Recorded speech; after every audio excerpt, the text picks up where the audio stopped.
You possess the art of magic, as do I. Regardless of its nature, either from the realms of Warcraft, Diablo, or the myriad of spells depicted in films and anime, I am well versed in all forms of sorcery. You can summon monstrous beings, and so can I. From diverse games, movies, anime, and novels, I have the ability to conjure forth a plethora of creatures, even bringing forth Indivai. Duels if you so desire. As long as you know their names and possess a fundamental understanding of their nature, whether they be deities, demons, Buddhas, or spirits, I can summon them at will. Thus begins the tale of the mightiest summoning Chapter 1, Rebirth, Dingaling, Dingaling. Chui Jia abruptly flipped over and sat upright, instinctively reaching for his weapon, only to find emptiness beside him. He then gazed in astonishment at his surroundings. What is this? As he took in the familiar sight of his modest apartment and felt the unscathed condition of his own body, Chui Jia could not help but recall the events that had just transpired. Moments before, after enduring 6 months of torment, he had finally arrived in the City of Hope, believing that he could now live in peace. Yet unexpectedly, he was seized by a group of passing soldiers and forcibly conscripted to annihilate a medium-sized time-space rift created by the insectoid species. As for why they could not simply detonate a bomb remotely, but instead required a human presence to destroy it, it was due to the fact that every electronic device within the vicinity of a rift would become inoperative. The area affected varied in size according to the rift dimensions, with a medium rift affecting an approximate radius of 10 kilometers. This was the reason the leaders of the City of Hope were aware of the rifts appearing in their vicinity. It was merely a medium-sized rift in space-time, capable of spewing forth hundreds of creatures daily. And yet, Chui Jia was oblivious to how many days it had been since its emerging. However, he was acutely aware of one grim truth. He was undoubtedly being used as cannon fodder. As anticipated, with merely a regiment of soldiers, supplemented by 1,000 or so evolvers and a meager 100 awakened individuals, it was utterly impossible to vanquish the thousands of creatures swarming forth. Ultimately, it was unclear who had issued the command, but a battalion was ordered to collaborate with the evolvers to form an assault team, ridging recklessly toward the rift while clutching explosives. Chui Jia himself was among the evolvers, destined to be cannon fodder. Yet, even with the knowledge of his impending doom, he had no choice but to advance. Retreat was tantamount to death. In this desperate situation, Chui Jia could only charge forward, his head filled with resolve. Having endured 6 months in this apocalyptic existence, he had only heard tales of the rift, but had never laid eyes upon it. This time, he believed he would finally have the chance to witness it. Little did he know, before he could even glimpse the rift, the bomb detonated, and with Chui Jia positionless than a few dozen meters away, as a mere first-tier evolver, his fate was sealed. Death was inescapable. However, in that fleeting moment before his demise, he vaguely perceived something penetrating into his body. Is it truly happening to me? Chui Jia thought, exhilarated, as he slowly retrieved his phone to observe the time and date displayed on the screen. August 8th, 2017, 8:35 a.m. There remained a mere 25 minutes until the apocalypse. Reborn, truly reborn. How astonishing that such a phenomenon could occur to oneself. Chui Jia erupted into a frenzied laughter, his mirth escalating into madness as he recalled the humble existence of his past life, desperately pleading for others' pity in exchange of, or a mere crystal coin to become an evolved being, only to find that even as an evolved one, he had still been relegated to the role of cannon fodder. Wait, having been reborn, there must be a golden finger. Where is it? Where is it? Chui Jia swiftly regained his composure, contemplating the golden fingers that often accompany rebirth in novels. However, despite his thorough exploration of his own body and racking his brain, he could not uncover the so-called golden finger. What is this? What is this? Without a golden finger, why grant me rebirth? Am I meant to endure yet another suffocating existence? Chui Jia shouted in fury. Well, if there is none, then so be it. I must become an awakened. Only by becoming awakened can I avoid the fate of being cannon fodder. But how does one become awakened? Based on Chui Jia's observations during his 6 months of survival in the apocalyptic world, he understood that the so-called awakened were those transformed by the sudden influx of mysterious resources that caused environmental mutations, prompting evolution across all species, including Earth itself. This was the arduous journey that had taken him half a year to reach the provincial capital. Those who successfully adapted to and absorbed this energy would become awakened, while those who failed would be reduced to zombies. As for those who adapted but did not absorb the energy, they would remain mere ordinary individuals. However, ordinary individuals still have a path available to them. They can slay zombies or the monstrous entities that emerge from other dimensions. The crystal coins that drop from these foes can be absorbed, granting the successful individual the status of an evolver. Failure, however, merely postpones the opportunity, as the next attempt will yield double the crystal coins. Even in failure, there is a slight augmentation in one's attributes. The distinction between awakeners and evolvers is indeed stark. One possesses innate skills, while the other is devoid of such abilities, relying solely on physical strength. Consider the dynamics during combat. An evolver can only charge mindlessly towards you, whereas an awakener wields a plethora of diverse abilities to strike from afar. By the time the evolver reaches you, it is often too late, for the powers an awakener are manifold and unpredictable. Take, for instance, the previous life of Chui Jie, a first-tier evolver whose physical prowess was nearly tenfold that of an ordinary person. Yet, despite this formidable strength, he could not breach the defenses of an awakener. Furthermore, the disparity in their potential for advancement is monumental. One is eternally constrained by the limitations of crystal coins, while the other has the ability, not only to absorb crystal coins, but also to vanquish monsters to acquire energy. Most significantly, awakeners, in addition to their innate skills, have the capacity to learn other abilities. As time gradually slipped away, it soon approached 9 o'clock. Here it comes, here it comes. Suddenly, a refreshing breeze swept through, appearing abruptly and departing just as swiftly. Chui Jie was momentarily taken aback, only to be followed by a wave of despondency. Indeed, I have failed. Once more I have not become an awakened one, nor do I possess any so-called golden finger. Am I destined to live this life as I did in my past existence? Chui Jie stared blankly at the ceiling. Wait a moment. A spark of hope ignited in Chui Jie's eyes. There is still the mysterious merchant, the one from whom I can purchase the awakening elixir. If I can find him, I too shall become an awakened one. Chui Jie clenched his fist tightly. Then the next step is to slay the zombies. Suddenly, a piercing scream shattered the tranquility of the neighborhood. Damn it, what's all this noise so early in the morning? Can't a person get some rest? Are you out of your mind? Is it really necessary to scream like that at dawn? A chorus of curses erupted in response to the dreadful cries. Yet the clamor did not subside, rather, it grew more fervent. In the corridor, within homes, and even out on the street, the cacophony of honking cars and crashing sounds filled the air. Help! There's been a murder. It's a monster. A monster. Save me. Mom, what's wrong? Don't beat me. No. Chui Jie quickly regained his composure. Having faced this once before, he was no longer gripped by the same fear and terror that had kept him hidden for an entire month in his privy. Thus life. Skillfully, he retrieved the tang knife he had stored in his wardrobe, only to be momentarily stunned. Young Hao. I forgot to inform Yang Hao. Damn it, I truly forgot. Chui Jie gazed at the tang dao in his hand, his face contorted with regret. This blade belonged to a close friend from his university dormitory, the only companion he had during his 3 years of college, a steadfast ally who had always supported and cared for him. In his previous life, he never had the chance to meet him, but now, slap! Chui Jie struck himself fiercely across the face. Yang Hao, I will surely find you, just wait. Chui Jie took a deep breath, gripping tightly the tang dao that Yang Hao had left for him. Let the journey commence. The 7 days leading up to the apocalypse are of paramount importance, for on the 8th day, the monstrous insects and the bizarre entities from other realms will truly descend upon the world. It is from that day forth that humanity will transition from being the supreme predators to struggling, desperate survivors.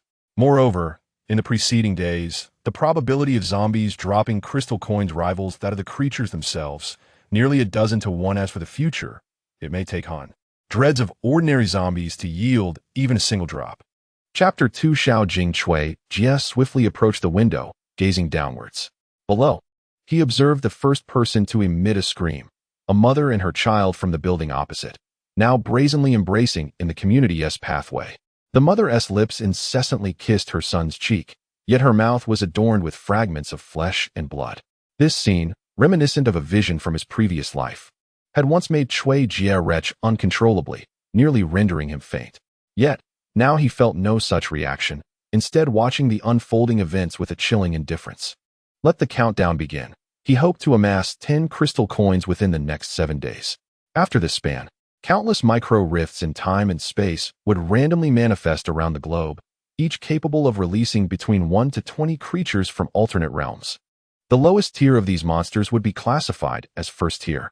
Cui Jie wrapped his left arm with thick layers of discarded books, fashioning a makeshift shield against the impending zombie threats. As for provisions that had sustained him for a month in his previous life, such as instant noodles and sausages, he chose not to carry any. He intended to make his way directly into the city, where supermarkets and shops abounded, rendering such burdens unnecessary. If memory served him correctly, military forces were expected to be stationed at the power plant in the city over the coming days. In his previous life, he had only been rescued by a passing first-tier awakened one after a month. By then, the military presence in City J had long since vanished. He had also heard rumors of merchants appearing there, though the timing of their arrival remained a mystery. Cui Jie cautiously opened the door, grasping the tang knife tightly, ensuring that the corridor was devoid of any peril before he slowly ventured outside. Residing on the 3rd floor, he discovered the opposite door ajar, with a peculiar sound emanating from within, an unsettling plopping noise. What was once a delightful couple had now succumbed to such a fate. Cui Jie shook his head silently. This couple had occasionally shown him kindness in the past, but now, it seemed, he had to liberate them. He quietly pulled open the door, observing a young man with his back turned, hunched over his wife, voraciously tearing at her flesh. The once beautiful wife lay on the ground, her face smeared with blood, her lifeless eyes staring blankly at the ceiling. The zombies from a few days prior marked the onset of the apocalypse, presenting an unexpected and rare opportunity for ordinary individuals to survive. If one could withstand the terror and revulsion, these zombies, which were no more formidable than average humans, offered a means to acquire crystal coins. In the aftermath of the first half-year in his previous life, zombies had become a rarity. When encountered, they were invariably mutated or clustered together under the dominion of a corpse king. Solitary zombies had nearly become extinct. Perhaps the sound of the door had startled the feeding zombie, for it abruptly turned its head, its pallid eyes locking onto Cui Jie with a relentless gaze. He was acutely aware that he was merely an ordinary person, and a rather unfit one at that. He understood that he must strike first, otherwise, if the young woman were to transform, the situation would become exceedingly difficult to manage. Cui Jie suddenly stepped forward, seizing the moment when the zombie had yet to rise. With a swift kick, he toppled the creature, and raising his right hand, he plunged his tang knife into the zombie's skull with a muffled sound. Watching the creature convulse a couple of times before falling still, Cui Jie felt a pang of disappointment. Despite his mental preparation, the absence of any crystal coins was disheartening.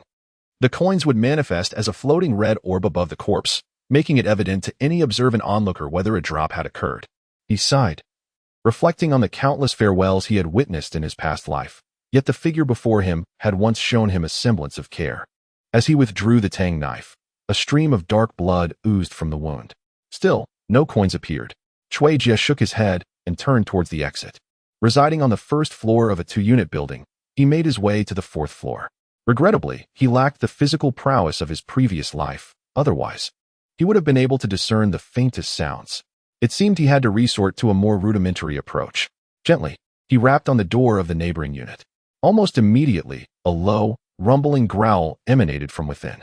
Listening intently, he discerned the approaching footsteps, confirming the presence of at least 2 zombies inside.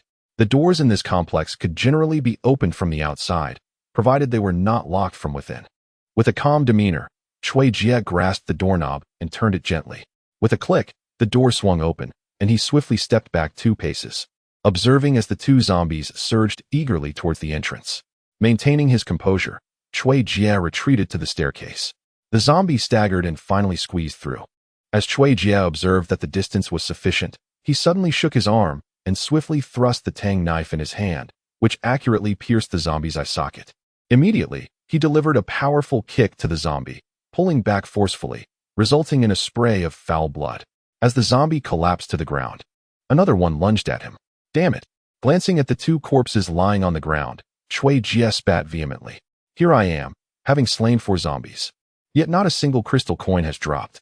Is the drop rate for zombies on the first day a mere myth? Cui Jie said darkly. Nevertheless, since he had already emerged, he resolved to continue the slaughter. After a brief respite, he felt the toll of his body. Unaccustomed to such intense strain after dispatching 4 zombies in quick succession. Accompanied by the sound of knocking, he vaguely heard uncertain growls, followed by a rhythmic pattern of footsteps. Cui Jie understood that there were living beings inside, yet he hesitated. Hello, he ventured cautiously. He sensed that the survivor within was peering through the peephole, and moments later, a narrow crack in the door opened, revealing a familiar and beautiful face. Jie, teacher, is that you? Cui Jie recalled that this young girl was a sophomore. He had once tutored her when she was in distress. Although he did not attend a prestigious university, he was certainly capable of teaching a middle school curriculum. Observing the girl, whose tear-streaked face and trembling body were clear indications of her distress, Cui Jie could not help but offer comfort. Xiao Jing, are you home alone? Although he posed the question, his gaze subtly drifted towards the intermittent screams emanating from the inner room. I. Xiao Jing began, her voice faltering as she succumbed to quiet sobs. All right, I understand. I will assist you in clearing this place, and I shall ensure the entire building is secured. Just make sure to lock the downstairs security door tightly. The zombies should not be able to enter. Remain here and await rescue. While the zombies could be thwarted, the future threats remained uncertain. However, maintaining silence should mitigate the risks. After all, he had successfully evaded them in his previous life, hadn't he? Brother Jie, aren't you taking me with you? Xiao Jing gazed at Cui Jie, disbelief etched across her features. No, Cui Jie replied, shaking his head. I must head to the provincial capital. It would be far too perilous to bring you along. With a resounding thud, he firmly closed the door behind him. I hope you can forgive me, he thought, shaking his head in resignation as he moved towards the source of the relentless cries. It isn't that I don't wish to protect you. Rather, I am equally uncertain about how to proceed. Chapter 3. Skill stones. He pondered whether he could enhance his abilities. Wait a moment, it seemed he did not possess any skills, did he? The mutated dog before him hesitated to attack immediately, perhaps recognizing that this creature was formidable. However, Cui Jie lacked the patience to wait any longer. Within the community, there were not only this solitary mutated dog. Should other aberrant beasts be attracted, it would indeed spell disaster. With a swift gesture, Cui Jie commanded the well-fed ghoul to launch an assault on the mutated dog. The mutated dog, taken aback, crouched low and emitted a low growl. It had not expected to be attacked first by this inexplicable creature before it had a chance to strike. Nonetheless, it responded with fierce determination, leaping forward. Cui Jie refrained from engaging directly, aware that his own attributes were insufficient to withstand even a single bite from the mutated dog. He stood resolutely in the rear, directing the imminent confrontation between the two adversaries. Before Cui Jie could react, the mutated dog propelled itself forward, sinking its teeth into the left shoulder of the ghoul with a resounding crack, undoubtedly shattering bone. Damn, it's so fast. Cui Jie swiftly relinquished control of the ghoul, realizing that his reflexes could not keep pace, leaving the ghoul to rely solely on its instincts. As soon as he released the command, the ghoul sprang into action. Its intact right claw shot upwards, aiming sharply at the neck of the mutated dog. Oblivious to the sensation of pain, the ghoul's sudden strike caught the mutated dog off guard. With a sickening squelch, the ghoul's 5-inch-long, razor-sharp claw plunged deeply into the mutated dog's neck, causing a torrent of blood to erupt from the wound. A low, mournful whine escaped the mutated dog's throat. It seemed astonished that this creature could retaliate so swiftly and without awareness of pain. In a panic, it released its grip and struggled vigorously to free itself from the ghoul's claw, ignoring the substantial mass of flesh being dragged from his neck. Blood flowed freely as if it were of no consequence. He turned and sprinted towards the rear of the community. Damn it, chase after it. Don't let it escape, cursed Cui Jie, hastily directing the ghoul to pursue while he hurriedly followed suit. As he ran, he continued to mutter curses. Damn it, a mutt is still a mutt. Even if it's mutated, it cannot shed its innate cowardice. Cui Jie had no choice but to keep running. The mutated dog would not endure for long, and the treasures it possessed were indeed numerous. Although a human and a ghoul, both bipedal, could not possibly outpace a quadrupedal dog. Its injury, particularly to such a vital area, provided some advantage. The blood it left along the way could very well lead to its demise. Huff, huff. Damn, you can really run. Chui Jie grumbled as he chased the mutt, pursuing it relentlessly through the entirety of the community. Upon reaching the flower bed where the mutated dog lay, he caught a glimpse of desperation and unwillingness in its eyes. I'm sorry, but even if I do not slay you today, I doubt you will last many more days. With a grim determination, he pressed a knife into the wound on its neck. Go, deal with the approaching zombies. The zombies at the back of the community had begun to close in, but there were not many. They were easily dispatched by the one-armed ghoul. Chui Jie's excitement surged as he gazed at the crimson orb floating above the corpse. In his previous life, he had never encountered such an artifact, having only heard of it in tales. In merely a morning's time, he effortlessly acquired a skill stone. Fortune, indeed, this is what one might call luck. Chui Jie gazed with exhilaration at the stone before him, identical to its description. The drop rate of skill stones remains an enigma. However, it is widely understood that the higher the tier, the greater the likelihood of acquisition. Gratitude surged within him as he looked upon the lifeless body of the mutated beast. Memories of explanations regarding these creatures from his previous life resurfaced. Crystalline coins and skill stones are substances that only humans and mutated beasts can absorb, while insects and zombies are utterly incapable of even perceiving them. As for their evolution, it is a matter of consuming, devouring humans and mutated beasts alike. Thus, it can be concluded that mutated beasts do not inherently bear a profound enmity towards humanity. Generally, as long as one does not provoke them, they are unlikely to attack. Take, for instance, the mutated dog before him. Its true adversary is not Chui Jie, but rather the ghoul. Yet, could Chui Jie let such an opportunity slip by?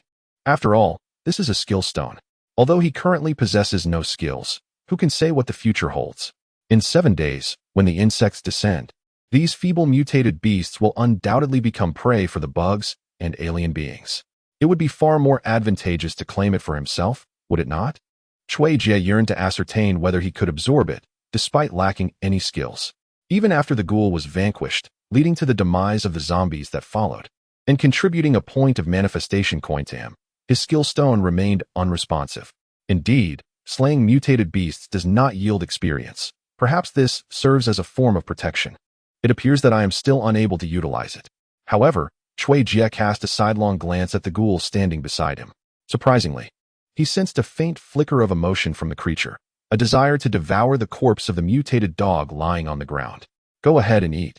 As soon as Chui Jie uttered these words, the ghoul lunged at the corpse like a ravenous hound, voraciously tearing into it. Chui Jie observed the ghoul thoughtfully from the side.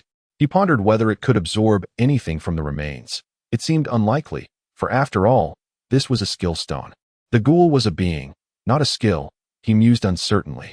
After the ghoul feasted on the mutated dog's carcass, its injured left arm, though not fully restored, appeared to be less affected. Furthermore, Chui Jie noticed that the ghoul seemed to have grown slightly taller, its physique becoming more imposing. Yet, its attributes appeared unchanged. Let us try this. The skill stone had little bearing on Chui Jie at present. It was more prudent to experiment with the ghoul. Unexpectedly, the ghoul indeed consumed the skill stone. Subsequently, Chui Jie observed that the ghoul's 3 sharp fingers seemed to have undergone a transformation. Could it truly be effective?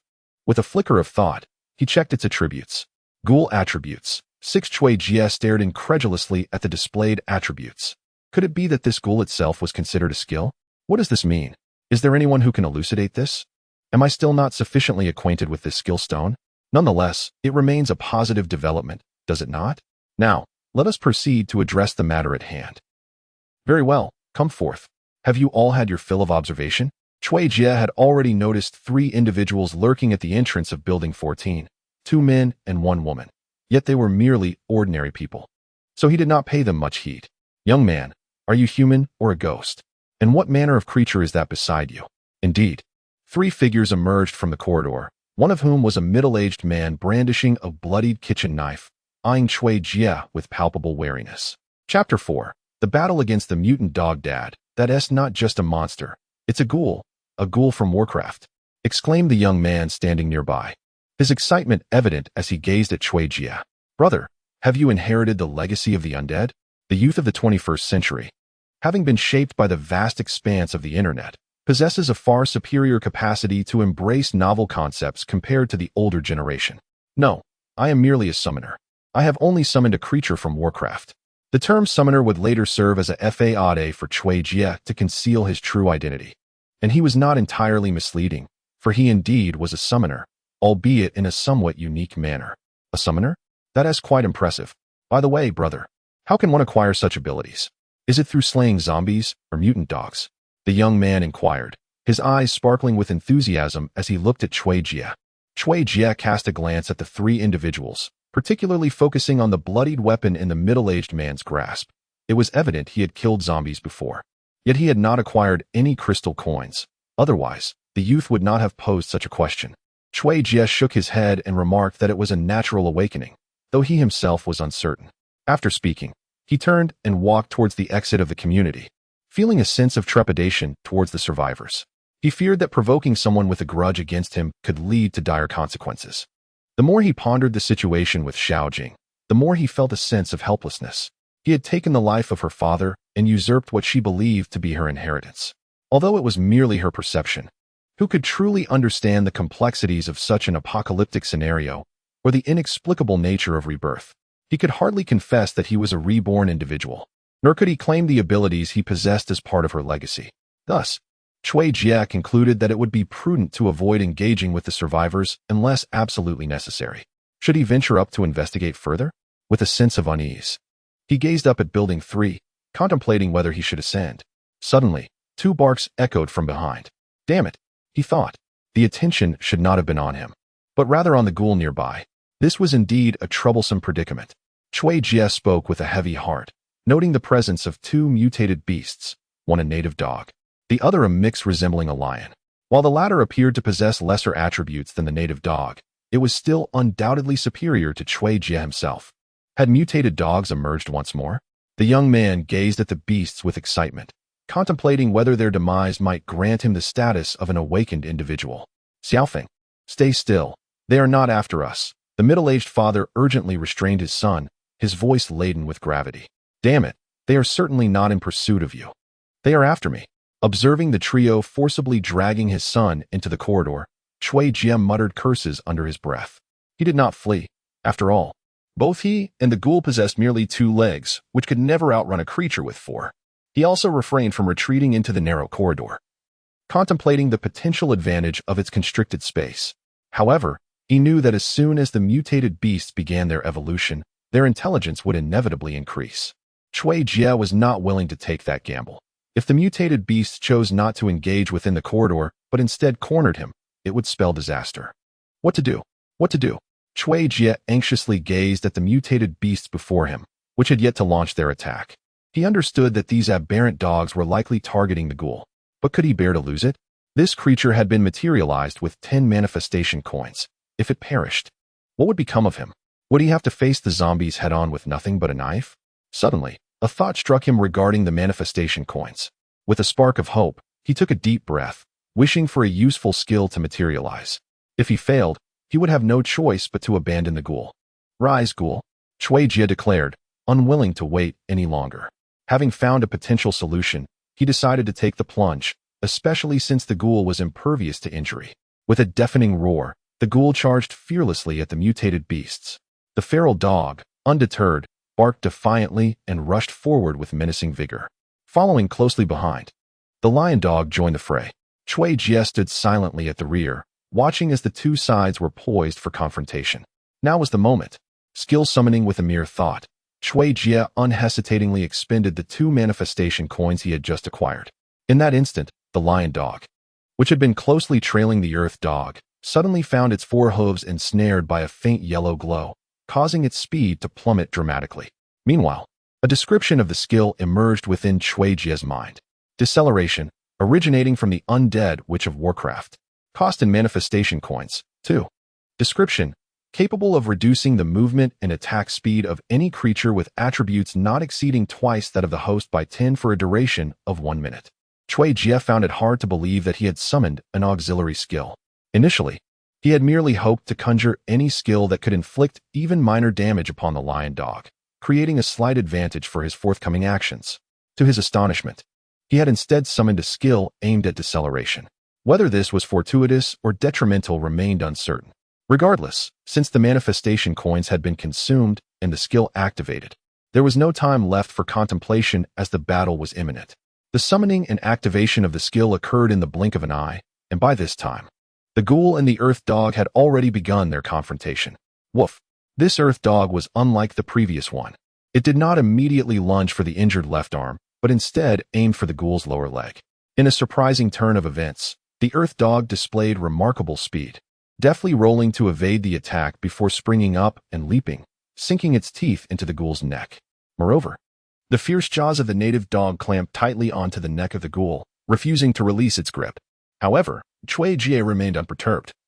Feeling a sense of relief wash over him, he understood that this time, the ghoul was destined to prevail, particularly against an entity that was utterly oblivious to the concept of pain.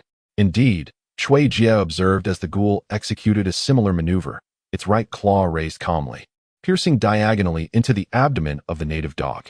With a sickening squelch, the ghoul's sharp claw effortlessly penetrated the dog's body. Blood gushed forth in torrents.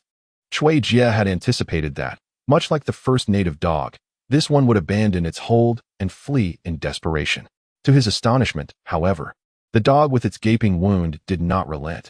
Instead, it clung even tighter to the ghoul's neck. A distinct crack echoed, unmistakably the sound of bones fracturing, causing Cui Jie's eyelids to flutter with unease, a foreboding sensation creeping in, just as he prepared to take control of the ghoul to dispatch the native dog himself. The lion dog finally arrived, leaping forth to sink its teeth into the ghoul's already unhealed left shoulder. Cui Jie was truly taken aback. He had not anticipated that these two mutated dogs would possess tactical acumen. Most perplexing was the native dog, which, despite sharing similar attributes with the previous one, exuded an entirely different essence. With a sudden thud, whether it was the result of the lion dog's final charge or something else, the ghoul collapsed. Alarmed, Cui Jie hastily sprinted forward. Chapter 5. The survivor. Though he could not perceive the ghoul's health, he could sense its imminent demise. The ghoul, ensnared by the bite on its neck, resembled a deflated balloon, utterly devoid of strength, lying helplessly on the ground, convulsing. Damn it! He could not bear to abandon the ghoul without a fight. In a swift motion, he approached the two dogs, and one ghoul locked in a struggle. Without hesitation, he raised his blade and struck at the mutt's head. With a sharp crack, the knife penetrated, though not deeply, as it was caught by the bone. Most alarmingly, he discerned a flicker of hatred in the dog's gaze. A shiver coursed through him. Had this been his previous life, he might have fled. But now, enraged by the dog's defiance, he bellowed and yanked his knife free, intent on striking the dog once more. With a head as tough as iron and a body as soft as tofu, he mused that he could not harm its skull, but surely its waist was a viable target. Yet, before he could land the blow, he caught a glimpse of the lion dog, which had been clamped onto the ghoul's shoulder, suddenly releasing its grip and lunging toward him. Drawing upon the instincts honed in his past life, he sidestepped the charge and delivered a powerful kick to the lion dog's abdomen. Of course, the skill he possessed had mitigated the impact, for without it, he might not have evaded the attack. Although his physical attributes were rated at 2, the lion dogs were measured at 4. However, it must be acknowledged that Cui Jie possesses physical capabilities that are double that of an ordinary person, and the kick landed squarely on the creature's abdomen, causing the lion dog to undoubtedly suffer. With a swift sidestep, Cui Jie dissipated the force of the recoil and seized the opportunity to strike without giving the lion dog a chance to react. Plunging his blade into the neck of the earth dog, the lion dog seemed to grow anxious, immediately lunging at Cui Jie once more. Yet, even unprepared, Cui Jie managed to evade the attack. With prior anticipation, it was effortlessly avoided once again. Cui Jie then seized his dagger with his right hand and forcefully pulled downward. The earth dog's neck was sliced open, rendering it immobile. Finally, "You relent," Cui Jie sighed deeply, gazing at the earth dog that had at last loosened its grip, before turning his attention to the still struggling creature attempting to rise. Ultimately, the earth dog failed to stand, while nearby, the ghoul finally sprang into action, propping up its neck, which was oozing greenish blood, and biting into the earth dog. Thus commenced a grotesque feast. Meanwhile, the lion dog, perhaps recognizing its lost advantage or realizing the earth dog had succumbed, emitted a whimper and scampered away with its tail tucked. Cui Jie had no intentions of pursuing it.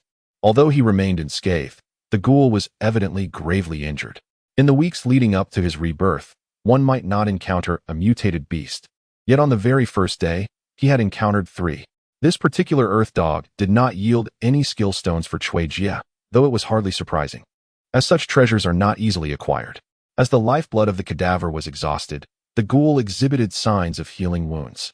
Subsequently, Cui Jia murmured an incantation to access the attributes, hoping to discern the extent of the ghoul's injuries on the panel. To his surprise, the revelation was startling.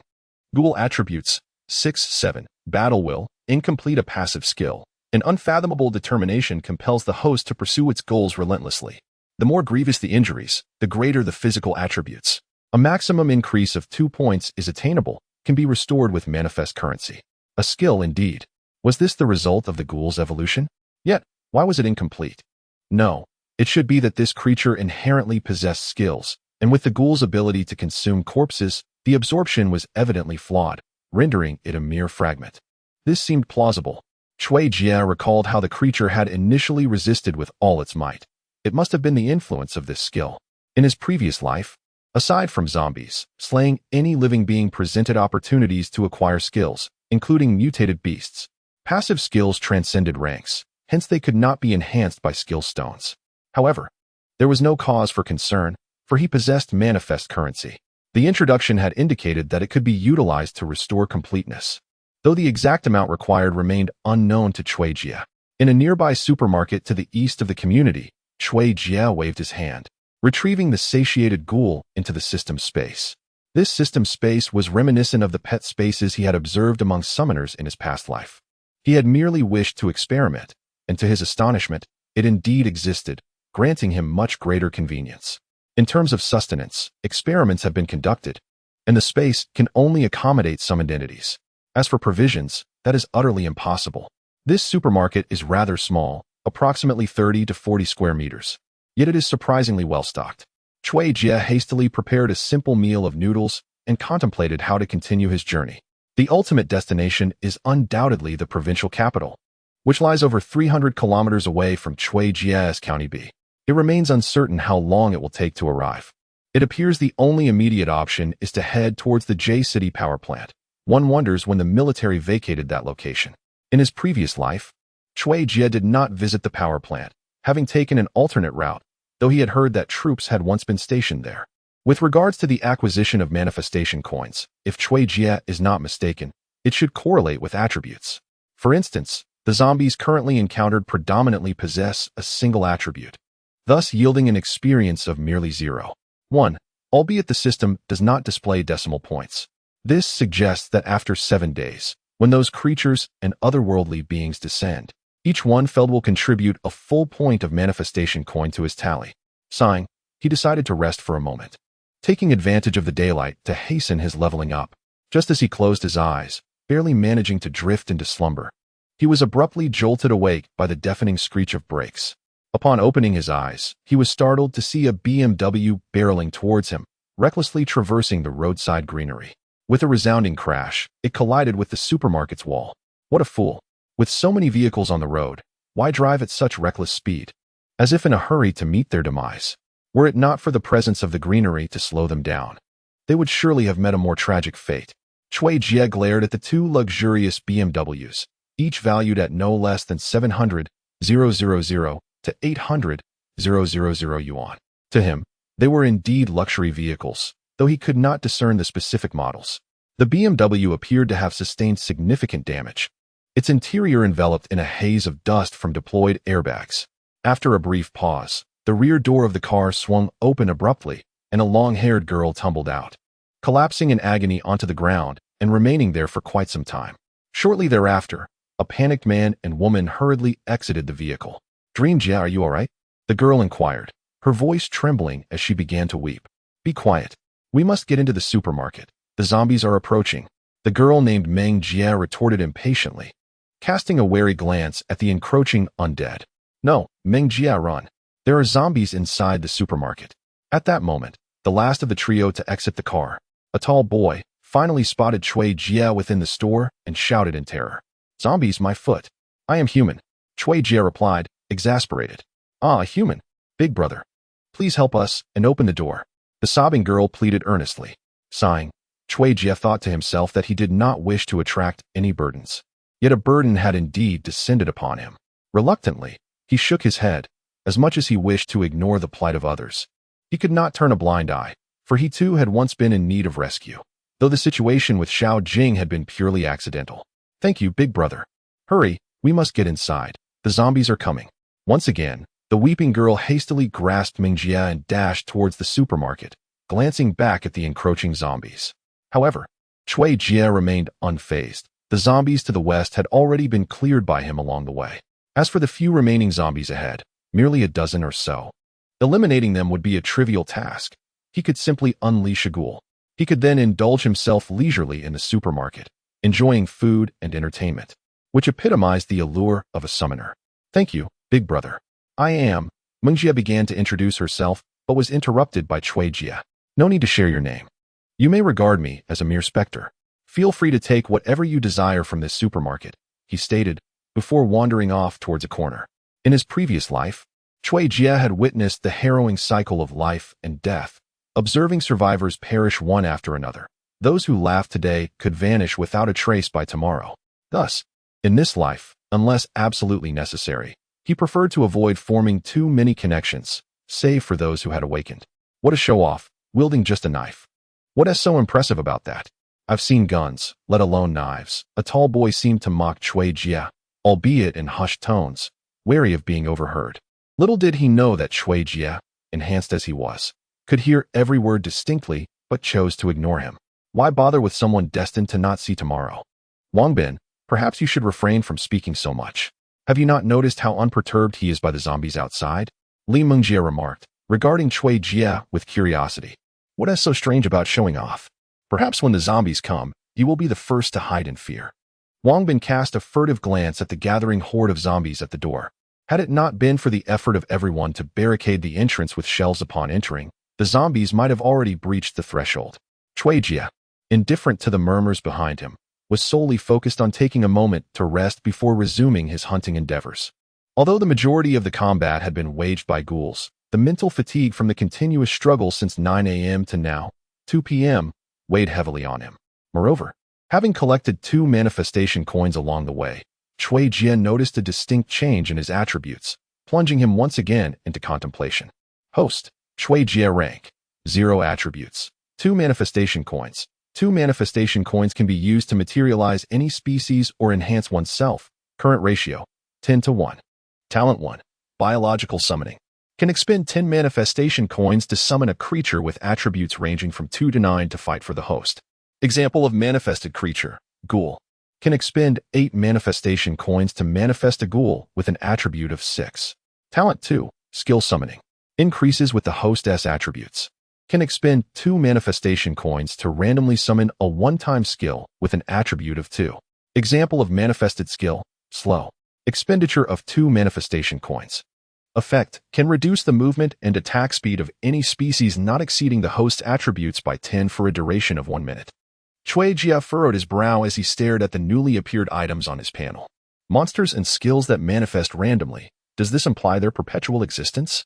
Yet, how is it that a ghoul, originally possessing 5 attributes, can suddenly be summoned with 6? Is it possible that they upgrade in synchronization with those already present? As Chui Jie contemplated the implications of this system, the survivors who had entered from the other side were engaged in hushed discussions. Dream Jie, can you establish contact with Uncle Li? Wangbin inquired. Unfortunately not, Li Mingjie replied, shaking her head with a hint of despair. Then we shall wait here. I am certain Uncle Li will realize your absence and send someone to find you. That is highly unlikely. He has no idea I am here. I left without his knowledge. What? What do you mean you snuck out? The petite youth asked, his face turning pale. The expressions of the others also darkened, especially that of the girl, who began to weep once more. It's all this wretched woman's fault. If it weren't for her, we wouldn't be trapped here, and now she has the audacity to blame others. The small man seethed with anger at the sight of her, wishing he could strangle her. Enough. Stop the bickering, Wangbin said, casting a scornful glance at the two. One was frivolous and dim-witted, while the other, a third-rate cripple, foolishly aspired to attain what was beyond his reach. If not for the potential usefulness of their family, He would not even spare them a glance. Cui Jie observed, somewhat astonished, the sudden uproar among those who had previously been calm. In the previous life, it seemed that I had never encountered them upon my emergence. Their ultimate fate appeared to be either being abandoned or meeting a grim demise. However, judging by the circumstances at the entrance, it seemed they had indeed perished. Yet, how does this concern me? Cui Jie smirked coldly. He then rose to his feet and strode towards the supermarket entrance. Having rested sufficiently, my temporary study of the system would conclude here. Any further thoughts could wait for another time. Hey, brother, what are you doing? Stop it. Friend, what are you doing? Don't disturb the shelves. Are you out of your mind? The zombies will come in. Wang Bin watched in disbelief as the arrogant man began to move the shelves at the supermarket entrance. What was he thinking? Was he trying to offer food to the zombies, realizing they had nothing to eat at noon? Damn you. Li Mingjie quickly restrained Wang Bin, whispering, Wang Bin, don't be impulsive. Did you not see the bloodstains on his knife? What? Wang Bin paused, and indeed, he noticed that the knife in the arrogant man's hand bore traces of blood. Looking at him more closely, aside from his slightly crumpled cheap attire, he appeared to be unharmed. Could it be that he truly dared to slay zombies? Wang Bin expressed his skepticism. But even if he dares to fight a zombie or two, there are over 10 outside. Regardless of his courage, we should find a place to hide for now. As for how to deal with the zombies at the entrance, the solution was quite simple. Merely shift a door and summon a ghoul to block the entrance, leaving the rest to the slaughter. With everything prepared, Cui Jie gently waved his hand. Come forth, ghoul. What on earth is that? Ah, a monster. Could it be a ghoul? Cui Jie envisioned the reactions of those behind him upon witnessing the emergence of the ghoul, yet he was surprised that someone actually recognized it.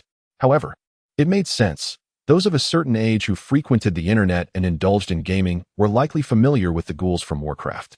What is a ghoul? Wang Bin inquired, looking puzzled at Zhao Ming, who seemed to know what it was. The diminutive Zhao Ming noticed Ming Jie gazing at him and eagerly explained. It's from the game, Warcraft. No wonder he was unaware. It was indeed a game. Wang Bin, however, did not pursue the conversation further, but instead looked up at Cui Jie, pondering the origin of that creature and how he possessed the ability to summon it. I understand now. I understand. Zhao Ming suddenly exclaimed with excitement. It's evolution. How could I have forgotten? Since zombies have appeared, then killing zombies must lead to evolution. He must have gained this power through evolution. Hurry, let's find some weapons and start killing zombies. Perhaps we can evolve too, Zhao Ming declared, rising eagerly to search for weapons. Is it really as he said? Wang Bin's eyes lit up, and he quickly stood up as well. The remaining Ming Jie and Wenwan exchanged glances. I don't dare to go, Wenwan said, looking pitifully at Ming Jie. Then you shall remain here, Ming Jie murmured, biting her lip before following suit. Cui Jie, however, remained indifferent to the unfolding events behind him. His sole focus was on dispatching the zombies before him swiftly to continue their journey. It was August, and the days were notably long. If all went well, they could reach the gymnasium before nightfall. With a strength level of 6, the ghoul made quick work of the one-point zombies, akin to slicing through vegetables with ease. As for the eager Zhao Ming and Wang Bin, who were keen to join the fight, Cui Jie showed no inclination to make room for them. What was their purpose in squeezing in? To snatch experience points? Setting aside whether they possessed any experience, it remained uncertain if they had the courage to engage. Without further ado, the task of eliminating these ordinary zombies was hardly noteworthy. Soon enough, as the last zombie fell, a wave of excitement followed. Crystal coins, finally. The second crystal coin had dropped. Cui Jie looked on with exhilaration at the red orb hovering above the lifeless body of the zombie. He realized that his second opportunity for a lottery draw was at hand, or perhaps he could summon a second ghoul directly. What is that? Zhao Ming quickly looked. Do you recognize it? Wang Bin, who had refrained from joining the fray, suddenly exclaimed as he witnessed the final zombie collapse, revealing a floating red orb. I don't know, but it must be something that can facilitate evolution, Zhao Ming replied, brimming with enthusiasm. It has to be. If I absorb it and evolve, Mingjie will surely no longer underestimate me. No, with power, what beautiful women could I not win over? I must obtain it. I must. Zhao Ming gazed at the crystal coin with a face twisted in excitement. Brother, wait a moment. Just as Cui Jie picked up the crystal coin, the anticipated voice echoed from behind. What is the matter? Is something wrong? Cui Jie inquired, while subtly maneuvering the ghoul to approach him. Despite his disdain for these lowly combatants with a mere attribute of one, he pondered the possibilities. Zhao Ming, eyeing the menacing ghoul beside him, swallowed hard, feeling a mixture of anxiety and exhilaration as he asked Chui Jia, "Brother, could you sell me that thing? I would pay anything. How about 100,000? Chui Jia paused, then looked at Zhao Ming as if he were a fool. "Well, the supermarket's cash register still has a few thousand left. Do you really think that money holds any value now? It's hardly even useful for wiping oneself." As soon as Chui Jia finished speaking, Zhao Ming's face flushed crimson as a realization struck him. Money had lost its significance in this society. But what could he possibly offer in return? Zhao Ming's expression turned grim as he regarded Chui Jia, uncertain of what would sway him. Wang Bin, who had initially felt confident, also halted, unsure of what he could barter with. "Stop deluding yourselves. Nothing can be exchanged," Chui Jia declared, turning away and leading the ghoul outside. "Is it a matter of luck? Or should I play it safe?" Chui Jia mused aloud as he walked away, caught in a dilemma. Ultimately, Chui Jia resolved to rely on fortune. After all, isn't life merely a gamble? Moreover, he had come to discern the intricacies of this system. It was evident that Talent 1 and Talent 2 represented a compendium of monsters and skills. The greater the variety of random selections, the more choices he would ultimately possess. In the supermarket, Li Mengjie and her companions observed as Chui Jia ventured forth alone, having never indicated that he would take them along. They felt utterly disregarded, relegated to the status of mere passers-by. Li Mengjie, who had shone like a pearl throughout her life, now found herself overlooked, a profound sense of loss enveloping her heart. "Let us follow him," Li Mengjie murmured quietly. "Follow him for what? We can slay the zombies ourselves," Wang Bin retorted reluctantly. He waved an aluminum strip that swayed like a willow branch, a makeshift weapon he had procured from the shelves. "In such a small supermarket, where am I to find any proper weapons?" he grumbled, hastily trailing after the others. Continuing along this path eastward would lead them to the southern outskirts of J City, a route Chui Jia had traversed in his previous life. However, this time, he intended to deviate from that path, planning instead to walk approximately 2 kilometers further before turning north onto Renmin Road, ultimately making his way to the power plant. If his calculations were correct, he should reach the power plant by tomorrow at the latest. He pondered the timing of the military's assault on the plant and the potential appearance of that merchant, all while remaining oblivious to the individuals trailing behind him. The enigmatic merchant, known only to Chui Jia from tales of his past life, seemingly appears only in areas densely populated by humans, never in the wilderness. The manner of his emergence remains a mystery to all. Moreover, this mysterious trader solely engages in transactions involving crystal coins and various precious items. As for the goods he offers, Chui Jia has little knowledge, having never paid much attention. For one in his position, a high-level expendable, the paramount objective is to escape the fate of being mere cannon fodder. Thus, his interest has primarily been in the merchant's wares, particularly the awakening liquid, a potion capable of transforming individuals into awakened beings, priced at 10 crystal coins. Although he no longer requires it, he finds no harm in taking a look. Chapter 8. The gun. What left Chui Jia feeling exasperated was the unexpected arrival of over 10 survivors who joined their ranks while he was clearing out zombies along the way. These individuals varied in age and gender, ranging from the elderly to children, the youngest being merely 4 years old. Initially, Chui Jia had intended to drive them away. He was no savior, after all, and leading such a large group would only signal the zombies that there was fresh meat nearby. He mused that, at that time, he was likely only a few years older than them. Ultimately, however, he decided to allow them to stay. After all, as long as no insects appeared and they were merely dealing with zombies, self-preservation should not pose a significant challenge, provided they were not surrounded by overwhelming numbers. "All right, get up. I will not chase you away," Chui Jia remarked with resignation, "but I must warn you that there may be times when I cannot attend to you. Take care of yourselves." Standing beside his wife, the husband hurriedly pulled her close, expressing his profound gratitude with tearful eyes, uttering, "Thank you. Thank you. I will take good care of them, rest assured. If danger arises, you need not worry about us."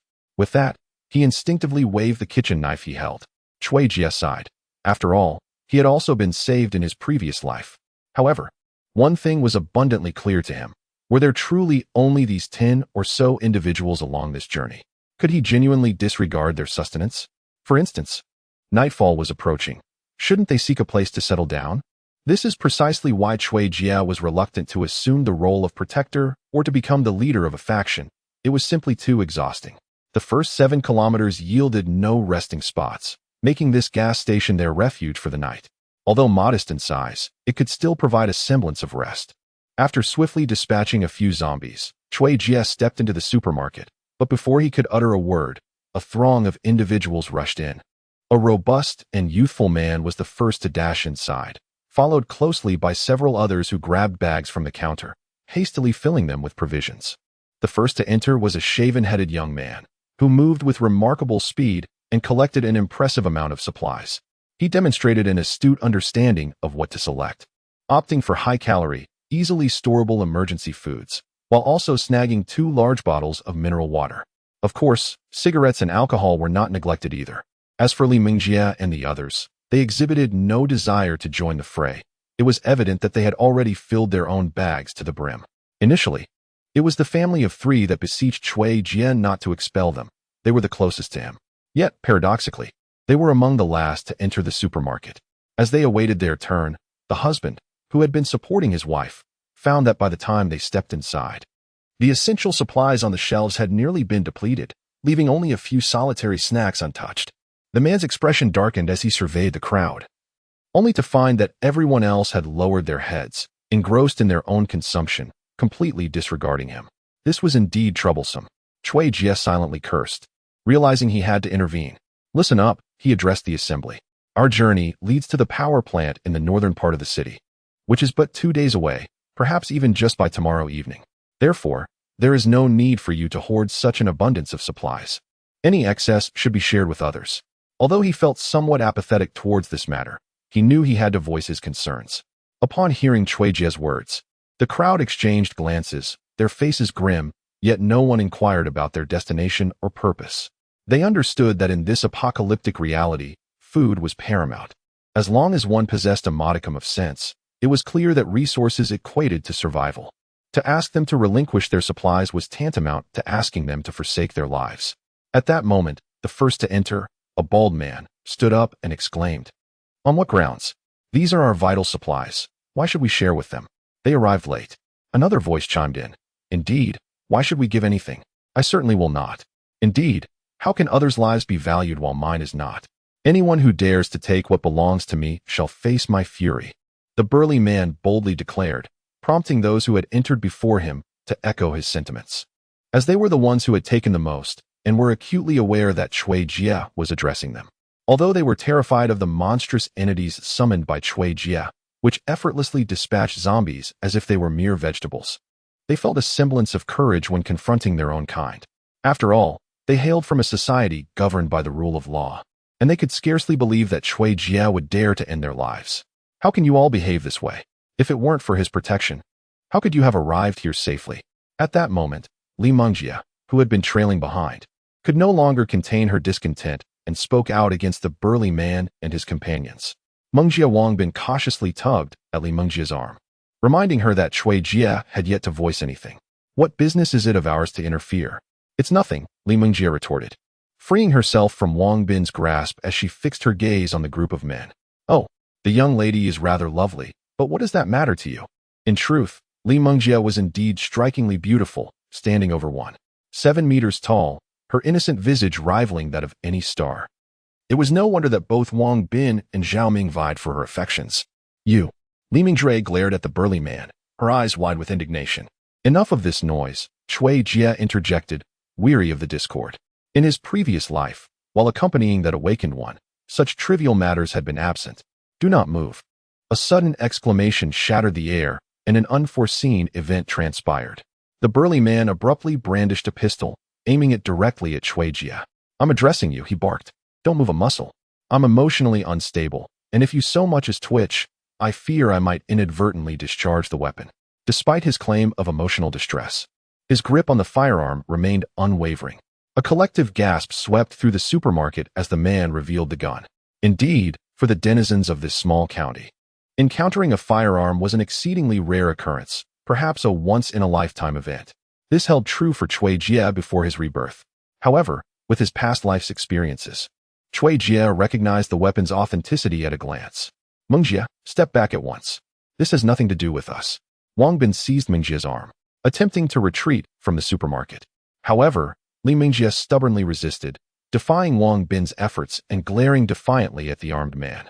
Cui Jie promptly seized his control over the ghoul. He believed the ghoul could likely withstand a gunshot, but he himself was not so resilient. Moreover, his current attributes were a mere 2, representing only twice the physical prowess of an average individual. A shot to a vital area would undoubtedly prove fatal. All right, you're formidable. You're impressive. I'm leaving. Cui Jie saw no reason to jeopardize his own life for the sake of others. His initial intention to assist them was merely an afterthought. Witnessing Cui Jie's genuine retreat, the armed man, Li Mingjie, the couple, and all the others stared at him in utter disbelief. This script appears to be flawed. It should depict you, in a display of great power, vanquishing the formidable adversary, thereby establishing order, rescuing humanity, marrying a woman of affluence, and ultimately ascending to the pinnacle of life. Yet, now, at the slightest threat, you retreat. Li Mingjie is genuinely curious about his thoughts. Furthermore, now that you have departed, what will you do? Haha. Well, young man, you truly understand the situation.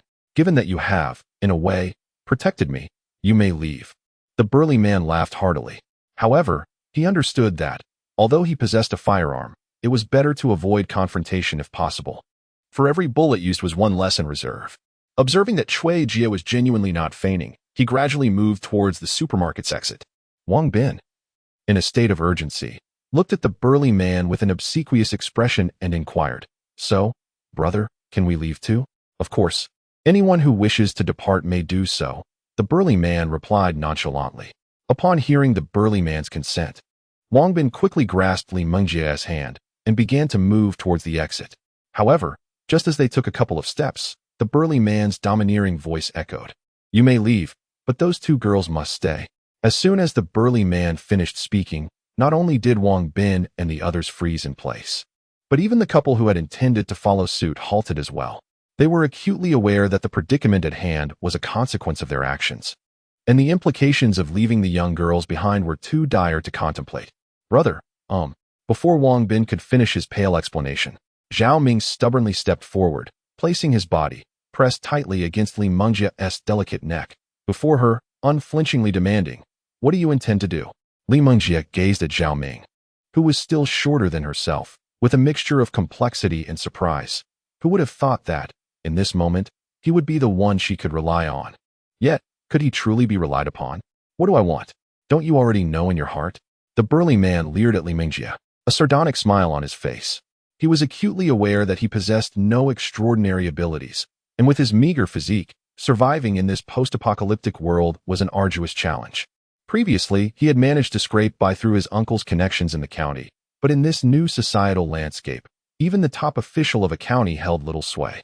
With the remnants of his capital, he thought, why not indulge while he still could? Enough of this commotion, step aside. Just when Li Mingjie, uncertain of her next move, was taken aback by a familiar voice, excitement washed over her features, compelling her to turn around. However, what met her gaze was not that familiar figure, but a terrifying visage. Sharp teeth protruded menacingly, and a gaping mouth seemed to stretch to the very roots of its ears. If a ghoul possessed intellect, it would surely find it perplexing that this girl was terrified, having encountered it before. Startled, Li Mingjie quickly covered her mouth and sidestepped, realizing that since its master had arrived, he must be lurking behind. Cui Jie remained at the rear, choosing not to enter, instead controlling the ghoul to advance within. His reasoning was straightforward. He was unable to withstand gunfire, but the ghoul could. However, he did not anticipate startling Li Mingjie. "You deceived me?" the burly man thundered. He was aware of his own lack of intelligence, yet even a fool could discern that letting Cui Jie venture out was a grave mistake. "With your intellect, it would be better for you to perish sooner." Upon finishing his words, Cui Jie concentrated his thoughts, immediately directing the ghoul to lunge at the burly man. He understood that antagonists often met their demise due to their incessant chatter. The burly man was taken aback. He had not expected an immediate assault without prior negotiation. Yet his reflexes were swift. Bang! He fired a shot, then swiftly turned to pounce upon a nearby woman. He believed he had devised a clever plan. Even if his shot did not eliminate the creature, it might at least hinder it momentarily. By capturing a hostage, he could potentially coerce his captor into sparing him. Little did he know that even if he succeeded in seizing a hostage, Cui Jie would show him no mercy. and the man would not have the opportunity to act. The bullet struck the ghoul, splattering a few drops of green blood and slightly impeding its speed. However, the ghoul possessed an attribute level 6 times that of an ordinary human.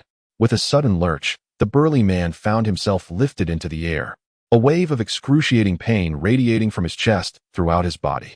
In terror, he slowly lowered his gaze, only to discover 3 bloodied, sharp claws protruding from his abdomen. The source of his agony. Silence. Chui Jie let out a furious exclamation and swiftly commanded the ghoul to viciously tear open the neck of the burly man. The anguished cries abruptly ceased, leaving only the gory bubbles of blood emerging from the man's mouth. The sudden turn of events astounded those present in the supermarket. The man, who was supposed to hold the upper hand, was dispatched in an instant. Some individuals, caught off guard, could not suppress their screams, only to be hastily silenced by their companions, fearful that they would incite Chui Jie's murderous intent and bring doom upon them all. Someone should call the police immediately. If the phone still works, I genuinely hope the authorities will arrive, Chui Jie remarked, observing a few individuals instinctively reaching for their phones, guessing their intentions. It was then that everyone recalled the futility of their phones, as they had long since ceased to function. Moreover, even if a call could be made, would the police truly respond? Brother, your pet is actually eating a person? Wangbin inquired cautiously, his face pale as he watched the ghoul voraciously devour the burly man. What? Do you have a problem with that? Chui Jie shot a sidelong glance at Wangbin. The ghoul, having been injured, found a convenient source of sustenance in the corpse. It was a matter of resourceful recycling. He was indifferent to how others perceived him. And no, absolutely not. Wangbin stammered, waving his hands in a flurry, resembling a frightened quail. To be honest, throughout their journey, he had witnessed Chui Jie's pet effortlessly dispatching zombies, but he had never seen it consume a corpse. Now, it was feasting on a human. Did it find the zombie flesh unpalatable? The thought sent a shiver down Wangbin's spine. Was Chui Jie's ultimate aim to domesticate them? Chui Jie paid no heed to Wangbin's thoughts. Instead, he coldly regarded those who had initially colluded with the brutish figures. However, before Chui Jie could finish his words, the several young men, their faces etched with panic, hurriedly opened their bags, exclaiming their willingness to offer food, pleading fervently, "Please, spare us. Do not consume us." Chui Jie sighed wearily and nodded. Indeed, murder appeared to be the final recourse for resolving all troubles. It was no wonder that in his previous life, the awakened individuals he followed resorted to killing at the slightest provocation. Yet, Chui Jie remained oblivious to the question, could it truly be so simple as merely taking a life? Chapter 10. The mutated zombie Chui Jie was taken aback to find that his first encounter with an awakened individual was with one who had already been infected. Nevertheless, he possessed some knowledge regarding the awakened. As long as their energy was abundant, they could indeed overpower the virus. The virus and the energy of the awakened could be likened to soldiers on the battlefield. Under equal conditions of combat prowess, the side with greater numbers would prevail. This was one of the advantages that awakened individuals held over their evolutionary counterparts. As long as their energy sufficed, they could evade infection. Conversely, the evolutionary individuals did not share this luxury. Chui Jie had always understood that he did not truly qualify as an awakened individual. For the advancement of an awakened being relied on methodically absorbing crystal coins or slaying monsters. Moreover, as they vanquished their foes, they simultaneously fortified their attributes. Most crucially, the energy expenditure for their enhancement was merely half of what Chui Jie required. This implied that upon slaying 50 zombies, an awakened individual would automatically strengthen their attributes by 1 point, continuing until their attributes reached a total of 10 points, thus ascending to the first tier. However, Chui Jie needs to slay 100 zombies to acquire 10 manifestation coins, which can be utilized to enhance attributes or to manifest pets. To level up, one must use manifestation coins for personal enhancement, thereby forfeiting the opportunity to manifest pets. Conversely, if one opts to manifest pets, there will be no coins left for upgrades. In essence, Chui Jie requires manifestation coins for both leveling up and manifesting pets. Meanwhile, the awakened individual's innate abilities possess a distinct energy consumption that does not impede the leveling process. How were you infected? Is it possible for those ordinary zombies to cause your infection? Chui Jie inquired with a hint of perplexity. Presently, the basic attributes of those ordinary zombies hover around too. How could they possibly infect an awakened individual? The awakened possess a minimum physical quality of 5 upon awakening. No. There are mutated zombies. Officer Hu, pale-faced, collapsed onto the ground, trembling as he spoke. Mutated zombies? Chui Jia furrowed his brow, observing the perspiring officer. It was apparent that he had expended considerable energy on his way here. Otherwise, he would not be in such a state. Can you hold on? Chui Jia asked, anxious. As the mutated zombies ahead had yet to be eradicated, and now another had emerged here. Mutated zombies can evolve on their own, as well as infect evolved ones and the awakened. Eradication. It is impossible now, but I can still hold on, Officer Hu replied.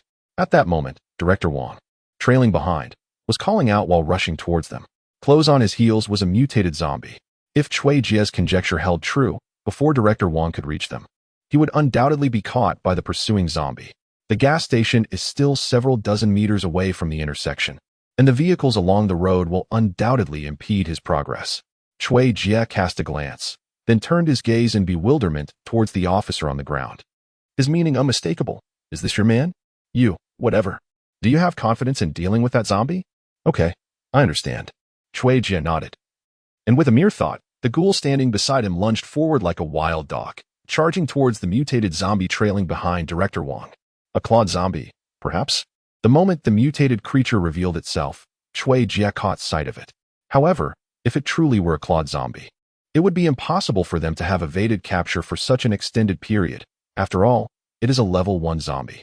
The distinction between level 0 and level 1 zombies, or indeed any living beings, extends far beyond the mere arithmetic of 91 equating to 10.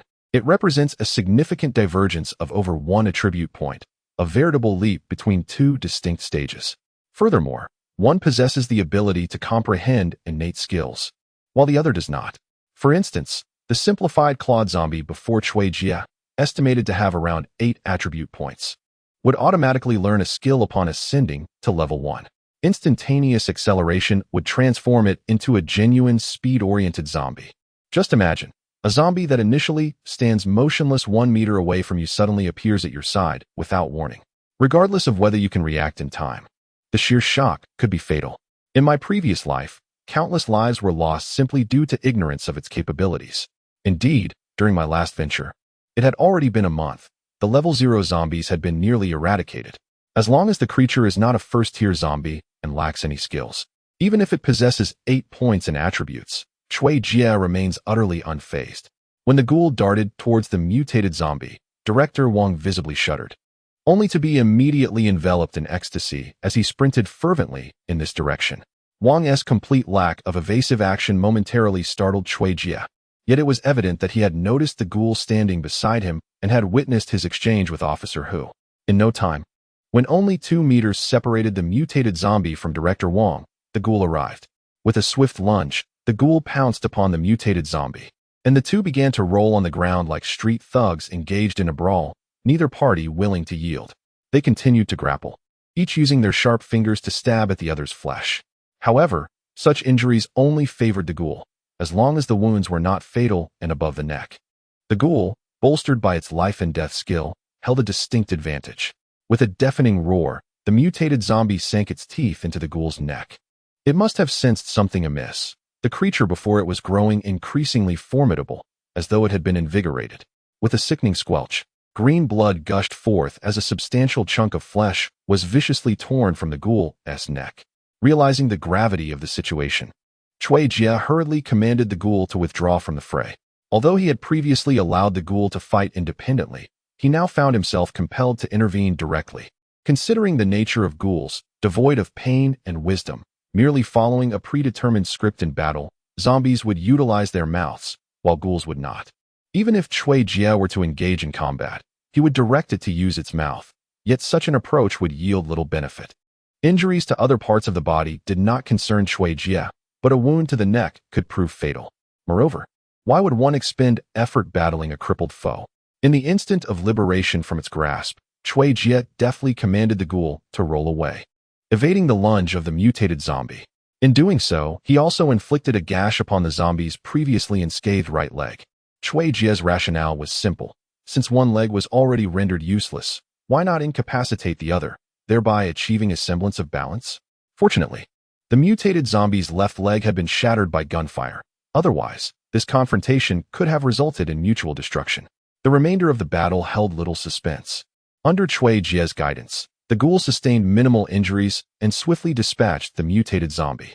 With a final roar, laden with resentment or perhaps bitterness, the mutated zombie collapsed. Only for the horde of zombies trailing behind to arrive. Frustration welled up within Chui Jie. Having encountered a formidable mutated zombie, he felt cheated of a worthy reward. He silently cursed, casting a glance at the approaching throng of corpses, inwardly hoping they might lend their strength. After all, there was an injured comrade to consider. Chui Jie cast a fleeting glance at Officer Hu, still struggling on the ground, and at Director Wang, who stood by, silently concerned. Chui Jie himself was uncertain. Should the situation truly yield crystal coins, he pondered whether he would intervene to rescue him. Chapter 11. The Gymnasium Brother. Are you truly going in there? I can see mutated zombies, intact mutated zombies. Wang Bin cautiously inquired, swallowing hard as he fixed his gaze on Chui Jie. If you all feel it's dangerous, you can leave now. I never insisted on you following me. Chui Jie replied nonchalantly, not even bothering to open his eyes. Enough, Wang Bin. Refrain from speaking too much. Li Mingjie quickly interjected, pulling Wang Bin, who seemed poised to say more. She then glanced at the young man before her, who appeared to be in his early 20s, seemingly akin to her own group. Yet, why did it feel as if he was desperately striving to become stronger? What precisely was he worried about?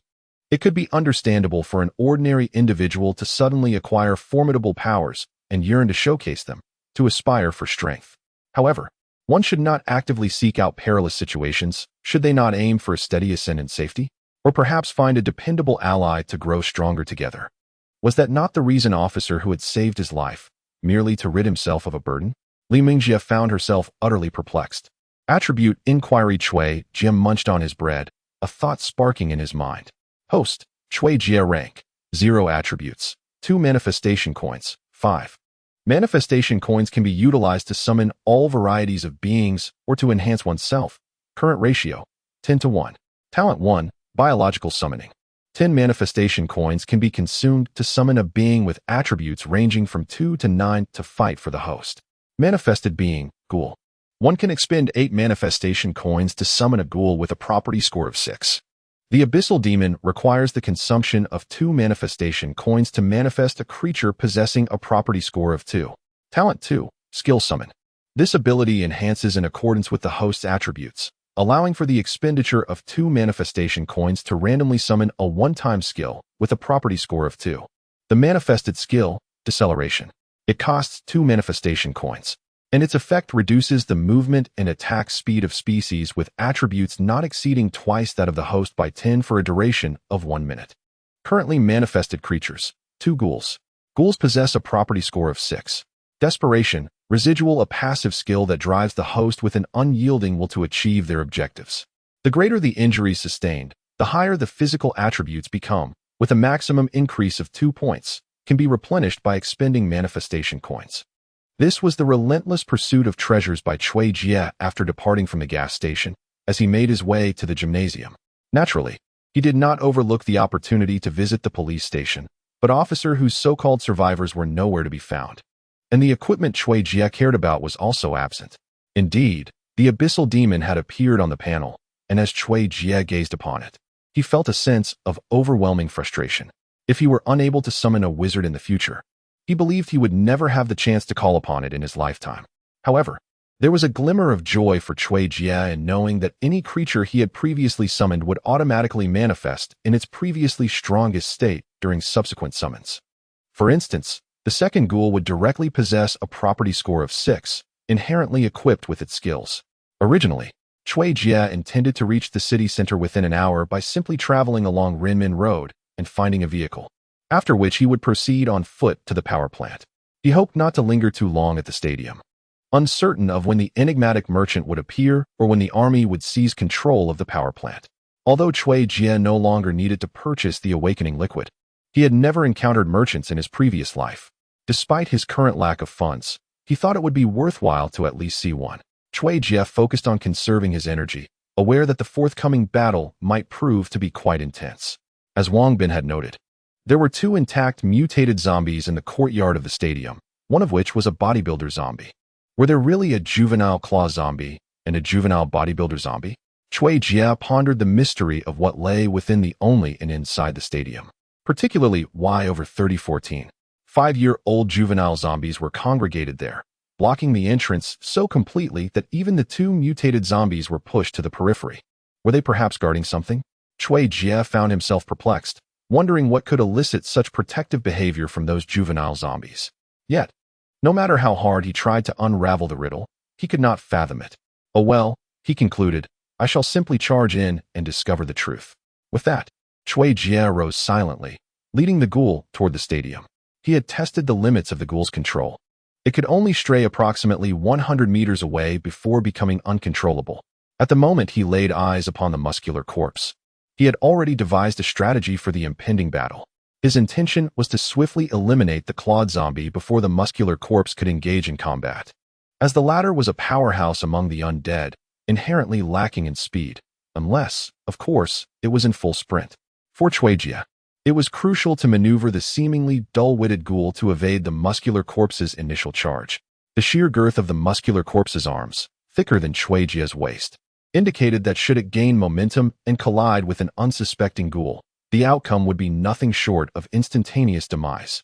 As the ghoul approached within 50 meters, the mutated zombies had already sensed its presence.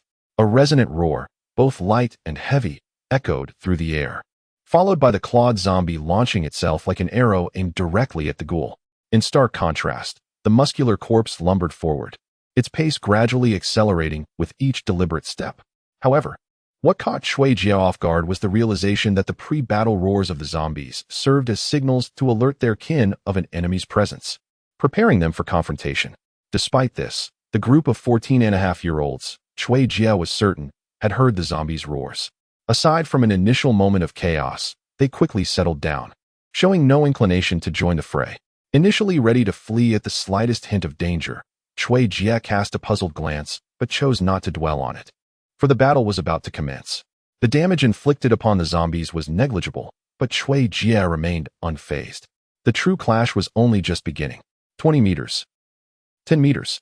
However, Chui Jia could not afford to ponder much longer.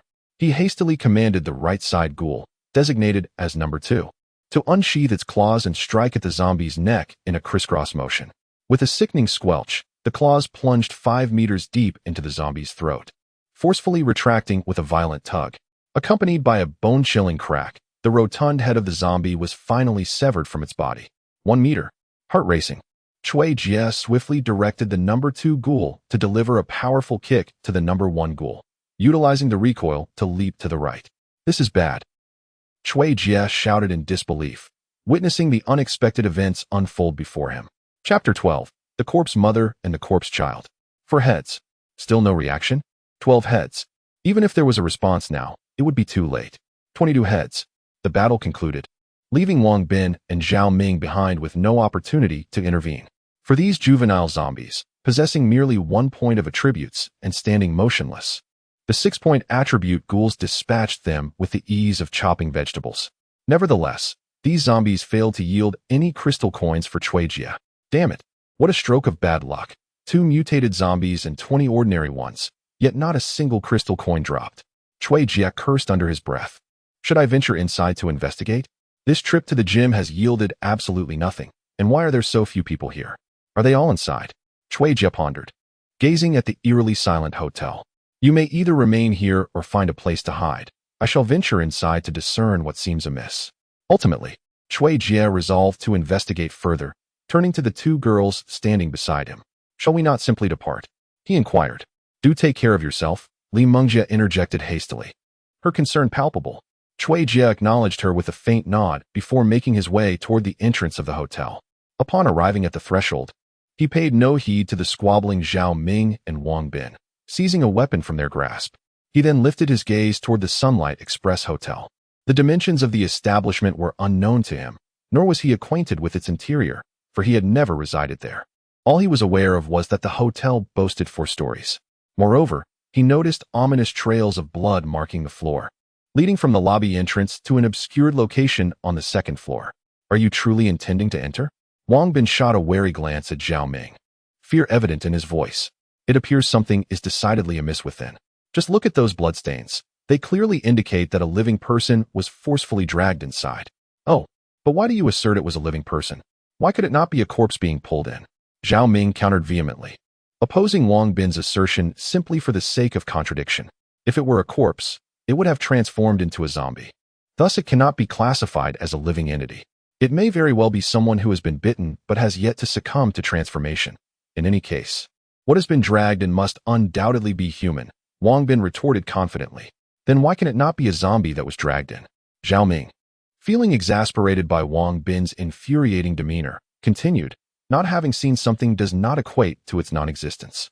Surely, they must have dragged humans into this. What purpose would there be in dragging a zombie, one might wonder? For some twisted affection? Cui Jie suddenly jolted, exclaiming, "By God, you actually guessed it right." With that, he hastily directed the two ghouls towards the hotel. Had it not been for Wang Bin's nonsensical remark, Cui Jie might have remained oblivious. Ah, so it is her. I truly did not anticipate encountering such a peculiar zombie here, he pondered gravely. He was reluctant to enter.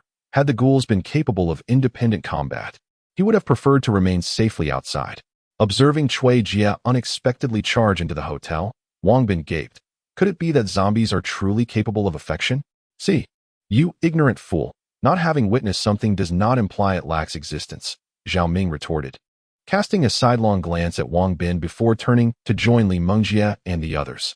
In an open area, he was willing to confront a zombie, but inside the hotel, he deemed it wiser to refrain.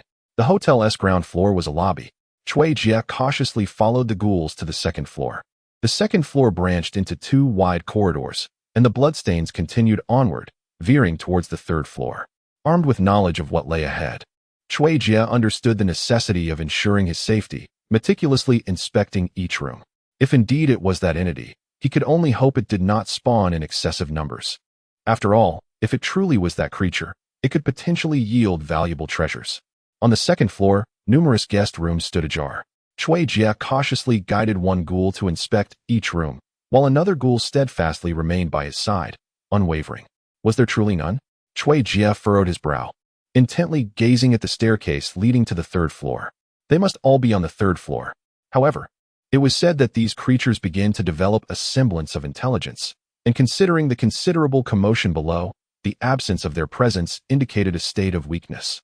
No wonder the young zombies downstairs were blocking the entrance. If memory serves, a first-tier weakness typically lasts about half an hour. Yet, it remains uncertain how much time has elapsed. At last, Cui Jie ascended to the third floor. But what greeted him was not the same wallpaper as that of the second floor. Instead, he was met with blood everywhere. The ground, the walls, all saturated with crimson. A thick layer of congealed blood lay upon the floor, resembling a vivid scarlet carpet. The pungent, overwhelming stench of blood nearly provoked Cui Jie to retch. Moreover, aside from the blood, no corpses were visible. Most importantly, Cui Jie finally confirmed that this place indeed aligned with his expectations. Could it truly be the mother of corpses? In the corridor to the right of the third floor, it was densely packed with the offspring spawned by the mother of corpses. The corpses of the children, measuring approximately 1 meter in height, moved on all fours.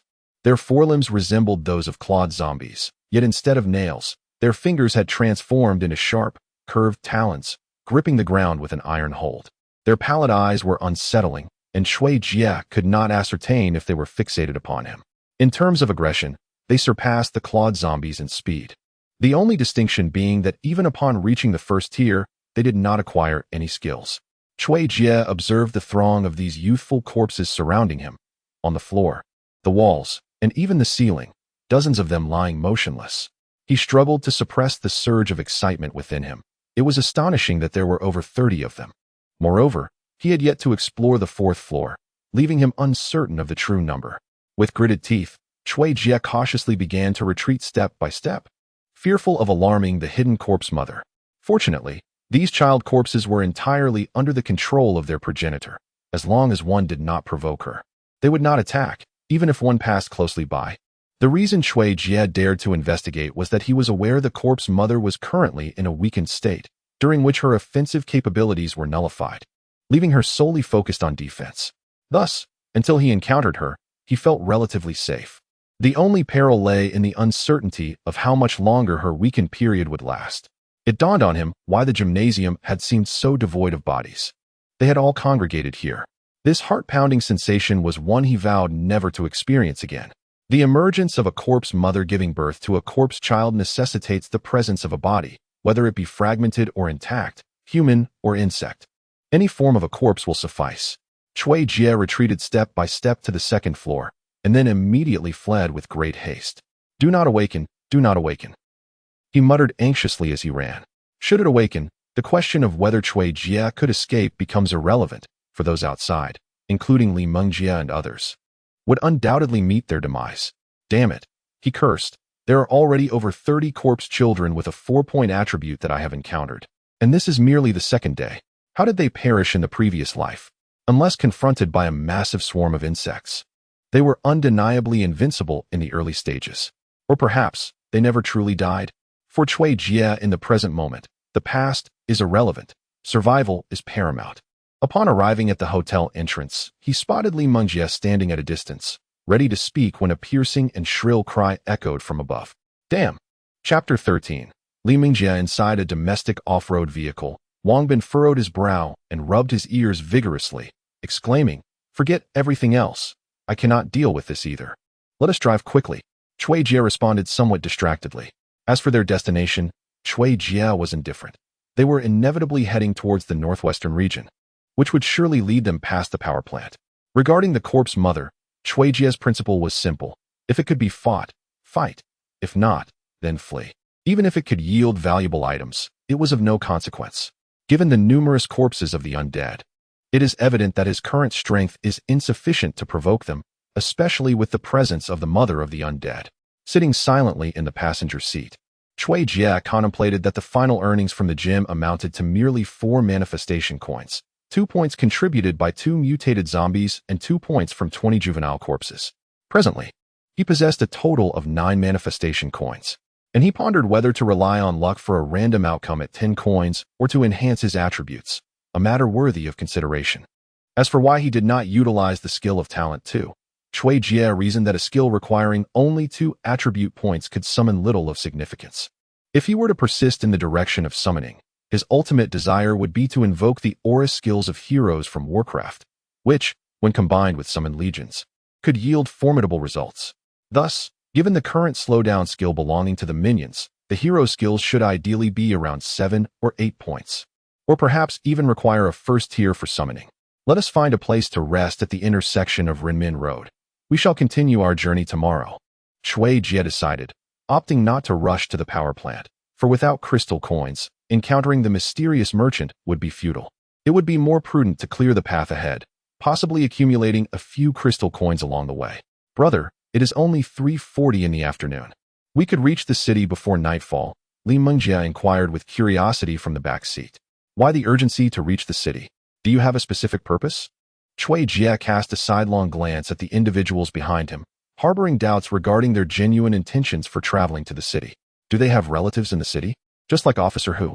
Li Mengjie glanced left and right, feeling uneasy.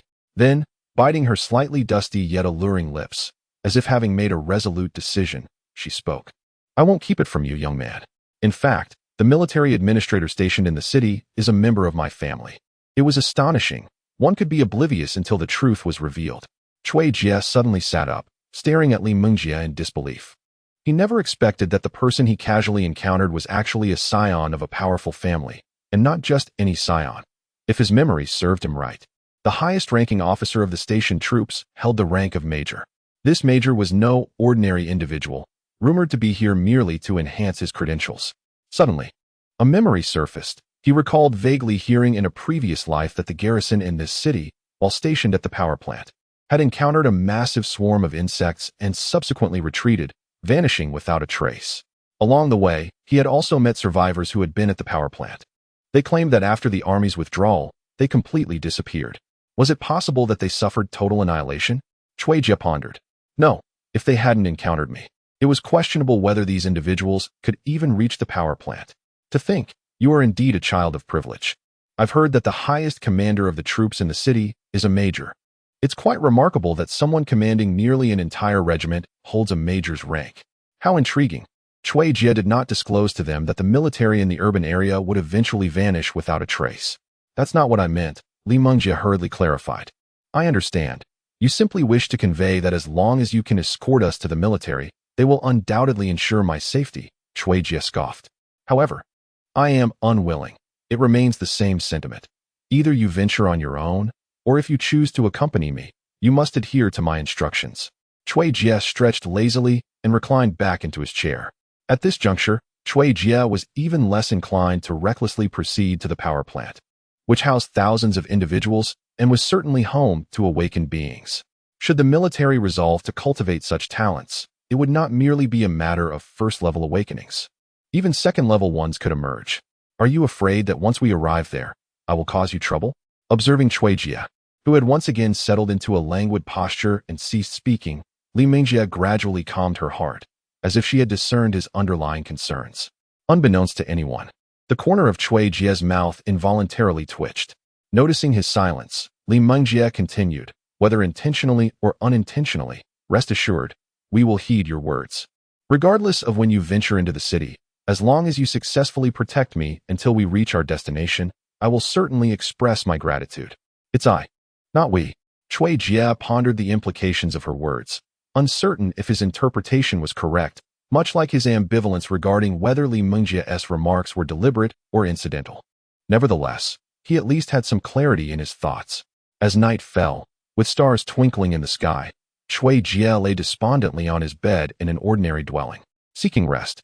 In the past, the village known as Wine Supply Village was dedicated to serving wine to the royal family, hence its name. This village is also the closest one to the present-day People's Road. Initially, Cui Jie intended to cleanse the village of its zombies, hoping to acquire some crystal coins. However, he was taken aback to find that the village harbored merely over 100 zombies and 3 mutated dogs, yielding only 3 crystal coins, with nothing of value from the mutated dogs. As for the whereabouts of the villagers, Cui Jie did not inquire. During his time in the village, Cui Jie encountered several groups of survivors, but they were merely ordinary individuals, with no awakened beings or evolved ones among them. Consequently, he chose to disregard them, having just managed to rid himself of one troublesome group and not wishing to attract another. Upon checking his attributes, he found Host, Cui Jie level, 0 attributes, 2 manifestation coins, 21 can enhance self, current ratio, 10 to 1 talent 1, talent 2, with a sigh. He decided to enhance his attributes by 2 points, while reserving the crystal coins for future use, either to convert into combat power during perilous moments or to explore the mysterious merchant at the power plant. Just as Cui Jie closed his eyes to rest, a series of knocks echoed at the door. Knock, knock, knock. Brother, are you asleep? Came the pure voice of Li Mengjie from outside. Is it Li Mengjie? What brings her here? Cui Jie wondered. No, what's the matter? He asked, perplexed. There is nothing much. I merely wish to inquire about a few matters, if that is permissible. Although puzzled, Cui Jie ultimately opened the door. Outside stood not only Li Mengjie, but also a young woman named Wen Wan. As for why Wang Bin and Zhao Ming were absent, he was at a loss. Speak. What is it that you wish to discuss? Having tidied herself somewhat, Li Mengjie observed Cui Jie, who remained utterly unresponsive, and a fleeting glimmer of disappointment crossed her eyes. Given the circumstances, she was not one to dawdle. She addressed the matter directly, inquiring, I wish to understand the true purpose of this crystal coin. As I anticipated, she would inevitably pose this question. She refrained from asking at the gas station and did not raise it in the gymnasium. Yet she chose to inquire after I had discerned her identity. This girl is undoubtedly intriguing. Chapter 14. Crisis regarding this crystal coin. I am aware that it enables us, the awakened, to level up. However, I cannot ascertain whether ordinary individuals can harness it. Cui Jie could not divulge to her that any ordinary person who absorbs it has the potential to become an evolved being. Once he disclosed that, he would be confronted with the challenge of explaining how he possessed such knowledge. Thus, he could only share information pertinent to the awakened. Before Li Mengjie could respond, Cui Jie continued, becoming an awakened is a natural occurrence that transpired during the onset of the apocalypse. As for how one becomes awakened subsequently, I am not privy to that information. Similarly, Cui Jie could not reveal anything about the enigmatic merchant. They had encountered one another on the very first day of the apocalypse, and he merely held a slight advantage in knowledge concerning the awakened. Beyond that, He remained in the dark. As Li Mingjie opened her mouth to speak, Cui Jie immediately sensed her intention and swiftly interjected, "That is not feasible. You must have noticed how difficult it has been to procure such items in recent days. I cannot provide it to you. However, given your connections, acquiring it from the military district should be relatively straightforward. Well, if that is the case, I appreciate your protection. Rest assured, once I reach a safe place, I shall repay your kindness." Li Mingjie discerned that Cui Jie was genuinely unwilling to assist her and reluctantly expressed her gratitude. "It is not that I do not wish to protect you. I have not abandoned you, truly not. I never anticipated acquiring such abilities. Had I foreseen it, I would have certainly safeguarded you," Cui Jie lamented, drenched in sweat as he lay on the bed in an ordinary second-floor bedroom. "No, I did not seize your abilities. Xiao Jing, please, hear me out." Suddenly, Cui Jie jolted upright in terror. Could this truly be connected to the vengeful spirit? That cannot be. I have already ended that life. Yet, this feeling, he muttered, furrowing his brow tightly. Setting aside the dreams of the previous night, he recalled the inexplicable sensation he had upon waking yesterday morning. Now, that feeling had intensified. It must be a pang of guilt, he reasoned. Indeed, that must be it. In truth, taking a life should not weigh heavily on someone who has endured the apocalypse for 6 months. It was merely Cui Jie's deliberate self-reassurance. Upon descending the stairs, observed that and her companions were already prepared for departure. An inexplicable sense of unease enveloped him. Before the curious expressions of and the others could fade, shook his head again and spoke. Gazing at the young man's lush bangs clinging to his forehead, reminiscent of hair freshly washed yet unblown dry, voiced her concern. "Are you all right, young man?" "I'm fine, don't worry. And please, refrain from calling me young man. My name is," he replied, tidying up the disheveled hair on his forehead. Resolved not to engage in clearing out zombies along the way, instead, he intended to head directly to the power plant. He believed that after 3 days, the military would have already secured the facility. Furthermore, if the vengeful undead truly sought him out, the presence of the army would provide a safeguard. "Let us embark on our journey," he declared, demonstrating his decisiveness. With at the wheel, everyone took their seats in the vehicle. However, before the engine could roar to life, a shout echoed from behind. "Hero, wait a moment, wait." Without needing to glance back, recognized the voice and instructed, "Please step out and see what they want. If they wish to accompany us, let them, but they must secure their own transportation." Shrugged and, with a bemused expression, exited the vehicle. He observed a group of individuals, both men and women, young and old, rushing toward him and inquired, "What brings you here?" Is the hero in the car?" "The one who was here yesterday with the leader." A middle-aged man wiped the sweat from his forehead and cautiously inquired. Yet he found himself at a loss for words to describe the ghoul that Cui Jie had summoned. "Just tell us what you need. We are in a hurry to continue our journey. If there is nothing else, we shall take our leave," Wang Bin said impatiently. "Wait a moment, young brother," the middle-aged man exclaimed, hastily grasping Wang Bin's hand, which was still clutching a substantial amount of money. "This brother is for you. I simply wish to ask where you are headed and if you could take us along. It seems you still do not comprehend the current state of affairs." Wang Bin replied with a wry smile, firmly letting go of the money, which fell to the ground. "If you wish to accompany us, you may, but we will not offer you any protection. By the way, we are heading towards the city. Find your own means of transportation to follow us," he added, turning away without a backward glance towards the vehicle. The middle-aged man stood there, staring blankly at the money on the ground. In truth, he understood the current circumstances. He merely wished to see if the money still held any value. Once a dynasty loses the function of currency, he dared not contemplate the implications further. Had the nation truly descended into such a crisis? "Uncle Wang, that person must be a summoner. I now recall what he summoned. It resembles a ghoul from a game." A young man behind the middle-aged man whispered at that moment. "Oh, a summoner? What is that?" The middle-aged man, now too preoccupied to inquire further, quickly urged, "Hurry, everyone. Let us find a vehicle. We'll discuss this further once we catch up." He then seized the young man's arm and dashed towards the road. In truth, locating a vehicle is quite effortless, as they abound on the streets. Fortunately, Cui Jie had previously cleared this area of zombies. Since he resolved to hasten to the power plant without pausing at the villages along the way, he was nonetheless unwilling to overlook the scattered zombies. Ultimately, Cui Jie unleashed the ghoul outside the vehicle, instructing Wang Bin to maintain a steady speed of approximately 30 miles per hour. This ensured that the ghoul could efficiently eliminate the zombies encountered along the route, while also allowing Cui Jie to remain vigilant for any crystal coins. Thus, a convoy of 7 or 8 vehicles traversed Renmin Road at a consistent pace, while outside, a leaping creature relentlessly dispatched the zombies that littered their path. Chapter 15. The military in the Gunyang district, Cui Jie's ultimate destination, the power plant, was situated. Standing silently at the entrance of an ordinary supermarket, he gazed northeastward, contemplating that the power plant must be nearby. Suddenly, a series of gunshots erupted, startling those within the supermarket who were replenishing their energy and piquing Cui Jie's curiosity. Could it truly be the military? What is that sound? It resembles gunfire indeed. It is gunfire. I recognize that sound. Could it be the government has arrived? The government is here to rescue us.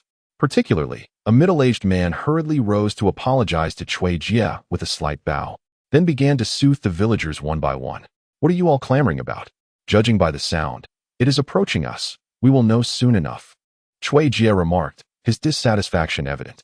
Upon arriving at the supermarket, he observed the ample supplies and realized that someone would undoubtedly come, be it soldiers or survivors. Did Yang village truly fall? Cui Jie pondered, furrowing his brow in confusion. Otherwise, why would the military send personnel to scavenge resources?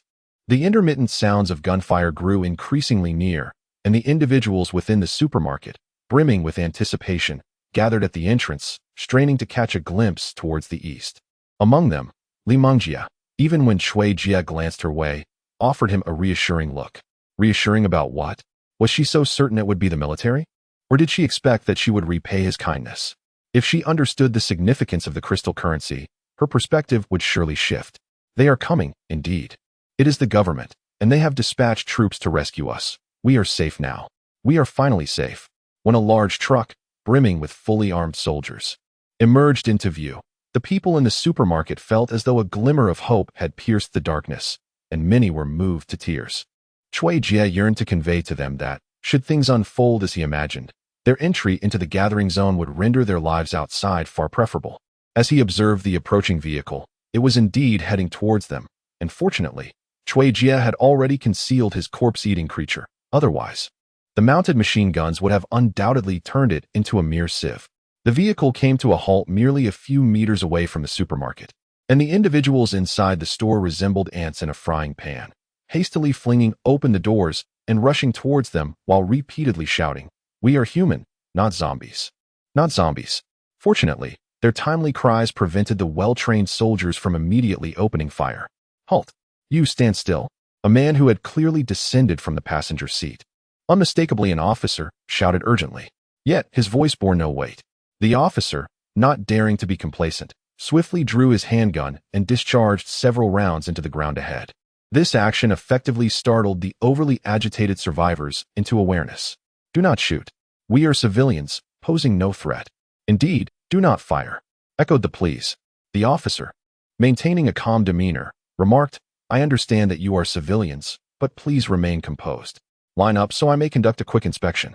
Over the past few days, he had witnessed numerous encounters with fortunate survivors, and though each inspection had proven safe, he could not afford to let his guard down, especially considering the power plant housed tens of thousands of individuals.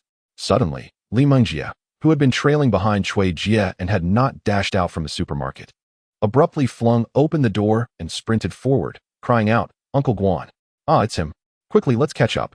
Wang Bin, standing nearby, was equally astonished and hurried after Mengjia. However, before departing, he cast a lingering glance at Cui Jie. "Little Jie, it is indeed little Jie."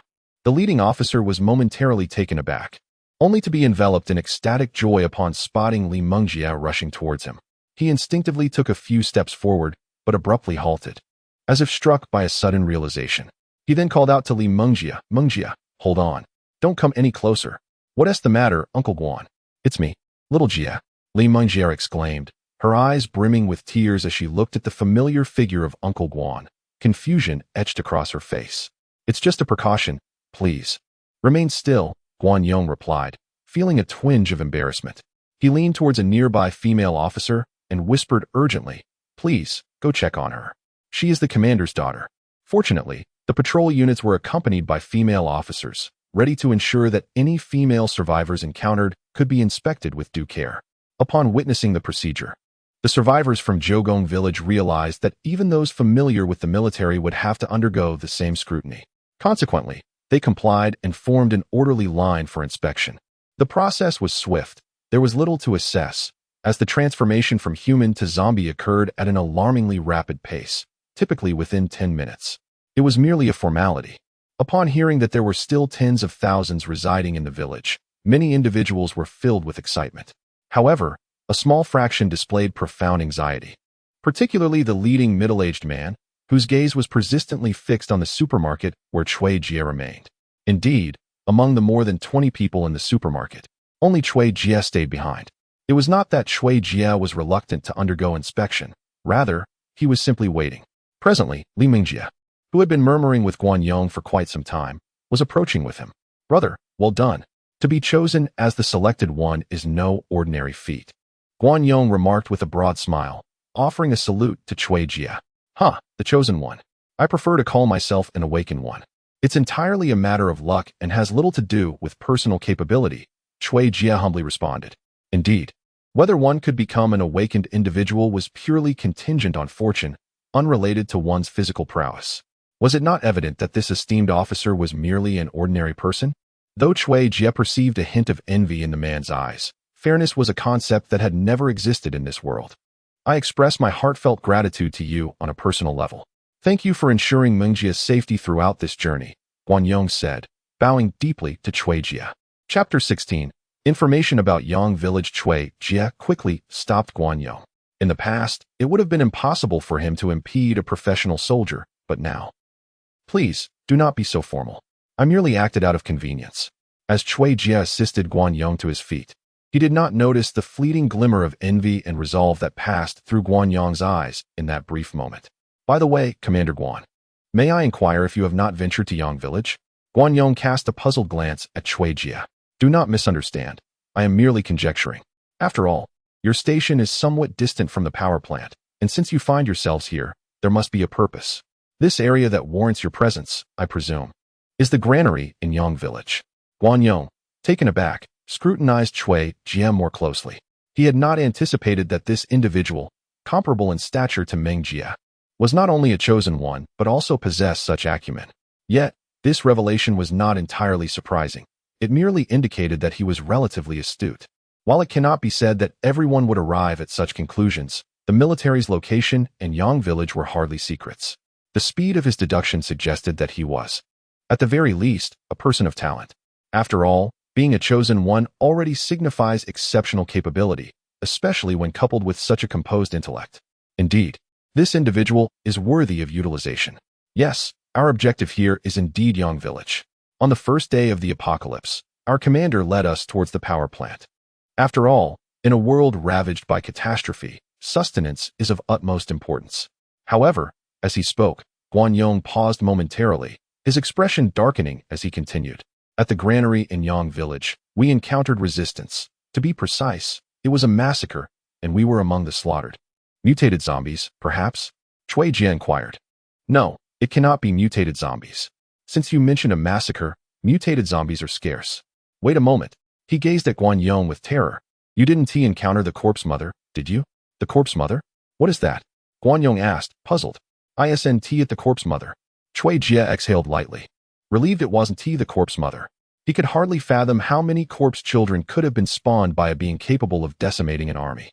It's a horde of mutated rats, a vast swarm, and among them is a rat king, endowed with special abilities. Guan Yong refrained from pressing Cui Jie further about the corpse mother and continued, how many rats are there? Did you not mobilize any awakened ones?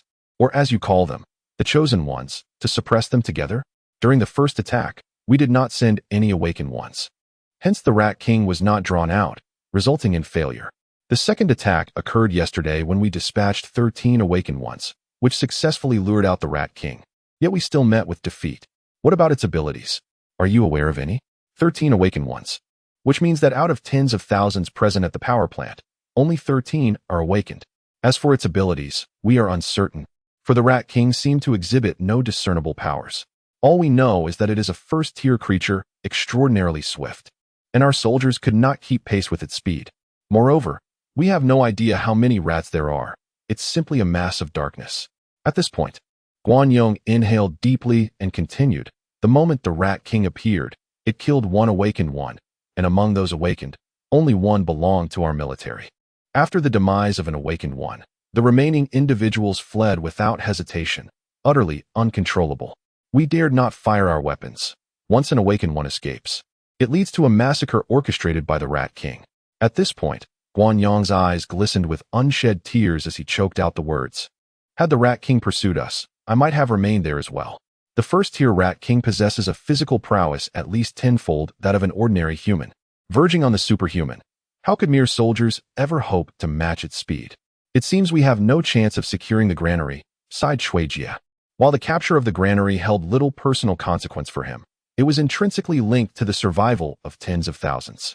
He was willing to assist, yet he found himself at a loss for how to proceed. The Rat King? Is it truly formidable? Is it more powerful than your pet? Questioned Li Mingjie, oblivious to the significance of the first-tier designation. In that moment, Guan Yong recalled her earlier words. Little brother, the item you promised. It's nothing. I didn't give it a second thought, he replied. She remains unaware of its true value, yet I am acutely aware. Shuijia, observing Guan Yong's hesitant demeanor, discerned his unspoken thoughts. However, one matter perplexed him. Had the mysterious merchant not appeared in the gathering zone? Given the military's efficiency in exterminating zombies, acquiring crystal coins should not pose a challenge. Why then had they not procured the awakening fluid? Why was there only one awakened individual within the ranks? Alternatively, one might say that even if there were only a single awakened individual, if all resources were concentrated upon him, Shuijia firmly believed that, even without attaining the second tier, he would undoubtedly reach the pinnacle of the first tier. Was not that awakened member of the military a trusted confidant of the commander? Shuijia pondered. Report. The sudden exclamation interrupted Shuijia's train of thought. The commander has issued a directive to proceed to the camp immediately, without fail. Initially, tasks related to gathering supplies were disregarded entirely. Even the villagers of Jiugong were merely told to follow, as Shuijia hastily led Li Mingjie and others away, himself included. Commander Guan, what has transpired? Shuijia inquired, observing Guan Yong's serious demeanor as they sat in the vehicle. Li Mingjie, seated behind, also regarded Guan Yong with a grave expression. It appeared that the base station had already been established. Otherwise, how could they have communicated? This suggested that his phone might still function within this vicinity. Shuijia discreetly reached into his pocket, only to discover that, unbeknownst to him, his phone had vanished. The J-City Coal Power Plant, located in the northwestern Guanyang district of J-City, is a state-owned facility, sprawling over several hundred square meters and employing thousands of workers. Shuijia, having never visited this place before or after the apocalypse, was entirely unfamiliar with it. As Shuijia and his companions traversed the route to the power plant, the previously elusive survivors were now abundant. Individuals were driving, cycling, and even walking, with urgency etched upon their faces. All shared a common destination, the power plant. How did they know to come here? Li Mingjie inquired with a hint of confusion. We have professional radio personnel tirelessly broadcasting. Once someone tunes into our channel, they will be aware of our presence here. Guan Yong, somewhat perplexed, elaborated. Did you not arrive here by listening to our broadcasts? Fortunately, you did not take a detour. Otherwise, your journey would have been in vain. He nodded gratefully at Shuijia once more, refraining from probing why Shuijia had fortuitously headed toward the power plant. Li Mingjie, too, chose not to inquire. Each individual harbors their own secrets, and unless it directly affects one's interests, it is often prudent to refrain from asking.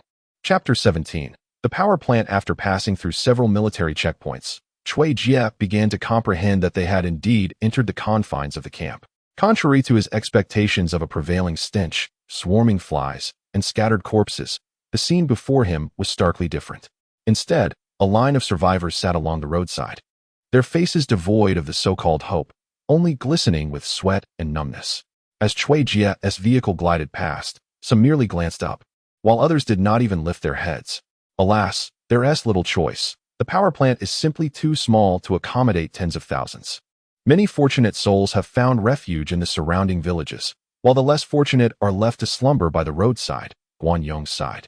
Indeed, there are numerous places outside where one might rest, but do you dare to venture there? Indeed, this reflects the tragic plight of humanity. If, on the very first day of the apocalypse, one could muster the courage to vanquish the undead and by some stroke of fortune acquire a crystal coin, then, upon successful absorption, one could at least navigate the initial 7 days in relative safety. As he delved deeper into this grim reality, Cui Jie became increasingly aware of the lamentable fates of these ordinary individuals.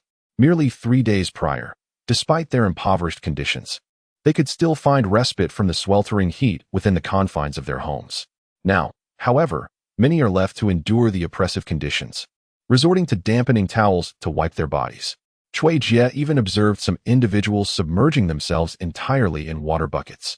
This is a testament to the abundance of water in Province H. Otherwise, the situation would be dire. Cui Jie had not experienced the initial crisis of the undead. He had directly entered the era of the insects. During that time, smaller encampments were virtually non-existent, with only fortifications towering several meters high remaining. And such sanctuaries were limited to prisons. Individuals surviving outside these encampments were scarcely visible. One either toiled for the strong within the camps, lucky enough to earn a crystal coin as a token of gratitude, thus qualifying as a high-level cannon fodder, or they succumbed to becoming sustenance for the insects or otherworldly creatures. Were these souls truly able to sleep at night? Li Mengjie, observing the individuals outside, could not suppress her concern. I can hardly fathom how these people manage to find rest at night. In this weather, won't they be devoured by mosquitoes? She remarked, her imagination struggling to grasp the grim reality. These concerns are not of primary importance. After all, the mosquitoes have not mutated, and we can endure for a while. The crux of the matter is that our food supplies are dwindling. Indeed, ever since Cui Jie learned of their failure to assault Yang Village, he has been acutely aware of this fact. Fortunately, there was still electricity in the earlier stages, allowing many supermarkets to offer consumable goods, including the granaries in Yang Village. However, should the power fail, we would truly be facing a crisis. Well, we have arrived. Let's disembark. As Guan Yong's words fell, the vehicle came to a halt, confirming their arrival at the power plant. Although Cui Jie had never visited this place, he had traversed this route to the city. Thus he recognized it without the need for extensive introduction. The only difference was the presence of several soldiers stationed at the entrance. Report. It seems a peculiar individual has arrived at the camp. He is currently standing on the basketball court. The commander has already gone to investigate. You should also take a look, one soldier remarked. Understood, Guan Yong replied, leading Li Mengjie and the others, including Cui Jie, into the facility. A mysterious figure? It must be a merchant. How fortuitous that he has arrived at such an opportune moment. I wonder what I might be able to procure. Cui Jie instinctively patted his pocket, though he had long since stowed the crystal coins away in the system space. The fact that crystal coins could be stored in this space was a revelation that took Cui Jie by surprise. Inside the power plant, there were no lines of people sitting outside, enduring the scorching sun. However, it is understandable. Those who could reside within the power plant must be individuals of considerable wealth or status. These individuals, unless absolutely necessary, should be relishing the comfort afforded by the free electricity within their dormitories. You all wait here for a moment. Mengjie, come with me, said the speaker. Upon reaching the basketball court, it was evident that Li Mengjie had already taken Guan Yong away. The remaining figures, Cui Jie and Wang Bin, remained silent. Since their encounter with Guan Yong, Wang Bin and his companions had not even cast a glance at Cui Jie.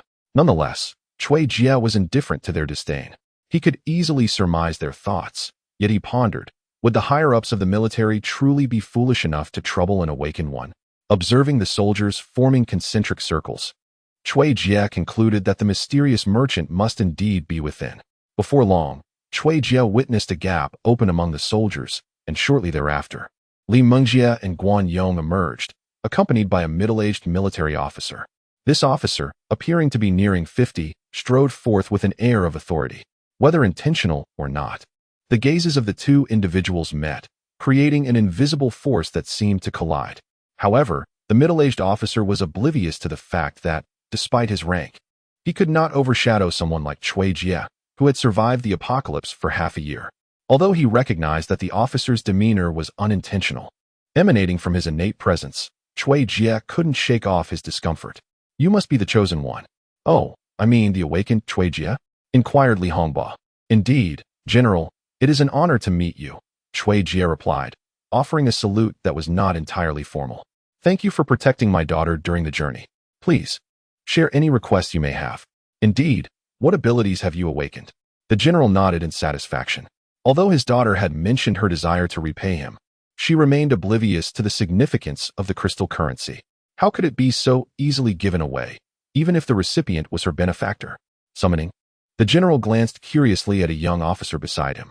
Suddenly, his eyes lit up. Unlike the officer, who displayed a hint of disdain, the general eagerly inquired, "Is there a limit? How many can be summoned?" "A limit? How many?" Chui Jie was momentarily taken aback, staring at the general in surprise. He had not anticipated that this general, who had only just learned of the summoner's existence, would immediately pinpoint the most crucial aspect. Could this truly illustrate the disparity between experience and inexperience? Chapter 18. The merchant. It should be limitless, as long as there is sufficient energy to continue summoning. Chui Jie replied, though he himself was uncertain whether those who had genuinely awakened the summoning abilities could indeed summon without bounds. If it were truly limitless, such a power would be formidable. The general expressed his astonishment. Chui Jie, unafraid to suggest this, recognized that the summoners were inherently weak.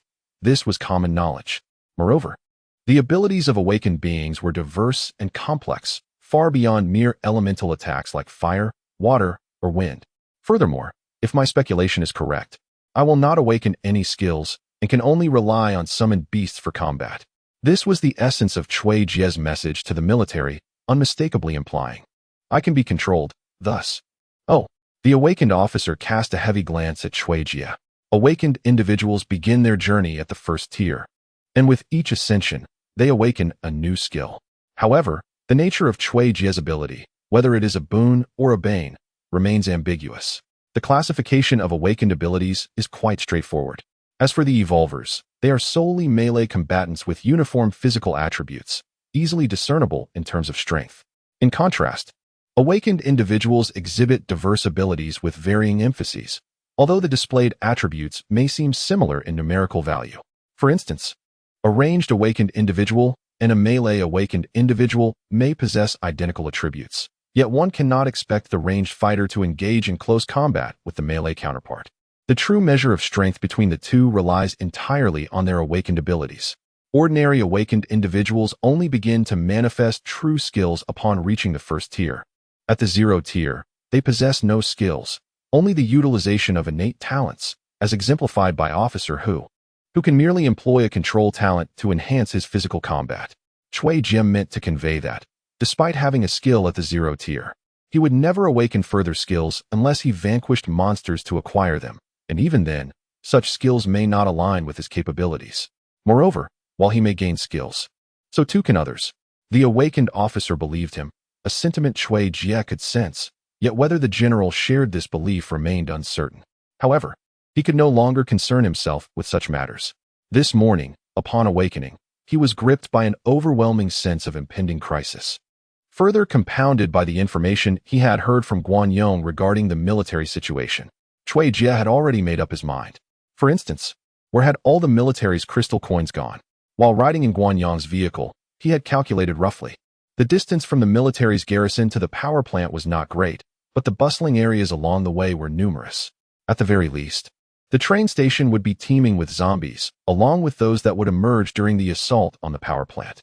Considering the military's misfortune, coupled with their resources, such as providing for the soul awakened one or allowing ordinary individuals to absorb and evolve, Chui Jie estimated that the military should possess at least over 100 crystal coins.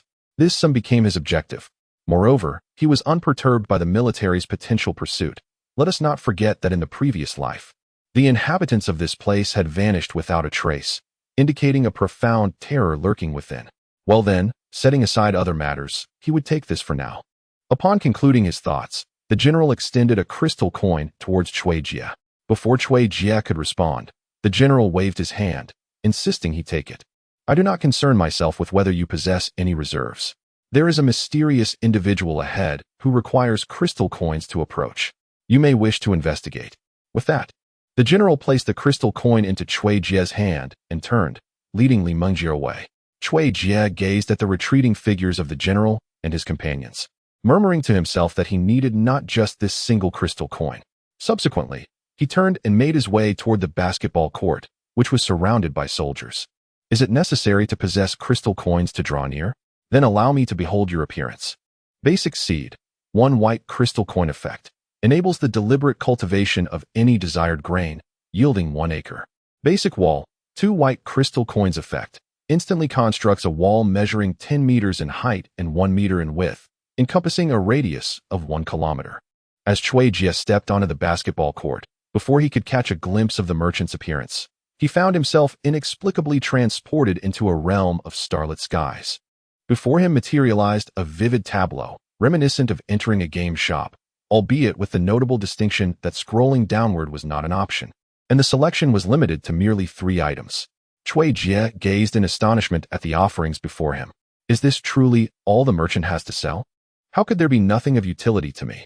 Seeds and walls are indeed valuable, yet what purpose do they serve for Chui Jie in his current state? No, these items are merely basic. It stands to reason that intermediate, advanced, or even supreme items may exist. Moreover, it appears that the awakening liquid, which he had heard tales of in his past life, is conspicuously absent. Is it due to my insufficient rank, or perhaps a lack of crystal coins? With the coins bestowed by the general, Chui Jie finds himself with a total of only 4 crystal coins. Surely, it must be the scarcity of coins. The awakening liquid demands 10 manifestation coins, and this merchant does not even permit a glance. Chui Jie is left with no recourse. He had hoped that even if he could not acquire the awakening liquid, weapons or equipment would suffice. Yet, who could have anticipated such disappointment? Chui Jie grumbled, indeed. It is quite disappointing. Who do you think I should be? Suddenly, a voice erupted without warning. You are. No, you are a merchant, aren't you?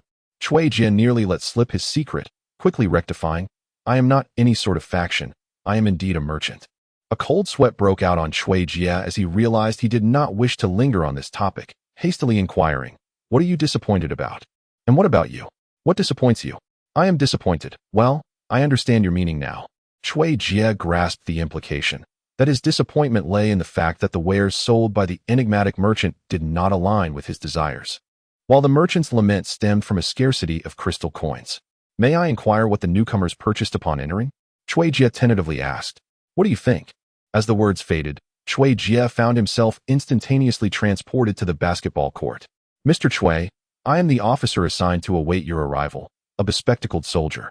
Exuding an air of clerical demeanor, interjected as Chui Jie stepped out of the encircled gathering. Yes, that would be me. Is there something you require? Chui Jie surmised it was likely arrangements for his accommodation. I am here to escort you to your resting quarters. Please, follow me. Indeed. Chui Jie followed the soldier step by step toward the staff dormitory. A private room seemed improbable. It was likely several awakened individuals would be sharing the space. Yet, if that were the case, wouldn't it lead to the potential for factional alliances? Or perhaps a mingling with military personnel? It cannot be that I am confined in a room with a group of ordinary individuals. Chui Jie followed the clerk towards their destination. As they passed a workshop, he heard the hum of machinery within. He dismissed it, knowing that there must be someone operating the equipment. Otherwise, where would the electricity come from? Here we are. Your dormitory is in this building. Once you enter, take the first right, the clerk stated, and without waiting for Chui Jie to respond, turned and departed. Wait, you're not going to show me in? Aren't you concerned I might cause a disturbance? Most importantly, please hand me the key, Chui Jie thought, glancing up at the building. This was clearly not the employee dormitory, but rather the office building of the power plant clerks. Chapter 19. The conference hall on the 4th day. Chui Jie furrowed his brow as he gazed into the mirror. He did not appear as haggard as in his previous life. Instead, he looked invigorated. Yet, he remained perplexed as to why he felt this way every morning. It was as if a storm was brewing, an ominous premonition of impending events. Initially, he believed it was linked to the arrival of the monstrous insects in 2 days. However, that should not be the case, for that event was still 2 days away. While the sense of crisis he felt seemed imminent, particularly today, as if something were about to transpire at any moment. Suddenly, a series of loud knocks startled him. Chui Jie, are you awake? Came the voice of Guan Yong from outside. Indeed, this room was not an employee dormitory, but rather an interview hall for recruiting staff at the power plant. A total of 12 individuals, including Chui Jie and Guan Yong, resided together, with the exception of Cui Jia, all being military personnel. Upon their arrival, Cui Jia hastily wiped his face, wishing to conceal the sorrow etched upon it.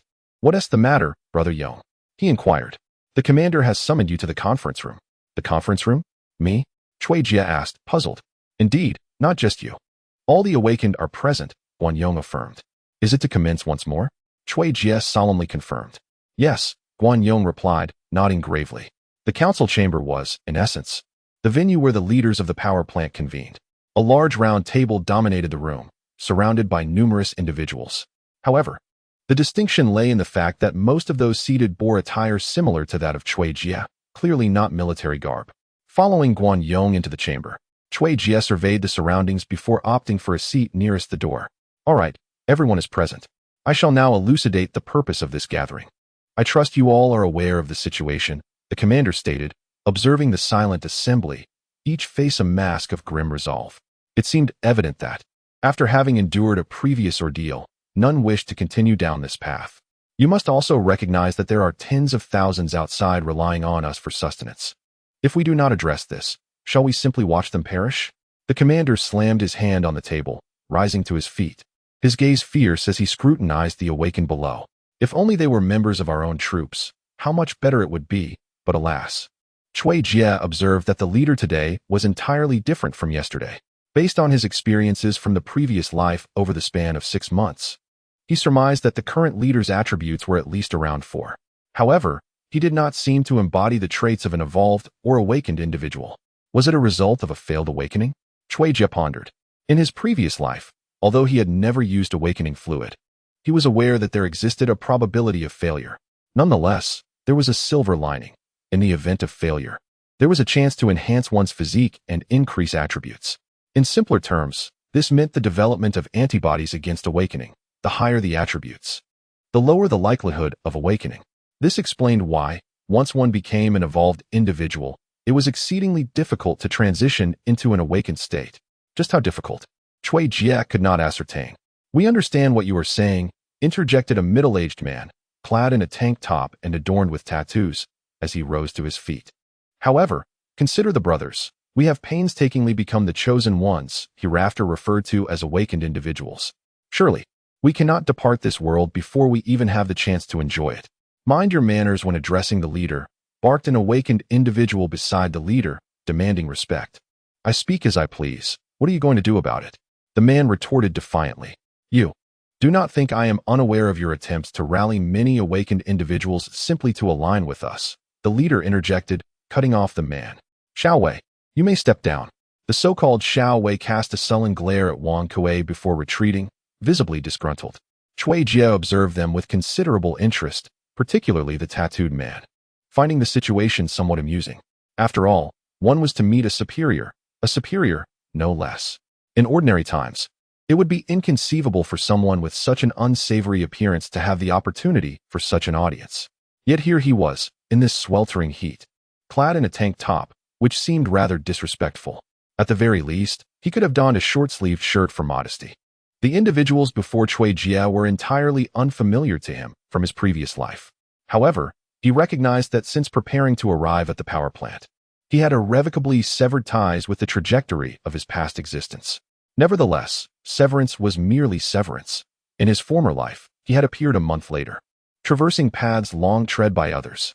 "Wang Kuei, I understand your concerns. We have devised a solution," the superior remarked, slowly turning his gaze toward Cui Jia. "What solution?" Wang Kuei questioned, equally perplexed, following the superior's line of sight to Cui Jia. Suddenly, the entire hall turned their attention to Cui Jia. "Me? Why are you looking at me?" Cui Jia exclaimed, astonished, pointing to himself. "Xiao Jia, please share your abilities," the superior chuckled. "My abilities? I am a summoner." As I have mentioned before, Cui Jia feigned ignorance, responding, "A summoner? Indeed, what is so remarkable about that? What exactly is a summoner?" In an instant, the once tranquil hall erupted into a flurry of activity. Some were oblivious to the concept of a summoner, while others had a vague understanding, yet regardless of their knowledge, all were captivated by the notion of a summoner. Could a solitary individual truly contend with the onslaught of mutated rats? "Commander, I know you wouldn't place your hopes in this young man without reason. Although I am uncertain of the summoner's unique abilities, I cannot fathom how he alone could withstand the army of mutated rats, particularly with the Rat King among them. The tattooed man cast a puzzled glance at Cui Jie before turning to the commander with his inquiry. Indeed, the summoner does not possess any extraordinary traits. However, this young man has the remarkable ability to summon without limits, provided he has an ample supply of crystal coins. What? Unlimited summoning. Is that true? Those who grasped the significance of the statement gasped in astonishment, while those who did not quickly sought clarification, including the tattooed giant, Wang Kuei. Young man, what is your name? I am Wang Kuei, and I am your elder. If you regard me with respect, you may call me Brother Kuei. Can you truly summon without limits? Wang Kuei inquired, a smile spreading across his face as he addressed Cui Jie. Wang Kuei, do not push your luck. A booming voice interrupted. At that moment, with the sound of the shout, Cui Jie noticed Wang Kuei, who had been jovially conversing with him, suddenly stumble, nearly losing his balance. He instinctively placed his hands on the table to steady himself. Wang Kuei then turned his incredulous gaze toward the awakened individual from the military. Xiao Wei, Chapter 20, Within Reach. You have actually reached the first level. Observing Xiao Wei with a hint of astonishment, Wang Kuei then cast a glance at the general, who remained composed in his seat as if nothing had transpired. A sudden realization dawned upon him, and he exclaimed, indeed. With the military as a stronghold, even Tier 1 is not particularly surprising. Having spoken, Wang Kuei slumped into his seat, resembling a deflated ball. In his final moments, he nodded towards Cui Jie, yet remained silent. What manner of ability is this?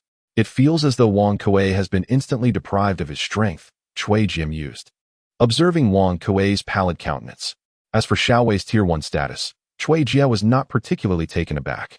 As Wang Kuei had stated, with the military as a bulwark, even Tier 2 would not be an issue. This was precisely Cui Jie's motivation for coming here. Now that everyone is aware of this young man's capabilities, I presume there are no further objections? What is the cost? Surely, there cannot be an unlimited capacity for summoning without consequence, and the Rat King. Oh, I comprehend now. This elucidates the reason for Lu Wei's ascension to Tier 1, Wang Kuei remarked. It appeared that the military held certain reservations about him, and he had indeed organized these awakened individuals. Cui Jie harbored a newfound respect for Wang Kuei. They were both awakened, and initially, no one believed their abilities to be inferior to others. An ordinary civilian, suddenly endowed with extraordinary powers, would hardly be content to remain subservient. It would be peculiar if they did not become conceited. Regardless of his past occupation, the fact that this gentleman had swiftly become the spokesperson for civilian awakened in the early stages suggested that he was no simpleton. We shall bear the cost for the little brother, and let the Mouse King deal with Xiao Wei, with the soldier's assistance. Are you satisfied now? The general, with an imposing demeanor, surveyed the room and spoke. Have I consented? Why do I feel as though these individuals have disregarded their own selves? Have I merely become a tool? Cui Jie pondered, somewhat perplexed. Nevertheless, isn't this precisely my objective? Including Lu Wei and Cui Jie, there were a total of 15 awakened individuals in the reception hall, with the remaining 12 all casting their gazes towards Wang Kuei. No problem. But there is one more thing I must mention. Wang Kuei paused momentarily. Then, with a teasing tone, he remarked, your mutants should also be mobilized, shouldn't they? They ought to be included this time. Mutants? What mutants? Cui Jie was taken aback, for he had never heard of such a notion. Could it be referring to evolvers? All right. The general was momentarily stunned, then cast a deep glance at Wang Kuei and responded with a heavy acknowledgement. Dismissed. Xiao Jie, stay behind. At last, the reward has arrived. Cui Jie watched eagerly as the awakened individuals filed out, with Wang Kuei even offering him a smile before departing. You must be aware of the purpose behind your retention, correct? The general remarked as he observed the individuals leaving. I understand. Rest assured, General, I shall do my utmost. However, there is one point I must clarify. Oh, go ahead. The general replied, gesturing for Cui Jie to continue.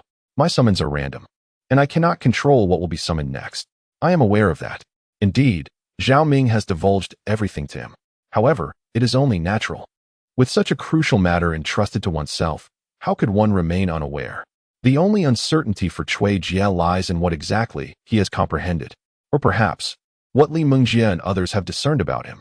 Well, I find myself at a loss for words. Now, it is my turn to pose inquiries. The general nodded solemnly and fixed his gaze on Cui Jie, inquiring about the energy required for a single summoning. and whether the creatures he has summoned before could be called forth directly again. Creatures I have summoned before can indeed be called forth again directly, and the energy consumed remains constant. 1 crystal coin per summoning, Cui Jie replied, half in jest. 1 crystal coin for each summoning? Is the cost truly so steep? The general gazed at Cui Jie with a look of concern, eager to ascertain the veracity of his claim. And what do you think? Such formidable capabilities surely come at a considerable price. Moreover, I can assure you that once I ascend to the first tier, the cost will only escalate. Cui Jie spoke with unwavering honesty, fully confident that when he reaches the first tier, summoning first-tier creatures would require far more than a single crystal coin. As for this, the general could discern nothing from Cui Jie's expression. He turned, hesitating as he glanced toward Lu Wei, who now took the initiative to inquire about the abilities of the creatures Cui Jie had summoned. The minimum attribute is 4 points, while the maximum is 9 points. The ghoul possesses an attribute of 6 points, Cui Jie remarked with evident interest regarding Lu Wei's question. Is it 4 o'clock or 9 o'clock? The randomness is quite significant. Lu Wei murmured to himself, casting a glance at the general before falling silent. Cui Jie also looked towards the general, acutely aware that his ability to achieve the objective hinged entirely upon the general's decisions. A heavy sigh escaped the general's lips, and Cui Jie recognized the gravity of the situation, holding a deep admiration for the general's character. It is noteworthy that regardless of whether the assault on Yang Village was motivated by the survival of those outside, he understood that, given the current combat capabilities of the army, combined with the crystal coins at their disposal and the first-tier Lu Wei, they could undoubtedly navigate through the first 7 days safely, provided they did not engage in reckless behavior. Cui Jie was uncertain of the specifics, but Lu Wei was aware that the army lacked heavy weaponry. They only possessed a few inadequate machine guns, which proved ineffective before they could eliminate a significant number of the rats. The speed of those rats was astonishingly swift. Without frontline distractions, their efforts were futile. Moreover, Lu Wei also understood that, on the surface, the army's supply of crystal coins was quite limited. Enhancing himself to the first tier consumed 25 crystal coins, and transforming 10 ordinary officers into mutants incurred an unknown cost. In the shadows, it was crucial to note that he had heard the general had purchased 2 vials of awakening liquid, one of which likely failed. Estimating roughly, the army was left with fewer than 100 crystal coins. General, may I inquire about what a mutant is? Cui Jie asked, unable to contain his curiosity as he observed the general deep in thought. Indeed, mutants were synonymous with evolvers. However, I cannot ascertain how many individuals there are. If the number is substantial, will there be any crystalline coins left for oneself? Enough of this rambling. The general has finally made a resolute decision. After speaking, he tossed a bag towards Cui Jie, stating, "This contains 50 crystalline coins. Take it and leave at once."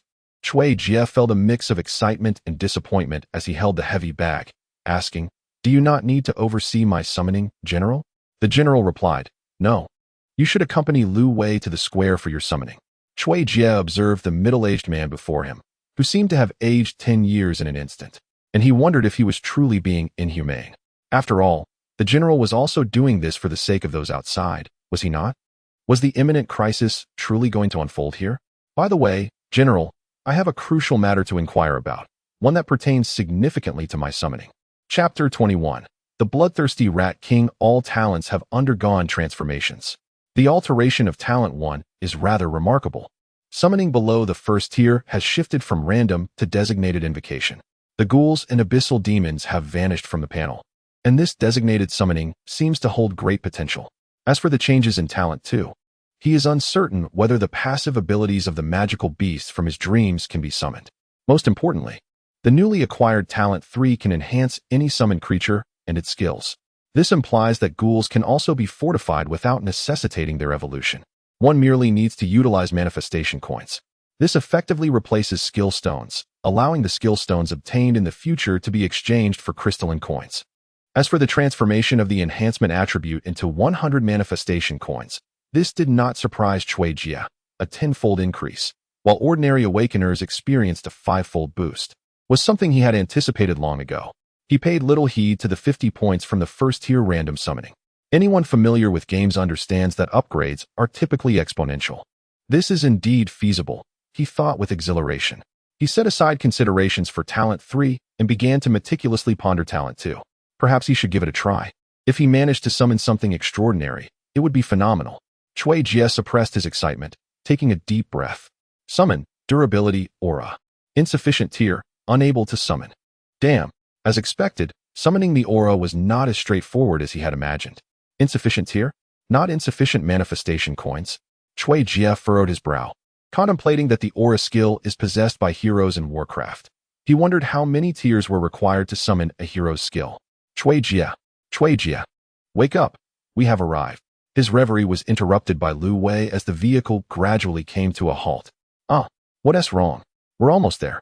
The rest of the journey requires us to walk.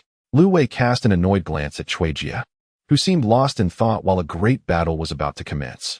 All right, let us go then. Chui Jie smiled awkwardly, allowing the misunderstanding to persist, as he found himself unable to explain. The troops assembled swiftly, and then Lu Wei glanced at Chui Jie and said, "Release your summoned creatures. Beyond the intersection lies the granary. Should I do it now? Aren't you worried about alarming those rats?" Chui Jie asked, perplexed. Lu Wei shot him a disdainful look and replied, "We are still several hundred meters from the granary. If I am not mistaken, the Rat King has already sensed our presence. Rats are inherently sensitive creatures. Do you really think the mutated ones or the Rat King would remain oblivious? Then why? Enough of your prattle. Just summon them." Lu Wei interrupted impatiently before Chui Jie could continue. "Damn, this personality is truly irritating." Chui Jie muttered under his breath, but refrained from arguing further. He closed his eyes and began to summon. "Oh, so that's how it is." "A simple explanation would suffice instead of this arrogance," Chui Jie said, casting a glare at Lu Wei. With a wave of his hand, 42 ghouls were summoned silently. Along with the 10 that had been patrolling the vehicles, they totaled 52. Let us begin. Lu Wei's tactical arrangement was quite straightforward. Chui Jie would direct the ghouls to firmly control the intersection, preventing the rats from advancing. The remaining soldiers would take cover in the nearby buildings and freely shoot at the rats, while the awakened individuals would serve as support troops, moving wherever needed. As for Lu Wei himself, his sole objective was to eliminate the Rat King. "Look, those rats are already prepared and waiting for us." The formation was swiftly arranged. And as Wang Kuei had mentioned, while Chui Jie and the others set up the formation, the multitude of rats remained utterly motionless, merely observing as preparations were completed. Was the intelligence of the Rat King truly so lacking? Chui Jie gazed into the granary entrance, where a dark mass of rats gathered, certainly no fewer than 200. Most of these ordinary rats measured around 50 centimeters, yet what truly captured Chui Jie's attention were the larger specimens at the forefront. Exceeding 1 meter in length and nearly 40 centimeters in height, their jet black fur shimmered brilliantly in the sunlight. Moreover, they were flanked by no fewer than 10 guards, clearly distinct from the common rats in stature and size. "Simply beasts," Wang Kuei disdainfully remarked at the Rat King. "Even if they are mutated, how much intelligence can one expect?" Chui Jie and the other awakened individuals were stationed in a car wash on the left side, including the evolved Lu Wei and Guan Yong. However, Lu Wei's remark left Chui Jie at a loss. "You lack capability now, yet you still possess physical attributes. Do you not? Surely, your physical attributes cannot be inferior to those of Guan Yong and the others. They are all here. Do you still wish to go there? Pass it on. Let the battle commence." With the Rat King's appearance, it is evident that this confrontation will not be trivial. This battle was under Lu Wei's command, and it was unclear what relation Lu Wei had with the general, given that he could exert such dominance over Guan Yong. The atmosphere grew increasingly tense, and the Rat King seemed to sense this change as well. Squeak! Before the troops could even fire a shot, the Rat King let out a piercing shriek. In that instant, Chui Jie witnessed the Rat King's eyes transform from green to a vivid crimson, a bloodthirsty scarlet that seemed almost infectious. Soon, the eyes of the elite guards surrounding the Rat King, as well as those of the ordinary rats behind them, began to glow with the same sanguine hue. A palpable atmosphere of madness enveloped the scene. "What the hell? Is that the Rat King's skill? It appears to be an area enhancement ability," Wang Kuei exclaimed in terror. "You don't need to tell me. My eyes aren't blind." "Damn it. I hope we can withstand this," Lu Wei muttered in frustration. "Is it a bloodthirsty skill? I didn't expect to encounter such an ability so soon. Thankfully, only the Rat King possesses it. Otherwise, we would be facing a true calamity." Chui Jie thought with a sense of relief. Bloodthirst was a rather common skill in his previous life. Almost every melee creature possessed it. Alone, the skill was not particularly fearsome, but when amassed, it became terrifying, especially since it could stack. Tat tat tat. The troops unleashed a barrage of firepower, particularly from the heavy machine guns. Any rat that was struck was reduced to mere pulp. However, their primary targets remained the Rat King and his elite guards. The intent was clear. If they could not slay the Rat King, eliminating a few guards would suffice. Yet, aspirations often clash with harsh reality. As the military commenced their assault, the Rat King and his elite guards vanished without a trace. Chapter 22. The Nanny, Chun-Lei in truth, the ordinary rats, with their meager attributes of 4 points, did not exceed the military's combat capabilities by much. After all, with machine guns at their disposal, as long as there were sufficient meat shields, they could eliminate the threats before the rats even approached. The primary adversaries remained the Rat King and the Royal Guard, for their speed has transcended the soldiers' capacity for reaction, rendering them nearly invisible. For instance, as the army fired their shots, the Rat King had already vanished from sight. Had Cui Jie still possessed the attributes of a mere 4 points, he would likely have been oblivious to the Rat King's presence, let alone capable of commanding the ghouls to obstruct its path. Quickly, Lu Wei, intercept the Rat King. If it continues this massacre, my ghouls will soon be depleted, I exclaimed urgently. In the blink of an eye, the Rat King closed the several hundred meters separating it from the ghoul's formation, pouncing with such ferocity that it claimed a ghoul's life in an instant. The ghoul, with its meager 6 points of attributes, stood no chance against the Rat King. In a single encounter, the head of a ghoul was severed from its body. Lu Wei cast a puzzled glance at Cui Jie, wondering how he discerned the Rat King's assault. Was it due to the connection between the summoner and the summoned? However, Lu Wei had little time for such musings. Cui Jie was indeed correct. If this slaughter continued, the 50 crystal coins would be squandered. Leave the Rat King to me. Wang Kuei, quickly organize your men to allocate the Royal Guard. Guan Yong, you and your group of 5 will confront each Royal Guard. Move swiftly. With that, Lu Wei dashed out of the car wash, racing toward the Rat King. As he approached within 50 meters of the Rat King, a sudden burst of dark energy struck the creature, which had just claimed yet another ghoul. In that brief moment, for ghouls had already fallen to its might. It seemed that from now on, a more elite strategy would be necessary. Otherwise, encountering beings of a higher tier would result in a complete and passive massacre. Cui Jie observed that the Rat King, which had been slaughtering ghouls, suddenly experienced a dramatic decline in speed after being struck by a beam of light, nearly stumbling to the ground due to an error. Seizing this moment of opportunity, Cui Jie commanded 2 ghouls to pounce upon the Rat King, their sharp claws lunging towards its body. Long, deep gashes appeared on the Rat King's ashen skin. However, despite the bloodthirsty skills inflicting negative effects, the ghouls were unable to breach its formidable defenses. Although the wounds were extensive, they were shallow and of little consequence to the Rat King. The fleeting opportunity vanished as the Rat King swiftly regained its composure, leaping out of the ghoul's encirclement, its crimson eyes fixated on the arriving Lu Wei. A standoff ensued between the 2 parties. Lu Wei hesitated, fearful of being besieged by the approaching guards. The Rat King, too, refrained from advancing, its speed inexplicably diminished, cognizant of the potential peril should it become surrounded. The guards swiftly appeared, though not as formidable as the Rat King. They quickly dispatched 4 ghouls. Their sheer numbers, 22 in total, rendered them capable of obliterating ghouls with ease. It was disheartening to witness the once mighty ghouls reduced to mere prey, killed at whim. Cui Jie, suppressing his frustration, exclaimed vehemently, "For heaven's sake, draw them away quickly. If you don't, my ghouls will meet their demise." In a brief moment, the Rat King and the Royal Guard succeeded in slaying nearly 10 ghoul-like creatures, leading to a loss of approximately 8 crystal coins. Wang Kuei's mission was to pin down the Rat King. While it remained motionless, he too could not afford to move. Upon realizing this, Wang Kuei let out a furious roar, his arms igniting with flames as he strode purposefully towards one of the Royal Guards. With a resounding thud, his fiery fist struck the guard's head, inadvertently rescuing a ghoul in the process. Without waiting for Cui Jie's gratitude, Wang Kuei turned and lunged at another mutated rat, disregarding the guard he had just sent flying. The struck rat soared 5 to 6 meters, engulfed in crackling flames, and as it landed, it rolled furiously to extinguish the fire on its head, revealing its disheveled, ash-colored fur, a sight most grotesque. It seemed that the rat was acutely aware of its disfigurement, letting out a shriek filled with hatred as it glared at Wang Kuei and charged at him. Chui Jie found himself puzzled.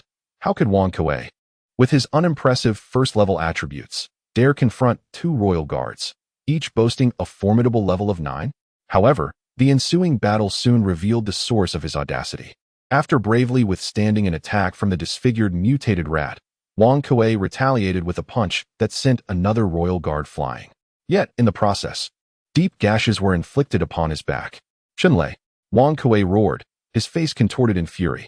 Fortunately, these mutated beasts were devoid of any virus. Otherwise, the wound would have been grievous indeed. Understood.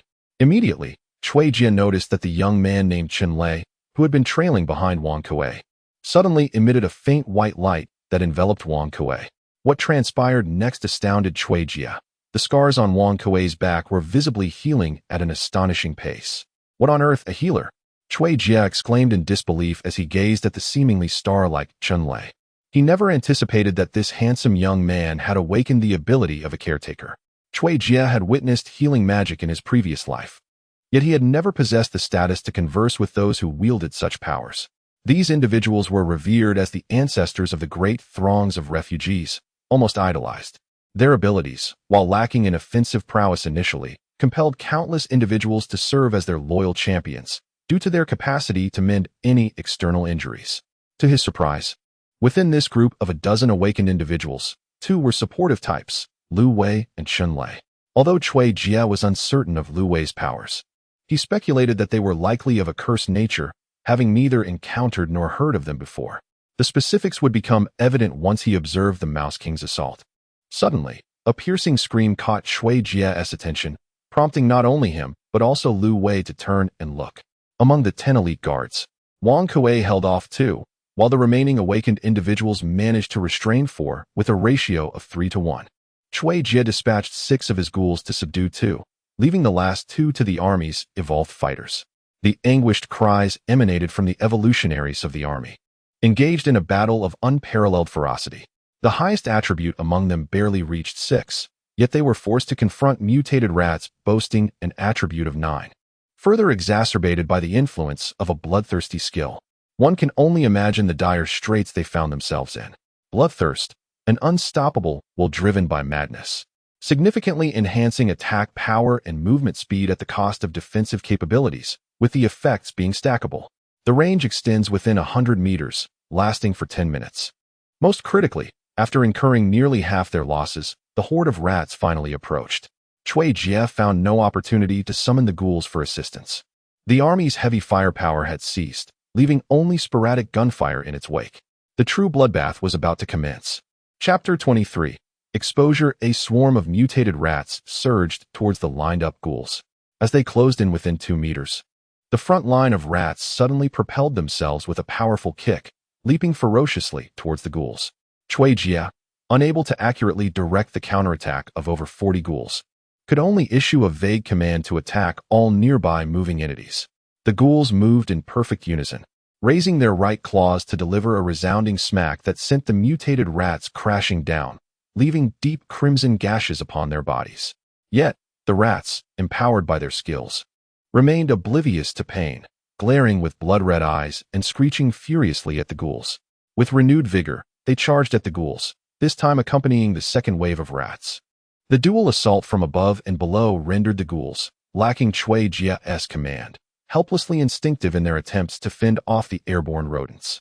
As the ground rats drew near, they immediately sank their exposed, razor-sharp incisors into the ghouls' abdomens, while their claws relentlessly raked across the ghouls' bodies, leaving shallow streaks of crimson. The battle unfolded as Chui Jie had anticipated. The rat army did not inflict significant damage upon the ghouls. With the presence of skilled fighters, it seemed that the ghouls would soon experience an evolution. Yet, was the fight truly so effortless? At this moment, the Rat King remained unsettlingly silent. On the other front, as Lu Wei confronted the Rat King, his heart quivered upon witnessing the clash between the ghouls and the rat horde. However, as he observed over 40 ghouls successfully obstructing the rat army, a semblance of calm washed over him. If the team of evolved beings remained unscathed, victory in this battle seemed plausible. Yet, the original 10-person squad now faced 2 elite guards with only 9 members, and their situation appeared precarious. This was achieved only thanks to Chun Lei's intermittent support. Without his assistance, casualties would have surely ensued. Moreover, it was impossible to send reinforcements from the awaken team on the other side. Lu Wei gazed at Cui Jie, who appeared nonchalant behind him, and remarked with dissatisfaction. Cui Jie, I know you must have a contingency plan. Employ it to assist the evolutionaries. It would be advantageous for you as well. Indeed, in the absence of a single member, the battle over there had become exceedingly perilous. Everyone, including Guan Yong, was nearly injured. Once the evolutionaries faced total annihilation, the emergence of 2 additional guards would undoubtedly disrupt their strategy. Let us not forget that there were originally 2 guards within the ghouls' ranks, although they were currently engaged. The ghouls they were restraining had only amassed a mere 8 points in attributes. Time was still a crucial factor. Thus, a random summoning of the first tier was certainly out of the question. The only query remained: what would the designated summoning yield? Suddenly, a startled exclamation interrupted Cui Jie's contemplation. Cui Jie froze, hastily turning his gaze toward Lu Wei's direction. Indeed, the Rat King, which had been locked in a standoff with Lu Wei, abruptly launched an attack, not directed at Lu Wei, but rather towards the ghouls. This trajectory. Cui Jie anxiously observed the now incapacitated Rat King, though its speed still surpassed that of the guards. Lu Wei intercepted. Quickly stop it. Precisely. It was headed towards the 2 guards encircled by the ghouls. I damn well know. I cannot match its speed. You must swiftly redirect the more powerful ghouls. Lu Wei was also in a frenzy, fully aware of the ghouls' attributes. The existence of those 2 guards was solely to sustain the ghouls. However, at this moment, it was already too late. The shrewd Mouse King had aspirations that transcended those of an ordinary ghoul. It aspired to nurture an entity with an impressive attribute score of 8. Swiftly, the Mouse King maneuvered around 2 intercepting ghouls, each possessing a score of 7. With a sudden leap, it soared into the air, its tail measuring over a meter in length, ensnaring one of the 8 attribute ghouls. The already injured body of the 8 attribute ghoul proved utterly incapable of resisting the Mouse King's grasp. With a resounding thud, it fell heavily to the ground. Subsequently, the 2 guards, who had been relentlessly pressed underfoot, transformed like ravenous hounds catching sight of a bone. They instantly became astute, braving an attack from the ghoul. They pounced upon the fallen creature, pecking at its neck incessantly, akin to chicks pecking at grains. The sounds of their relentless assault filled the air. Thud, thud. Cui Jie observed helplessly as the downed ghoul struggled in vain to free itself from the Mouse King's hold, being methodically gnawed to death by the vigilant guards. Such a misfortune. The arduous effort put into cultivating an 8 attribute creature would be in vain if it were to perish in such a manner. Cui Jie would then be compelled to summon 6 additional ghouls to distract the guards once more. Manifest. I shall manifest a first-tier creature. If everything unfolds according to my design, once this battle concludes, I shall depart from this place. Exposure be damned. As Cui Jie withdrew the last of the 8 attribute ghouls, he silently contemplated his next move. In an instant, his consciousness detached from his body, but this time, there was no decaying earth nor darkened soil. Instead, he was surrounded by an endless forest, starkly different from the verdant landscapes familiar to most. This realm was shrouded in darkness. In the pitch darkness, devoid of birdsong and the chirping of insects, a sense of desolation enveloped the surroundings. Why must I endure this scene repeatedly? Normally, I could overlook it, but now, amidst battle, could anything possibly emerge? Anxiously, Cui Jie found himself devoid of any desire to observe his immediate surroundings. All he yearned for was an escape. The humanoid creature before him marked Cui Jie's inaugural summoning of a genuine being, unlike the ghastly ghouls he had previously encountered. Standing at approximately 160 centimeters, with cascading shoulder-length emerald hair swaying gently in the breeze, she resembled a myriad of venomous serpents poised to strike. Most striking were her alluring eyes, perpetually sparking with an electric charm, complemented by her seductive crimson lips and the revealing attire that accentuated her ample bosom. Her long legs and a waist that could be grasped with a single hand, combined with an unexpectedly fierce countenance, created a striking contrast.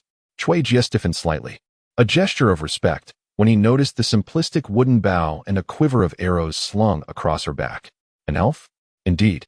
The realization dawned upon him as he marveled at the pointed ears peeking through her tresses. Yet, one aspect diverged from his expectations. Her skin was an unusual shade of black. With precision, the elf spoke, and without hesitation. She drew an arrow and launched it into the night. The speed was so astonishing that even Cui Jie, at his current first-tier status, could scarcely comprehend this swift motion. Chapter 24. The Fallen Elf Host. Cui Jie rank. 1 attributes. 10 manifestation coins. 19 self-enhancement ratio. 100. 1 talent 1. Biological summoning. Can consume 10 manifestation coins to designate the summoning of a creature with an attribute below 9 to fight for the host. Alternatively, 50 manifestation coins can be expended to randomly manifest a creature with attributes ranging from 10 to 19. Talent 2. Skill summoning. Can summon any skill not exceeding the host's attributes. The cost varies according to the skill's nature. For instance, an active skill like Flame Fist requires a one-time expenditure of 5 coins, while a supportive skill akin to Lu Wei's would cost half. Talent 3. Can utilize manifestation coins to enhance any summoned creature or skill. Current creatures. 5 ghouls. 1 fallen elf. The fallen elf. Cui Jie gazed in astonishment at the enchanting and alluring elf before him, who tirelessly unleashed arrows upon the horde of rats, embodying an unwavering resolve to eradicate them. Fallen angel. Originating from the abyss attributes. 11 talent. Immunity to basic poison and dark magic. Skill. Precise strike, which can enhance attack power and range by 10. After every 10 shots, it automatically consumes 1 manifestation coin. The abyss. What manner of place is that? Have I ever engaged with a game, film, or novel that explores the abyss? Cui Jie pondered, a hint of confusion lingering in his mind, fully aware of the abyss and even more so of the fallen elf. Cui Jie had begun to grasp the essence of this so-called system.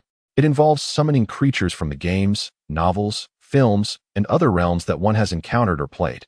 Initially, Cui Jie was unaware that he could summon humanoid beings, but upon encountering an elf, he realized that perhaps, one day, he might even summon humans or even resurrect them.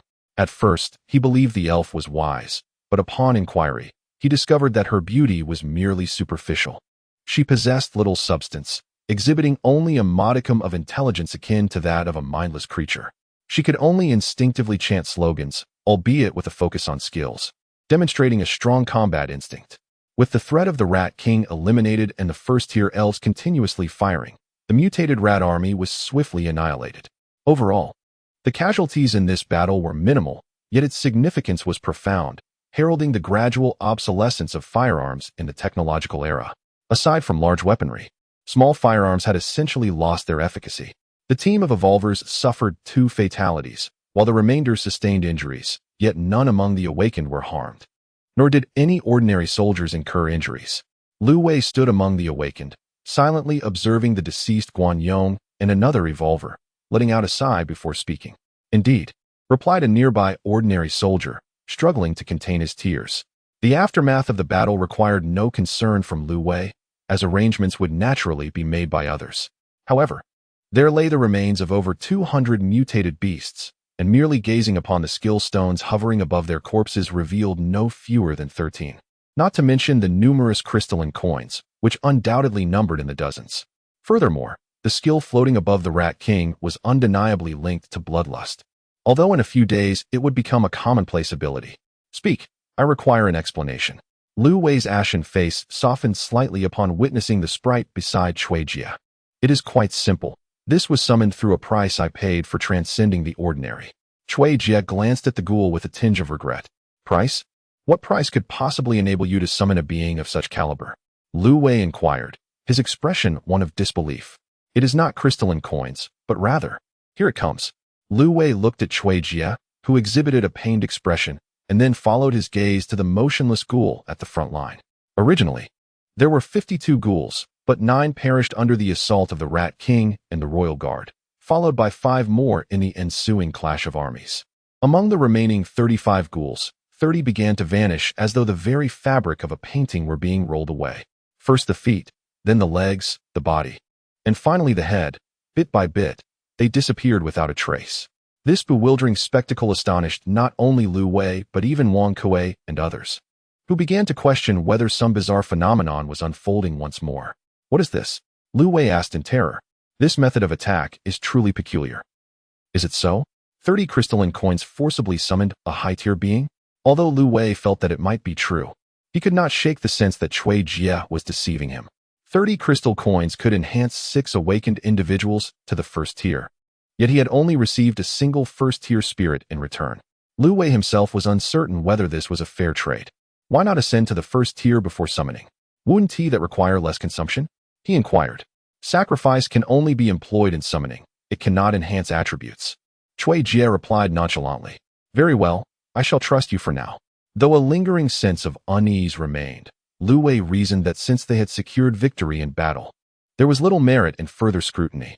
As for the remaining issues, such as why skills were unleashed, he opted not to delve deeper. Could you hand me the skill book? I can forego any skill stones or crystal coins. Cui Jie, realizing he had successfully deceived Lu Wei, boldly approached him. The granary in Yang village was stocked with wheat. Upon entering, Cui Jie and his companions found the equipment in fine working order, with power running normally. Although the food supply had diminished, the remaining several dozen tons seemed ample for the needs of the power plant personnel. As for future provisions, that could be addressed later.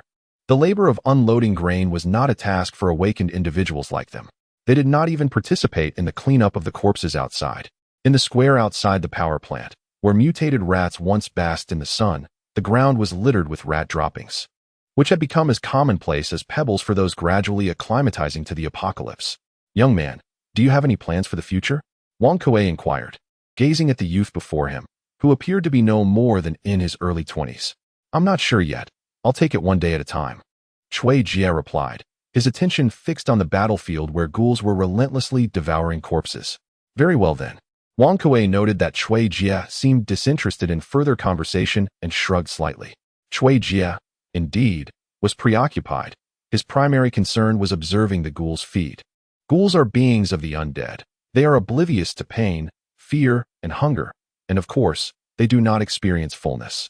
However, with over 200 corpses and only 5 ghouls at their disposal, it remained uncertain whether they would finish their meal by nightfall.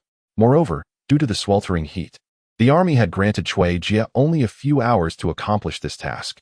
Once the time elapsed, regardless of the outcome, they would personally handle the corpses. Conversely, the remains of the Rat King and the mutated beasts from the Royal Guard had indeed contributed to Cui Jie's efforts, especially since he had allowed one ghoul to feast exclusively on them. Ghoul attributes: 9 fighting spirit, passive skill.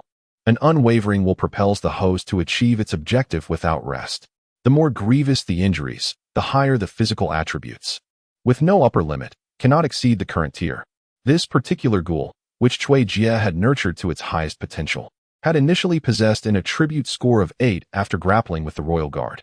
After consuming the Rat King and the Royal Guard's remains, it had only managed to elevate its attributes to 9. It seemed improbable that even with a complete feast, it would ascend to the next tier. Cui Jie had intended to continue nurturing this ghoul. When he found the time, he would directly enhance it using manifestation coins. As for the rest, it is of little consequence. He wished to observe how the 5 ghouls, each possessing distinct attributes, would manifest in the end. Would it be determined by the highest value, the lowest, or perhaps an average? Chapter 25. Acquaintances. Wow. The government has truly succeeded. Those vehicles must be laden with provisions, right? Indeed, they surely are. I am aware of the granary in Yang village. It contains at least several dozen tons of food, which should be more than sufficient for us. With food in abundance. Once the military has cleared the zombies, we can venture out to find a place to settle down. I can no longer bear sleeping on the street. The mosquitoes are nearly driving me to madness. You should count your blessings. Being bitten by mosquitoes is far preferable to being gnawed upon by zombies. Why do I get the impression that the military has suffered minimal losses? Look at the soldiers surrounding the vehicles.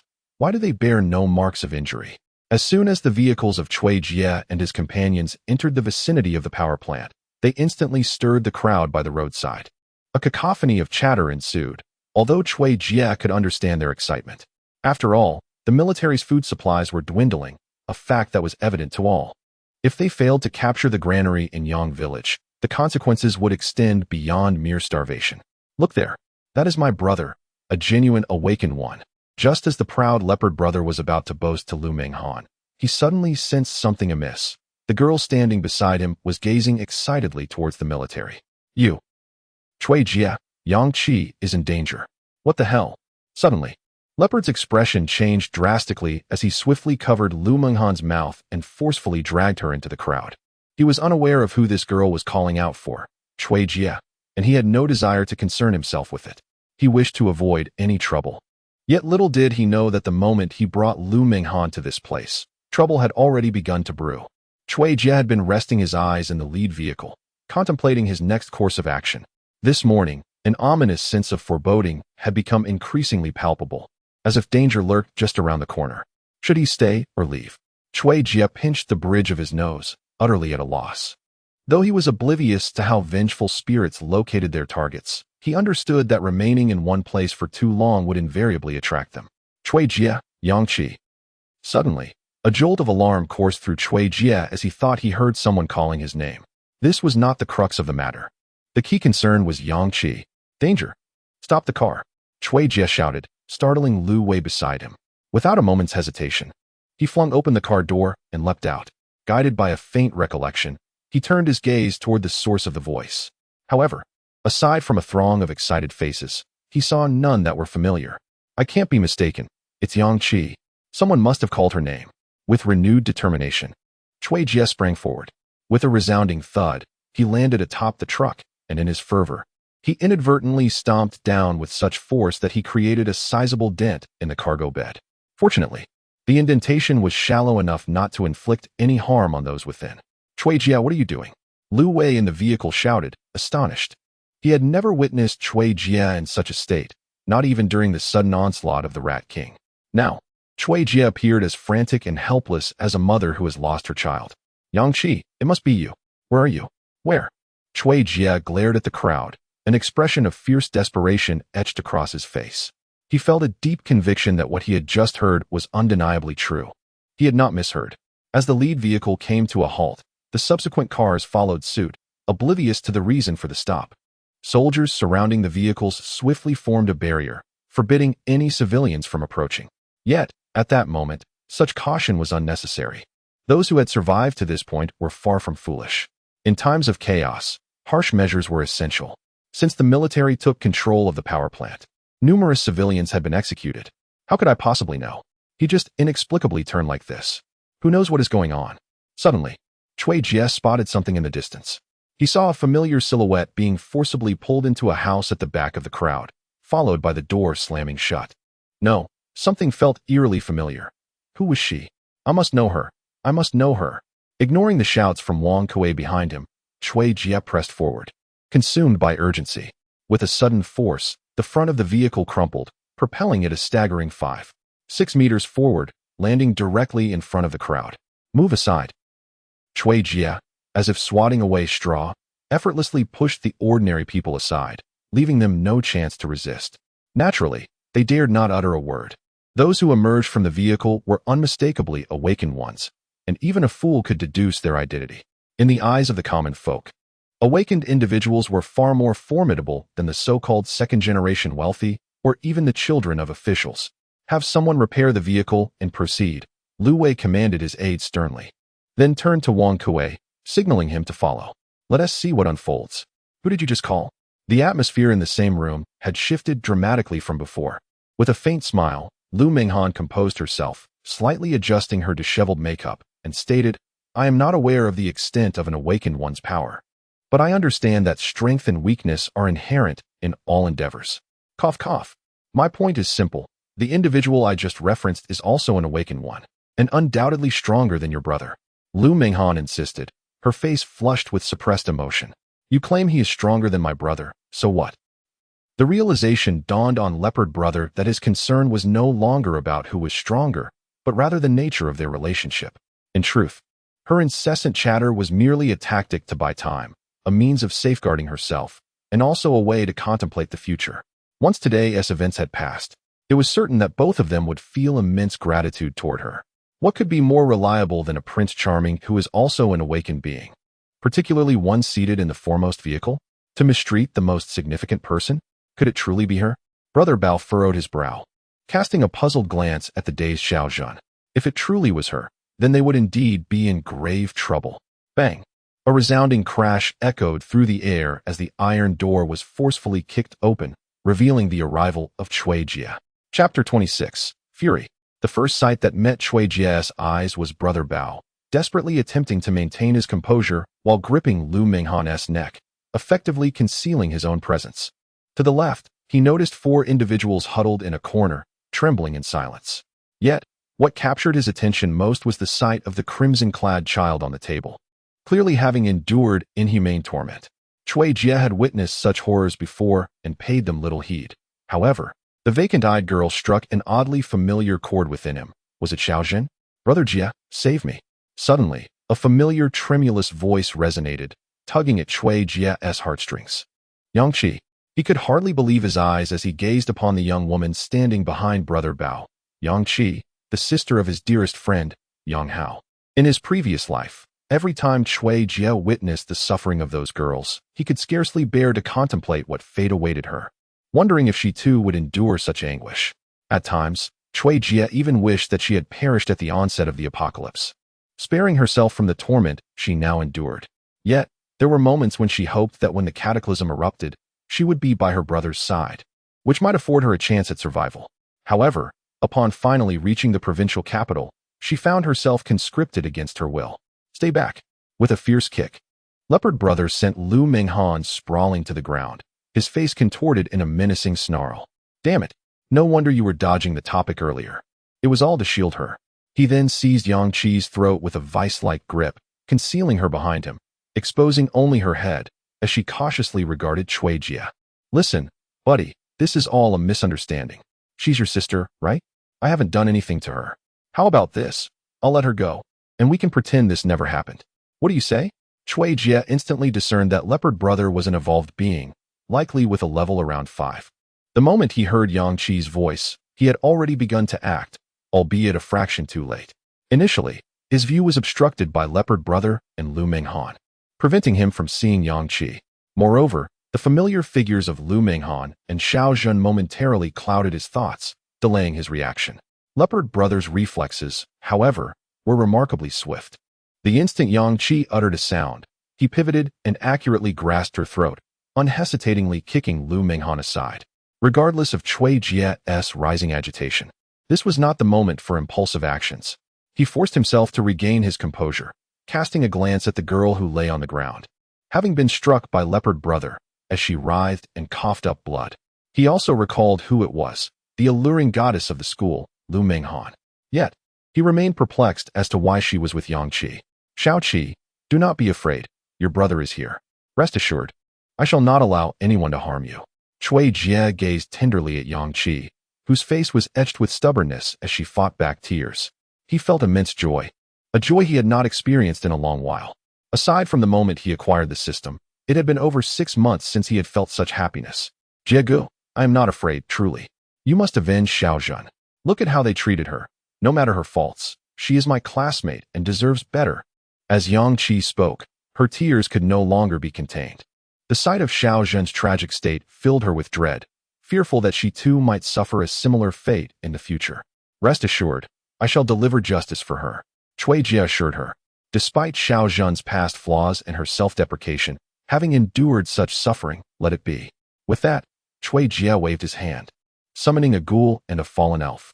The moment the ghoul appeared, everyone, including Yang Qi, Lu Minghan, and Brother Bao, was taken aback. They had never encountered such a creature, yet Yang Qi and the others only needed to know it was summoned by Cui Jie. However, Brother Bao's expression grew increasingly grave.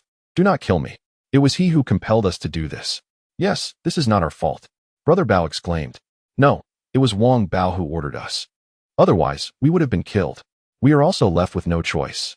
The 4 subordinates cowering in the corner, upon witnessing the ghoul approach, were instantly paralyzed with fear, their bladders betraying them as they hastily attempted to explain themselves.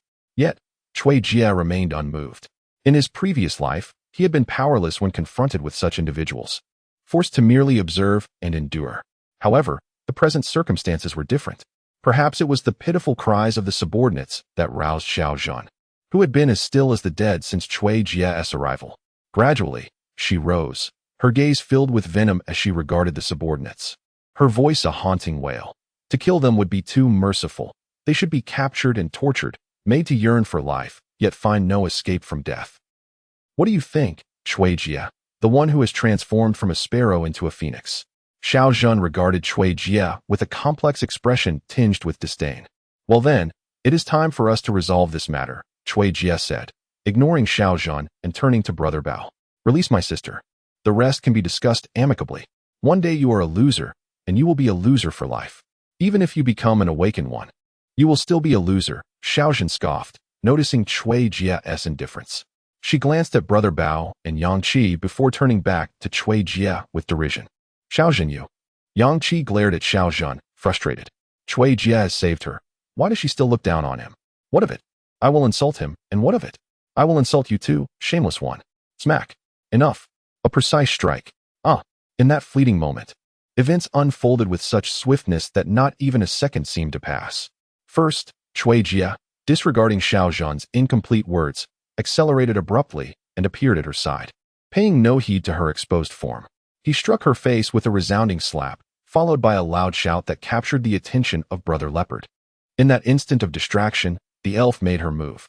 An arrow flew true, piercing the arm of the completely engrossed Brother Leopard, eliciting a scream that, propelled by the force of the impact, sent him sprawling away from Yang Qi. Without hesitation, Cui Jie dashed toward Brother Leopard, raising the long-unused Tang Dao to thrust at his head. At this juncture, Lu Wei and the others finally arrived. Their delay was attributed not only to a lack of urgency compared to Cui Jie, but also due to Lu Wei's need to offer some reassurance to the startled crowd, as these individuals might well become his future troops. Stop! Lu Wei shouted, but Cui Jie paid him no mind. With a sharp thrust, he drove the blade into Brother Leopard's eye socket, then callously turned away, ignoring Lu Wei and the others, as he tightly embraced Yang Qi and inquired, "How did you come to be here? Brother Jie, you have committed murder, and the military has witnessed it. Most importantly, it appears he has an awakened brother." Yang Qi gazed in shock at the rapid unfolding of events, too swift for her to comprehend. "Leopard, I will end your life." Suddenly, from Lu Wei's direction, a furious shout echoed. Chapter 27, Yang Qi. Stop it, Wang Long. Wang Kuei, plagued by a headache, hastily seized the enraged Wang Long and urged, "Let us not act impulsively. We must first ascertain the situation." Wang Kuei, Wang Long retorted, his bloodshot eyes fixed upon him. "In the past, I was your brother, and I remain your brother now. My biological brother has been slain. I ask you, will you assist me or not?" The situation had escalated into a predicament not only for Wang Kuei, but also for Cui Jie, and even Lu Wei. The resolution lay in Wang Kuei's response. Cui Jie was taken aback, realizing that Wang Long had been Wang Kuei's brother even before the apocalypse. What of the remaining more than 10 awakened individuals? How many of them were once his brothers as well? And Lu Wei, whose side was he truly on? Cui Jie harbored a deep wariness of his abilities, especially since he remained oblivious to the nature of his first skill. Moreover, the confines of this residence were utterly unsuitable for confrontation. It was far too cramped. And should a conflict arise, the consequences would be dire. Cui Jie swiftly drew Yang Qi behind him and waved his hand, summoning the remaining 4 ghouls to stand guard around him and his companions. Wang Long cast a furious glance in their direction before turning back to Wang Kuei. "Let us step outside to discuss this. It is simply too inconvenient here," Wang Kuei remarked, glancing at Cui Jie, before reluctantly addressing Wang Long. He had not anticipated the situation would devolve to this point. He had desired to ally with Cui Jie, yet circumstances were now altered.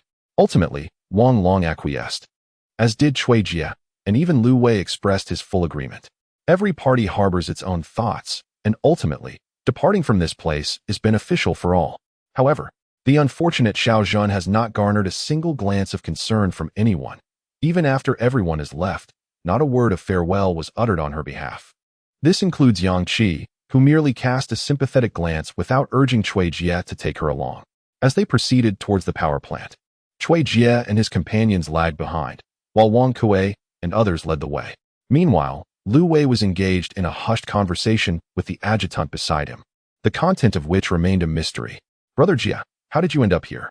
Yang Qi inquired, her curiosity piqued by the noticeable transformation of the elder brother before her. He was utterly different from the past, exhibiting an air of composure accompanied by a touch of aloofness. Yet, Yang Qi understood that this detachment was not directed at her. "How I came to be here is of little consequence. I wish to know, how did you arrive? Where is your brother?" Cui Jie pressed. "I don't know. He should still be at home," Yang Qi replied, her head drooping as tears began to cascade down her cheeks. "Xiaozhan invited me to play. I had planned to find you afterward to surprise you, but then the world changed. For instance, the evolvers. Yang Qi is the younger sister of Yang Hao. The two hailed not from J City but from the provincial capital, Z City, where they had come to pursue their studies. As for why Yang Qi found herself here, Cui Jie was indeed aware, though he was reluctant to acknowledge it. He felt unworthy of someone as angelic as Yang Qi. Yang Hao, you must survive. Wait for me. Please, wait for me. Cui Jie, hurry. I've experienced an unprecedented bout of diarrhea today, a rare occurrence indeed, worthy of celebration. Come, I shall treat you to a meal. See, my friend, my health is no trifling matter. I shall recover in a day's time. Henceforth, when I indulge in solitary pleasures, you need not concern yourself with my affairs. Let us celebrate. I insist on treating you to dinner. Cui Jie, let us go. I have developed an affection for a beautiful lady, and this is certainly a cause for celebration. Cui Jie, my goddess has cast me aside. Will you not join me for a drink? Additionally, my sister has commenced her studies at this university today. Let us raise a glass in her honor. Cui Jie, my sister is overwhelmingly joyous today. Since meeting Yang Hao at university, he has consistently found ways to treat himself to meals. Yet, Cui Jie knows that while Yang Hao's family is not impoverished, they are far from affluent. Even during holidays, Yang Hao devises means for Cui Jie to visit his home. Brother Jie, have I brought you trouble again? Yang Qi asked, wiping her tears and gazing at him with watery eyes. Trouble? What do you mean by trouble? Do not worry. It's nothing, Cui Jie reassured her. But there are no buts to be had. Have you forgotten the archer who stood beside me just now? She is an entity that transcends this entire base. No one can withstand her arrow. By the way, who was that woman earlier? I found her presence to be quite intimidating. Yang Qi recalled the woman. Having never before encountered a girl with such a commanding aura, it was truly unsettling. Indeed, it is quite terrifying. Cui Jie could not help but recall the so-called abyss. If it were a realm of his own imagination, it would be a world where individuals devour one another, a battleground where one either perishes or prevails. Yet, Cui Jie found himself at a loss to determine the specific novel in which this abyss is depicted. Will beings from the abyss manifest in his world? In his previous life, Cui Jie predominantly encountered insects, while other entities from alternate dimensions were a rarity. Even when he occasionally crossed paths with them, they were either engaged in combat with insects or battling mutated creatures. To this day, Cui Jie remains perplexed about the relationship between these entities from alternate dimensions and the insects. At times, they would unite to assault humans or mutated beasts, while at other moments, they would turn against each other. Upon arriving at the power plant, they found themselves once again in the square, the very space where Cui Jie summoned creatures, the domain of the enigmatic merchant. However, unlike before, the merchant was no longer surrounded by an army, suggesting that the higher-ups deemed there was little need for such a blockade. Those possessing crystal coins could approach freely, while those without them would find their proximity futile. Very well, this place is sufficiently spacious and convenient. Regardless of your intentions, you may resolve them independently. Our army shall not interfere in the slightest, Lu Wei stated as they arrived. Yet, Cui Jie sensed an underlying tension, a feeling that the situation was far from straightforward, as an unsettling atmosphere enveloped them, especially the group of soldiers standing beside Lu Wei. Among them, 20 individuals were distinctly different from the others. These individuals appeared to be evolvers. It was unexpected that the army had more than 20 evolvers. Each of these individuals was worth at least 20 crystal coins, and should anyone fail, the cost would exceed that. Moreover, Cui Jie had always doubted that in an army of nearly 1,000, Lu Wei could possibly be the only awakened one. However, what purpose did the army have in deploying these evolvers? What were their intentions? And what about the concealed snipers nearby? Were they planning to betray him? Lu Wei, what do you mean by this? Cui Jie was not the only one to notice. Wang Kuei and others had also discerned the situation. It's nothing to worry about, merely a precaution. Rest assured, this is not directed at you, Lu Wei replied, casting a fleeting glance at the soldiers around him. The commander was indeed secretly cultivating evolvers, but were these the only ones? Or was he concealing the true number of them from me? That old fellow still doesn't trust me. Damn it. Bang, bang, bang. Before Wang Kuei could finish his tirade, a sudden barrage of gunfire erupted from the west of the power plant. This unexpected gunfire shattered the awkward atmosphere. Chapter 28. Farewell to the corpse child Yang Qi. You all stay here. Do not go anywhere. I will go take a look. If danger arises, be prepared to evacuate at any moment. Chui Jia instructed hurriedly, noticing that the basic footholds had been set up. Evacuate. Jia, why must we evacuate? With so many soldiers and awakened individuals, is it not possible to fend off the zombies? Yang Qi inquired with a hint of confusion. The scene before them was indeed a hell on earth. Although Chui Jia had witnessed such horrors in a past life, experiencing it once more evoked a profound sense of sorrow for humanity. Outside the power plant, the ground was strewn with corpses. Those ordinary people, aside from being slain by the undead, would be trampled to death by the throngs behind them if they fell. Thousands of individuals surged toward the power plant. But the entrance, a mere 4 meters wide, could not accommodate them all at once. Some astute individuals, sensing the imminent danger, sought refuge elsewhere, while the oblivious remained, destined to become mere sustenance for the zombies. Among the crowd were men and women, young and old. At this moment, humanity's baser instincts emerged. Only the ruthless would survive. Chui Jia witnessed a young man, in a desperate bid to evade the clutches of a zombie, deliver a vicious kick to a young girl's calf. The girl, caught off guard, lost her balance and fell to the ground. Before she could comprehend her predicament, a zombie lunged at her. Such scenarios were rampant. Even those with good intentions who attempted to assist their fallen companions often found themselves betrayed.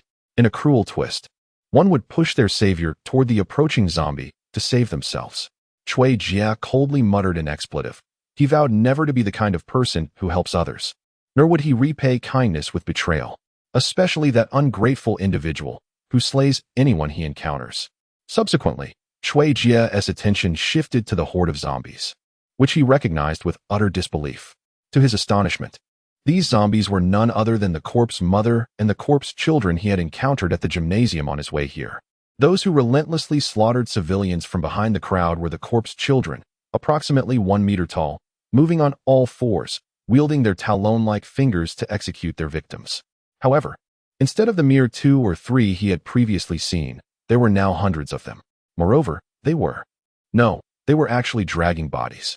Chui Jia observed that these corpse children were not rushing towards the power plant in a single wave. Rather, they were simultaneously massacring civilians while incessantly hauling the corpses to a nearby building, which must be the location of the corpse mother. This was not how the corpse mother was supposed to engage in battle. Chui Jia gazed in confusion at the corpse children that were dragging the bodies. At this moment, the military had commenced their counterattack, the staccato of machine gun fire echoing as they targeted the corpse children. Unfortunately, this also resulted in collateral damage to civilians, but there was no alternative. Should the mutated zombies breach the power plant, it would not merely endanger the few thousand present, but tens of thousands surrounding the facility. Chui Jia, what are you doing? Summon your pet quickly, Lu Wei shouted at Chui Jia, who appeared lost in thought. The speed of those mutated zombies is alarmingly swift. Although the military's firepower is impressively dense, the obstruction of buildings, coupled with the soldiers' reluctance to fire upon civilians, has rendered their efforts largely ineffective against the zombies. In stark contrast, Chui Jia's precision with his bow ensures that each shot finds its mark. Lu Wei, I have both good and bad news for you. Which would you prefer to hear first? Just spit it out already, Lu Wei retorted, casting Chui Jia a look of exasperation. Given the gravity of the situation, he found Chui Jia's casual demeanor infuriating. I have witnessed those zombies, and I understand their nature, Chui Jia stated earnestly, undeterred by Lu Wei's skepticism. What do you mean? Why do they seem to multiply with each encounter? Lu Wei began to realize something was amiss. Even if the military's firepower faltered, they should still be eliminating some zombies. He observed certain zombies dragging corpses into a nearby building, but initially dismissed it as irrelevant. However, the oddity became apparent as he noted that sometimes 4 would enter, only for 8 to emerge shortly after. At other times, 8 would go in, and then 16 would come out.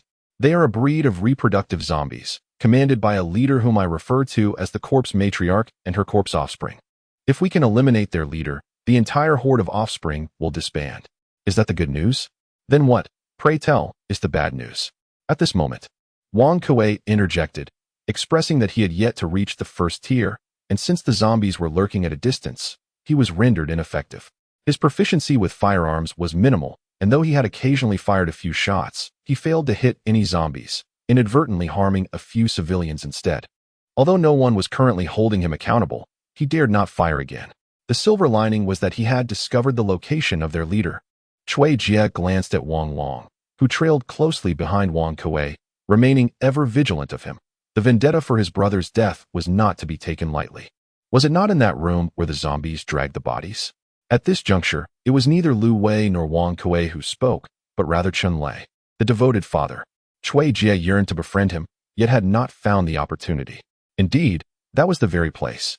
Cui Jie nodded, casting a glance at the handsome man whose looks resembled that of a celebrity, and remarked, "The bad news is that while you are aware of its whereabouts, and we have also seen it, we are unable to eliminate it, correct?" Chun Lei gazed back at Cui Jie and continued, "Report." Just as Cui Jie was about to speak, a messenger interrupted him. "The 1st Battalion has already entered the power plant, and the other 2 battalions have commenced their assault on the zombies surrounding the power plant. The commander has instructed that you may arrange your next actions as you see fit. Defense can be entrusted to the 1st Battalion. Ordinary awakened individuals at Tier 0 could only engage in close combat. Even Lu Wei and Chun Lei, despite their special abilities that allowed for ranged attacks, were not inherently offensive, which meant they too were confined to close combat." Continuing the conversation, after a few individuals descended, they did not stray far from the entrance. When the zombies approached, that was when their true purpose would manifest.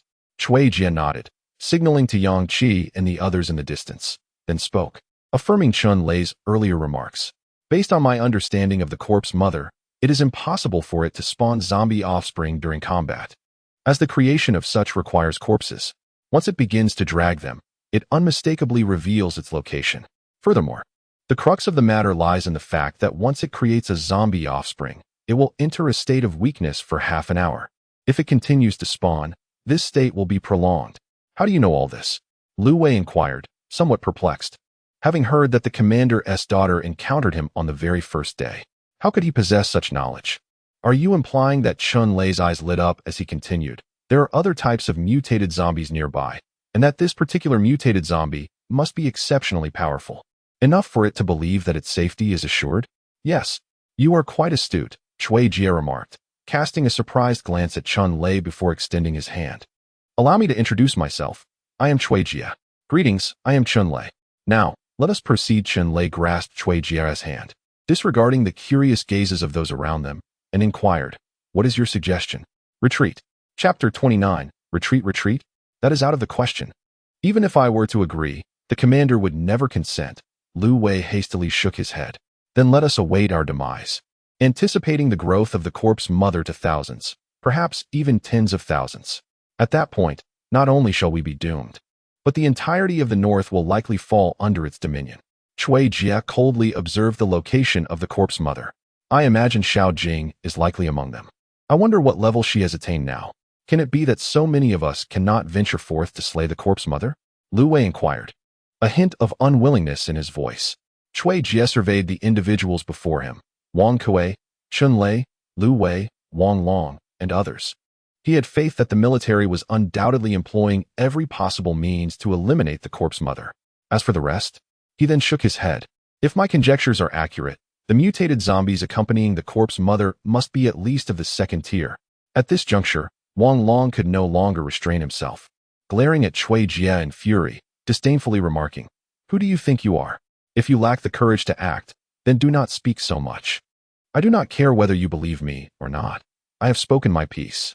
However, at this point, Cui Jie appeared somewhat indifferent, tilting his head to regard Wang Long, and replied, "Yet, this elder brother does raise a valid point. All of this is mere conjecture on my part. Perhaps the mutated zombie is not even of the 2nd tier. What if it is merely 1st tier? Wang Long was momentarily taken aback. "What do you mean?" "Enough.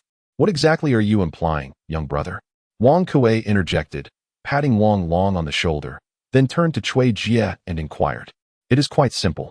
Cui Jie cast a deep glance at Chun Lei before continuing, "What I just articulated was entirely speculative, merely the worst-case scenario. If the military harbors doubts, we may as well put it to the test. First and foremost."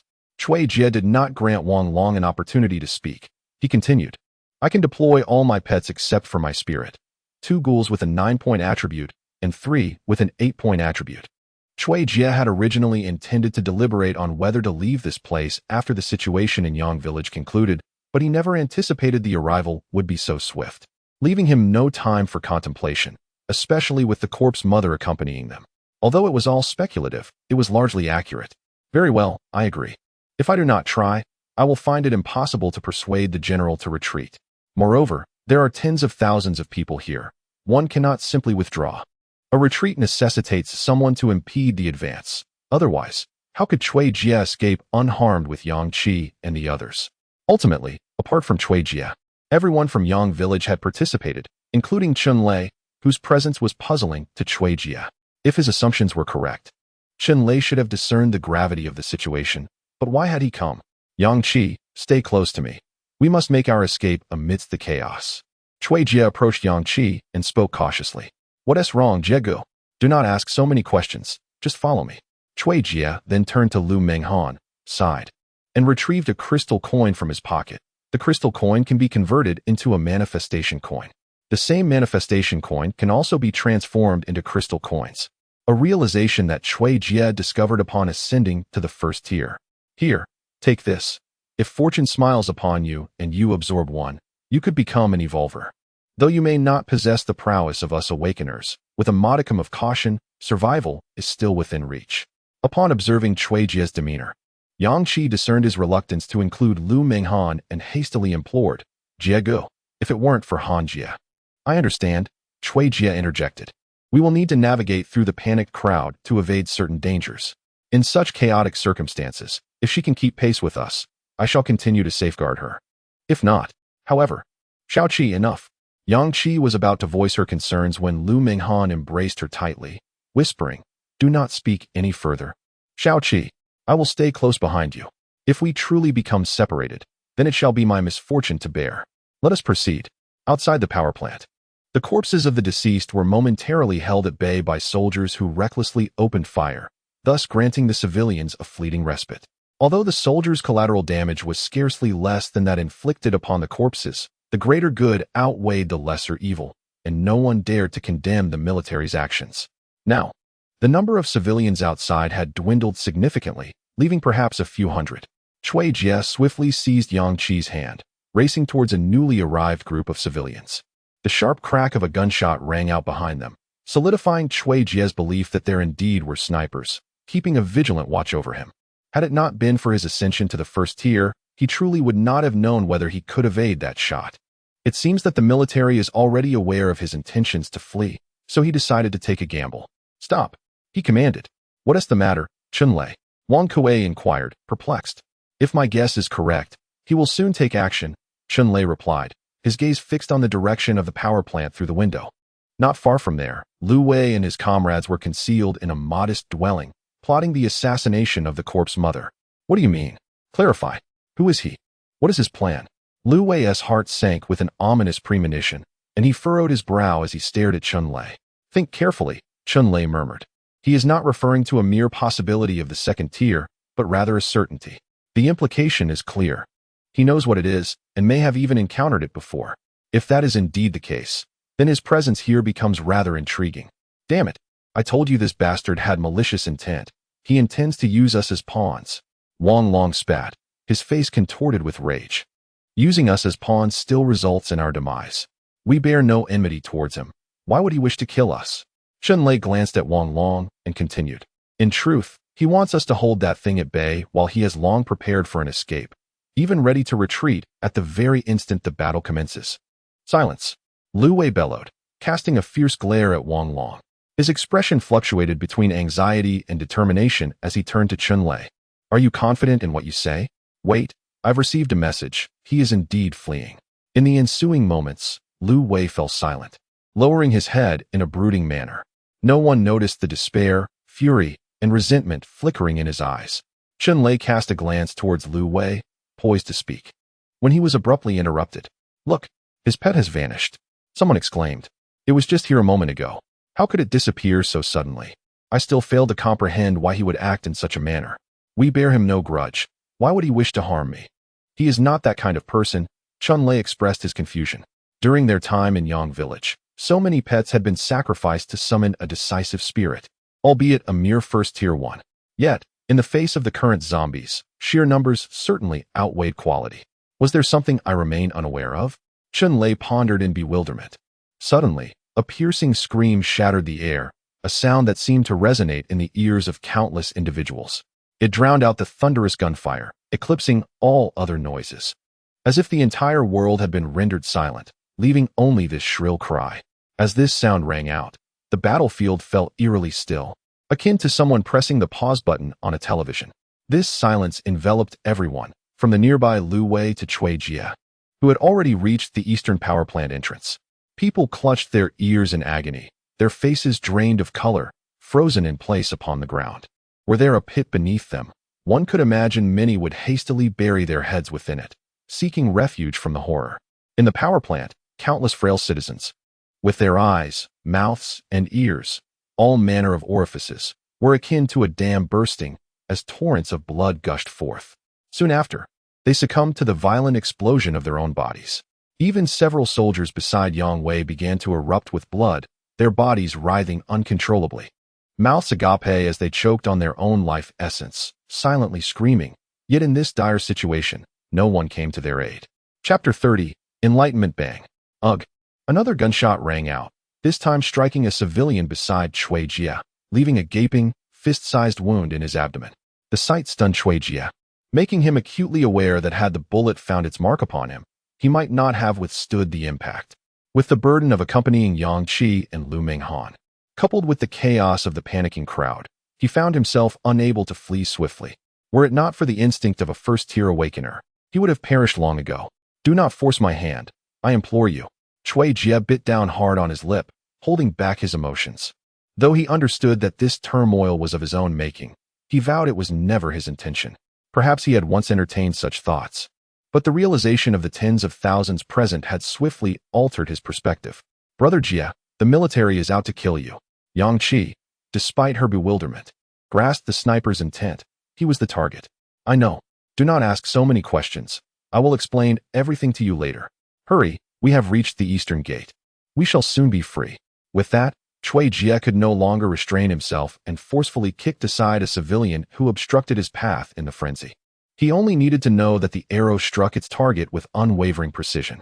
Listening to the sound of the bowstring, it was evident that a single arrow had been released, indicating the presence of one marksman.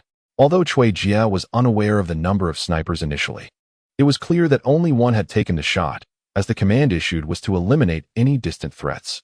He could not ascertain whether the elf comprehended this, yet he felt an inexplicable certainty that she understood. A man, seemingly in his 30s, collapsed to the ground, his face a canvas of disbelief and resentment. The arrow had pierced through his right eye, leaving a crimson trail as it soared into the distance. With the army intent on his demise, he had no choice but to disregard his previous sentiments in the struggle for survival.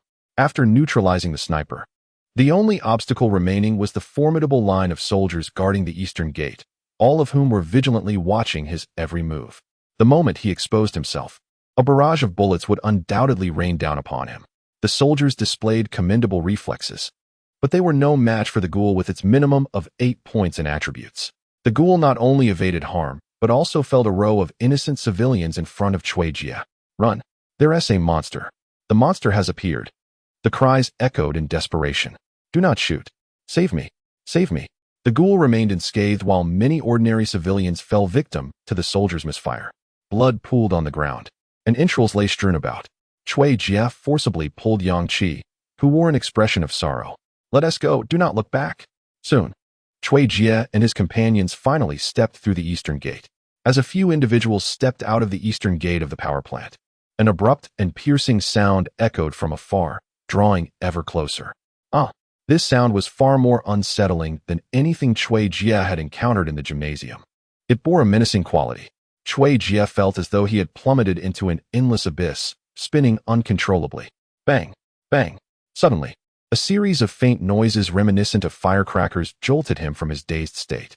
He forced himself to regain composure, striking his head forcefully, instinctively glancing westward at the civilians who had not managed to flee far.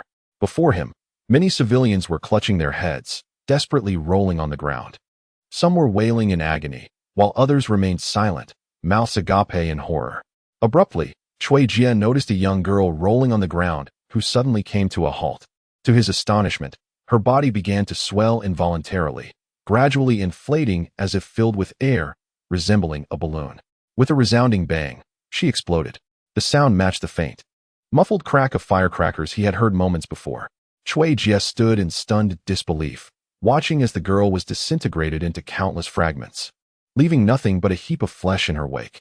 This was, in terror, he turned to his side to glance at Yang Qi and Lu Menghan. Indeed, they were rolling on the ground, clutching their heads just like the girl moments before. Unintentionally, Chui Jie seemed to notice that Yang Qi's nose had begun to bleed, followed by her ears. Save her, save her. What should I do? What on earth should I do? Chui Jie was in a state of panic, truly distraught. He grasped the nearby sprite, who seemed utterly unfazed, and implored, "You must save her, save her." Yet, the sprite stood there motionless, a look of confusion etched on its face. Chui Jie hurriedly crouched down, tightly embracing Yang Qi, desperately covering her ears with his hands. Xiao Qi, Xiao Qi. But no matter how he called out, Yang Qi could not hear him, still clutching her head in distress. Skills, skills. Manifestation of imagination. Suddenly, a faint sound echoed in Chui Jie's mind, a disjointed and cacophonous noise, perhaps affected by some piercing sound. Yet, he understood, he needed a skill. But which skill could defend against sound? He was at a loss. None existed in the games he had played.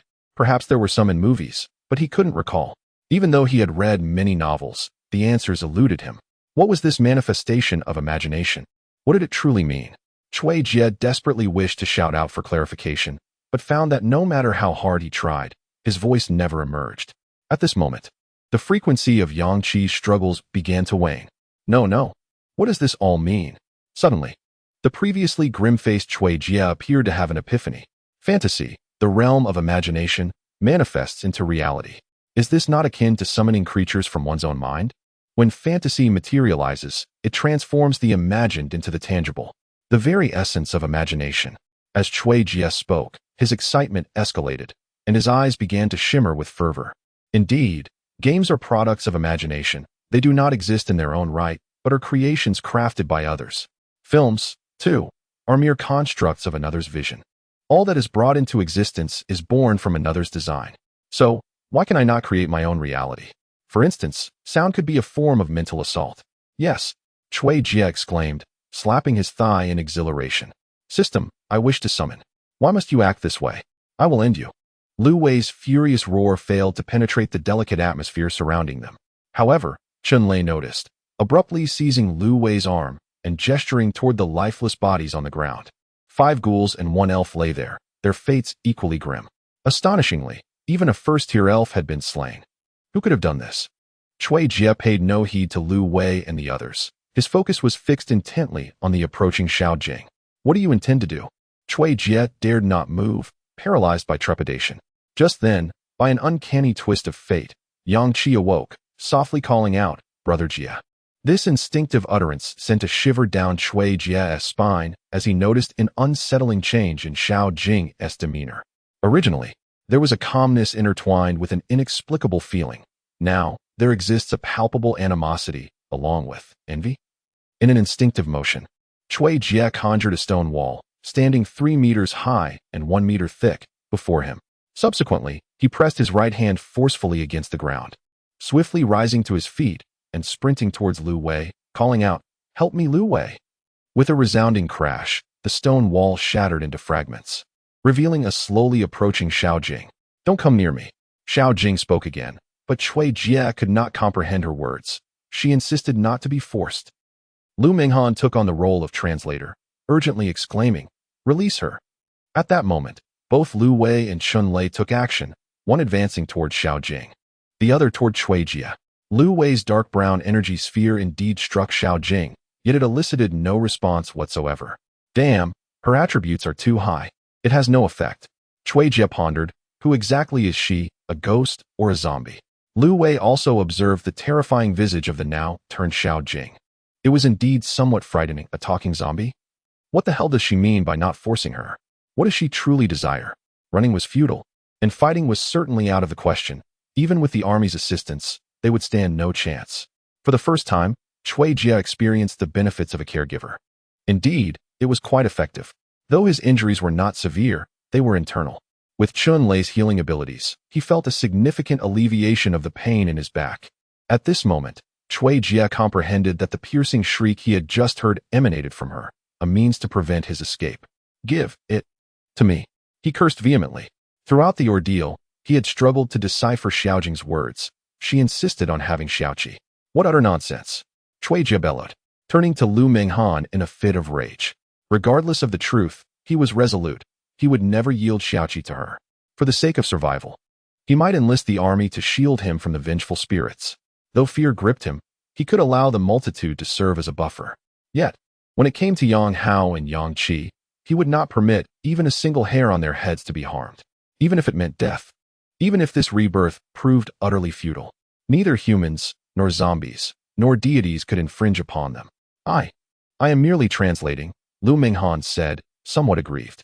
"What the hell is this nonsense? Open fire." When Lu Wei approached Chui Jie to settle the score, he led a contingent of soldiers, with snipers positioned at a distance. Should he fail to receive a satisfactory answer, the consequences would be dire. The sound of gunfire erupted. Both the submachine guns and the snipers unleashed their rounds. Yet, to Chui Jie's astonishment, all the bullets were inexplicably halted a meter away from Xiaojing. Only the sniper's bullets advanced half a meter before being thwarted as well. "Cease fire," Chui Jie shouted, but it was too late. With a soft groan, Xiaojing emitted a sound, and in an instant, all the soldiers beside Lu Wei, including the distant snipers, fell inexplicably dead. The manner of death bore an uncanny resemblance to that of a ghoul, marked by a gaping, bloodied hole the size of a fist in the center of the forehead. Lu Wei, gripped by terror, sank to the ground. Contemplating the formidable nature of this creature, it was powerful, perhaps excessively so. He admonished himself to refrain from rash actions. This being could very well be of the second tier. At that moment, Chun Lei cast a disapproving glance at Lu Wei. Although this entity seemed to be targeting Chui Jie, the shrill, piercing sound it had just emitted showed a blatant disregard for civilian casualties, indicating a complete lack of empathy. Yet, why did it seem to have a peculiar interest in Chui Jie? Suddenly, a frivolous voice interrupted the tense atmosphere from behind Chui Jie and the others. To their astonishment, they witnessed Xiaojing becoming animated in an instant. It was the first time Chui Jie heard Xiaojing emit a sound reminiscent of a zombie's growl. "Do not shout. Have you not realized that your subordinates have become mine?" At that moment, Chui Jie finally recognized the identity of the individual before him. "Li Mingjie. It's me, dear sir. Long time no see." Li Mingjie had long discarded her innocent and charming appearance, replaced instead by a sultry allure that was distinctly different from Lu Minghan's, exuding a rather brazen demeanor. With a coy smile, she waved her hand, revealing 3 soldiers and a familiar figure emerging behind her. "Officer Hu Wooly." "Officer Hu, what brings you here?" Chui Jie exclaimed in astonishment, recognizing the first awakened individual he had encountered at the gas station. What could this mean? "Xiao Jie, how did you come to be here? Who are they?" Lu Wei looked at the 3 soldiers and 1 civilian who had appeared behind Li Mingjie with a puzzled expression. "Brother-in-law, you need not concern yourself with that. Our current adversary is her," Li Mingjie said with a playful smile, glancing at Xiaojing. Gradually, Chui Jie sensed something amiss. He noticed that corpses had begun to appear around them, seemingly materializing out of nowhere. Moreover, the civilians to the east of the power plant had vanished without a trace, while rows of soldiers firmly blocked the eastern gate.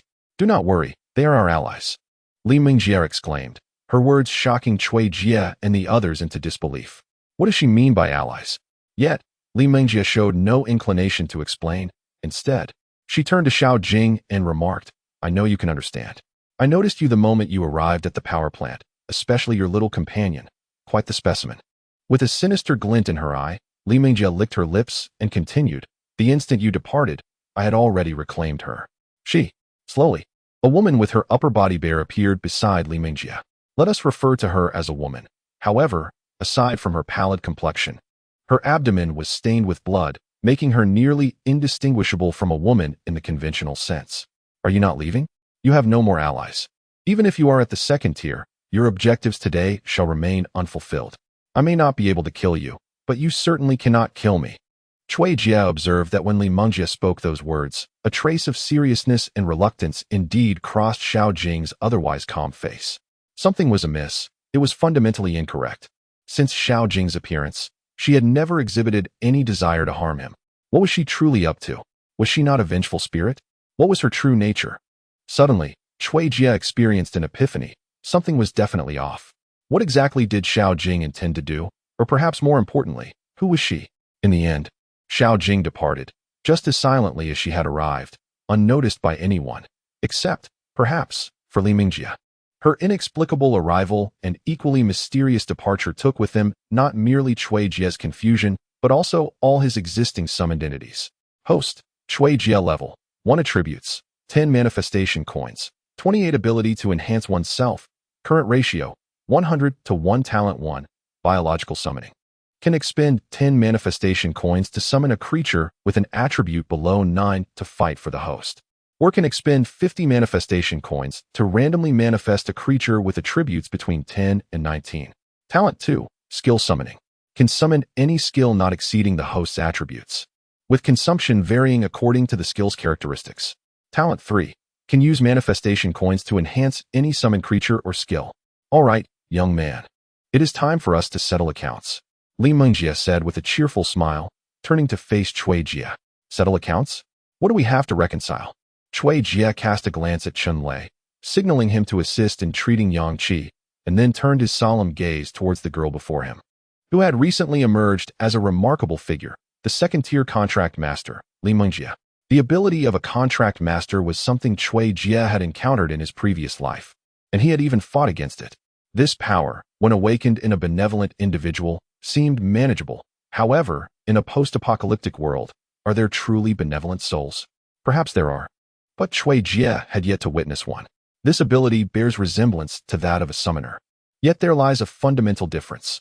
A summoner calls forth creatures from unknown realms to engage in battle on their behalf, whereas a contract master binds creatures from their native land, often against their will.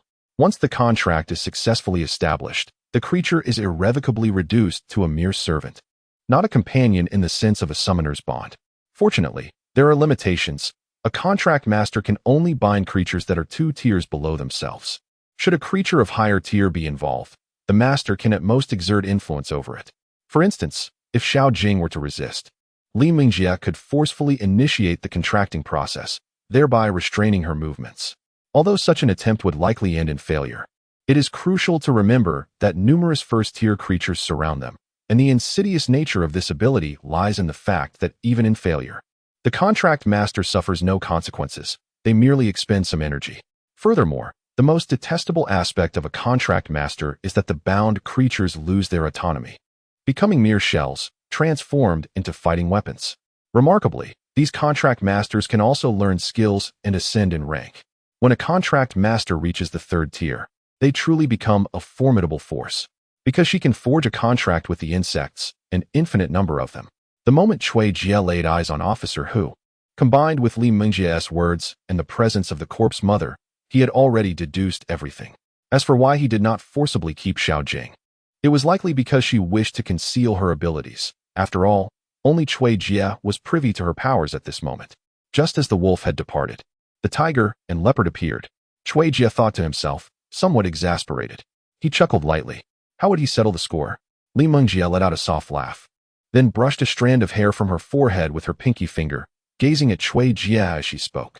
When you exploited the military to besiege the granary, you seized the opportunity to acquire 50 crystal coins, and then sought to utilize the army to shield you from your own transgressions. Yet, you soon realized that your misstep was rather monstrous, for it had summoned the corpse mother. You understood that the military would undoubtedly be powerless to stop it, and so you deceived Lu Wei and others to delay the repercussions while you made your escape. However, you did not anticipate that the weight of your wrongdoing was so formidable that it could sense your intention to flee. And now we are left with this moment. Should I continue? With each word that Li Mingjie uttered, Chui Jia's countenance grew increasingly grim.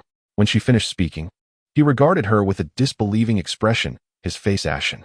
How had she come to know all of this? The contractors do not possess the ability to read minds. Could it be that she had deduced everything? That would be terrifying. Who exactly was she? Was she truly just the general's daughter, Lu Wei's aunt? Damn it. You did this on purpose. I will kill you, Wang Long roared, seizing the opportunity to thrust the military dagger towards Chui Jia. To everyone's astonishment at that moment, Wang Long seized the opportunity to exact his revenge. Stop. Be careful, Jia.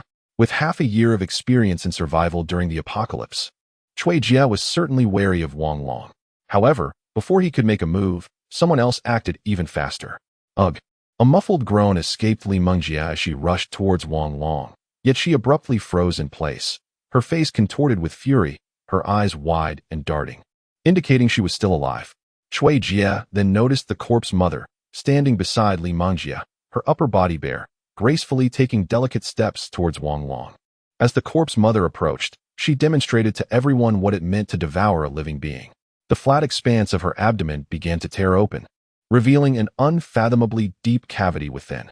With a swift motion, the corpse mother pressed Wang Long's head downwards, gradually pushing him into her gaping belly. Strangely, Wang Long showed no resistance. He remained completely still, allowing the corpse mother to engulf him inch by inch. The scene was profoundly bizarre, yet not a soul dared to utter a word. Even Chui Jia refrained from shielding Yang Qi's eyes, for the world had changed drastically. Having witnessed such brutality early on would serve her well in the future. No one had ever contemplated how a girl barely standing at 1.7 meters tall could possibly consume a fully grown man over 1.7 meters in height. The process did not last long. Soon, Wang Long's entire body was engulfed by the corpse mother, and naturally, her belly closed up thereafter. Remarkably, after having consumed a human, her abdomen appeared unchanged, not even a millimeter larger. Chui Jia shuddered violently. He had encountered the corpse mother before and had even battled against her. Yet he had never witnessed her devour a living person. Do not worry, everyone. In less than a minute, he will emerge as a newborn, Li Mengjia exclaimed, her voice brimming with an unsettling excitement. How grotesque and terrifying. Was this truly a source of exhilaration? It was perverse, utterly perverse. Why had she transformed in such a manner? Just a few days prior, she had been different. Chui Jia furrowed his brow in confusion as he gazed at Li Mengjia. Xiao Jia, what has caused this change? Does the general know? Lu Wei asked, his heart pained as he looked at Li Mengjia. Why did you mention him? What gives you the right to speak? Xiao Jia, who had previously appeared carefree, suddenly turned pale, glaring menacingly at Lu Wei. You were ordered to lead the attack on Yang Village. How did you execute that? Not a single ordinary soldier perished, yet Uncle Guan fell. What use are you? The last exclamation was clearly filled with hostility. With a sudden gasp, Lu Wei's expression drastically altered, and he expelled a mouthful of fresh blood. Instantly, his spirit seemed to wither, as if he had endured countless tribulations in a single day. His face, filled with disbelief, turned towards Xiao Jia. The contract master possesses no offensive skills, and Wang Long remained utterly still. While Lu Wei's inexplicable hemorrhage raised suspicions in Chui Jia regarding the possible existence of skill books within the military. Silence. Speak again, and I shall end your life. Li Mengjia declared, her face marred by malice. Unbeknownst to anyone, a fleeting glimmer of intrigue flashed in Chun Lei's eyes, yet he chose to remain silent. Meanwhile, the corpse matriarch had finally gathered her strength. The familiar abdomen began to tear apart slowly, and from it emerged a corpse child, its body coated in an enigmatic liquid. The newly emerged corpse child softly called out to the corpse matriarch before hastening towards the larger troop. One body could transform into a corpse child with 4 attribute points in merely 1 minute. This exemplified the terrifying nature of the corpse matriarch. What was even more alarming was that this corpse matriarch was under someone else's control. Having dealt with the bothersome matters, Li Mengjia, whose mood shifted as swiftly as turning a page, suddenly directed a charming smile towards Chui Jia. Chapter 33.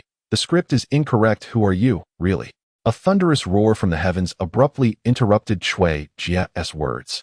He then felt the ground tremble unnaturally. Tiny grains of sand, as if stripped of gravity, began to rise from the earth, slowly drifting upwards. A deep rumbling sound filled the air, growing from faint to overwhelming, saturating the entire sky. Chui Jia felt every inch of his skin being squeezed and pulled. Even the flow of blood within him became disturbingly restless. At that moment, a small black dot suddenly appeared in the air, which gradually expanded into a slender black line. The darkness began to spread near this line, and through the irregular scenery surrounding him, Chui Jia could ascertain that the black line was absorbing the light in the vicinity. Not even light could escape. Under such immense spatial and temporal distortion, it would not be surprising to witness various transformations of this black line. However, there was no doubt that this was a dire omen for Earth. Chui Jia gazed in terror at the anomaly in the sky, his heart pounding fiercely like a war drum. As the light nearby was devoured, the black line seemed to widen slightly, morphing into a rift filled with death and nightmares. No one dared to approach this rift, nor did anyone know how far it was from the earth, but instinctively, one could sense its unimaginable vastness. No one could discern what lay beyond the rift, yet the chilling scent of blood seemed to envelop him. Cui Jie incredulously raised his head, as if witnessing eternal flames of war and the cries of the desolate. This was it. They have descended? Although he had experienced this in his past life, he had never witnessed it firsthand. It was only after the true formation of that black line that he realized. They had come. Indeed, it has arrived, yet the timing is entirely amiss, arriving a full 2 days ahead of schedule. What could be the reason for this? Could it possibly relate to my own rebirth? I find myself in profound distress, overwhelmed by an unbearable sensation coursing through my being. What on earth has transpired? I, too, share this sentiment. Yes, it is indeed unbearable. How could it not be? It feels as though an incision has been forcibly made within your body, relentlessly filled with things that do not belong to you. Do you not feel this anguish? Such a sensation must surely be a manifestation of some cosmic will, or so Cui Jie believes. The discomfort arrives abruptly and departs just as swiftly. By the time the rift is fully formed, it has already vanished. Perhaps it is simply fate's decree. Cui Jie gazes vacantly at the rift in the sky. This is an immense space-time fracture. Indeed, to describe it as merely a rift would be an understatement. It resembles a colossal teleportation array, unlike the smaller rifts Cui Jie has never encountered before. This space-time fracture is eternally present, allowing countless beings from alternate dimensions to emerge. In the very moment they materialize, they are whisked away by myriad tiny or small rifts, randomly transported to various corners of the world. As for the medium-sized rift encountered by Cui Jie in a previous life, it, along with the large rift, is akin to the one above, both existing perpetually. Unless these rifts are sealed, the entities from alternate dimensions on Earth will never cease to emerge.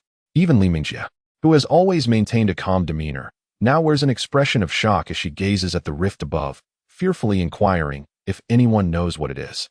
A resounding roar erupted within the power plant, distinct from Xiaojing's shrill cries and the mournful wails of the corpse mother. This sound was profound and heavy. My goodness, look at that creature, Wang Kuei exclaimed in terror. In truth, his words were unnecessary.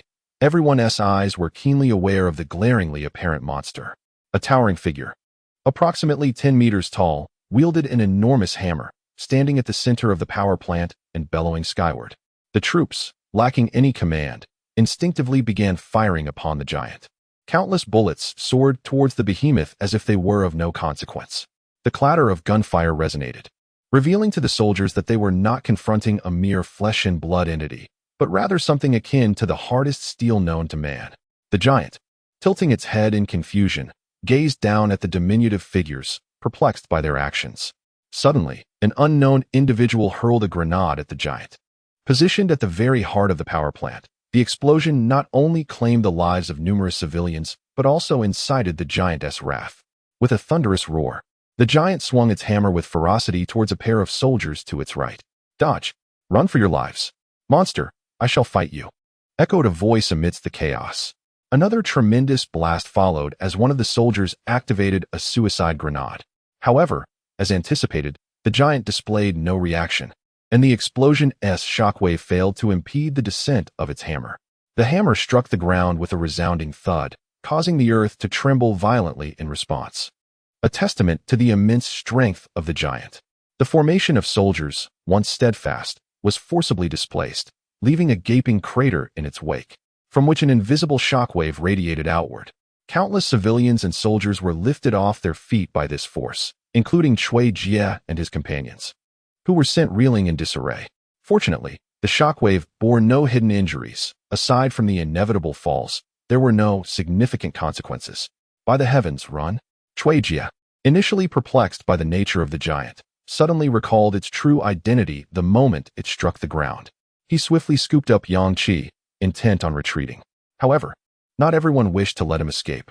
Stop right there. Do you still think you can flee? Li Mingjie could no longer maintain her indifferent and mocking demeanor. With a grim expression, she commanded the corpse mother to block Cui Jie's path, declaring, I'm giving you a chance. If you slay that giant, we shall erase our past grievances. Slay it? Do you even comprehend what that is? You simply want me to kill it? Chui Jie regarded Li Mengjie with incredulity. That creature is a third-tier monster. Are you truly certain you wish to pursue that course? Damn it. Having the military as your backing makes all the difference. If only I had exploited their resources more, perhaps today's calamity could have been avoided. What? A third tier? How do you know that? Do not speak recklessly. If you are afraid and wish to flee, do not claim that the creature is of the third tier. To my eyes, it certainly does not appear to be so. Heh, do I possess the ability to inquire about the tier of monsters? Should I disclose such a skill to you? Chui Jie scoffed softly before shifting his gaze to Li Mengjie. The highest authority in the military seems to rest with her from this point onward. As for the general's whereabouts, it is of no concern to Chui Jie. He is now more convinced than ever that all the military's resources lie in Li Mengjie's hands. Consider this, a military force of several thousand, having traversed from their base to the power plant. How many crystal coins, how many skill books, and what commodities acquired from merchants remain unknown to all. Chapter 34. The Great Escape begins ultimately. Li Mengjie consented to the retreat, as it was impossible to evacuate everyone from the power plant. However, the real danger lay with the civilians trapped within, particularly those herded into the western crowd by the corpse children. The number who would ultimately escape remains uncertain. Meanwhile, the tens of thousands of civilians in the southeast and southwest, aside from a few who ran about like fools, nearly all followed the military in an easterly direction. Fortunately, the metal giants are mindless beings from another realm. They know only to eat and sleep, and if left undisturbed, they will not react even when one passes by. Of course, their lack of intelligence means that any sentient race can command them, except for humans, and their primary value lies in siege warfare. It is the assault on the walls acquired from merchants, not those that belong to the native lands of Earth. Chui Jie contemplated the specific attributes of the Iron Giant.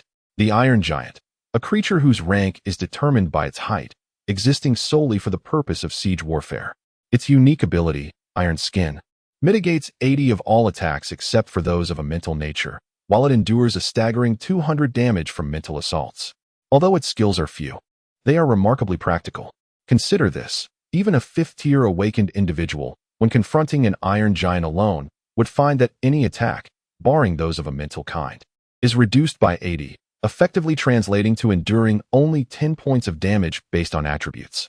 Even if the rank disparity increases, and the difference in attribute points becomes more pronounced, say, a 20-point attack, one must not forget that the Iron Giant's minimum rank is Tier 3. Thus, in his past life, Chui Jie had encountered them. Initially, he had fought against them. Many sought to exploit their skills, yet aside from providing them with food, no benefits were ever reaped. The vehicles moved forward at a slow pace, and as he observed the vast throng of troops advancing, Chui Jie recalled never having witnessed such a multitude of ordinary people in his previous life. Suddenly, a saying from the era of peace came to mind. When I have an upset stomach, there is but one pit, and if you are squatting there, you are more fortunate than I. When I am hungry and see others feasting on meat, they are happier than I.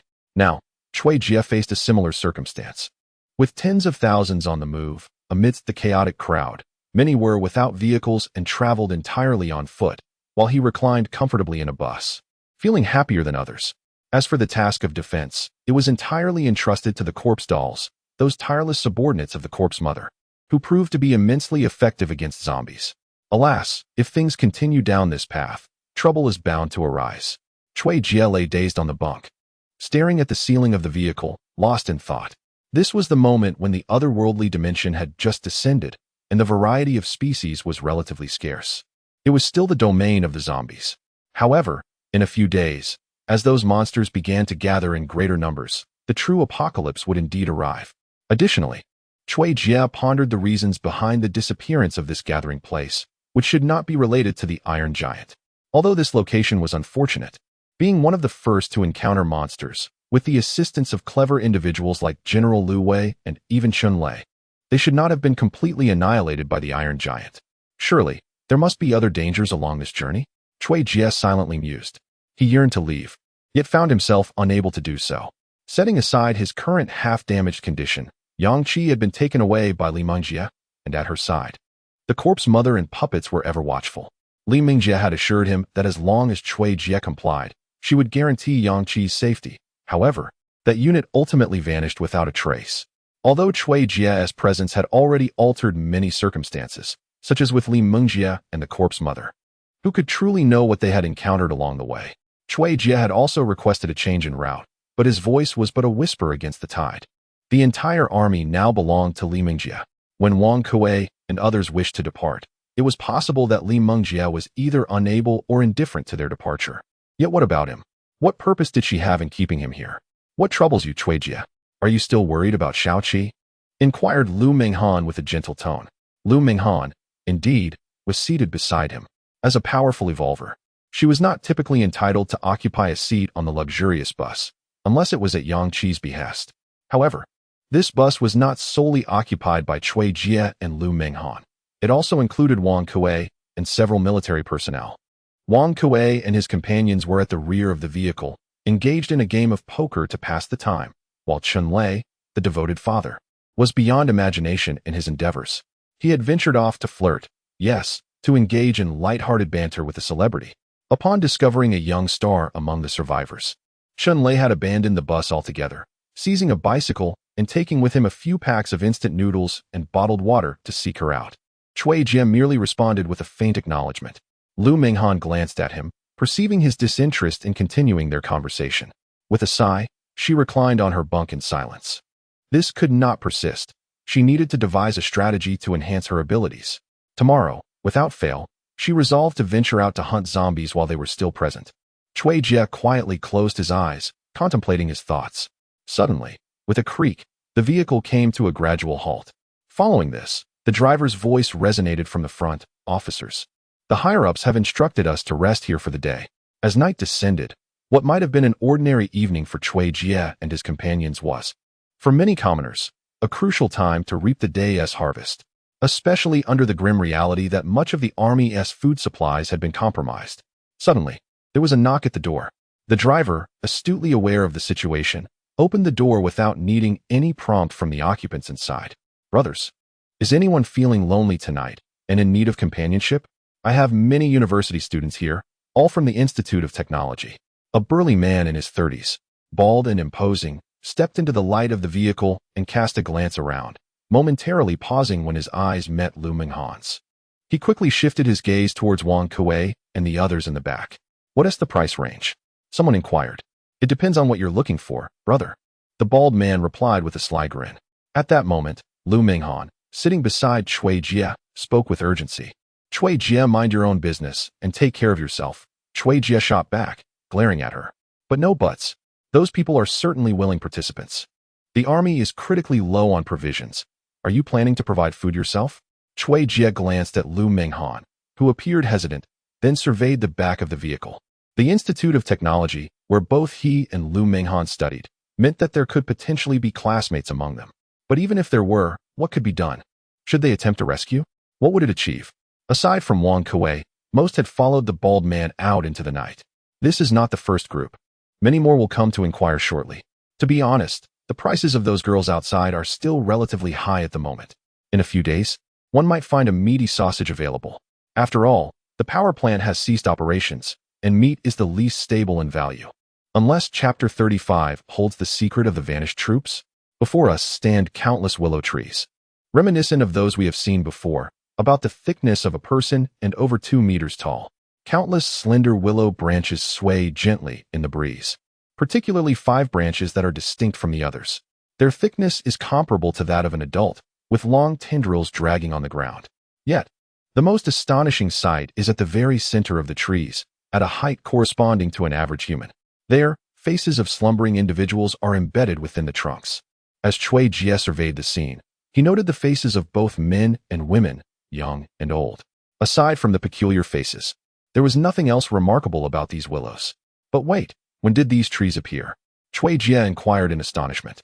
Reflecting on his arrival the previous evening, he recalled that there were not nearly as many willows then, let alone such strange ones. This suggests they appeared abruptly? No. At that moment, Chun Lei, who had descended with him, interrupted Cui Jie, stating emphatically that they could not have appeared suddenly. Consider this. We are a contingent of tens of thousands. No matter how sudden, someone would have noticed. Cui Jie gazed thoughtfully at the thick layers of willow catkins scattered on the ground. Indeed, the catkins appeared first. Followed by their emergence, Chun Lei asserted. So, Are you suggesting that the Katkins are emitted by them? But what could be the purpose behind this release? In his previous life, Chui Jie had never traversed this path nor encountered such willows, leaving him utterly bewildered by their nature.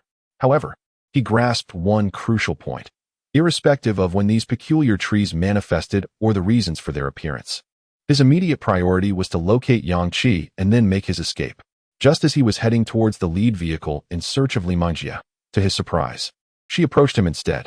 Li Mengjie, accompanied by Yang Qi and 2 soldiers, advanced towards him, though Lu Wei was notably absent. Naturally, the corpse mother was firmly at her side. Upon seeing Chui Jie, Yang Qi joyfully called out to him. Li Mengjie directed her words to both Chui Jie and Chen Lei. They exchanged glances before responding in unison. "We do not know." With a light laugh, Li Mengjie shook her head, stating, "I have already dispatched personnel to investigate the surroundings. We should receive news shortly." However, instead of the awaited update, a sudden, blood-curdling scream pierced the air. It was uncertain whether this cry served as a signal, but soon, a cacophony of screams followed.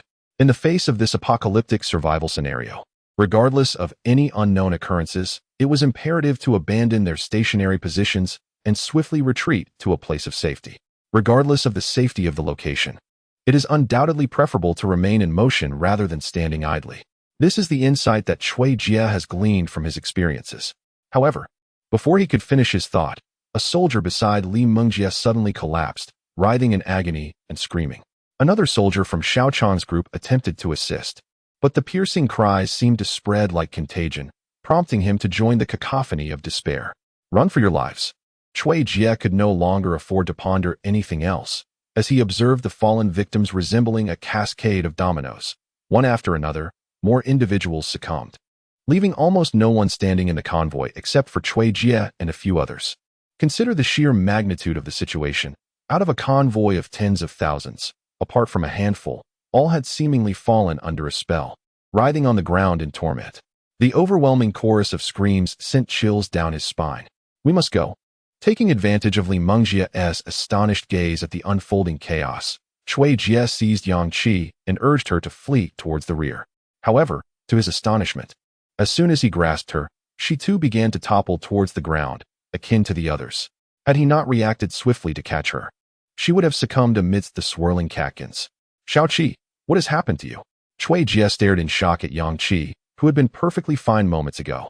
The only distinction was that she did not appear to be in severe distress, lacking the screams and convulsions of the others. Instead, her face was pale and she was drenched in sweat.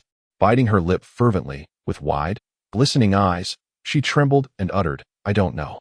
It feels as though countless ants are crawling on my feet, incessantly trying to burrow into my very being." "What?" Chui Jie gazed quizzically at Yang Qi's petite feet, clad in the most ordinary of sandals, which appeared to be merely a tad dirty, devoid of any notable distinction. "Wait, Chui Jie, quickly! Lift your sister into the car."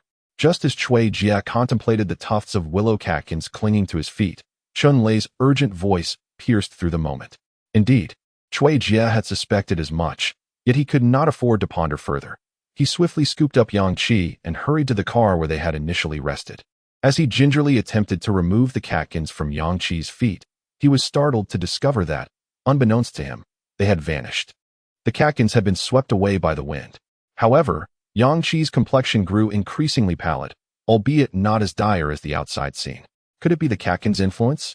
It seemed we all had been tainted by them. A thought echoed in the anxious voice of an awakened one.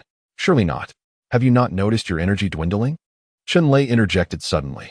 "Dwindling energy?" Chui Jie looked up at Chen Lei, perplexed, before he assessed his own manifestation currency, his energy. Host, Chui Jie rank. 1 attribute, 10 manifestation currency, 19 can enhance oneself, current ratio, 100 to 1 talent 1, biological summoning. One may expend 10 manifestation coins to summon a creature with attributes below level 9 to engage in battle as a host. Alternatively, one could expend 50 manifestation coins to randomly manifest a creature with attributes between levels 10 and 19. Talent 2, skill summoning. This ability allows one to summon any skill that does not exceed the host's attributes, with costs determined by the nature of the skill. Talent 3, one may utilize manifestation coins to enhance any summoned creature or skill. Prior to the incident with Xiao Jing, I possessed 33 manifestation coins and exchanged 10 for a crystal coin, which I gifted to Lu Minghan. Subsequently, during my confrontation with Xiao Jing, more accurately, during my defeat, I employed a skill that consumed 2 manifestation coins. I also used a skill during the battle in Yang Village. Though I did not pay much attention to the consumption of skills at that time, I should have had 21 coins remaining, yet now I find only 19.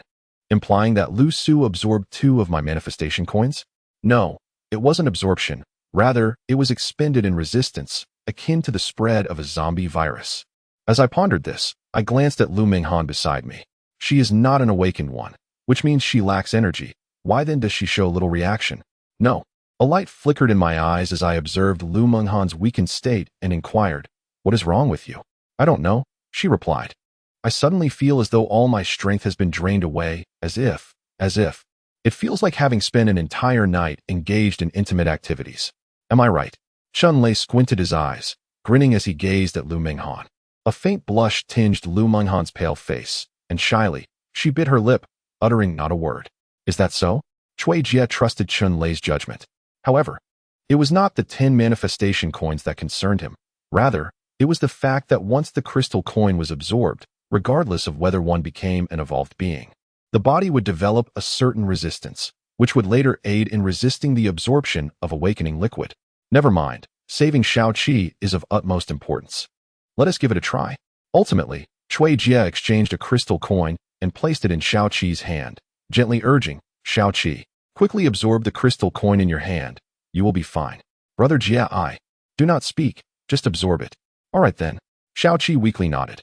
Although she was unsure why her brother Cui Jie initially opposed her becoming an evolved being, only to now encourage her to absorb the crystal coin, she firmly believed that her brother would never harm her. Chapter 36. The tray at the crystal coin truly proved effective. As the crystal coin in Yang Qi's hand gradually vanished, her pale and weakened complexion began to regain a rosy hue. Yet, one aspect puzzled Cui Jie, leaving him uncertain whether it was a blessing or a curse. Yang Qi ultimately did not become an evolved being, nor did she exhibit the same frailty as Lu Minghan. Instead, she returned to a state of complete health, as if nothing had transpired. "Xiao Qi, do you feel any discomfort?" Cui Jie inquired. "No. Aside from feeling a bit fatigued, it seems that nothing is amiss." "How peculiar. What is so strange?" Chun Lei cast a sidelong glance at Cui Jie. He then recalled that Cui Jie had not been exposed to the willow catkins much himself, so perhaps he could not fathom the situation. It's quite simple, really. The effect of these willow catkins is determined by one's physical constitution. For instance, we awakened ones possess considerable strength. As long as our energy is not fully expended, they exert little influence. As for the evolved ones, they lack energy and can only draw upon their stamina or mental fortitude. Your sister's condition is straightforward. The energy from the crystal coins directly counters the willow catkins, rendering them ineffective. Have you finished speaking? Hurry up and get up to see what we should do next. Li Mengjie, who had been listening intently, could no longer restrain herself from interjecting. What is happening now? Look for yourselves. Cui Jie cast a glance at the solemn-faced Li Mengjie, then turned his gaze out the window. At some point, the anguished cries had ceased, replaced by the sight of countless civilians frozen in place, their faces serene, eyes tightly shut, standing motionless. How should I know? Look over there. What is that? Suddenly, an awakened individual exclaimed in alarm. In truth, it was unnecessary for him to shout. Cui Jie and the others had already taken note. They observed as the bodies of the motionless civilians were rapidly enveloped by a layer of bark, appearing as though it were growing naturally from their skin, gradually encasing those who stood still. Some soldiers were so tightly ensnared by their weapons that their hands and feet were completely enveloped. As the bark gradually covered their entire bodies, it began to branch out from their heads, splitting into countless slender willow-like twigs. Fresh tree beings emerged, their faces the only parts exposed, yet each one remained with eyes tightly shut, devoid of any expression or awareness of their plight. It became evident that this was the manner in which these tree beings were created. One could only ponder the number of souls that had perished here. Cui Jie gazed impassively at the scene before him, not even considering the thousands of soldiers who had been transformed into tree beings. Just the sheer multitude of those tree beings lining the roads was overwhelming, stretching endlessly beyond sight. This crisis seemed no less severe than the one faced by Xiao Jing. The most pressing concern was his lack of manifestation currency. With only 9 points remaining, what could he accomplish? He couldn't even summon a ghoul and was left to rely solely on his skills in battle. The atmosphere inside the vehicle was tense. Aside from Li Mingjie, everyone wore a grim expression, including Chun-Lei. She was astute, yet intelligence meant little in the face of overwhelming power. It appeared that the pivotal point of this crisis rested on Li Mingjie. Cui Jie, please assess the attributes of these tree beings. Indeed, Li Mingjie had already begun to inquire. Cui Jie's complexion darkened as he struggled to find the words. What could he possibly say? Zombies, corpse children, corpse mothers, and even the Iron Giant. These were all entities that Cui Jie had encountered. Although he had never seen creatures like the Rat King, his experience allowed him to infer their nature during combat. Yet now, the motionless tree men left him utterly perplexed. I do not know, Cui Jie admitted, a hint of shame creeping into his voice. What did you say? The others in the vehicle, including Li Mingjie, stared at Cui Jie in shock. I truly do not know. My ability only reveals the attributes of creatures I have previously encountered. I cannot perceive those that stand still, Cui Jie insisted, attempting to defend himself. Are you trying to deceive me? Li Mingjie glared at him, her expression darkening. Suddenly, the corpse mother beside her sprang into action, advancing towards Yang Qi. Wait, do not be alarmed. I assure you, I speak the truth. Cui Jie hurriedly positioned himself in front of Yang Qi, blocking the corpse mother's path. Allow me to explain. I have already mentioned that my summoning ability is quite unique. I can summon anything I am familiar with.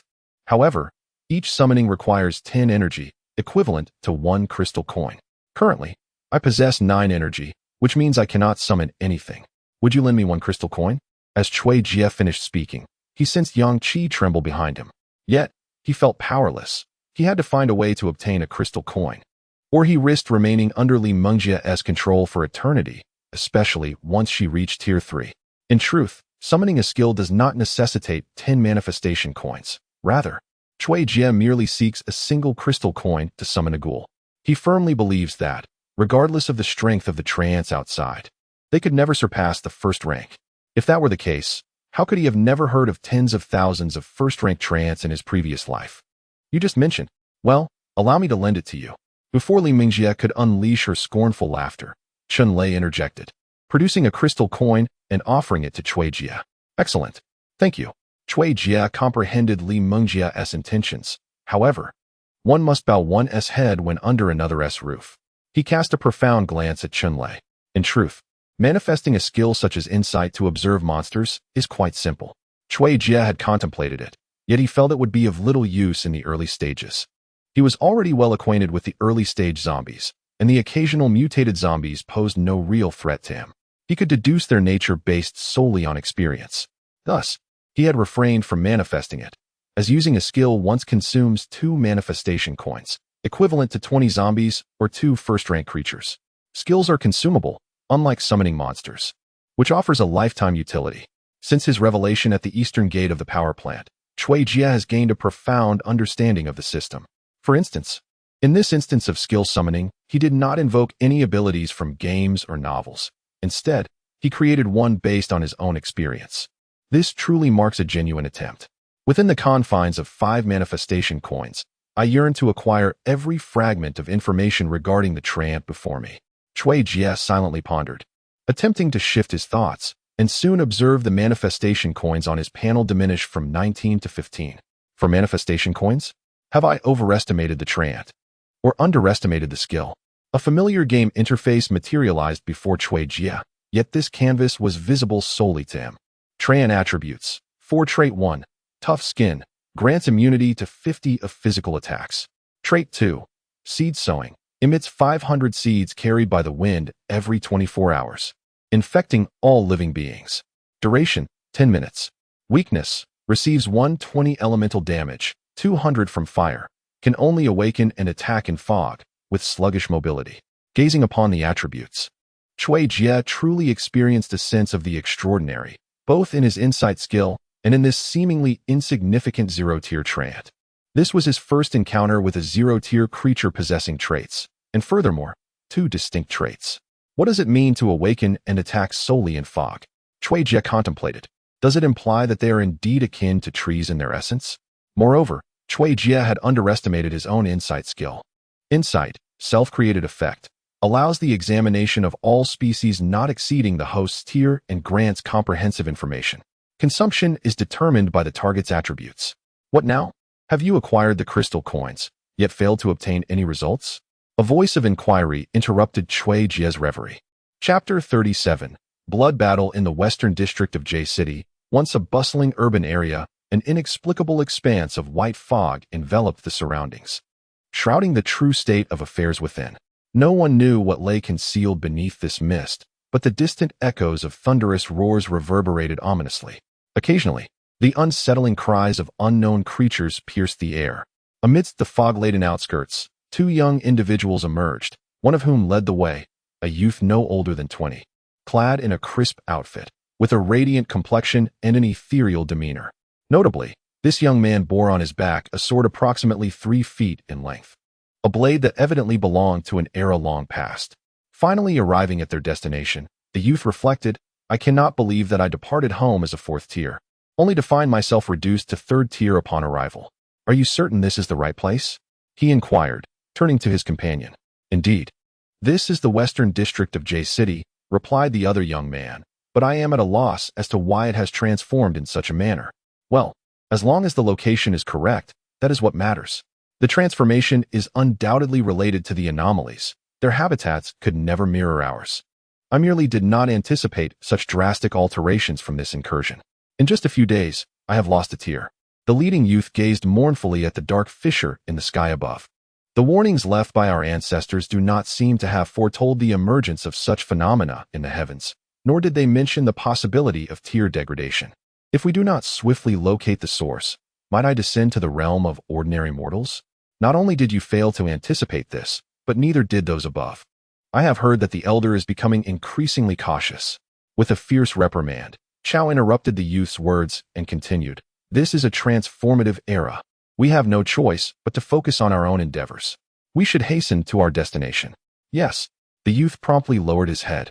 Yet the so-called Chao remained oblivious to the fleeting glimmer of peculiarity that crossed the young man's face in that moment of submission. Observing the dust upon the ground, Jia could not help but raise an eyebrow. He realized that, as a first-tier being, his assault would undoubtedly be catastrophic. However, he had not anticipated such complete devastation. The entire Trant had been reduced to ashes. Nonetheless, his objective was achieved.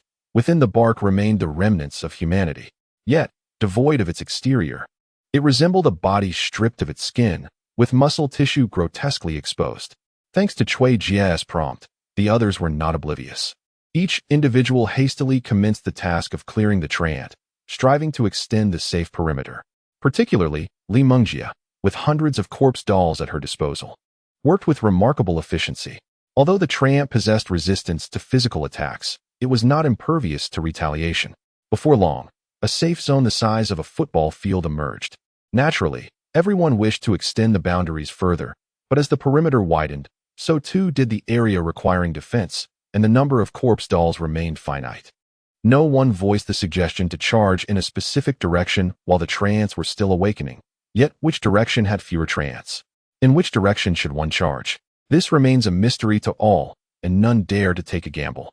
Once ensnared within the encirclement of the tree men, even Li Mengjia, a formidable individual of the 2nd rank, would find her escape uncertain. Jia had long observed that Li Mengjia occasionally fell silent before one of the tree men, only to soon see her pallor turn ashen as she moved on to the next. The treeman she had just confronted was swiftly dismantled. Was this an indication of failure? Jia pondered with some confusion. Furthermore, he had yet to catch a glimpse of Officer who had fallen under control. Whether she had dealt with him quietly or sent him off to scout remained unknown. There was no time for such concerns. It was time to commence the summoning. With a sidelong glance at Li Mengjia, who appeared to be unwilling to relinquish her contract with the treeman, Jia began his own incantation. Summoning, Necromancer. Since ascending to the 1st rank, the system had transformed remarkably, particularly with the ability to specify summons. He wondered if, upon reaching the 2nd rank, he could also designate creatures from the 1st rank. As with his previous summons, Jia felt a sudden jolt of consciousness, followed by a disembodiment that transported him to another realm. However, this time, the surroundings were unlike any he had encountered before. he was not in a plain, nor on brown soil, nor amidst a dense forest, but rather within a structure reminiscent of a Western church. Urgently, he recognized the nature of his surroundings and had no time to admire the architecture before him. He needed to escape. A quick glance revealed the walls adorned with countless skeletal remains. Before him stood a wizard resembling those found in games, with the head of a goat and the body of a man, standing at a height of 1.5 meters while wielding a staff that towered above him. His long beard cascaded down, and he donned a sweeping red robe that brushed the ground. His eyes perpetually emanated an eerie green glow. Although his appearance was familiar, it remained uncertain whether his abilities aligned with what he had envisioned. Cui Jia silently glanced at his character panel. Undead Wizard, originating from Warcraft attributes. 5 traits. With each attack, he can unleash a tainted orb of polluted souls, which, after accumulating 10 instances, triggers an effect that disrupts the souls of creatures of equal or lower rank, rendering them momentarily incapacitated for 1 second. This effect is ineffective against undead beings. Every 5 attacks consume 1 manifestation coin. Skills: Skeleton Control, which allows him to summon a skeleton warrior and a skeleton mage from a corpse. Reviving 5 times consumes 1 manifestation coin. The attributes of the skeletons are rated at 2. Cui Jia surveyed the attributes of the undead wizard before him with great satisfaction, recognizing this as the creature he had specifically summoned to combat the trance. Additionally, Cui Jia was aware of a crucial detail. Creatures, including ghouls, were not fully realized entities. For instance, the ghoul, theoretically, possessed a frenzy skill. However, despite having elevated its attributes to 9, this ability had yet to manifest. If his conjecture held true, such abilities would only emerge upon reaching the first tier. The same applied to the undead wizard before him. Indeed, attributes alone could not wholly define a creature's capabilities. While it might be argued that, in a one-on-one confrontation, the wizard would struggle against a ghoul, given the present circumstances, the elemental attacks of the wizard would undoubtedly surpass those of the ghoul. What surprised Cui Jia was that the attacks and skill releases of the wizard required the consumption of manifestation coins. Although the amount was minimal, Cui Jia himself had very few left. After utilizing the insight skill, he was left with only 3 manifestation coins. He hoped that the treant would lend him some strength and drop a few crystal coins, for that would suffice for everything he needed. "Is this the creature you summoned?" Li Mingjia inquired, her eyes sparkling as she noticed the monster that had suddenly appeared beside Cui Jia. "It's decent enough. It deals ranged damage and possesses skills that allow it to summon skeletons to continue fighting," Cui Jia replied, casting a glance at the excited Li Mingjia. "Could it be a necromancer from Warcraft?" Chun Lei exclaimed in astonishment. "Oh, you actually know about it," Cui Jia remarked, taken aback by Chun Lei's knowledge. "Of course. I have 2 great passions in life, chasing girls and playing games," Chun Lei declared proudly. "Is that truly considered a passion?" Chapter 38, Blood Battle 2. Damn it. The attack methods of these treants are truly repulsive. With a curse, Wang Kuei delivered a powerful punch to one of the treants, which immediately ignited as if it were dry tinder meeting a fierce blaze. The flames rapidly engulfed its entire body, spreading to the top of its head, and then fracturing into countless tiny flames that cascaded along its numerous willow branches. The treant, seemingly aware of its impending demise, hastily swung its 5 longest, flame-laden branches towards Wang Kuei. Wang Kuei, quick on his feet, swiftly dodged behind the corpse doll. Unexpectedly, in a sudden twist of fate, the tree figure on the left abruptly abandoned the corpse child and swiftly unleashed 5 slender, verdant willow branches, binding them to Wang Kuei's legs. With a resounding thud, Wang Kuei was caught off guard and forcefully brought down to the ground.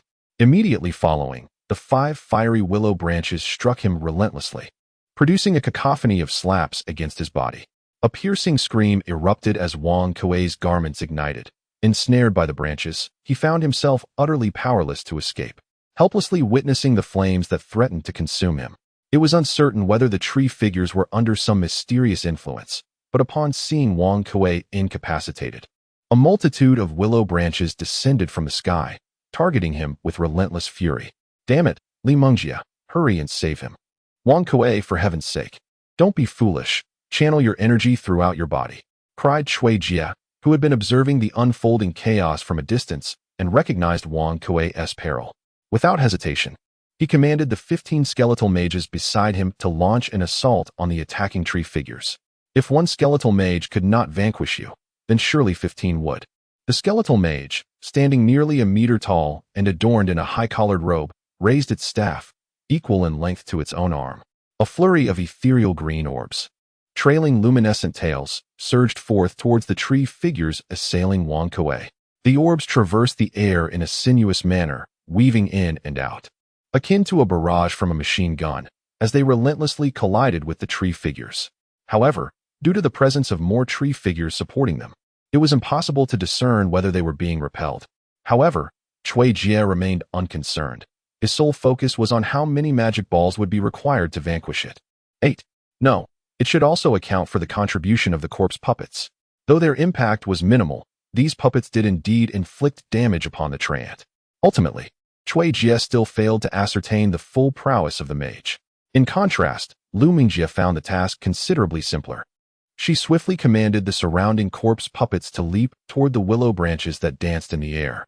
The treant's physical form may be impervious to physical attacks, but its branches were not immune. With a flurry of slashing claws, countless willow branches were severed as they fluttered in the sky. The few that escaped the onslaught were deftly evaded by Wang Kuei, who was now on his feet. Damn, that was a close call.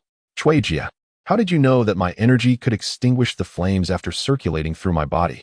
Wang Kuei, trembling with fear, wiped the sweat from his brow and gazed at Cui Jie with gratitude. It was not that he had any special insight. Rather, it was a matter of common sense. One could extinguish their own flames with their own energy, as Chun Lei disdainfully pointed out while looking at Wang Kuei. Haha, thanks. Wang Kuei chuckled awkwardly, rubbing his bald head. Stop grinning like a fool and get back to fighting. Chun Lei couldn't help but chide Wang Kuei with a sidelong glance. Oh right. Cui Jie observed Wang Kuei and Chun Lei with surprise. He had initially assumed that Chun Lei, like Wang Long, was merely one of Wang Kuei's subordinates prior to the apocalypse. It now seemed that the two were simply friends. Meanwhile, they had cornered a treant, delivering relentless punches to swiftly bring it down, rather than allowing it to be consumed by flames gradually. However, this has resulted in significant energy depletion. Indeed, some have already begun to cry out, "Oh no, my energy is running low. It's almost depleted." I feel the same. Without energy, we must rely on our bodies, which are not inferior to theirs, Li Mengjie exclaimed sternly. An awakened individual devoid of energy is nearly comparable to an evolved being, with some awakened possessing attributes scarcely superior to that of the treants.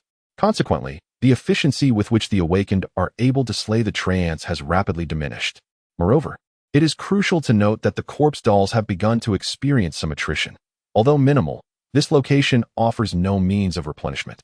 Not only the corpse dolls, but even some awakened have started to face gradual threats. One awakened individual, blessed with the talent of expansion, can effortlessly cause any part of his body to swell to twice its size. For instance, his fist can grow to the size of sandbags. This ability not only increases his striking area, but also augments his strength. However, his vulnerability is apparent.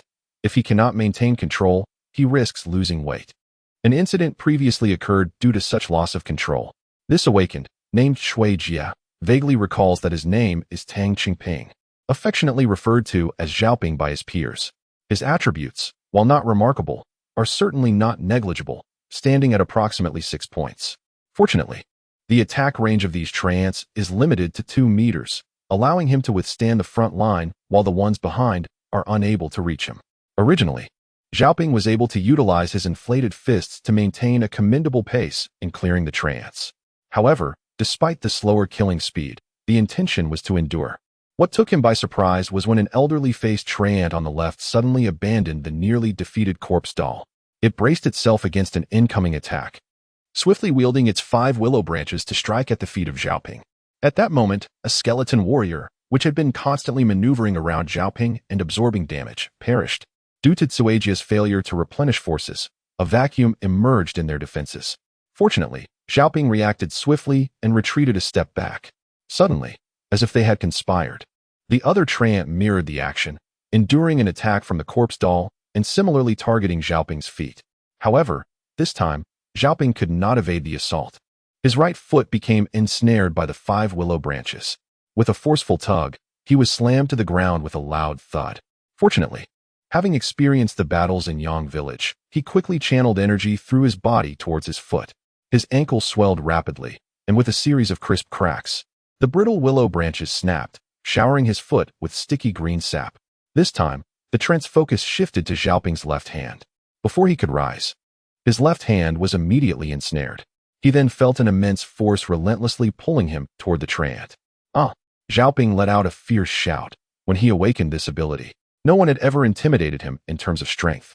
The once normally sized left hand visibly swelled, transforming into a fist the size of a sandbag. Xiaoping, with an air of disdain, cast a scornful glance at the elderly tree person before gently tugging. The 5 willow branches snapped effortlessly in midair as if they were made of paper. However, Xiaoping overlooked a crucial detail. The tree person he had just vanquished had been swiftly replaced. Between each awakened individual lay at least 8 to 10 corpse dolls, leaving Xiaoping without assistance from fellow awakeners as he endured damage. As for the skeletal warriors, Cui Jie had assigned each individual merely one, tasked solely with seizing opportunities to shield the awakeners from harm. Once they fell, there would be no reinforcements. Chapter 39, Blood Battle 3. Ugh. Xiaoping's face flushed crimson as he glared fiercely, desperately pulling at the willow branch, ensnaring his neck, striving to snap it. Yet, devoid of energy. His physical attributes were only marginally superior to those of the willow tree, rendering him momentarily incapable of breaking free.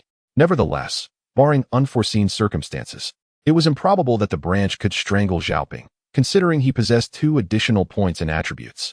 Indeed, with a sudden snap, one branch could no longer withstand the strain and was finally torn asunder by Xiaoping.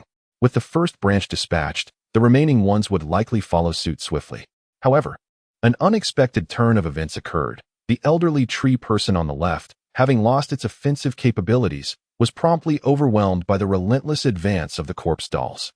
Yet, this fall left a vacancy that was rapidly filled by an intact tree person behind it, which, without a moment's hesitation, disregarded the corpse dolls and swiftly lashed out with 5 unscathed willow branches aimed directly at Xiaoping.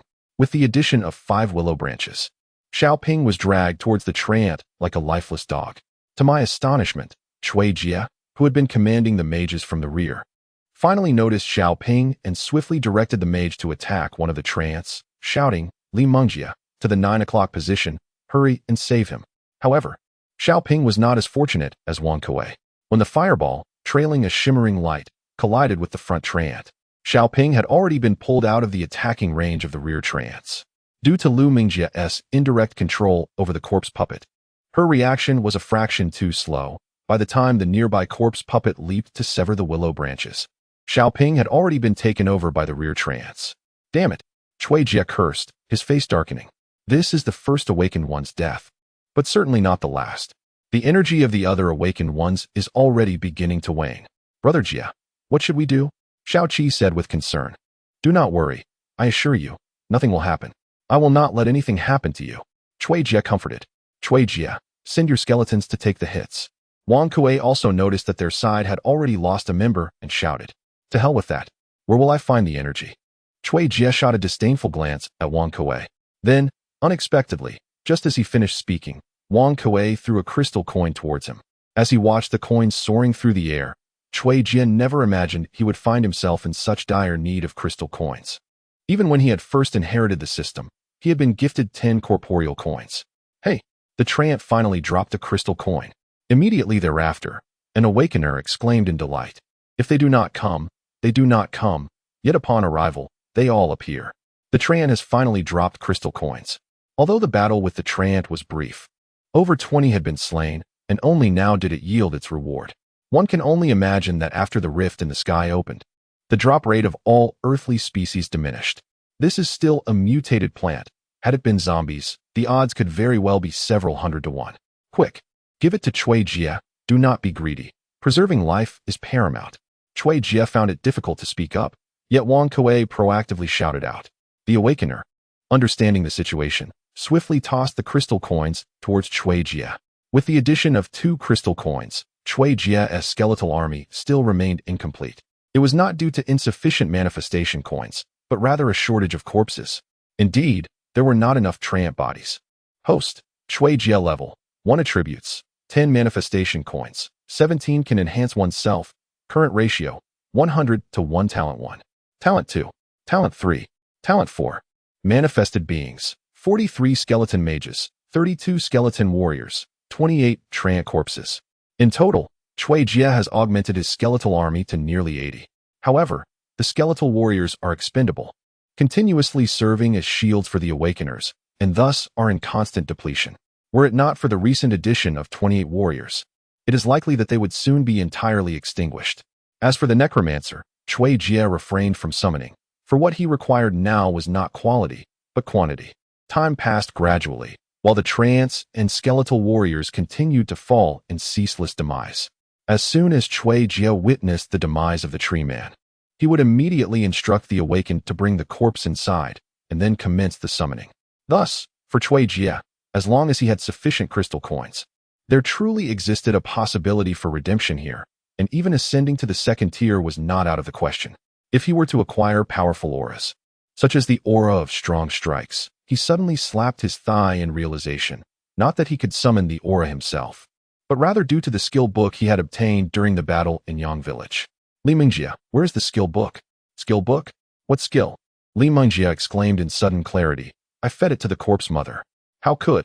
Li Mingjie too came to a realization, and with a hint of embarrassment, she controlled the nearby corpse mother to activate the bloodlust skill. This exemplifies the peculiar nature of a contract master. Ordinarily, zombies are incapable of learning skills, save for their own insights. However, after forming a contract with Li Mingjie, the situation was entirely different. Aside from completely losing the ability to awaken their intelligence, they became indistinguishable from ordinary awakened beings. The corpse mother suddenly threw her head back and let out a roar towards the heavens. Immediately, her pallid eyes shifted to a vivid crimson, and all the subordinate corpses began to stir restlessly, their eyes rapidly turning red as well. Well, I initially intended for my wizard to learn it, but it appears the corpse mother can learn it just the same, as long as it can benefit the mage. Wait a moment. Chui Jie suddenly realized that his mage had not received the enhancement from the bloodlust skill, nor had the wizard, let alone Wang Kuei and the others. She is exceptionally intelligent, yet her intellectual prowess does not necessarily translate to combat skills. A young lady like her has likely never engaged in a brawl throughout her upbringing. Do not inquire further. Such abilities are typically reserved for similar types. Chen Lei explained gravely. Given the Trent's immunity to physical attacks, augmenting the undead's attack power would be futile. In fact, it would diminish their defense, leading to the potential mass demise of the undead. The cooldown period is quite lengthy, approximately 5 minutes, he noted. Fortunately, it is not an excessive duration. Exercise caution in controlling the undead. Strive to minimize losses, Chui Jie remarked, exhaling deeply. As for the skill stone, Chui Jie sighed, refraining from elaborating further. Such a statement was inherently superfluous. Who would hold on to a skill stone without hastily utilizing it, especially if they had just acquired a new ability? Li Mingjie cast a glance at Chui Jie, but chose to remain silent. Look, everyone look. Is the mist not gradually dissipating? A voice rang out, and the crowd was momentarily startled. Then they observed the faint white mist indeed beginning to thin. As the mist slowly receded, the trance likewise retreated step by step, maintaining a composed demeanor until they vanished from sight. However, no one anticipated that once everything had withdrawn, the scene that unfolded before them was one of pristine integrity. Chapter 40, Illusion? The road where Chui Jie and the others were located is known as Harvest Road in J City, a principal thoroughfare leading directly to the provincial capital. The journey will take us through City A and City S, ultimately reaching the provincial capital, covering a distance of nearly 200 kilometers. Although the western station area of City J is considered suburban, the roads are exceptionally well maintained, featuring a dual 4-lane setup. When Chui Jie and his companions arrived here yesterday, they encountered countless small shops along the way. After a thorough inspection, it was confirmed that not a single zombie remained. Only then did the military high command decide to rest here, as they all had vehicles, while the civilians, after a day of walking, truly needed a place to rest. However, after the appearance of the tree people, the small shops lining the roads had been utterly devastated. Yet, after their retreat, astonishingly, these shops appeared intact, as if they had not endured the recent battle at all. That restaurant, Chen Lei exclaimed. His eyes widened in confusion as he gazed at a restaurant in the southwest corner. It was named Old Fat's Knife-Cut Noodles. Aside from the shattered glass outside and the disordered chairs and benches within, nothing seemed particularly unusual. Chui Jia looked at Chun Lei quizzically. What's the matter? What is wrong with that restaurant? I was just there last night. During the recent battle, I caught a glimpse and saw that it had been toppled by the tree people. But now, Chun Lei did not need to finish his sentence for Chui Jia to understand.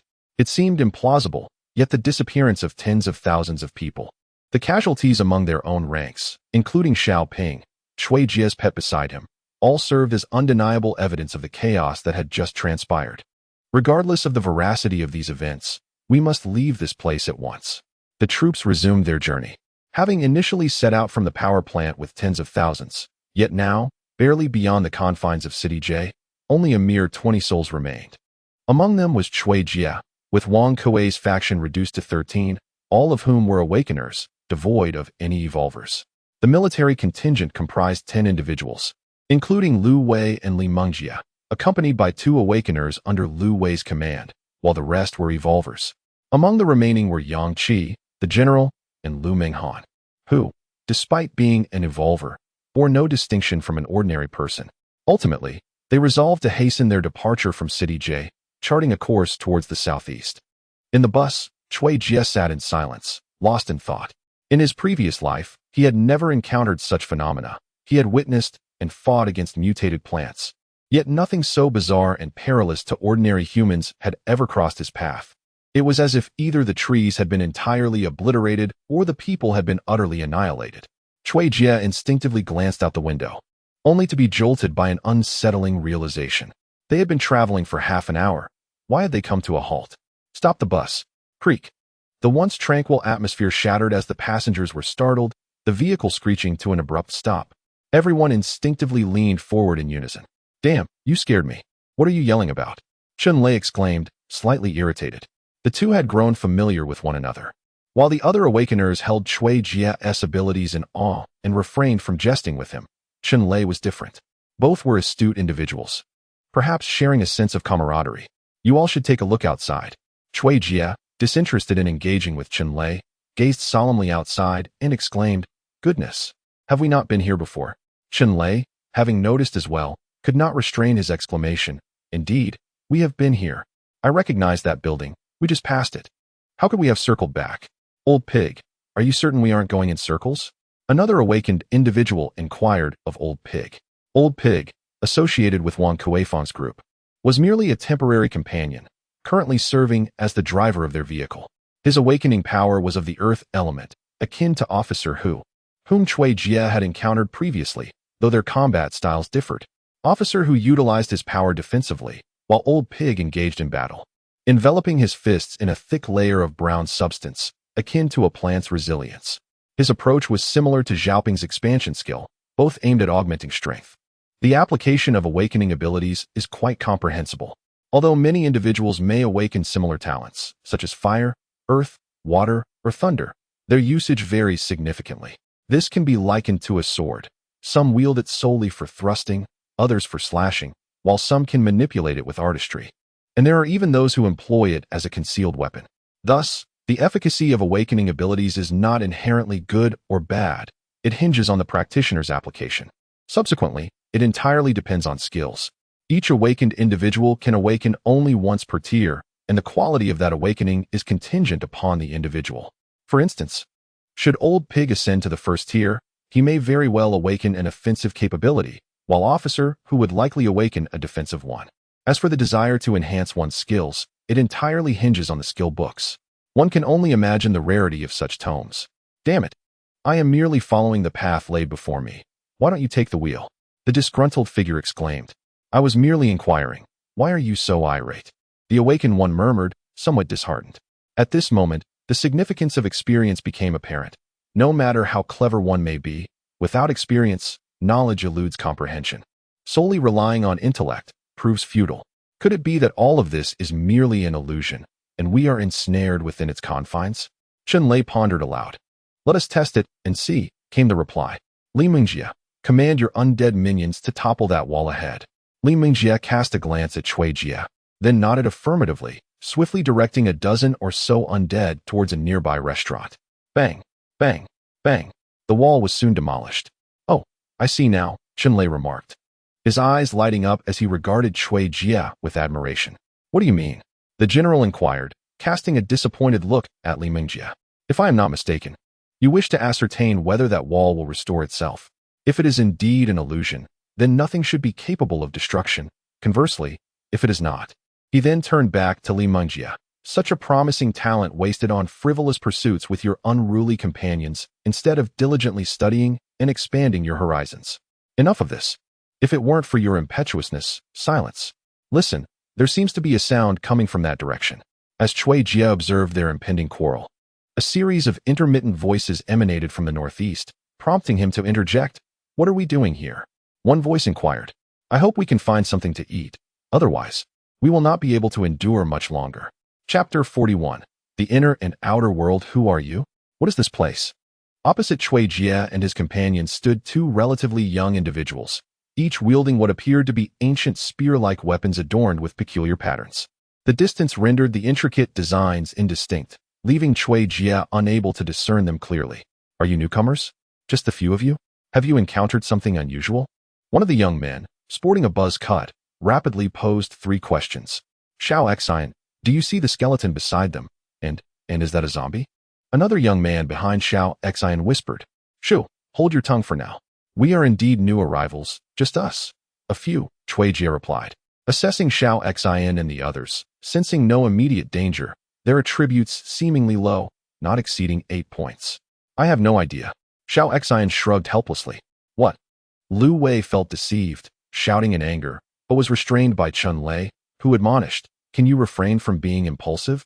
Chun Lei cast an exasperated glance at Lu Wei before addressing the individuals across from them. Friends, your behavior is somewhat discourteous. Regardless of how much or how little you know, you should at least share something with us. We are truly unaware of this place. Before Xiao Xian could finish his words, he noticed Lu Wei preparing to take action again. He hastily exclaimed, Why is your temper so volatile? You want to even let me speak.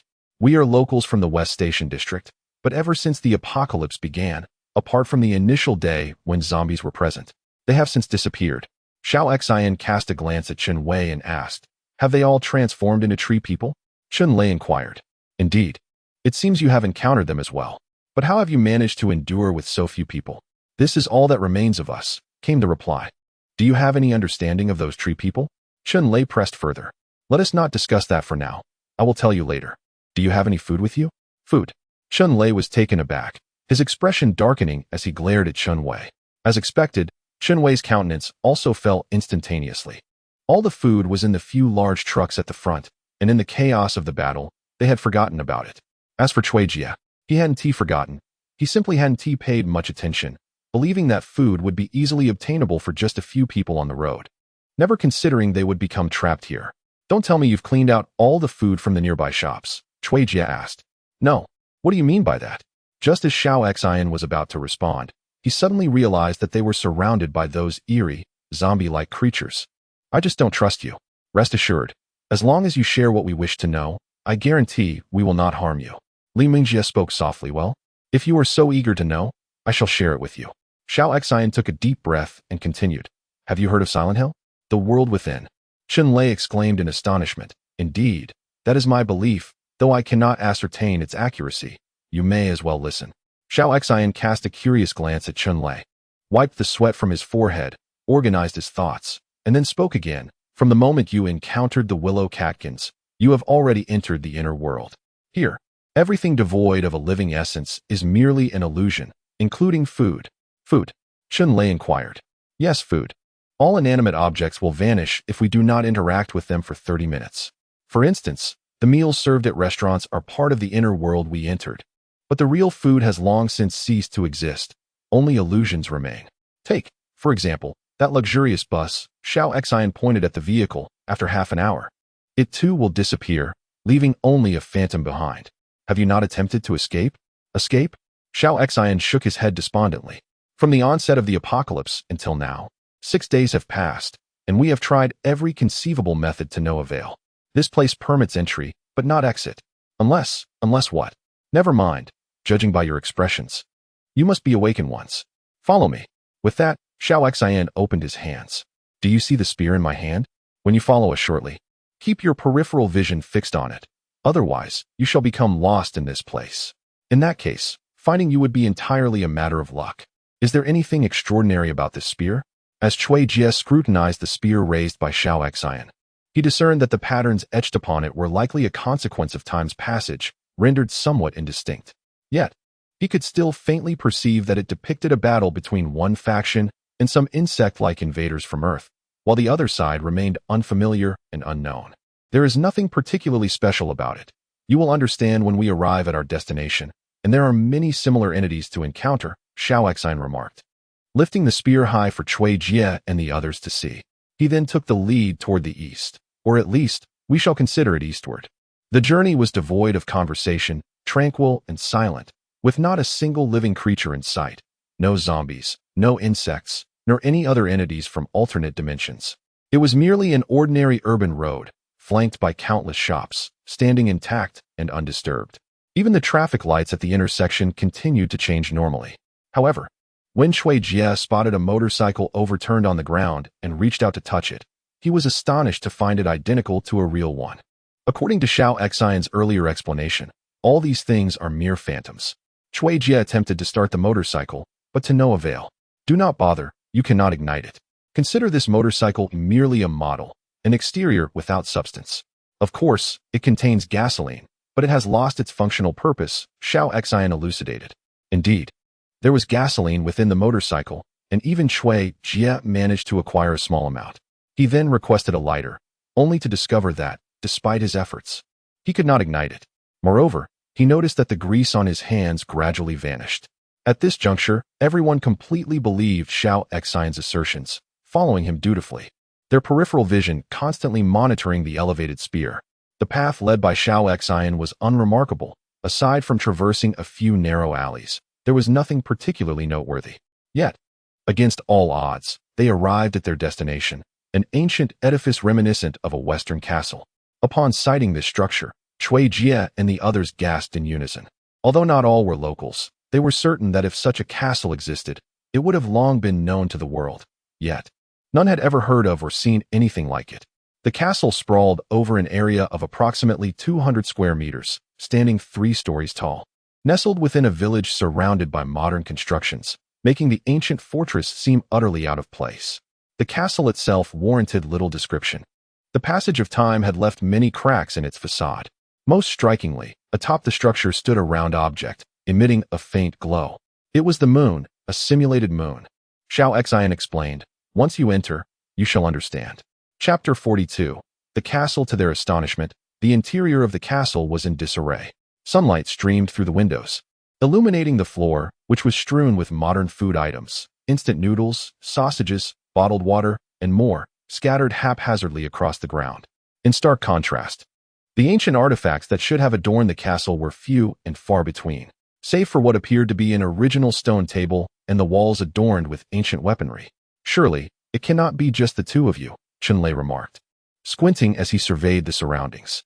"There must be a dozen or so individuals here, predominantly evolved beings and awakened ones, with no ordinary folk among them," Xiao Xian replied. "They have all ventured out in search of sustenance. Our provisions are dwindling, and if we cannot find food, we risk either being slain by the tree creatures or succumbing to starvation. What about these weapons? And what do the paintings on the walls depict?" The artwork had faded over time, and had it not been for Cui Jie's curiosity about the weaponry, it would have gone unnoticed. "I am unsure, but it seems to portray a conflict, perhaps a war between humanoid creatures and monsters. The weapons displayed on the walls belong to them. Only by wielding such arms can you navigate freely in this place," Xiao Xian elucidated. "You are welcome to take a closer look and see if anything becomes apparent to you." Cui Jie, however, did not pursue Xiao Xian's further explanation, but remained transfixed by the painting on the wall. As he stepped closer, the scene clarified before him. It was indeed a battle, with one side overpowering the other. The insects were dominating the humanoid creatures. Indeed, those were insects, identical to the ones Cui Jie had encountered before. The creatures, to be precisely identified as the insectoid race, stand as humanity's most formidable adversaries, posing a greater threat than any other extra-dimensional beings. They are numerous, powerful, and ferocious, inherently crafted for the sole purpose of slaughter. With an utter lack of fear or understanding of caution, they engage in relentless killing, indiscriminately attacking any species that is not their own kind. It is said that among the insectoids, there exists a faction of sentient beings, those of the third tier and above, while those beneath this tier are mere machines of destruction. However, Chui Jie has yet to encounter any insectoids of the third tier or higher. The most common adversary he has faced is the red-armored beetle, the very species depicted most frequently on the walls. These beetles stand approximately 1.5 meters tall, moving on all fours, their claws equipped with sharp 3-centimeter-long talons. Their heads bear teeth reminiscent of a saber-toothed tiger, and their bodies are encased in a thick layer of exoskeleton. Their tails resemble those of a scorpion. In combat, they employ 3 distinct modes of attack: biting, clawing, and stinging with their tails. Among awakening beings of the same tier, unless one possesses defensive capabilities, an encounter with these creatures, once struck, results in either death or severe incapacitation. During the half-year of Chui Jie's previous life, his existence was predominantly characterized by evasion, marked by continuous confrontations with these creatures. In the initial months, he occasionally encountered them individually, yet as time progressed, any encounter would typically involve at least 5 or more. These 5 red-armored beetles were all of the first tier, each possessing its own unique abilities. As for the humanoid figures illustrated on the walls, Chui Jie had never laid eyes upon them. Each figure wielded weapons depicted on the walls, such as knives, swords, spears, and shields. Chui Jie proceeded to examine the mural step by step. The general implication was comprehended. In essence, this humanoid race was quite similar to humanity, facing an invasion from the insectoid species. Subsequently, they engaged in a relentless struggle, yet their efforts were in vain, possibly due to the overwhelming numbers of the insects or their formidable strength. Ultimately, that race met its demise. The narrative abruptly ceased when the insects reached a towering city wall, which was unmistakably depicted in the illustration, reminiscent of ancient fortifications. Could it be that our ancestors from antiquity were combating such monstrous beings? The resemblance is striking, with walls and weapons evident. This notion was posed by Chen Lei, who had viewed the scene alongside Chui Jie. Surely not. Have you ever encountered weapons adorned with battle engravings? Or heard of such a thing? Chui Jie retorted, casually removing a sword from the wall. He weighed it in his hands. It seemed to be approximately 100 pounds. However, given his current physical capabilities, wielding this sword felt akin to grasping a pair of chopsticks. Chen Lei also took down a sword, scrutinizing it closely. Indeed, the engravings were quite similar to those on the wall. Do you possess further knowledge about this place? What is the purpose of that stone table? Chui Jie inquired, turning to Xiao Xian as he approached the central stone table. Not much more than you, but I do know that if you take your weapons and head north, they will grow increasingly warm, to the point of feeling slightly scalding, and you will encounter the treants with whom you must battle. Xiao Xian responded. Indeed, the tree guardians have always existed, albeit within a designated territory. Only during the hours of 8 to 9 in the morning does the mist dissipate, allowing them to emerge. For the remainder of the time, they remain in their designated space. What sets this apart is that the mist is perpetually present. Chui Jie raised an eyebrow, pondering whether the diamond-shaped pit on the stone table might be connected to the guardians or perhaps related to them in some manner. Who can say? All I know is this, Xiao Xian shrugged in response. How have you managed to survive until now? Is it solely due to this ancient castle? Chui Jie expressed his lingering curiosity. Indeed, it is this very fortress that has safeguarded us. The tree guardians and the mist do not venture near its confines. Our discovery of this castle was purely serendipitous. On the first day, while evading zombies, we stumbled upon it. Initially, it served as our refuge from the undead. But to our astonishment, instead of zombies, we encountered a horde of tree guardians, Xiao Xian elucidated. Chui Jie nodded thoughtfully before turning to Chen Lei. What are your thoughts? Pretty much the same as yours. The weapons we possess will guide us to the tree guardian stronghold. The stone table likely holds a connection to something that will manifest after we eliminate the guardians. This connection may very well be the task we must undertake to escape. Chen Lei articulated. Well, it appears that we have no choice but to proceed in this manner. What on earth are those things? Zombies. It is impossible for them to be zombies. How could they possibly appear here? Suddenly, a commotion erupted from outside. It appears that Xiao Xian's companions have discovered the corpse outside. Chui Jie had already placed his skeleton into the storage space early on, but there was no way to do the same for Li Mengjie's corpse. Zhao Xing, do not act impulsively. They are our own people. Xiao Xian inside the room called out hastily while making his way towards the door. Cui Jie and the others quickly followed suit, heading outside. Indeed, standing outside were Xiao Xin's kind, a group of young men and women numbering around 10. Each one wielded weapons from the ancient castle, and notably, every individual among them was either an evolver or an awakener, with not a single ordinary person in sight. Suddenly, Cui Jie noticed two individuals at the back who were distinctly different from Zhao Xing and the others. They appeared remarkably clean and bore no signs of enduring a post-apocalyptic existence. The one leading exuded an ethereal aura that particularly captured Cui Jie's attention. Dressed quite ordinarily, yet it seemed he carried something on his back. Cui Jie had never encountered such a person in reality, feeling as though they belonged only in films. The young man gave off an indescribable impression, almost as if he were transcendent. The other individual seemed unremarkable, merely positioned slightly behind. Cui Jie, those two at the back are not simple. They must also be survivors who stumbled in. Chunlei whispered quietly in Cui Jie's ear. Indeed, I feel the same. Cui Jie nodded solemnly. Use your skills to assess him and see what level he is. With a slight narrowing of his eyes, Cui Jie focused his thoughts and directed his gaze toward the leading individual. However, the subsequent feedback from the system was entirely within Cui Jie's expectations. The target's level was too high to be assessed. He then utilized his skill on the person behind him, and this time, the outcome was somewhat unexpected. The target's level was too high to be assessed. This indicated that both individuals were of a higher level than himself, being at level 1. They must be at least level 2. Chapter 43. Chun Chao, we have arrived.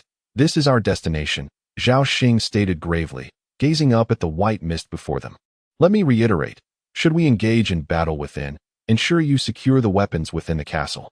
If lost, not only will you risk being slain by the trance, but you may also find yourselves utterly lost. Zhao Xing emphasized once more, clearly directing his words towards Chun Chao. Cui Jie discerned what was strapped to Chun Chao's back, a sword, approximately 3 feet long and 3 inches wide. Yet, the impression it left on Cui Jie was peculiar. It felt less like a mere sword and more like, what is it? Did you notice something amiss? Chun Chao inquired curiously, regarding Cui Jie. Oh, it's nothing at all. I was merely wondering why you chose not to wield a weapon from the castle. Are you not concerned about becoming disoriented within? Cui Jie awkwardly smiled, hastily shifting the topic. Not at all. My sword possesses similar capabilities. You need not worry. Chun Chao replied with a slight smile. Cui Jie was taken aback, gazing at Chun Chao's smile. Suddenly, he felt as if he had encountered an oasis in the desert, or a solitary island amidst the vast ocean. Such a feeling was bewildering. He thought to himself, no, I am not inclined that way. I am a normal man. How could this be? Why did I feel this way when he smiled at me? His face turned pale, and he quickly averted his gaze. Just a moment ago, he had experienced that peculiar sensation.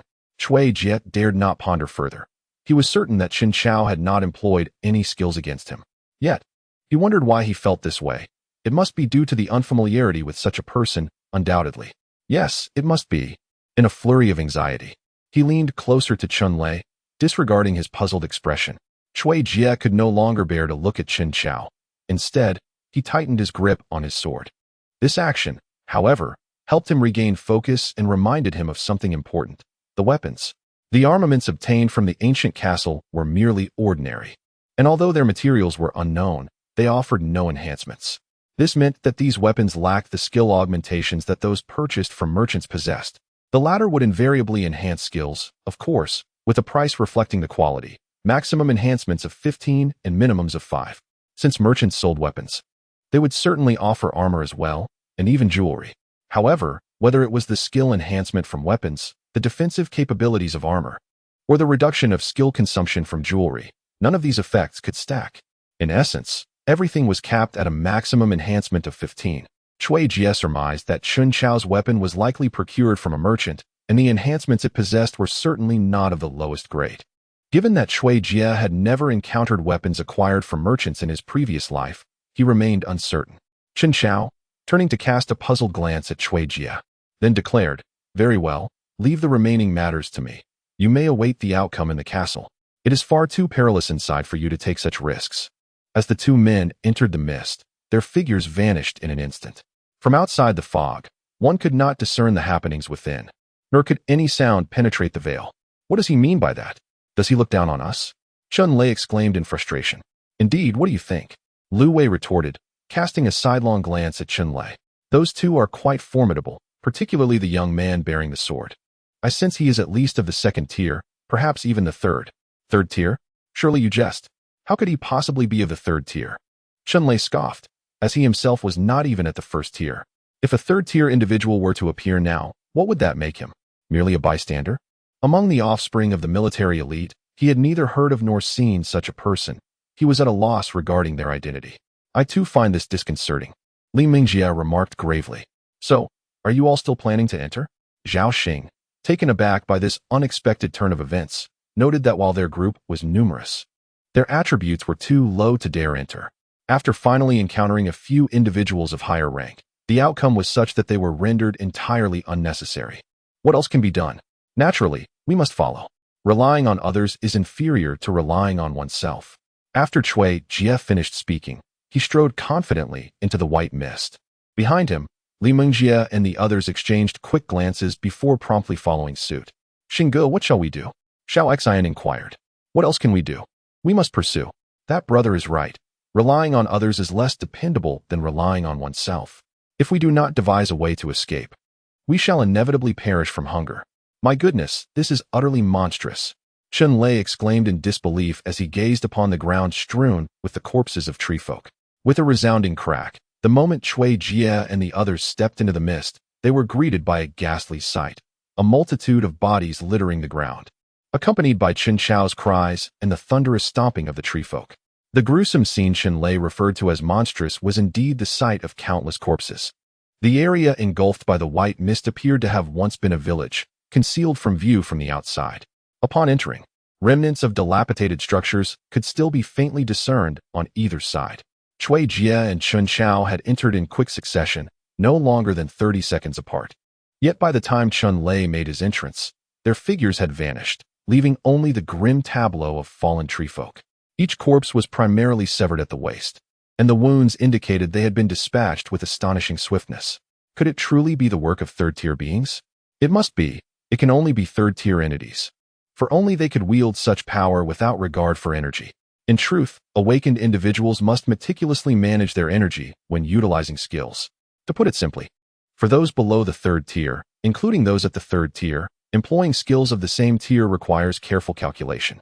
It is limited to a mere 10 uses. Thus, a third-tier awakener utilizing third-tier skills possesses sufficient energy for only 10 applications. In contrast, employing second-tier skills allows for 100 uses, and so on.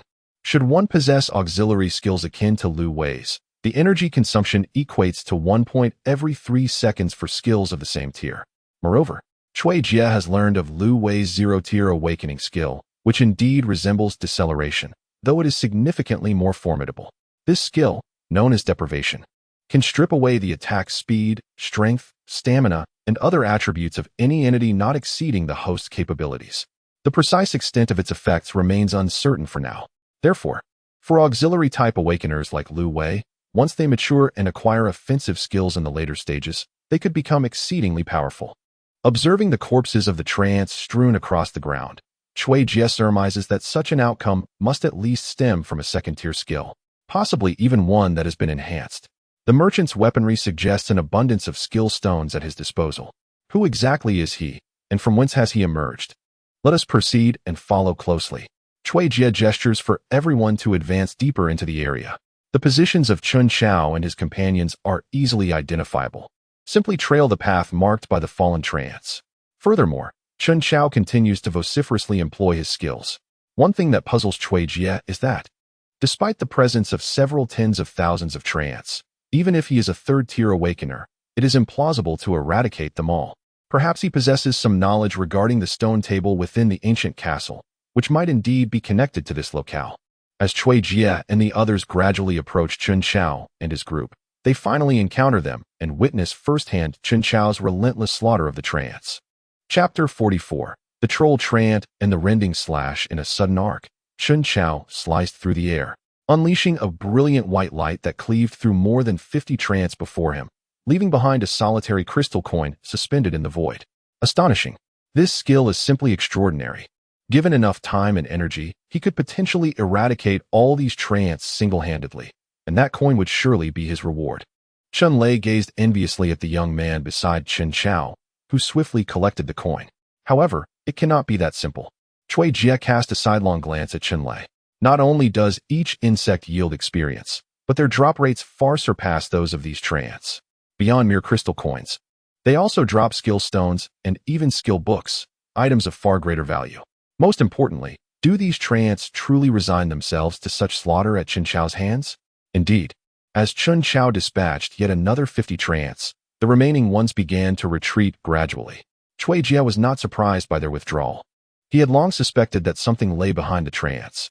Their synchronized movements, orderly attacks, and the calmness of their retreat all indicated the presence of a greater force.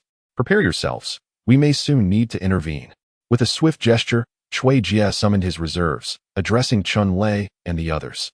A level 46 skeleton mage and a level 30 warrior. This was all of Cui Jie's current arsenal. The sound of thunderous booms gradually approached from the distance. The frequency of the sound resonated almost synchronously with the heartbeat of Cui Jie and his companions, an overwhelming sense of pressure washing over them. Thump, thump, thump. Cui Jie pressed his hand firmly against his heart, his eyes wide as he gazed into the mist ahead. Gradually, a towering tree emerged from the fog, slowly advancing towards them. Cui Jie swore he had never seen a willow tree of such stature. Its trunk must have been at least 10 meters high, rivaling the iron giant encountered at the power plant. Yet, the iron giant was classified as a third-tier entity. The branches, reaching almost to the clouds, were adorned with drooping willow fronds, each nearly the size of an infant's fist. Soon, the colossal tree stood before Chen Chao and the others, allowing Cui Jie to discern its true form.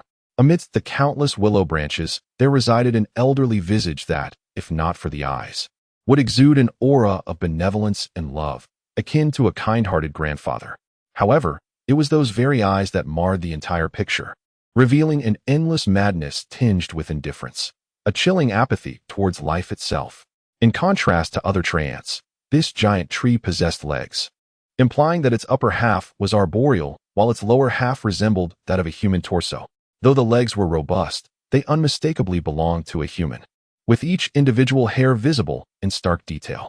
Cui Jie quickly ascertained the properties of this giant tree. Chun Lei exclaimed in a state of panic. No need to look. It's undoubtedly beyond our level. Cui Jie replied, though he ultimately opted to employ a skill. Insight. Target's tier exceeds the limit, unable to assess. Indeed, the ancient tree's rank surpasses that of Cui Jie, rendering any examination futile. The massacre of my people shall not go unpunished. A voice, aged and slow, resonated through the air. Cui Jie, having anticipated this moment, was not particularly astonished. After all, in his previous life, he had learned that all species above the 4th rank develop intelligence and acquire the ability to speak. Some exceptionally gifted beings even exhibit wisdom at the 3rd rank. This implies that the ancient tree is at least a 3rd rank entity. Cui Jie had already prepared himself for a hasty retreat. However, before he could alert Chun Lei and the others, it was Chun Lei who stood beside him, rendered speechless. What? It can talk. Upon the ancient tree's utterance, Chun Lei and the others widened their eyes in disbelief, trembling as they pointed at the tree. Such an uproar. Zombies have appeared. What difference does a talking tree make? Cui Jie cast a sidelong glance at them, then inadvertently noticed Chen Chao and others ahead, who stood remarkably composed, engaging in conversation with the ancient tree. To his surprise, this guardian was of the 3rd rank, and a peak one at that. He had initially presumed it to be merely of the 2nd rank. Consider yourself fortunate. Chen Chao chuckled, shaking his head, then continued. No, rather, I should say that I am fortunate. It appears I can only ensure my cultivation remains at the 2nd rank. Chen Chao expressed a hint of regret. What? It truly is of the 3rd rank. Cui Jie responded, somewhat astonished. What shall we do? Should we flee? Chen Wei inquired. Not only did Cui Jie hear it, but also Chen Lei, Li Mengjie, and others nearby. Wait a moment. He is about to escape. Cui Jie noticed that Chen Chao in front showed no signs of fleeing, which meant he was confident in dealing with the 3rd-tier giant tree. Arrogance. Prepare to meet your demise, insignificant human. The giant tree let out a thunderous roar, its frenzied eyes suddenly bloodshot. Countless willow branches, as thick as infant fists, began to thrash wildly in the air. One by one, these branches swiftly lunged towards Chen Chao. Suddenly, Cui Jie blinked and realized that the previously silent young man beside Chun Chao had vanished without a trace, only to reappear 25 meters to the side in an instant. Then, in the blink of an eye, he disappeared again, stopping only when he was 50 meters away. This is... Cui Jie squinted his eyes and murmured, "First-tier wind skill, instant flash." Moreover, it's fully mastered instant flash. Although the awakening skills differed for each individual at the first tier, many awakened similar abilities. For instance, fire-type abilities such as Fireball and the Fiery Fist that Cui Jie once wielded are both offensive skills commonly encountered. Similarly, water-type skills like Water Wrap and Water Chain, as well as the wind-types Instant Flash or Instant Step, are all quite prevalent. Additionally, in his previous life, Cui Jie had learned about the patterns of awakened skills. For example, if one is fire-type, their subconscious often associates fire with offensive skills. When it comes time to awaken their first-tier skill, it is determined by what they are most familiar with regarding fire-type abilities. This need not be elaborated upon. The most familiar entity is undoubtedly the fireball, as it is the most prevalent manifestation of fire magic in all Western fantasy literature. The other elements require little discussion. For instance, water magic often connotes entanglement or defense, with entangling spells being particularly abundant. Wind magic is associated with evasion, along with the slicing winds. Earth magic primarily serves defensive purposes, among others. These thoughts flitted through Cui Jie's mind in an instant. Yet what astonished him most was the concept of full mastery. Each skill can be augmented by skill stones, regardless of whether they are awakened abilities or those acquired through skill tomes. However, to Cui Jie's knowledge, any skill can be enhanced by skill stones a maximum of 5 times, with each enhancement incrementing the skill's potency by 1. Considering a teleportation range of 10 meters per blink, doubling to 20 meters upon reaching the second tier, it is evident that the young man, who has just teleported 25 meters, demonstrates full mastery of his skills. As for his tier, this young man belongs to the second tier, and Cui Jie recalled how the young man had initially positioned himself slightly behind Chun Chao. This implies that Chun Chao is likely of the third tier. Cui Jie gazed in shock at the two entities engaged in a battle that should not exist. Indeed, the higher one stands, the further one sees. It took him half a year in his previous life to witness the existence of third-tier beings, yet here they are just days later. The emergence of third-tier humans, seemingly with intent, has commenced before Cui Jie's astonished eyes. Chapter 45. Instant kill. Cui Jie observed as Chun Chao abruptly hurled the sword from his hand, causing it to hover 3 feet above his head. This was merely the beginning. He soon witnessed the floating sword tremble slightly before splitting into an identical replica. This phenomenon did not stop there. 2 more identical swords quivered and rapidly duplicated into another 2. 1 became 2, 2 became 4, 4 became 8, and 8 became 16. Thus, what should have been a single sword astonishingly transformed into 16 before Cui Jie and the other's very eyes. What in the world is this? Sword manipulation technique? A cultivator? Or perhaps an immortal? Chun Lei stood, dumbfounded, gazing at the scene before him. Secret technique. 1,000 sword assault. Chun Chao pointed forcefully at the giant tree, causing the 16 swords above him to shudder violently. With a resonant hum, they shot towards the colossal tree, leaving a trail of light in their wake. Meanwhile, the opposing giant tree had already woven a colossal net from its shadowy willow branches, ensnaring Chun Chao in its grasp. The collision between the flying swords and the massive net occurred swiftly in the air. Despite being made of willow, the branches could not withstand the onslaught of blades that were evidently far from ordinary. Countless broken branches plummeted to the ground. Unyielding, the flying swords surged towards the giant tree. The tree itself had not anticipated that its formidable net would be so easily pierced. With a thunderous roar, the magical branches writhed and quickly dispatched 16 thicker willow branches to ensnare the 16 flying swords.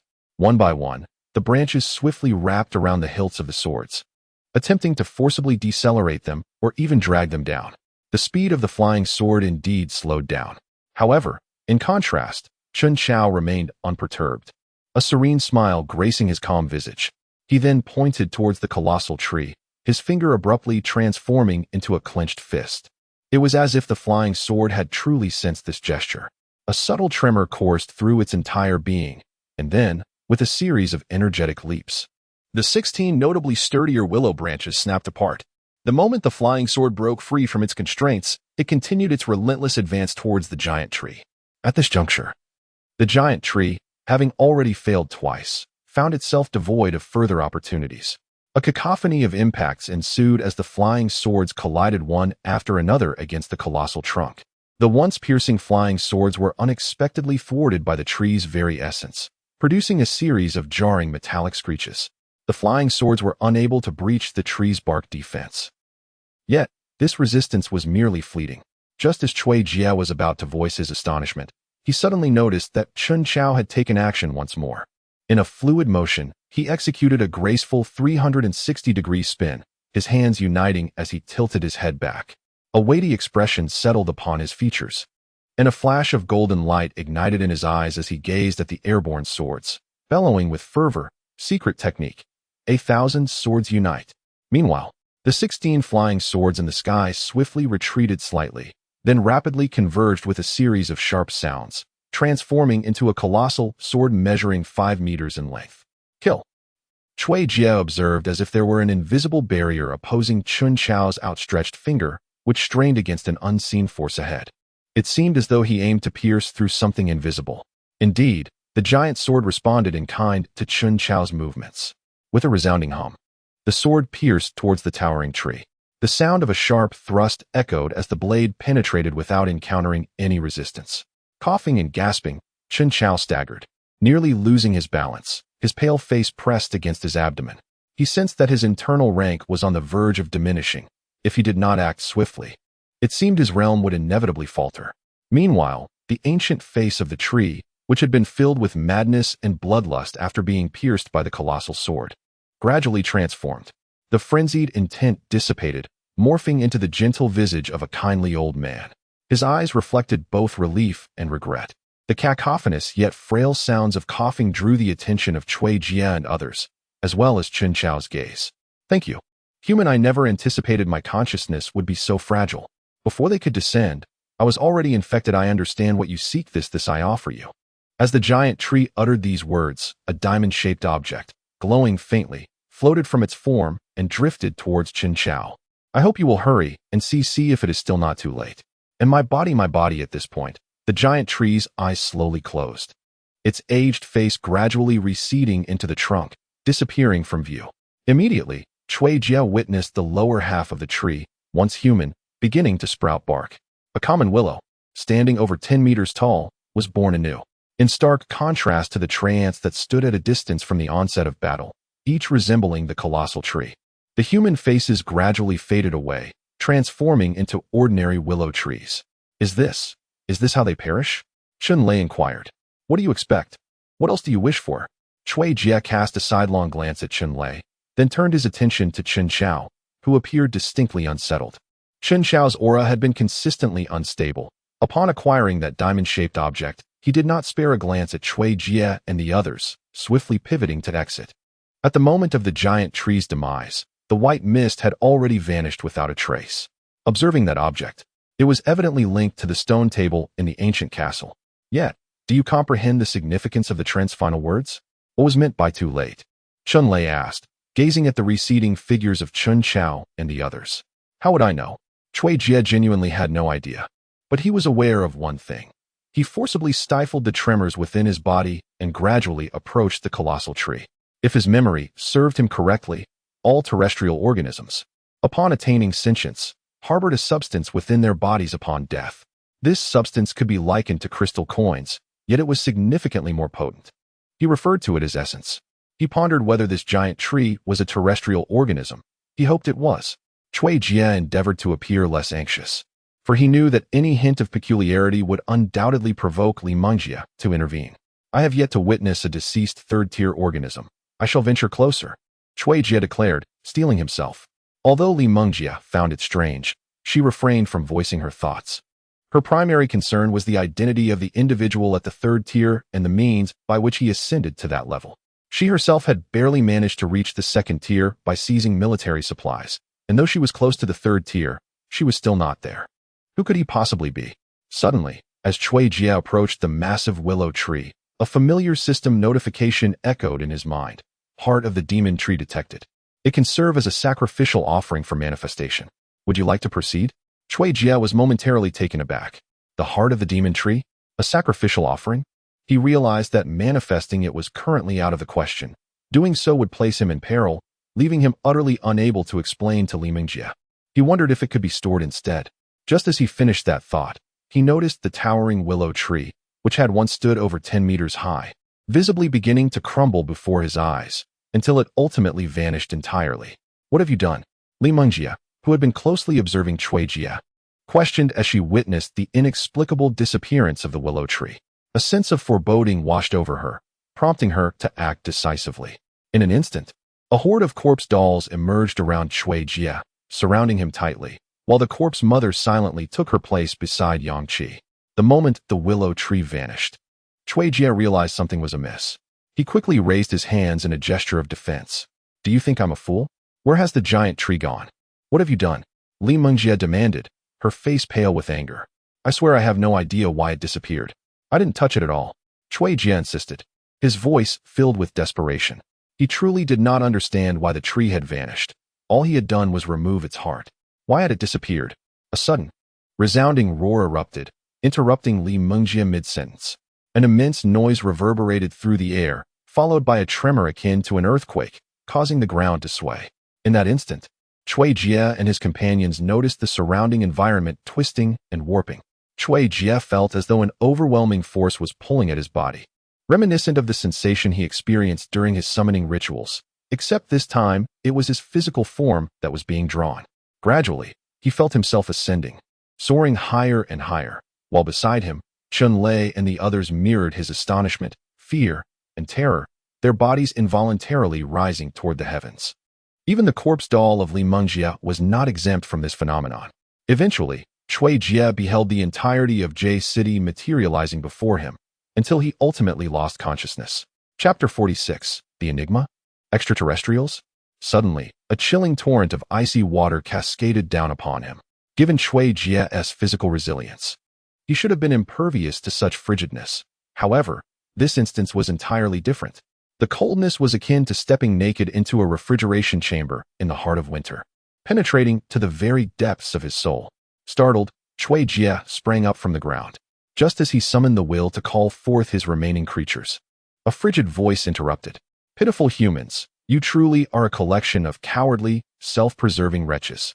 Your leader's intention to flee amidst the chaos has resulted in his execution. As for you foot soldiers, the queen has shown leniency, understanding that you merely follow orders. You have been confined for 30 days, and I trust you have come to your senses. I hereby appoint you, designated as Leader Number 95270, as the Supreme Commander of humanity, tasked with guiding the remnants of our kind in their continued struggle. Behold, this is your stipend for the month."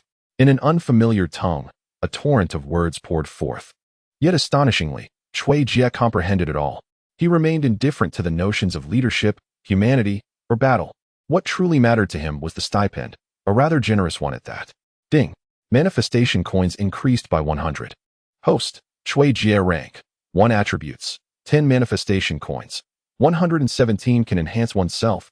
Current ratio, 100 to 1 talent 1. Talent 2, talent 3, talent 4. Manifested being, skeleton mage 43, warrior 25, all items.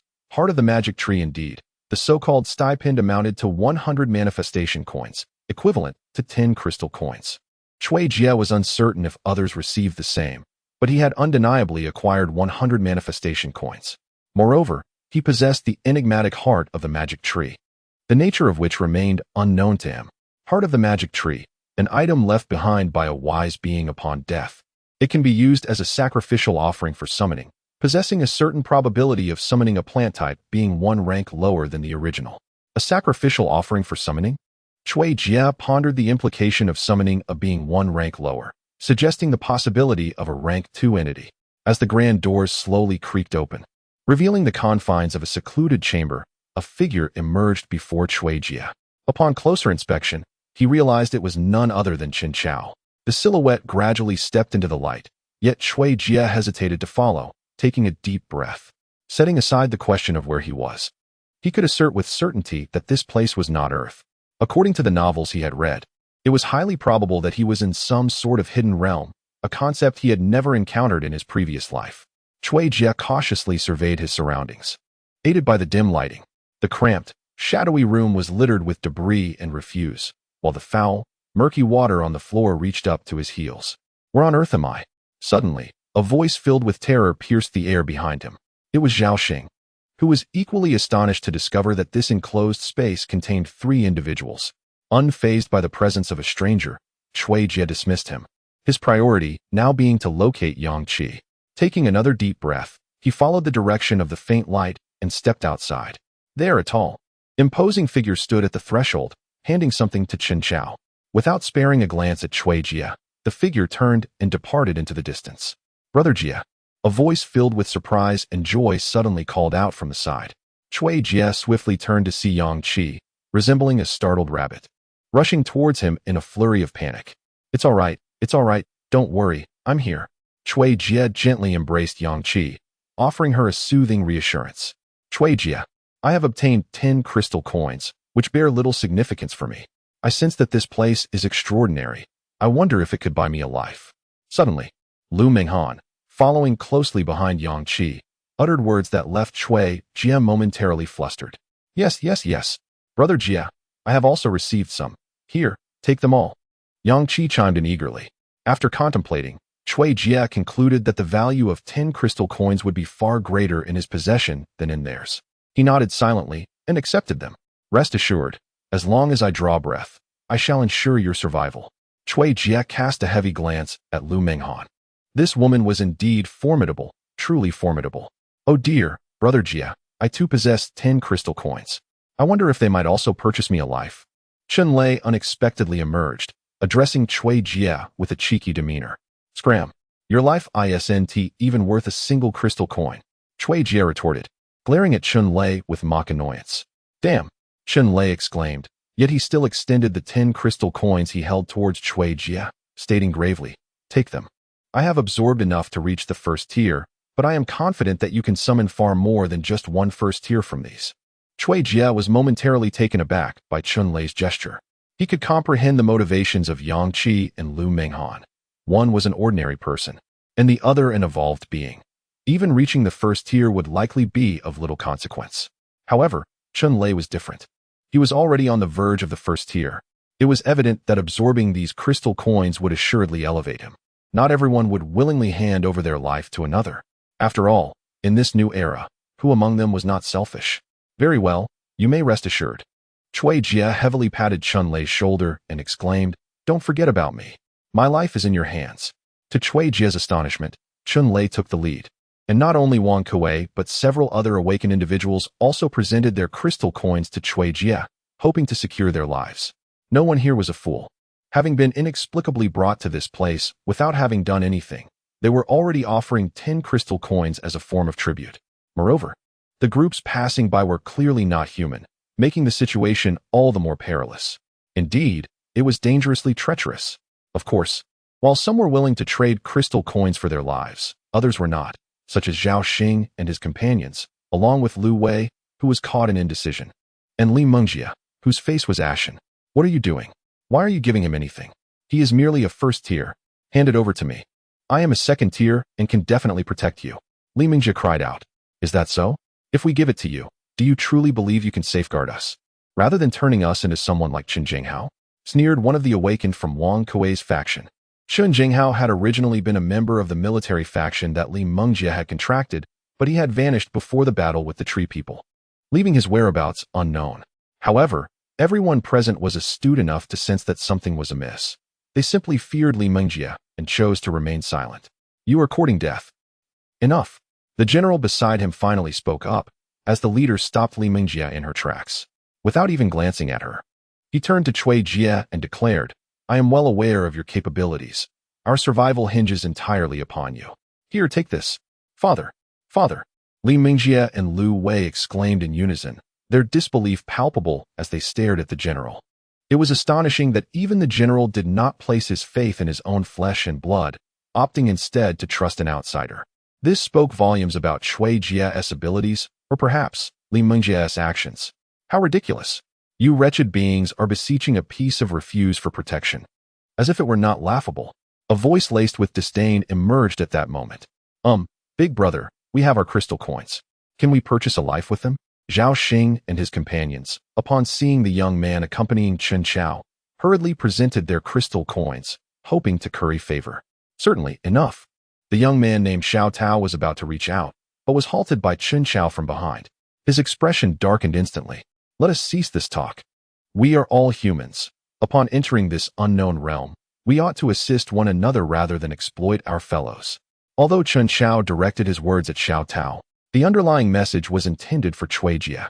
He was unaware that Chun Lei and the others had volunteered, mistakenly believing that Cui Jie had coerced them. Brother, we are indeed volunteers. Truly, we are. Zhao Xing, with a sheepish grin, quickly interjected. Take it yourself. Later, we will purchase some emergency supplies from the merchant. Rest assured, we are all human. I will protect you, Chen Chao said to Zhao Xing. He then turned to look at Cui Jie and the others. Just as he was about to say something, when he was interrupted by Chun Lei. My friend, we are all here of our own volition. You need not worry. He has not coerced us, Chun Lei reassured. Chen Chao shook his head and continued. The general I spoke with earlier briefly informed me that this is not Earth, but another realm, a place ruled by a group known as the Moon Worshippers. Their adversaries are the Invader Zerg, a multitude of beings that hail from the cosmos. According to what they said, the Zerg are a vast species filled with formidable individuals, relentlessly exterminating other races in their quest for resources. They are a terrifying presence capable of obliterating entire civilizations at a whim. The most inferior of their ranks is classified as Tier 1. If you were to give him the crystal coins, it would signify that you are incapable of withstanding even their cannon fodder. What? The Zerg? The same Zerg from StarCraft? Then are there also the Protoss? Cui Jie pondered, his brow furrowed. Are they all Tier 1? Could it truly be the Zerg? After listening to Chen Chao's words, Cui Jie sensed that many from Wang Kuei's faction were already regretting their decisions. Initially, everyone thought that 10 crystal coins were insignificant, unaware of the formidable threats they would face in the future.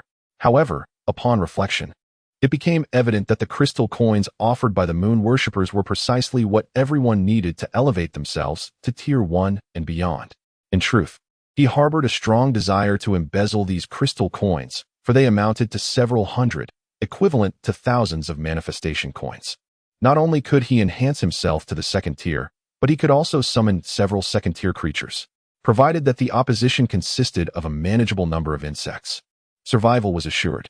However, since Chen Chao had already voiced his concerns, persisting in this endeavor could potentially invite trouble. Dealing with Li Mengjie was already burdensome enough. Very well. I shall take merely 2. After all, the distinction between 10 attribute points and 19 is negligible for me. Chun Lei remarked with a cheerful demeanor as he collected 2 crystal coins. Indeed, that sounds good. Cui Jie refrained from unnecessary chatter, casting a lingering gaze at Chun Lei. I shall abstain. As a man who has already failed once, purchasing another vial of awakening liquid would be a waste.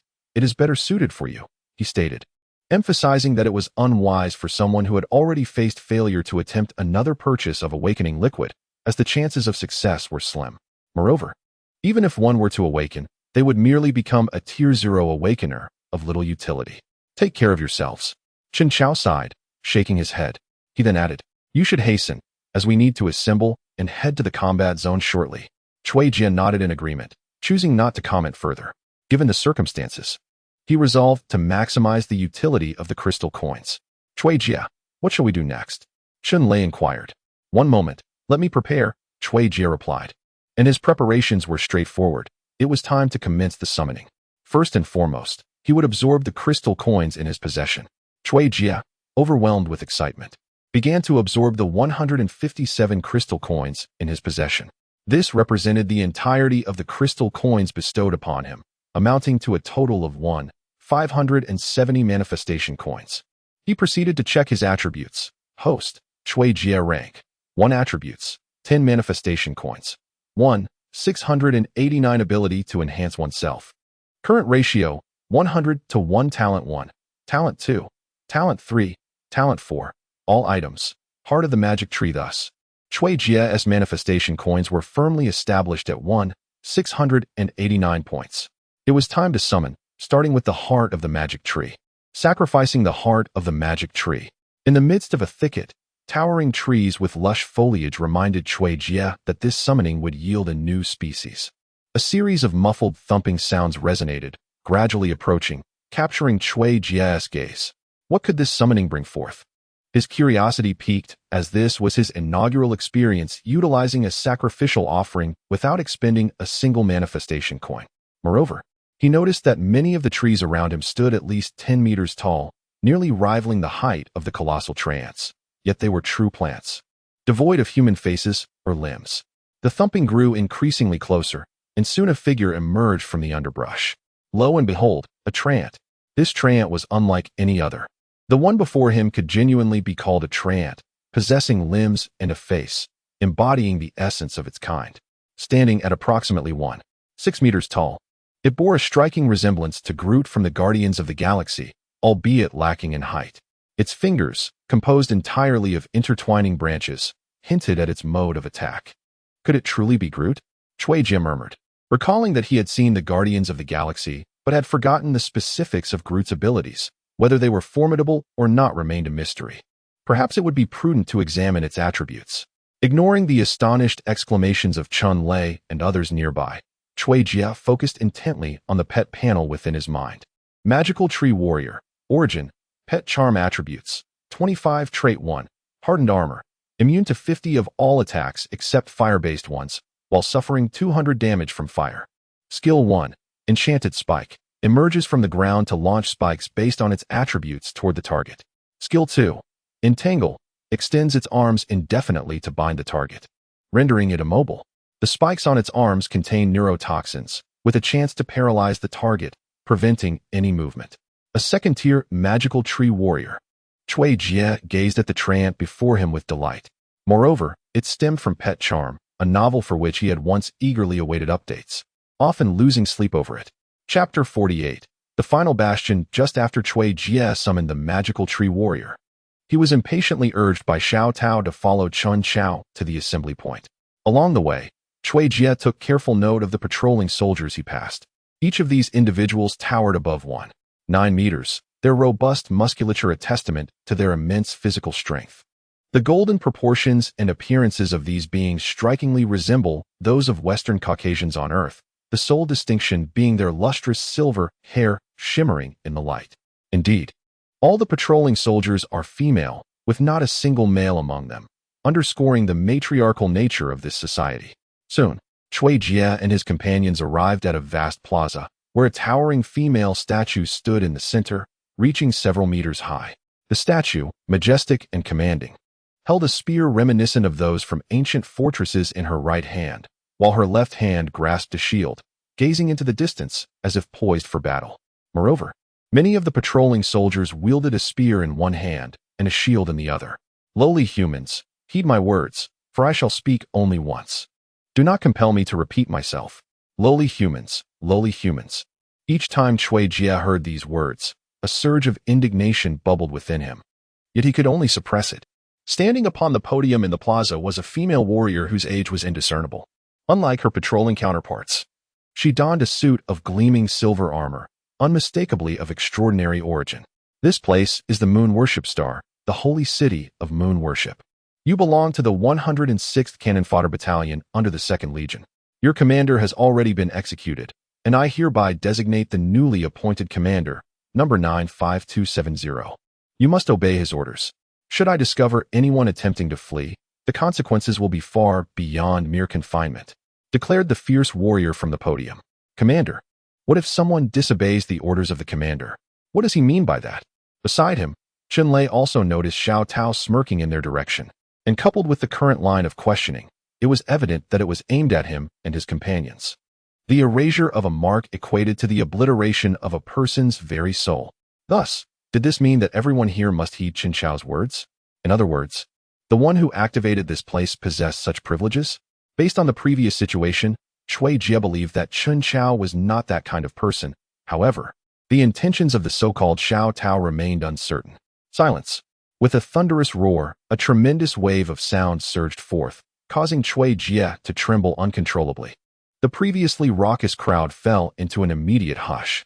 This individual's attributes began at a minimum of the 4th tier, as all beings experience a significant enhancement in their life essence upon ascending from the third to the fourth tier. The distinction between the third and fourth tiers represented entirely different realms of existence. This included skills, energy, and even attributes, all of which would undergo profound transformation. Cui Jie was uncertain about the specifics. He had merely heard of it in passing. "All right, everyone follow me," the female warrior declared, turning to lead Cui Jie and the others toward the towering city walls in the distance.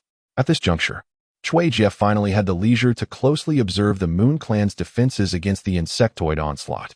He could not ascertain the size of the entire city, but merely by gazing at the distant walls, he sensed that this city was immensely vast, perhaps far larger than the entirety of J City itself. Yet, for reasons unknown, the expansive streets are nearly devoid of pedestrians, save for the occasional groups of patrolling soldiers clad in black armor passing by. Moreover, many of the shops lining the road appear to have fallen into disrepair. "Something feels amiss here," Chen Lei, noticing the oddity, whispered. "Are you suggesting that we hope they can endure until the end?" "Yes, they must refer to the moon worshippers here, and enduring until the end signifies. This is the final battle." Chen Lei, having inadvertently spoken out of turn, exclaimed in terror, realizing his blunder. He quickly covered his mouth and cast a guilty glance toward the female warrior ahead. To his surprise, she showed no reaction. Was it indifference? Or did his outburst simply fail to capture her attention? Instead, it drew curious glances from everyone else present. Of course, aside from Li Mingjie, who alone scrutinized Cui Jie and the others with a penetrating gaze. "Perhaps, I too remain uncertain." Cui Jie tightened his grip on Yang Qi's hand and murmured softly. With scarcely any passers-by and all the shops shuttered, appearing to have been abandoned for some time, such a situation suggests two possibilities. One, this is the front line, where pedestrians and shopkeepers have long been dispersed. Or two, the final war has arrived, where all are conscripted into battle. Once a race reaches the point of total mobilization, it signifies extinction. No, it cannot be. It is absolutely impossible. Cui Jie forcefully extinguished the thought in his mind, resolutely denying its possibility. Otherwise, he and his companions would face dire consequences. As Cui Jie and his group gradually approached the towering city walls, the grandeur of the structure unfolded before their eyes. High. There was no other word to describe it. The walls loomed impressively, their height suggesting an almost celestial reach, piercing the clouds above. Moreover, it appeared that merchants were present, indicating that these formidable walls might have been reinforced through some form of exchange. What Cui Jie and his companions beheld was merely the inner side of the walls. Yet even there, the surface was marred with numerous scars and stains of blood, hinting at the past assaults by the insectoid invaders. The varying hues of the wall further underscored the damage, revealing areas that lacked enhancement through source stones. Source stones, being strategic resources, had become scarce amidst the prolonged warfare, leaving them devoid of means. Strangely, upon their arrival, the female warrior's tone had noticeably softened, and she began to elucidate matters to Cui Jie and his companions. "Source stones? What are source stones?" Cui Jie inquired tentatively, curious about this substance capable of fortifying the walls. Source stones are dropped only by insectoids of the fourth tier or above. It is understandable that you are unaware of them, the female warrior explained, surprisingly forthcoming. Yet before Cui Jie could pose further questions, she had already taken the initiative to continue speaking. "This wall has stood as our protector for a decade, alas. Even the most magnificent of fortifications cannot withstand the relentless assaults of the insect horde. Without the enhancement of source stones, who can say how much longer this barrier can shield us? 10 days? A month? Who knows?" Such melancholic words escaped the lips of the female warrior, who had always referred to those like Cui Jie as the humble humans. One can only ponder, could this battle truly be our last? Is this city indeed your final sanctuary? Are your kin truly dwindling? A torrent of inquiries spilled forth from Cui Jie, disregarding Chen Lei's attempts to restrain him. "Did you see that?" The female warrior cast a glance of admiration at Cui Jie, though regrettably, he was merely a level 1 soldier, contributing little to the cause. "This indeed may be our final conflict. Let us hope you endure. Enough of this. Your defensive positions are here." Upon concluding her words, she approached a section at the base of the wall, where a massive platform awaited. "Step aboard." In quick succession, everyone ascended. The female warrior then moved towards several buttons beside the platform, pressing them in sequence. With a series of mechanical roars, The enormous platform ascended rapidly into the air. Chapter 49. The defensive zone. As the platform soared swiftly upward, the female warrior once again began to explain. Allow me to reiterate. Our moon worshippers are on the brink of extinction, while the onslaught from the insectoid forces remains as ferocious as ever. Consequently, you must defend the battle zone for 2 days. Only then will you be granted a brief respite. Upon hearing this, Cui Jie and Chun Lei exchanged glances. It was evident that the so-called moon worshippers were indeed facing annihilation. Moreover, the battle zones I have designated for you predominantly feature level 1 and 2 insects, though there is a possibility of encountering level 3 creatures. Rest assured, however, that level 4 and above will certainly not make an appearance.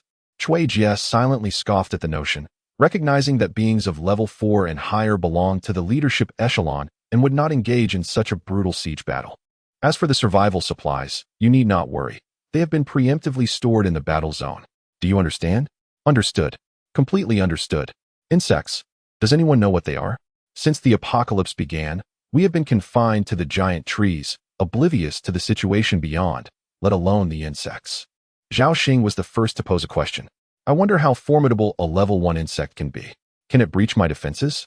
A member of Zhao Xing's faction clenched his fists tightly. Shortly thereafter, a shimmering icy aura enveloped his body before vanishing without a trace. This individual appeared to have awakened an ice-type ability, seemingly focused on defense. The ice-based abilities are relatively acceptable, although their defensive capabilities do not match those of earth or rock elements, and their offensive power lacks the penetration of lightning and the combustion of fire. As the platform gradually decelerated, Cui Jie and his companions came to a halt over 400 meters above the ground. This area served as a lower defensive zone of the city wall and was a means to divert the insects. Otherwise, if they climbed to the top and launched an attack, it would impose significant pressure on those above. All right, hurry inside and prepare, the female warrior commanded. Just as the insects were about to initiate their assault, at that moment, a massive inverted U-shaped archway appeared in front of them, and as it opened, a pungent stench of decay assaulted their senses. Cough, cough. Many were caught off guard, and including Yang Qi and Lu Menghan, they found themselves retching uncontrollably. Some even succumbed to the urge to vomit. The female warrior paid no heed to their reactions. Instead, she pointed towards the corpses inside, saying, "Do you see?" Cui Jie remained unfazed, having witnessed such sights in his previous life. Following the direction of her finger, he beheld dismembered bodies, clearly ravaged by gnawing. However, he occasionally spotted a few strands of silver hair, unmistakably identifying them as members of the Baiwei clan. These are my kin, valiant warriors who never faltered even in death. I do not expect you to endure like them until the end.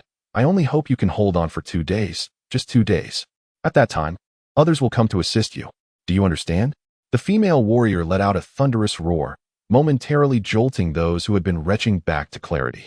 The platform, positioned over 400 meters high, posed a grave danger. A mere first-tier awakened being like her would surely be reduced to a pulp upon falling. Meanwhile, a boy named Zhao Xingfang desperately attempted to grasp the plummeting Wei Wei in the final moments, but alas, he was a moment too late, helplessly witnessing her descent. Almost immediately, a dark flash struck the boy, rendering him silent and motionless upon the ground. "What are you doing?" he gasped. "Ah, this is what you humans refer to as killing the chicken to scare the monkey. I initially thought it unnecessary. Well, now you can all enter," he continued. "I hope you can endure for 2 days." As the reluctant crowd filed into the battle zone one by one, the city walls began to close once more. It was then that Cui Jie truly commenced the expansion of the internal space. The interior, over 5 meters high, was not particularly large, but it could comfortably accommodate dozens, if not hundreds, of individuals. Thus, with Cui Jie and his companions, including Li Mengjie's corpse doll, this space proved more than sufficient. Particularly noteworthy was the corner stocked with supplies, alongside the presence of a mysterious merchant. Cui Jie had also calculated the thickness of the city walls, estimating it to be over 100 meters. The sole exit from the battle zone appeared to be the entrance for the insects, which captivated Cui Jie's attention. The entire area seemed to have been constructed in a gourd shape, with the entrance situated at the neck of the gourd. Cui Jie observed the shattered stones on the ground and deduced that, if his assumptions were correct, the entrance had originally only been capable of accommodating a few insects side by side. Yet now, It had been forcibly expanded to accommodate over 10. The design was commendable. Regrettably, there was no time left for repairs. With a sigh, Cui Jia acknowledged that the forthcoming battle would be fraught with difficulties. You all go take a look. I shall commence the summoning. Regardless of the circumstances, summoning was an imperative. Cui Jia noticed many individuals, including Chun Chao and others, gravitating towards the enigmatic merchant. Turning to Chun Lei beside him, he remarked, "What nonsense. I don't even possess any crystal coins, so it's impossible to approach." Chun Lei cast a disdainful glance at Cui Jia and, without waiting for him to respond, urged, "Stop dawdling and begin the summoning quickly. Our survival hinges entirely on you." Cui Jia had already formulated a plan. With the second-tier magical tree warriors, particularly those adept in area attacks, it was prudent to let them take the lead. He would enhance himself to the second tier and ascertain the crystal coin cost for a single summon. If he found himself unable to summon even one, he would ignite a fire at the entrance, akin to the firewall in Legends. With 1/3 of the attributes accounted for, that would yield an attack of 6 attribute points per second. Given the attributes of the first-tier insects, those that dared to breach the firewall would likely emerge incapacitated, compounded by the assault from the magical tree warriors. Barring any unforeseen circumstances, it seemed plausible that they could endure. Unlike tree ants, insects generated tangible currency. Thus, sustaining themselves should be within reach. Next, he would procure all necessary potions, for they were now situated hundreds of meters above ground, rendering the second characteristic of the magical tree warriors utterly ineffective. Without the support of potions, enduring for 2 days seems rather challenging. Thus, after careful consideration, this is the most suitable battle for Cui Jia. Chapter 50. Battle Preparations Host. Cui Jia rank. 2 attributes. 20 manifestation coins. 689. He has the ability to enhance himself, with the current ratio being 1,000 to 1. Talent 1. He can expend 50 manifestation coins to specifically summon a creature with attributes below 19, or alternatively, he may expend 500 manifestation coins to randomly summon an unknown creature with attributes ranging from 20 to 29. Talent 2. Skill Summoning. He can designate any skill not exceeding the host's attributes for summoning, with the cost varying according to the nature of the skill. Talent 3. He may utilize manifestation coins to enhance any summoned creature or skill. Cui Jia scrutinized his attribute panel. The leap to rank 2 did not yield the same dramatic changes as the ascent to rank 1. Besides the expected tenfold increase in consumption, Cui Jia had hoped to summon his own ghoul in the future, given its commendable talent skills. Nevertheless, he decided to first test whether he could summon the aura of a Warcraft hero. Cui Jia had never resigned himself to the inability to summon aura skills. Now that he had reached rank 2, he pondered how many ranks he would need to achieve this feat: summon glorious aura. Insufficient attributes, unable to summon. Indeed, the attributes were lacking. Cui Jia sighed silently. Even at rank 2, he still could not summon it. It seems that purchasing the potion is the only option left. However, with 600 manifestation coins still remaining, there is the possibility to summon a second-tier creature once more. Moreover, upon reflection, Cui Jia realized he had never utilized his third-tier talent before. He pondered how many crystal coins would be required to enhance the Treant warrior. Taking action seemed more prudent than mere contemplation. Thus, an idea swiftly traversed his mind: to enhance the attributes of the Treant warrior. Ding! Half of the manifestation coins required for summoning a second-tier creature will be consumed. Would you like to proceed with the enhancement? Cui Jia hesitated. The cost of 250 manifestation coins did not sit well with him. It felt rather unappealing and somewhat unwise. Summoning a creature costs 500 manifestation coins, and there exists a chance to summon a creature with 29 attribute points. Although this probability is slim, Cui Jia believed it to be a more favorable option than enhancement. He vaguely recalled from a novel that the Treant warrior was a formidable creature, ultimately reaching its pinnacle.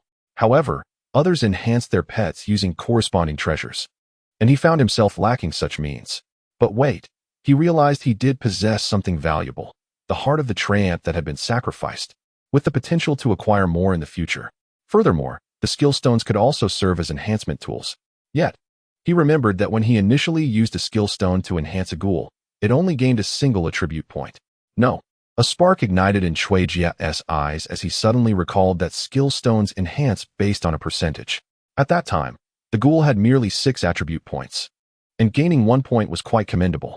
If he were to enhance the current Treant warrior, Even if it resulted in just an additional point, the outcome would be distinctly different. It is undoubtedly different, a fact that is easily comprehensible. For instance, consider the first-level fireball spell, which enhances damage by 1%, compared to a 10th-level skill that also boosts damage by 1%. Would they truly be equivalent? It appears I must seize an opportunity to test this. After all, even insects drop skill stones.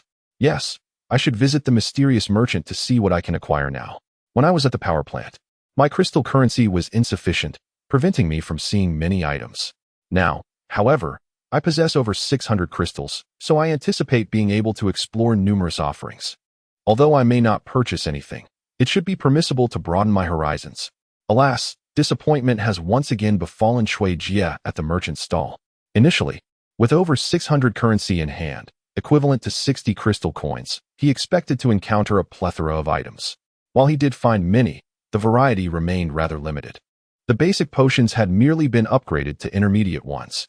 He also spotted the awakening liquid, but Shui Jia was hesitant to make a purchase.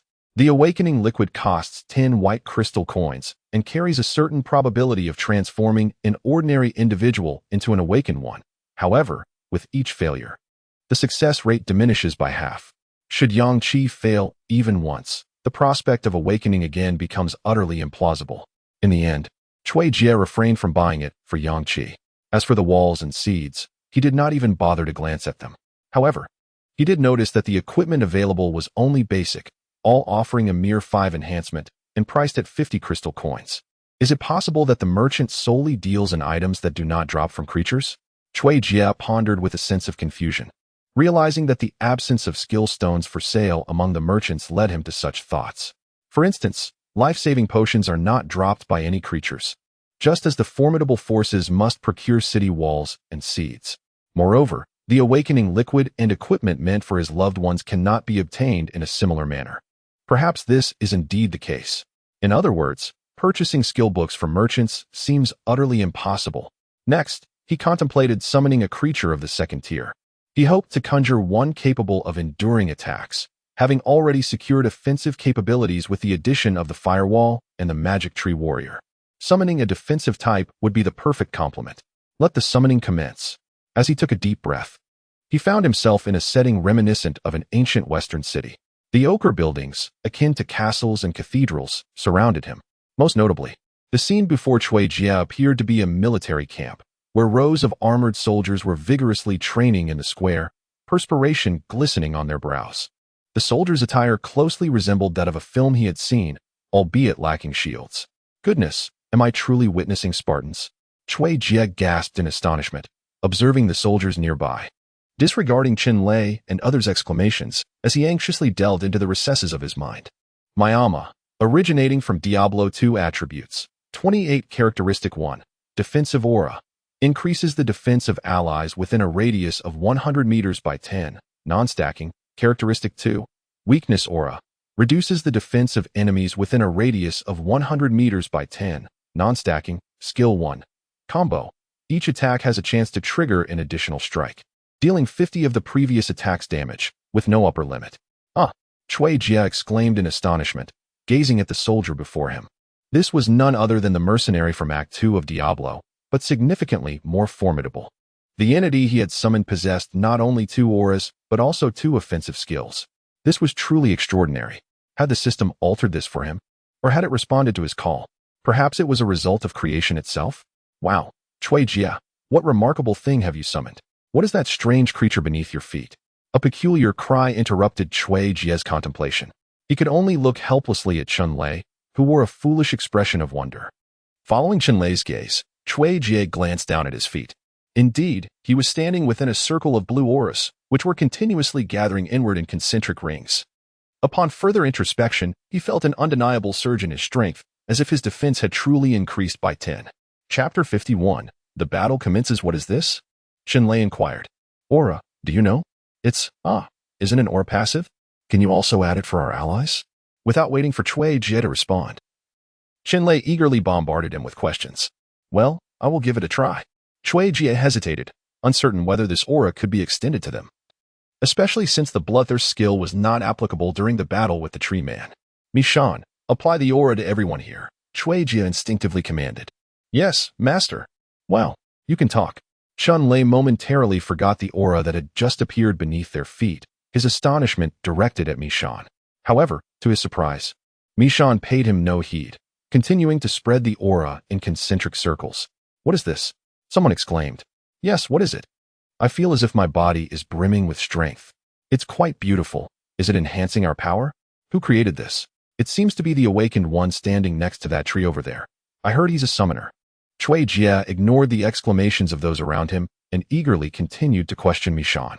Mishan, do you possess wisdom? However, Mishan remained unresponsive to Cui Jie. Go kill it. Cui Jie insisted, pointing at a nearby corpse doll. In that instant, as Mishan dashed towards the corpse doll, the blue defensive aura that had been enveloping it, previously obeying Cui Jie's command, vanished, replaced by a yellow aura that expanded outward from within. With a shrill cry, the corpse child, ensnared in a feeble aura, emitted a solitary wail. Originally 5 meters away, Mishan dashed to its side in the blink of an eye, thrusting his spear with swift precision. A sickening splatter of green blood ensued, followed by an instant demise. The corpse child had no time to react. Its skull was pierced through, rendering it irrevocably lifeless. Fortunately, Cui Jie had commanded to kill it, not them. Otherwise, the toll could have been far greater. At that moment, Li Mingjie regained her composure, her voice rising in indignation. What are you doing? Almost simultaneously, the corpse mother beside her roared in response, igniting a flurry of agitation among the corpse children in the battlefield. Without the need for further instruction from Cui Jie, Mishan had instinctively readied himself for combat. Wait, calm down, that was a mistake. Cui Jie raised his hands in a gesture of feigned helplessness. It truly was an error. I summoned the little one just to test, never anticipating such speed, and I was caught off guard. Cui Jie no longer felt intimidated by her. He too was at the 2nd tier, flanked by the Treant and mercenaries nearing the 3rd tier. In comparison, Li Mingjie posed little threat. Yet, he recognized the necessity of the corpse children as expendable assets, and it was preferable to avoid conflict. Testing with my corpse children? I suspect this was intentional, Li Mingjie asserted, her face pale with fury. She had discerned that since those individuals had bestowed the crystal coins upon Cui Jie, she had forfeited her ability to threaten him. Initially, the corpse mother maintained a firm grip on Yang Qi. However, upon his summoning of the Treant, she was forcefully expelled, resulting in her complete loss of dominion. Unless he ascended to the 3rd tier, this place was hardly conducive to his capabilities. Li Mingjie cast a fierce glare at Chun Lei and the others, huffing softly before turning away to silence. Wow, we are finally free from her disdain. By the way, Cui Jie, are both of your little companions of the 2nd tier? What are their attributes? Chun Lei joyfully remarked, sneaking a glance at Li Mingjie's elongated face, resembling that of a donkey. He then turned his envious gaze towards the Treant warrior and the mercenaries, inquiring further. Yes, both are of the 2nd tier, each boasting approximately 25 attributes. Although the difference between 25 and 28 attributes seems minimal, that trifling margin may not be apparent when contending with insects. Yet, when facing humans, it becomes significant. Cui Jie did not doubt Chun Lei's words, but the sheer number of people in attendance rendered him cautious. All right, everyone, let's settle down. Those who need rest should rest, and those who require sustenance should eat.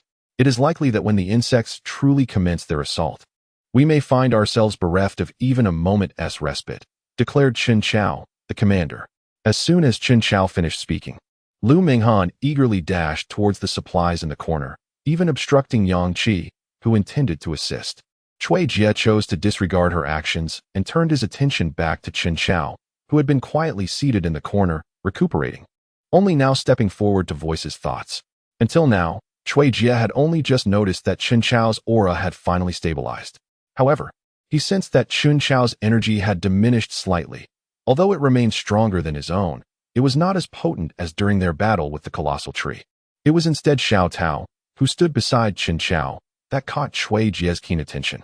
This individual harbored malicious intentions and appeared to wish harm upon him and his companions. Cui Jie found himself perplexed, as he felt he had done nothing to provoke him.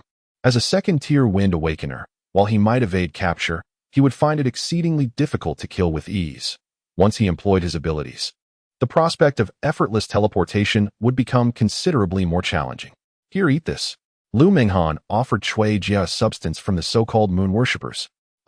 What is this? It smells dreadful. Chui Jia exclaimed as he gazed at the viscous meat broth in the bowl.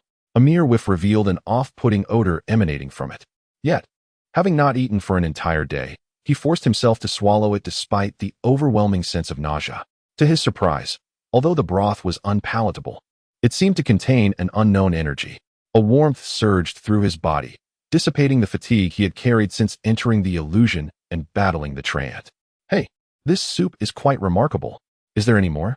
Please give me another bowl. Chun Lei exclaimed in astonishment beside him. Go get it yourself. Lu Minghan shot a glance at Chun Lei. Come on, look at this guy. Chun Lei scoffed, resigned to fetching it on his own.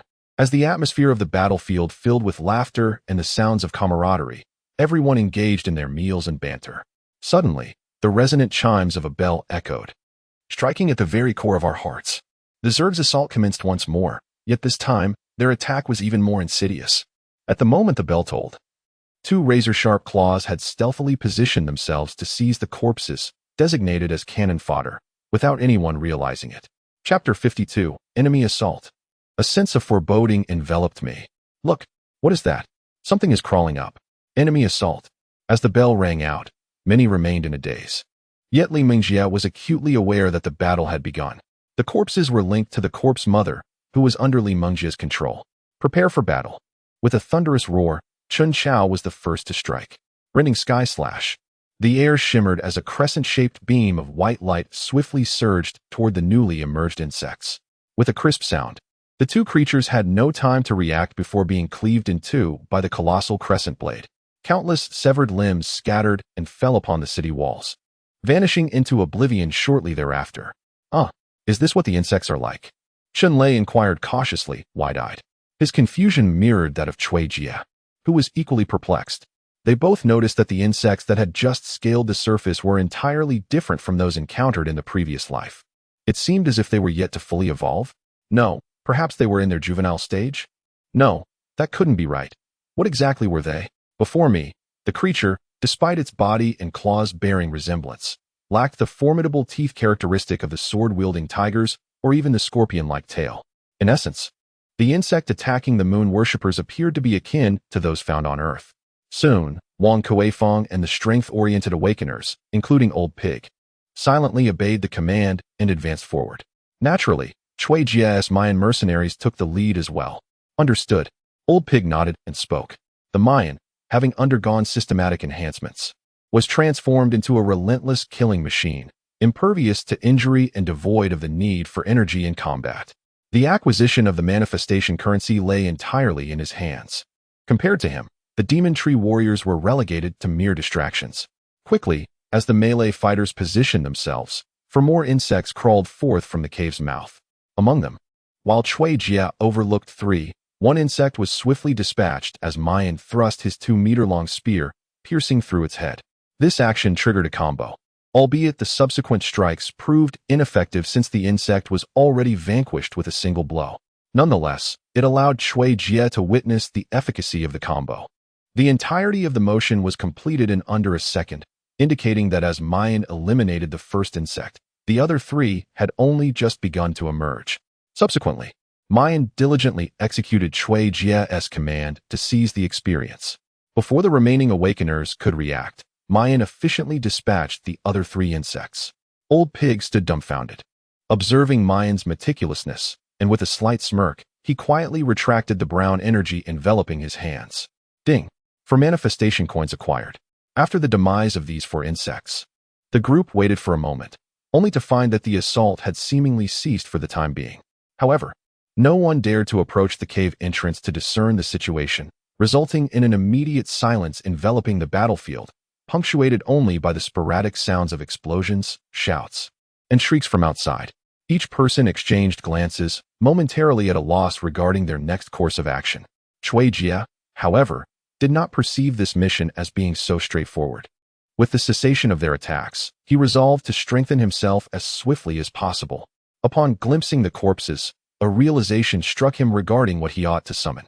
Mishan tossed a corpse toward him, and Chui Jia silently issued a command in his mind.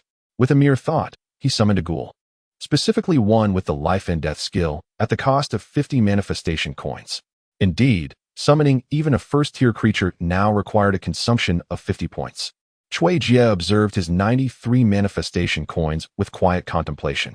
Summon, Ghoul Origin, Warcraft Attributes, 12 Skill 1, Life and Death, an extraordinary will that drives the host to relentless pursuit of their objective. The more grievous the injuries, the greater the physical attributes, with no upper limit, not exceeding the current tier. Skill 2, Frenzy. Each strike upon the target grants a 1 increase to attack speed and movement speed, stacking up to a maximum of 10 layers.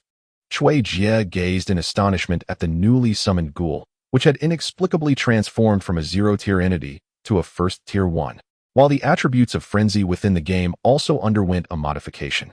Indeed, the ghoul summoned at the outset was not a complete entity within the game. It exhibits a fervent nature, a consequence of my initial lack of rank. Consequently, the summoned creatures possessed no skills akin to the necromancer, and were far from being complete forms. Initially, Chui Jie sensed this, and now it is unequivocally confirmed. It stands to reason that a fully realized necromancer must also be a being of the second tier, evidenced by its decrepitude and malevolent fervor. Feast. Indulge to your heart's content. The corpses here are surely sufficient for your appetite. I hope you evolve swiftly. Chui Jie pointed to the carcass of a worm on the ground. He recalled that once a creature has been summoned, it can be replicated as a template in subsequent summons, much like the Treant warriors or the mercenaries of Mishan. Although the assault in this vicinity has temporarily ceased, the fierce commotion outside is palpable even through sound. Not far from the cave's entrance, one among Chui Jie's party, an awakened one, cautiously retrieved a Yushi cigarette from his pocket and handed it to the old pig beside him, inquiring, "Old pig, do you think it possesses intelligence? Are you aware of which game it hails from?" The old pig gracefully accepted the cigarette, reminiscing about a time when he could scarcely afford such luxuries. Savoring the aroma, he ignited it and took a satisfying drag. Then, patting his belly, which resembled that of a woman in her 7th or 8th month of pregnancy, he shot a sidelong glance at the younger man and remarked, "Do you see how my belly has grown? It is all due to spending my days at home indulging in games." According to the name and profession that Jie Gu ascribed to him, Mishan, the mercenary, I surmise that he originates from the second act of Diablo 2. It is rather peculiar. The aura does not seem to possess such formidable strength, does it? The old pig cast a bewildered glance at Mishan. Suddenly, the old pig felt a sticky substance splatter across his face, followed by a scream of terror. "Old pig, be careful. Mishan, save him." With a sense of dread, the old pig slowly turned his head, only to witness the very individual who had just offered him a cigarette, now having his head bitten off by a creature resembling both a crocodile and a python. The monster's tail was firmly grasped by Mishan, who then hurled it against the wall, while a spear-like weapon swiftly pierced through the creature's skull. The head of the awakened one rolled to the old pig's feet, its lifeless eyes staring vacantly at him, as if to convey a haunting question. Why was it he who had perished? Chapter 53, Defense 1. With the demise of the first awakened one, the chimes ceased entirely. Soon after, Chui Jie and the others were engulfed by a cacophony of scratching sounds, replacing the tolling of the bell. It was the sound of countless insects scuttling up the walls. What had begun as an appetizer was merely the prelude to the impending battle. Unbidden, they began to retreat further back. Those armed drew their weapons, while the unarmed fixed their gaze intently on the entrance. Before long, the creature that had just slain an awakened one was once again climbing up, its cold, emotionless eyes fixated on everyone. As the creature grew longer, a figure fully emerged from the shadows. Before him stood a grotesque creature, its adult thighs robust, adorned with the head of a crocodile and the serpentine body of a python, stretching approximately 3 meters in length. A vile serpent. Chui Jie gazed in astonishment at this peculiar beast, reminiscent of both a crocodile and a python. However, it was clear that this was not the vile serpent he had encountered in his past life. That creature belonged to the second tier of beings and primarily dwelled underground. Although this being bore a striking resemblance to the vile serpent, it lacked the girth and the specialized appendages that aided the vile serpent's subterranean movement. Unable to discern the nature of the deceased creature before him, Chui Jie opted to investigate further. Vile serpent, basic unit of the insect race attributes. 15 Trait 1, magical skin. Immune to all magical damage not exceeding its tier skill 1. Propel. Channels its entire strength to launch itself forward and assault the target indeed. It was still a vile serpent, with all characteristics intact, particularly the magical skin, save for the fact that it was of the first tier. Had it not yet mastered the art of burrowing? Yet, he pondered, why had he encountered the second tier in his previous life? Furthermore, the scarlet armored beetles were distinctly different species altogether. Now was not the time for such reflections, for in mere moments, a swarm of vile serpents had already ascended, some of which were interspersed with scarlet armored beetles. Scarlet armored beetle, basic unit of the insect race attributes, 12 trait 1, immune to 50 of physical attacks skill 1, bloodthirst, an unstoppable will that, at the cost of defense, significantly enhances both attack power and speed. Overlapping, range, within a radius of 100 meters, duration, 10 minutes. Everyone, pay attention to that elongated creature. It is a vile python, capable of launching projectile attacks. Do not engage it with magic, as it is immune to magical assaults. Cui Jie hesitated to take the lead. Yet there was no alternative. This was a coordinated team effort. Should a significant number of casualties arise, it would be exceedingly detrimental to himself as well. He continued, "Leave the creatures on the ground to me. You all focus on defending against those above." With that, Cui Jie abruptly gestured. Firewall, firewall, firewall, walls of flames, each measuring 2 meters in height, 1 meter in width, and 0.5 meters in depth, sprang up at the entrance, completely sealing it off. The unsuspecting insects caught in the conflagration emitted frantic shrieks. Ignoring the astonished crowd, Cui Jie concentrated his thoughts.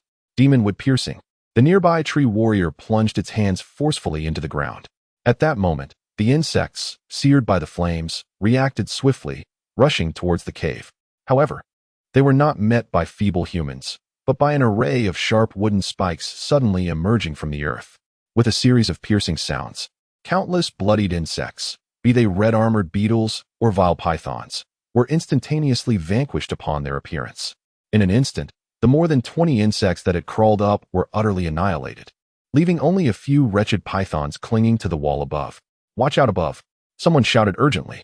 The sound of slicing through the air echoed as 4 fearsome pythons darted towards the 4 astonished awakened beings, who stood transfixed at the sight of the lifeless body on the ground. Among them was the old pig. Instinctively, the old pig executed a lazy roll to evade and hide behind the nearby Mishan. The remaining 3 awakened beings, lacking any combat experience, were momentarily at a loss for what to do. Meanwhile, not far from the cave entrance, Xiao Tao had already taken action the instant the pythons leaped. He unleashed a second-tier skill, sending countless azure wind blades flying from his fingertips, swiftly targeting the pythons still suspended in midair. Before the pythons could reach the awakened beings, they were severed into innumerable fragments mid-flight, unbeknownst to whether it was intentional or accidental. A few wind blades not only struck down the python already grasped by Mishan, but also inflicted numerous small, yet deeply penetrating wounds on his arm. "What are you doing?" Chen Lei exclaimed in anger upon witnessing this. "I'm merely saving lives, not doing it on purpose. Didn't you see I rescued everyone?" Xiao Tao retorted dismissively. "All right." Cui Jie shot a glare at Xiao Tao, and then intervened to stop Chen Lei, saying nothing further. "Humph." Chen Lei scoffed, then waved his right hand, casting a powerful healing spell that enveloped Mishan in a radiant white light. The wounds healed at a visibly rapid pace. "Are you a doctor?"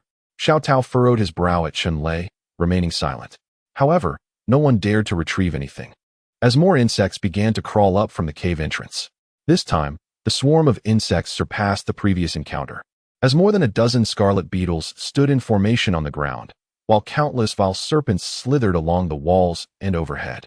Those yet to emerge from the shadows promised an even greater multitude. The war had commenced in earnest. With a fierce cry, Chen Chao led the charge, unleashing a devastating attack. The splitting sky manifested as a colossal crescent of white light, hurtling towards the serpents upon the wall. Meanwhile, Xiao Tao swiftly executed his second-tier skill, as his first-tier skill lacked offensive capabilities. His target was also the serpents upon the wall, alongside Wang Kuei, whose fiery essence ignited in a blazing inferno, though currently, the flames could only envelop his arms.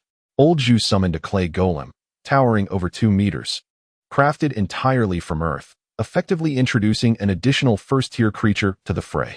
Mishan and the others focused their assaults on the myriad serpents clinging to the walls.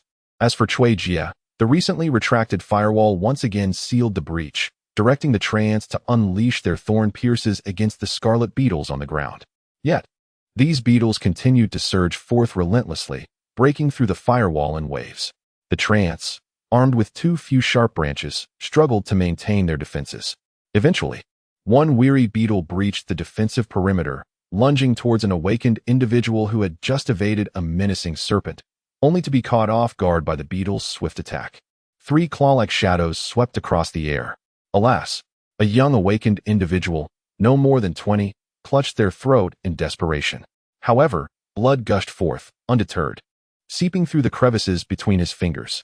As Cui Jie witnessed the sacrifice of yet another awakened one, he realized he must exert himself to the fullest. Initially, he had hoped to seize the opportunity to amass additional manifestation coins, contemplating the possibility of summoning a second-tier creature once more. It was evident, however, that this was no longer feasible. Chapter 54. Defense 2. Damn it, Cui Jie, hold the line. Do not allow any more monsters to slip through, Wang Kuei shouted, having just crushed a severely injured red-armored beetle with a single punch. Frustrated, Cui Jie responded, I know. He hastily summoned another ghoul, which raced towards the battlefield. At this point, Cui Jie had summoned a total of 8 ghouls, all acquired through the efforts of the treants in conjunction with the firewalls to eliminate the insects, occasionally supplemented by crystal coins tossed by Wang Kuei and others. Without such contributions, his summoning pace would not have been so rapid. As previously mentioned, the entire combat zone resembled a gourd shape, indicating that the area expanded as one moved deeper from the entrance. Currently, Cui Jie had erected 10 firewalls. Given that each firewall consumed 1 manifestation coin every 5 seconds, the 10 firewalls collectively drained 10 manifestation coins every 5 seconds. The treants, with each strike, could eliminate up to 25 severely wounded red-armored beetles, and with the added elements of aiming and reloading, each attack took precisely 5 seconds. Thus, Cui Jie could obtain 15 manifestation coins every 5 seconds. Additionally, there were occasional contributions of manifestation coins from Mishan's slaying of the evil python. Yet, could such calculations truly hold? Clearly, it was improbable, as the number of red-armored beetles breaching the firewalls varied unpredictably. Thus, excluding the essence coins, upon careful calculation, it becomes evident that Cui Jie can conjure forth a ghoul approximately every minute. Presently, these ghouls possess an impressive attribute level of 13, and he has summoned a total of 8. All of them have been dispatched to the front lines to combat the malevolent python. Even the ranged awakeners have ventured to the forefront. Although their abilities are predominantly distant, they still possess physical forms. Their bodily attributes can provide some defense, and they can occasionally unleash a few ranged attacks against the python lurking upon the wall. At this juncture, the battlefield comprises only those unable to engage in combat, such as Cui Jie, while the remainder has surged forth to confront the enemy. Cui Jie must continuously adjust the assault of the magic tree. While it can indeed launch its own attacks, many of its strikes consist of multiple wooden spikes targeting a singular foe. If the red-armored bug were in pristine condition, such an approach would be feasible. However, in its current state, having been scorched by flames, it is severely damaged. There is no need for multiple spikes. One suffices. As the corpses proliferate, Cui Jie summons a wall of fire, which gradually engulfs the remains. Soon, the air is filled with the crackling sounds of flames roasting flesh, and the stagnant battlefield becomes permeated with the nauseating and acrid aroma of barbecued meat, coupled with smoke that stings the eyes. Ugh! This wretched stench. I fear we shall either be slain by the insects or suffocated by the fumes. Chen Chao instinctively wrinkled his nose, attempting to dissipate the odor, and then widened his eyes to gaze intently at the distant Mi Mountain. He refrained from engaging in battle, for he had a separate mission, to ensure the survival of Mi Mountain. Miama is not merely a machine of slaughter. His primary function lies in providing defense and diminishing the adversary's fortifications. This interplay of reduction and enhancement is not to be taken lightly. Cui Jie furrowed his brow in contemplation, realizing that without a viable solution, they might indeed perish in a cloud of smoke. Suddenly, the wall behind Cui Jie and the others erupted with a resounding crack, revealing a gaping hole the size of a human head. Positioned nearly 500 meters above ground, the smoke in the battlefield, once set into motion by air convection, surged toward the opening like a swift, misty dragon, even without guidance. Goodness! This makes the battlefield appear remarkably clearer. Chun-Lei shivered involuntarily and couldn't help but inquire. Shu, let us continue to fight. Our focus should remain on the battle. Cui Jie responded, a flicker of something unusual crossing his gaze. Here, Cui Jie, this is the crystal coin that just dropped. You must summon again quickly. Our survival in this mission depends entirely on you. Wang Kuei, who had retreated, solemnly handed Cui Jie for crystal coins. Additionally, the vicious python dropped a skill book, which, it seems, was picked up by Zhao Xing's side and learned immediately. Well, if they choose to learn, so be it. I understand. Cui Jie, unpretentious, swiftly absorbed the crystal coins, then with a wave of his hand, summoned another ghoul. This marked the 9th ghoul he had conjured. If this was the extent of the insect's assault, he was confident that, provided he had sufficient resources, he could endure it not just for 2 days, but for 10. Regarding skill books, since they have already been learned, it is unrealistic to expect them to be relinquished. Moreover, I appreciate your assistance in having the ghoul shield me from an attack earlier, Wang Kuei expressed gratefully. No need for thanks. I cannot accept your crystal coins without reason. Can I? Besides, my ghoul can recover from any injury simply by consuming a corpse, and there are plenty of them here. Indeed, the abundance of corpses is staggering. The awakened ones at the front line have once again retreated, for the ground is strewn with the remains of the venomous pythons. If they were to remain in combat and inadvertently slip on the blood-soaked earth, it could prove perilous, especially as flames have begun to spread to this area. However, these encroaching flames lack the attribute enhancement of Cui Jie. Aside from igniting the deceased pythons, they have little effect on the living. Each retreat of the front line signifies an expansion of the defensive perimeter. With already limited numbers, had it not been for Cui Jie's continuous summoning of ghouls, not only would the red-armored beetles have breached their defenses, but they might have also struggled to fend off the pythons. Though both he and Li Mengjia are at the 2nd tier, they must always maintain ample stamina and cannot afford to linger on the battlefield. They must remain vigilant for the sudden emergence of 2nd tier, or even 3rd tier, creatures. Currently, not only Xiao Tao, but even Li Mengjia refrains from uttering anything unfavorable towards Cui Jie. As for Li Mengjia's corpse child, it has long since withered into a corner, reduced to a mere mass. On the present battlefield, their involvement is utterly futile. Aside from merely contributing lifeless bodies to the fray, they serve no other purpose. Suddenly, a thunderous roar erupted from the cave entrance, prompting Cui Jie to swiftly glance toward the source. Through the flickering flames, he discerned a figure approximately 7 meters tall.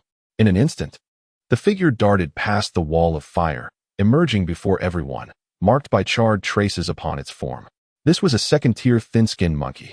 Not all creatures classified as insects are intrinsically linked to true insects. For instance, the scarab beetle, the vile python, and the thin-skinned monkey before him share no connection to what is conventionally regarded as an insect. As for why they are collectively termed the insect race, Cui Jie remained perplexed. In fact, during his previous life, no one seemed to contest this nomenclature. It appeared that since their arrival, humanity had instinctively referred to them as the insect race, while other entities from alternate realms could be named at will. They alone were bound by this designation. It was as if an unseen force guided humanity, imparting the understanding that this species, termed the insect race, represented humanity's gravest adversary. Chapter 55. Defense 3 Monkey Demon. Basic unit of the insect race attributes. 23 Trait 1. Collective courage. The presence of the same type of creature limits the attribute's maximum to the current tier. Trait 2. Swiftness. Their extraordinarily rapid movements make it exceedingly difficult for opponents to perceive them. Skill 1. Demonic Claw. Each attack siphons a portion of the opponent's vitality to replenish itself, while also causing the inflicted wounds to spread further. The Monkey Demon, so named for its resemblance to a simian and its emaciated form, is also referred to as the slim-skinned monkey. In a past life, it was the creature that Cui Jie feared encountering the most, even more so than some 3rd-tier beings. Its speed is remarkably swift, rivaling many 3rd-tier entities that lack agility.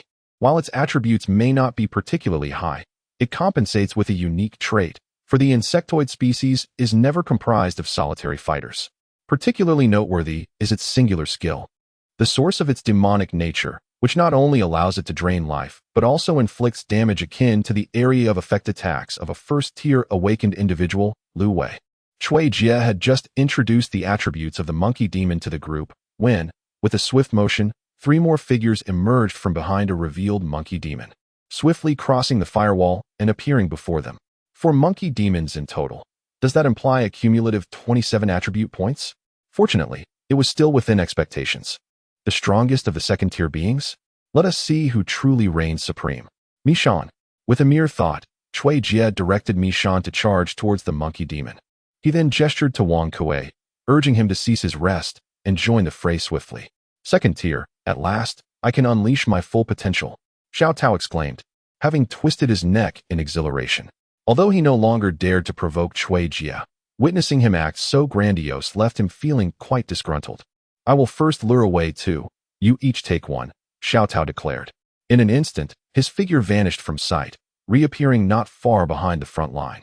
Without pausing, he flickered away again, this time materializing near the right side of the cave entrance, precisely where the corpse child was located. He then extended his 5 fingers towards the cave's entrance, directing his attack at the monkey demons, exclaiming, "Wind chaotic blade." In an instant, countless slender azure wind blades erupted from his fingertips, swiftly soaring towards the monkey demons. He was not foolish. His deliberate assault on the monkey demons was intended to draw them into battle here, as engaging them at the front line was out of the question. According to Cui Jie, these creatures possessed remarkable speed, and a single misstep could result in casualties at the front line. Originally, Cui Jie had already faced considerable pressure from relocating Mishan, and he certainly did not wish to witness any losses at this early stage of the defense. The wind's velocity, whether in attack or retreat, was unparalleled. Before Cui Jie could command Mishan to advance, the wind blades unleashed by Xiao Tao had already struck first against the monkey demons. Yet, to everyone's astonishment, the monkey demons at the cave entrance paid no heed to Xiao Tao's assault. Instead, they propelled themselves forward with powerful leaps, leaving behind a series of afterimages as they charged toward Mishan. Although the wind blades flew swiftly, a few had already struck the nearest monkey demon. However, their impact was negligible. The greater threat was Mishan. Unexpectedly, much like the confrontation with the Rat King, Cui Jie encountered a wave of resistance. He could choose to exert control forcefully, yet in that fleeting moment of recalling his experiences with the spirits, he understood that Mishan possessed his own means of coping. Indeed, Mayama watched as 4 monkey demons charged in his direction, and in an instant, he executed a roll to the right, evading their attack with remarkable agility. The entire movement was fluid and seamless, devoid of any hesitation. With pinpoint accuracy, his spear struck the abdomen of the last monkey demon, which had also been targeted by a wind blade. The spear penetrated deeply, catching the demon completely off guard. Even Cui Jie was taken aback by the turn of events. He could see the astonishment etched on the demon's face, as it surely could not fathom that it was intercepted so decisively despite its rapid approach. Goodness! Their target isn't Mayama, it's the front line, exclaimed Chenlei, his expression shifting dramatically. In an instant, Mayama's initial surprise was overshadowed by the gravity of the situation. The remaining 3 monkey demons disregarded their stranded companion and continued their relentless charge toward the front line. Chen Qiao, Cui Jie bellowed, no longer able to afford any restraint in his commands. He swiftly directed the Treant warriors to hold back, while he conjured 15 walls of fire at the cave's entrance, creating a barrier in a moment of urgency. Though the summoning coins were depleting rapidly like a torrent, there was no alternative. The safety of the front line was paramount. Chen Qiao recognized the severity of the situation and acted without delay. A colossal crescent-shaped beam of white light surged toward the monkey demons, determined to prevent them from advancing toward the front line, even if it couldn't slay them outright. Li Mingjie, are you not going to take action? Cui Jie was unaware of Li Mingjie's abilities, yet he firmly believed that she had undoubtedly acquired offensive skills. Li Mingjie, not being foolish, recognized the intrinsic connection between the battlefield and her own existence. Finally, she made her move, capturing Cui Jie's attention immediately with her psychic skill. Although he was uncertain of its level, he understood that any form of mental attack posed a significant threat. All this transpired within mere seconds. Meanwhile, Xiao Tao resumed his advance toward their side.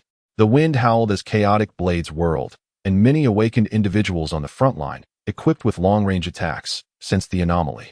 They swiftly unleashed a barrage of skills towards the advancing monkey demon, striving to mitigate the threat even slightly. Just as everyone had completed their skill releases, the first to act, Chen Qiao, found that before his attack could reach the monkey demon, one of them suddenly seemed to lose control of its body mid-run. With a thud, it crashed to the ground, skidding uncontrollably for several meters due to its excessive speed. At that moment, Chen Chao's skill struck the foremost monkey demon with a resounding impact, causing a massive crescent blade to vanish without a trace. The leading monkey demon was abruptly propelled backward, having been dealt with by Mishan, akin to two colliding cars where the lighter one is sent flying, even as the crescent blade dissipated in the process. However, a discerning eye would immediately recognize that the monkey demon had not only been violently propelled away, but also bore a grievous wound on its abdomen, deep enough to expose the very bone beneath, revealing its innards in their entirety. Yet, as a creature of the second tier, even such a severe injury could not claim its life, though its fate was uncertain. For in the rear, Mayama stood poised with a long spear, aiming for the demon's head, awaiting its inevitable collision.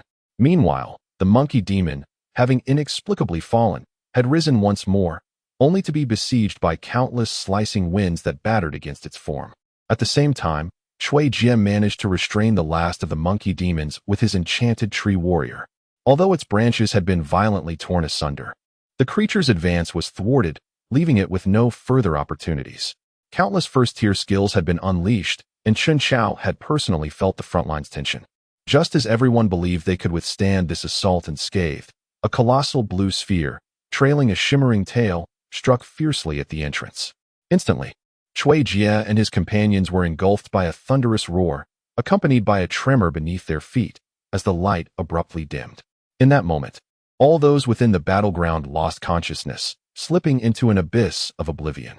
Chapter 56. The Fall of the Stronghold. The battlefield lay shrouded in darkness, the entrance completely obstructed by a myriad of rubble, allowing not a single ray of sunlight to penetrate. Cough, cough, cough. Time passed, though its measure was unknown, until a violent fit of coughing broke the silence. Was anyone still alive? Cough, cough. Yes, I am Cui Jie. Who are you? Uncertain, yet hearing the sounds from outside, it was evident that the battle had not yet concluded. Surely, someone would come to investigate. Cui Jie recollected the ventilation shaft opened at the entrance. Ah, hurry and rescue me. Something is pinning me down. Soon, one by one, the individuals in the combat zone began to awaken, ignoring the chaotic noises surrounding him. Cui Jie realized that his foremost priority was to provide illumination. With a snap of his fingers, a soft, radiant light manifested at his fingertip. Instantly, the light dispelled the darkness, revealing the disarrayed scene of the battlefield. First, he glanced at Yang Qi, who was securely shielded beneath the magical tree warriors, finding her unharmed. Next, he surveyed Lu Menghan, Chen Lei, and Li Mengjie. Those who stood beside him were all safe and sound. However, the situation was markedly different for those on the front line. Many had been struck by the shards of rock shattered by the explosions. Some were unfortunate enough to be trapped beneath large boulders.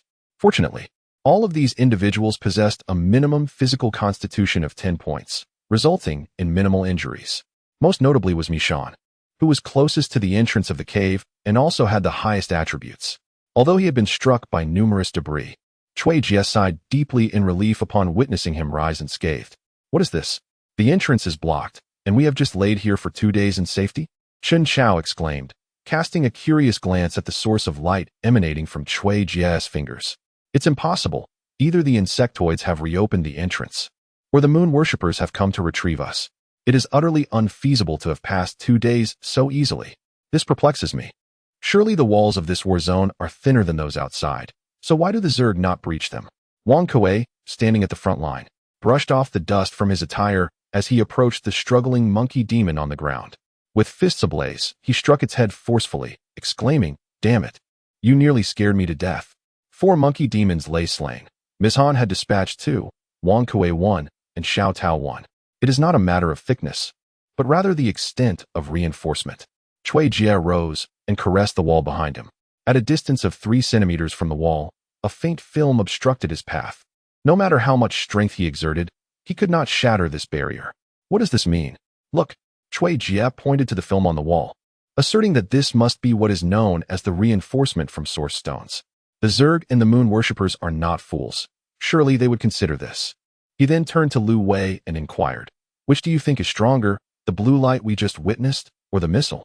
Cui Jie was convinced that the walls, reinforced by source stones, were designed to withstand not creatures below the 3rd tier, but rather those above the 4th tier. This implies that the creature emitting the blue light is at least 4th tier. Yet, why is its attack power so feeble? Apart from the wall itself, we, who are not far from the explosion's epicenter, suffered no damage whatsoever. It is evident that it was a missile. Had we been under missile attack just moments ago, it is likely that everyone present would have perished or sustained severe injuries. Yet the blue light, apart from scattering a few fragments of stone, seemed to yield no further effects. Lu Wei remarked disdainfully, "Is it really so?" Cui Jie carefully examined the membrane, remaining silent. "My corpse dolls." Suddenly, Li Mengjie exclaimed in alarm. Cui Jie and the others hastily turned to see. Indeed, the over 100 remaining corpse dolls had all succumbed beneath the rubble. Being mere creatures of level 4 attributes, even minimal damage from the debris would be significant in comparison to a 1st-tier awakened individual. Although all the corpse dolls had perished, the mother corpse doll remained alive, which must have been a small consolation for Li Mengjie. Suddenly, the wall before Cui Jie began to open slowly. This, however, did not take him by surprise. He had long anticipated that the moon worshippers would not allow them to remain undisturbed for 2 days. The only difference now was the urgency in his voice. "Hurry, we have lost our position. Your mission has now changed. Escort the clan treasure to the ancestral land." Alongside that female warrior. Yet the warrior before them no longer bore an expression of disdain and coldness, but rather one of gravitas and sorrow. "We must go," the warrior bellowed with a fierce countenance. Instantly, all, including Cui Jie, were taken aback, no longer daring to delay. They swiftly ascended the platform, gradually making their way towards the ground below. At the moment when Cui Jie leaped out, he cast his gaze towards the corner of the right wall, a place that had previously been occupied by the enigmatic merchant. Since the onset of the battle, the merchant had vanished without a trace, leaving Cui Jie puzzled as to how he had managed to escape. However, this was not his primary concern at that moment. As Cui Jie and his companions ascended the platform, he finally comprehended why the female warrior had declared that this location had already fallen. With a resounding thud, a battered body plummeted from an indeterminate height onto the platform. Remarkably, the corpse remained intact, yet the platform shuddered violently upon impact. The instant Cui Jie beheld the lifeless form, his expression shifted drastically. The armor worn by this member of the moon worshippers was gilded, and instinctively, he sensed that what lay before him was anything but ordinary. Indeed, Commander Evelyn had also the female warrior gazed in shock at the corpse on the ground, her disbelief manifesting in whispered words about some clan and a lunar emissary. This was neither the first corpse, nor would it be the last. Countless bodies cascaded from the unknown heights, resembling a rain of death. Some belonged to the moon worshippers, while others were of the insectoid race. There were silver-armored figures as well as those clad in gold. On occasion, Cui Jie even spotted a particularly crimson figure among them. As that blood-red armor descended, he noticed the female warrior-esque complexion drain of color, her expression turning ghostly as she fixated on the body, muttering something about a clan and a lunar envoy. The descent of the platform differed significantly from its ascent. The speed was exceedingly rapid, and before long, the platform had reached the ground. Awaiting Cui Jie and his companions was a contingent of moon worshippers clad in obsidian armor, among whom stood a mage distinctly adorned in flowing silver robes that trailed upon the ground, setting her apart from the others. Her weapon was not a spear or sword, but rather a gem that emanated a gentle, luminous glow. High Priestess Tate, one of the female warriors, addressed her with a respectful bow. It was clear now that she was not a mage, but a priestess. Cui Jie and Chun Lei exchanged glances. "High Priestess Tate, I just witnessed the body of the envoy from Lagran," she stated. "I am aware. You may proceed," High Priestess Tate replied with a subtle wave of her hand. The group observed as the female warrior ascended swiftly towards the towering city wall, still unaware of her name. "Now follow me," commanded High Priestess Tate as she turned to stride towards the square. "High Priestess, I find myself perplexed. Why are we, mere 2nd and 3rd-tier humans, entrusted with escorting the clan's treasure? Is that not somewhat?" Cui Jie inquired cautiously, his words stumbling out. "It matters not. It is as it is. The attire of these moon worshippers signifies their strength. The black armor corresponds to tiers 1 through 3, while the silver armor denotes tier 4 and above. As for the gold and crimson armors, their meanings remain a mystery." He even witnessed the female warrior being struck abruptly by a blue orb of light, trailing a comet-like tail. The entire upper body of the female warrior disintegrated into vapor, vanishing without a trace, while the azure orb continued its relentless journey into the distance. Was it indeed the blue sphere that struck the city wall? Is it truly inferior to a missile? Even the formidable moon worshippers have been obliterated by the Zerg. Can humanity truly withstand an even stronger breed of Zerg? Or do humans harbor some hidden secrets? Perhaps like the distinctly different Chen Chao, who stands apart from the awakened ones. Cui Jie pondered as he observed Chen Chao, whose aura fluctuated between intensity and weakness. Chapter 57. The final mission. Following closely behind Tate, Cui Jie and his companions gradually made their way toward the heart of the city. As they progressed, the entire skyline of the city gradually became visible before their eyes. Majestic and exquisite structures stood tall, yet upon closer inspection, it was evident that the closer they drew to the city center, the greater the extent of destruction. Many buildings had even collapsed. This indicated that the Zerg had not only invaded, but had also reached the very center of the city. What was even more astonishing was that there had once been patrolling soldiers within the city. Now, after traversing for quite some time, not a soul remained. The city resembled a desolate ghost town. Had the time for annihilation truly arrived? Cui Jie cast a heavy glance at Chun Lei beside him, only to find him looking back. At last, they arrived at their destination. Though it was termed a destination, it appeared to be merely a dilapidated dwelling. When Tate lifted a concealed panel from the ground, revealing a hidden passage, Cui Jie realized that this must be an escape route. The serpentine tunnel, shrouded in mystery, leads to an unknown destination, illuminated by lanterns that dispel any semblance of darkness. The ventilation is remarkably good, as Cui Jie and his companions venture forth. They feel no sense of suffocation. As for the priest Tate, might I inquire about the specifics of our mission? Though he is aware that, regardless of her response, their path is set, and they must navigate it blindly. Ascending to the fourth tier as an awakened being signifies a transformation into an entirely different form of life. He recalls the words of the awakened one who once saved his life, stating that all beings below the fourth tier are mere insects. Although he does not fully comprehend this concept, he understands the implication. A fourth-tier entity could extinguish their lives with the slightest breath. Since the demise of the first envoy, it has been clear to them that the moon worshippers have suffered defeat. The moon worshippers' lunar emissaries are no less than eighth-tier beings, representing the pinnacle of their protective forces. The onset of their demise signifies the engagement of the upper echelons of the insectoid forces, which are never short of formidable adversaries. To preserve the last ember of the moon worshippers, we must escort our most treasured artifact, the moonlight, to the sacred tree of our ancestral land, where it can nurture a new generation of the moon worshippers. The ancestral site lies to the west, requiring 5 days of travel beyond the protective mountains. The castle of the moon worshippers is fortified by 3 walls and a surrounding mountain, with the western direction marked by a formidable peak. At this juncture, Cui Jie swallows hard. Does this signify that the true peril is only just beginning? The recent defense was merely a trivial test. Indeed. So what advantages do we stand to gain, and why have you brought us here, merely regarding us as expendable pawns unworthy of the third tier? Wang Kuei could not help but inquire. Did you not enter here on your own accord? Tai questioned with curiosity. At that moment, everyone found themselves at a loss for words. You entered this place. How could you be unaware of the benefits? Suddenly, all eyes turned to Chen Chao, and it dawned on everyone that he seemed unperturbed by their arrival, as if he possessed some prior knowledge. Pray tell, as we are about to face tasks even more perilous than those encountered in the battlefield, could you not disclose the circumstances? Li Mingjie asked sternly. She felt that her journey here had yielded no rewards. The 10 crystal coins were utterly inconsequential to her, and she had instead lost much. Cui Jie and others spiraling out of control, the annihilation of the corpse soldiers, and so forth.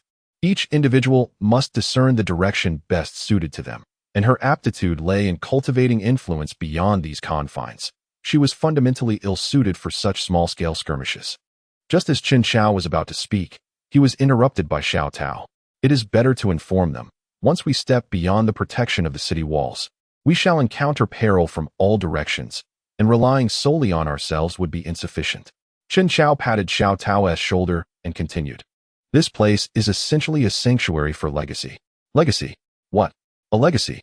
In an instant, everyone exclaimed in astonishment. The concept of inheritance is indeed extraordinary. Who among those tainted by the internet in this new era does not recognize its value? A place that possesses such a legacy is truly a treasure, especially one that exists in a post-apocalyptic world. Yes, inheritance. Though I am uncertain of its nature, I surmise it pertains to the sacred tree. At this point, Chen Chao cast a glance at the front, where Tai Tai stood, only to find no discernible reaction. He continued, initially, I believed that defending the war zone for 2 days would grant us the ultimate reward. However, I never anticipated that the final task would unfold in such a manner. How did you come to know that this is a hidden realm, and why are you aware of the inheritance here? Chen Lei inquired curiously. That I cannot disclose to you, came the enigmatic reply. The length of the entire tunnel remained a mystery to Cui Jie and his companions. Nonetheless, judging by their endurance, they discerned that by the time they nearly emerged, the sky had darkened. Utilizing the serene moonlight, Cui Jie faintly observed that beyond the cave entrance lay an expanse of golden sand, stretching endlessly. Occasionally, remnants of structures emerged, serving as a poignant reminder that this place once boasted edifices of significance. Once, the moonlit star was a place of great beauty. Although this planet bore the name of our kind, we are a peaceful race, never resorting to the oppression of others. The myriad species that soar through the skies, traverse the land, and swim in the waters all exist in harmony around our ancestral homeland. This ancestral ground is not solely ours, but represents the heritage of all races on the moonlit star. In the past, aside from those few species that thrived in specific locales, the majority depended on the flourishing trees that spread from this sacred ground. Each tree, resplendent with foliage and towering in stature, bore unique and rare fruits. Among them was the moonlight fruit, a sacred delicacy of our kind. Consuming one each night brought us closer to our moon mother and served as our method of cultivation. Without the moonlight fruit, our progression would stagnate indefinitely. There were many memories of your. Cui Jie and the others listened intently as Tate spoke slowly, aware that his words were not merely for their ears, but rather a poignant reflection on the desolate landscape before them, filled with yellow sands. The insectoid race had brought ruin to all.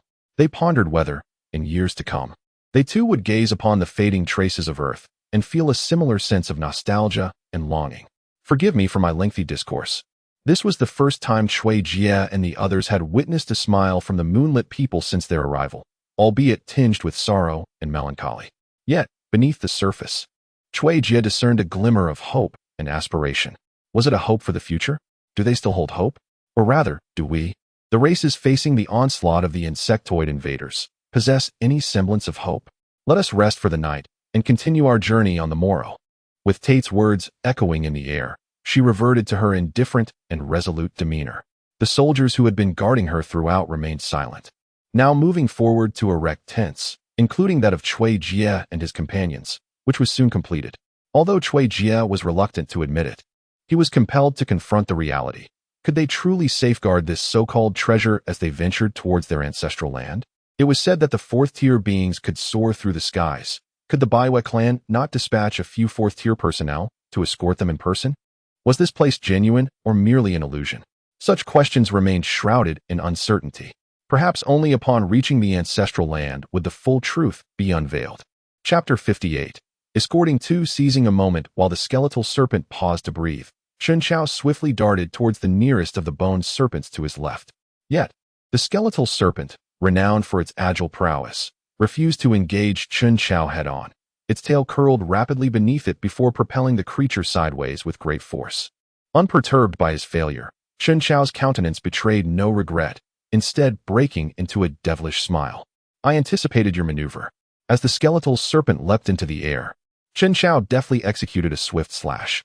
A colossal, crescent-shaped blade of light surged toward the airborne creature. With no time to evade, the skeletal serpent was struck, cleaved in two by Chen Chao's formidable attack, showering the ground with copious amounts of green blood. It also added a touch of greenery to the vast expanse of yellow sand. Die! Chen Chao bellowed as he swiftly charged towards the remaining four bone serpents. Having discovered a method, the bone serpents no longer posed a threat to him. He merely needed to exercise caution against their bone spears. Meanwhile, the battle on the other side was considerably simpler for Chen Chao. With the bone spears no longer posing an imminent danger, the remaining insectoid creatures, particularly the monkey demon, were the only threats. However, Mi Shan faced one alone, while Xiao Tao collaborated with the tree warrior to eliminate another. In less than 10 minutes, the conflict was swiftly resolved. Here, Up ahead, Wang Kuei quickly picked up 3 fallen crystal coins from the ground and tossed them to Cui Jie, who stood behind him. Including Li Mengjie and Zhao Xing, none of the others uttered a word. Cui Jie, showing no reluctance, promptly absorbed the coins to replenish his manifestation currency, which was dwindling. Here is a skill book, see who can learn it. Zhao Xing's voice echoed from the front. They had become shrewder now, refraining from hastily stuffing anything they found into their pockets. Had they not noticed that since entering this secret realm, the majority of casualties had been their own, while the other side had only suffered one accidental death at the beginning? Let me handle it. This skill book will benefit my ghoul, Cui Jie declared without hesitation. Indeed, it was the bloodthirsty skill book dropped by the Crimson Beetle. Cui Jie had finally obtained it, although it was one of the easiest skill books to acquire. Who would ever deem their skills excessive? Moreover, this skill book was perfectly tailored for the ghoul. Ghoul's attributes. 13 Skill 1. Fate Duel. An unimaginable will drives the host to relentlessly pursue its objectives until achieved. The greater the injuries sustained, the higher the physical attributes, with no upper limit, not exceeding the current rank. Skill 2. Frenzy. Each strike upon the target grants a 1 increase in both attack and movement speed, stacking up to a maximum of 10 layers. Skill 3. Bloodthirst. An unstoppable will fueled by madness. Significantly enhances attack power and movement speed at the cost of defense, stackable. Range. Within a radius of 100 meters, lasting for 10 minutes. As a first-tier creature possessing all 3 skills, Cui Jie truly wished to inquire if anyone else existed. However, there is one crucial point. There exists but a single skill book, meaning the other 8 ghouls are limited to only 2 skills. Although the summoned creatures emerge in their most formidable state, they are also averaged out. For instance, among the 9 ghouls, only one possesses all 3 skills. Let us depart. Do not linger any longer, exclaimed Tate, who had been observing the battle from the sidelines. Very well, let us go. Fearing another encounter with the insectoid race, Tate promptly led the group towards the northwest, albeit taking a somewhat circuitous route. The intent was to avoid the insectoids as much as possible, striving to evade combat when feasible, while uncertain if the insectoids possessed tracking capabilities. It was fortunate that the shifting sands of this desert would swiftly obscure Cui Jie and his companions' traces. I am quite curious. Are you a summoner or a sorcerer? How is it that you can both summon and cast fire magic? At last, someone inquired, and Cui Jie had thought that no one would ask until the very end. As he explained, akin to the clarifications provided by Lu Wei and others, I am a summoner. However, I can also summon the skills of creatures I have previously called forth. He gestured towards the tree warrior, which had been accompanying Yang Qi, and addressed Chen Chao. For instance, even if it were to perish now, I could still summon its skill, Demon Wood Piercing, in the future. After speaking, Cui Jie swiftly demonstrated.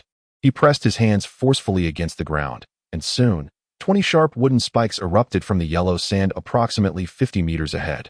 Wow, your awakened ability is remarkably powerful, Chen Chao exclaimed with excitement. Yet, no one noticed the fleeting glimmer of peculiarity in Xiao Tao's eyes following Cui Jie's invocation of Demon Wood Piercing. With every gain comes a loss. I possess only this single skill to summon, and even upon leveling up, it remains the same. Furthermore, I cannot learn from skill books. Although I can utilize the skills of summoned creatures, they are not truly my own, Cui Jie continued. Chen Chao merely acknowledged with a sound, saying nothing further. The guard squad persisted in their slow advance toward their objective. Fortuitously, the climate at this time of year was not at its most sweltering. Otherwise, marching through the desert would constitute a significant trial. Even so, the aged general struggled to endure the heat. Cui Jie, please assist my father. His age makes it difficult for him to cope. Li Mengjie hesitated to speak, but ultimately, it was Lu Wei who approached Cui Jie, whispering, Brother Jie, I have rested sufficiently. Let the general take my place. Upon finishing his words, Yang Qi swiftly leapt onto the back of the demon tree warrior. Very well.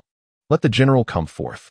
Just as the general mounted the creature, a series of rustling sounds emanated from beneath the ground. This is bad. Everyone prepare for battle.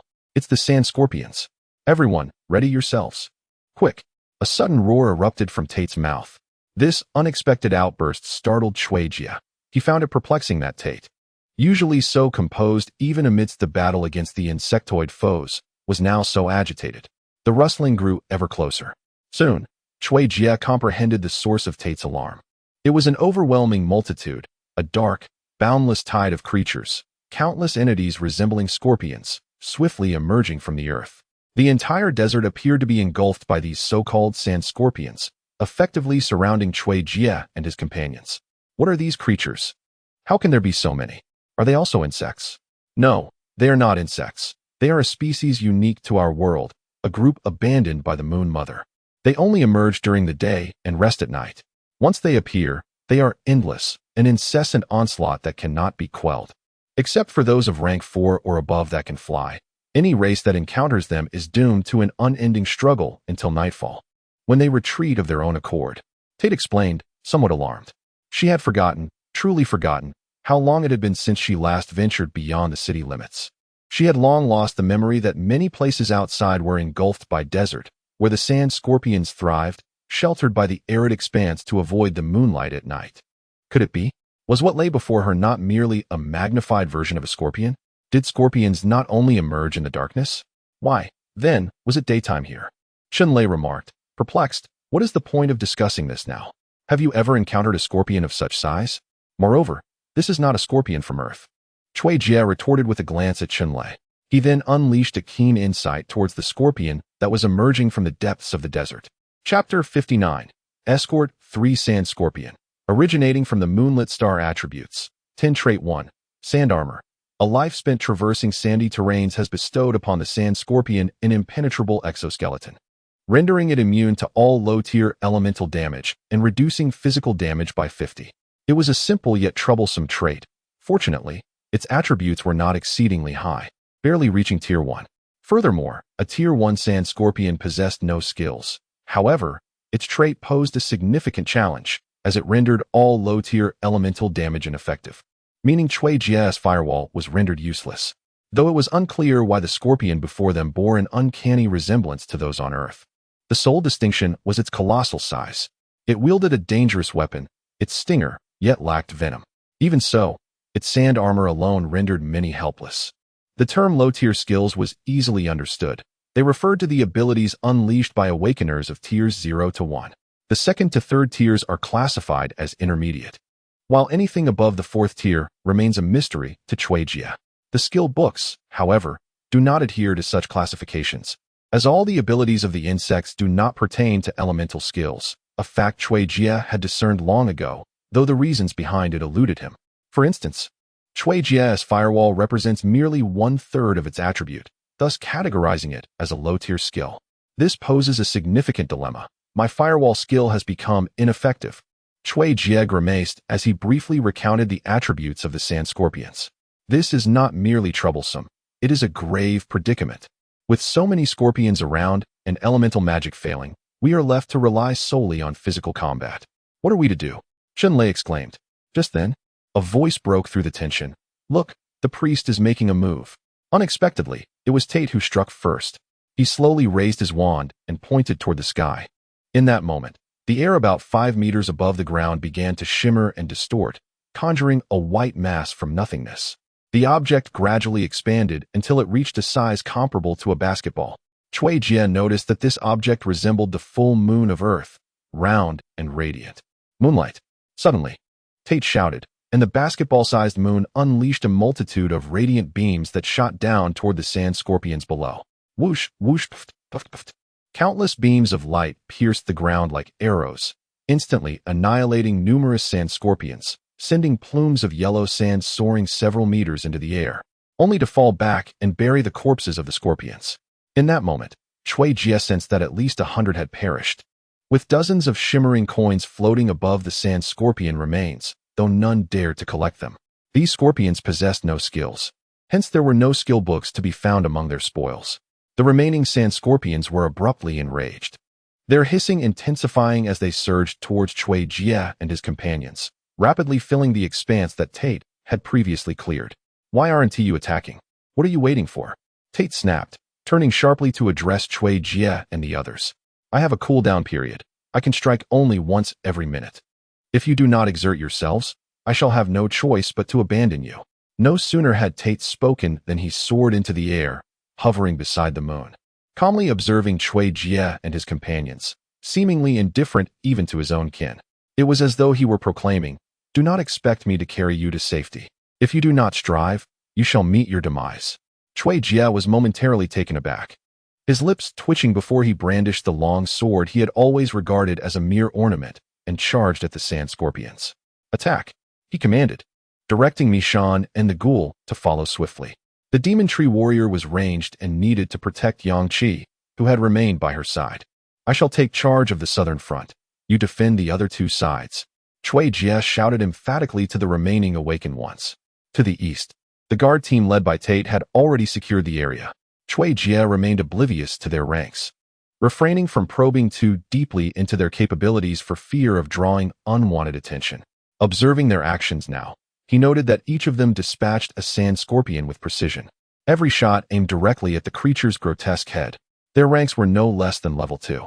Damn it, we barely have over 20 people, most of whom are only level 1. Why must we hold 2 fronts while they only defend 1?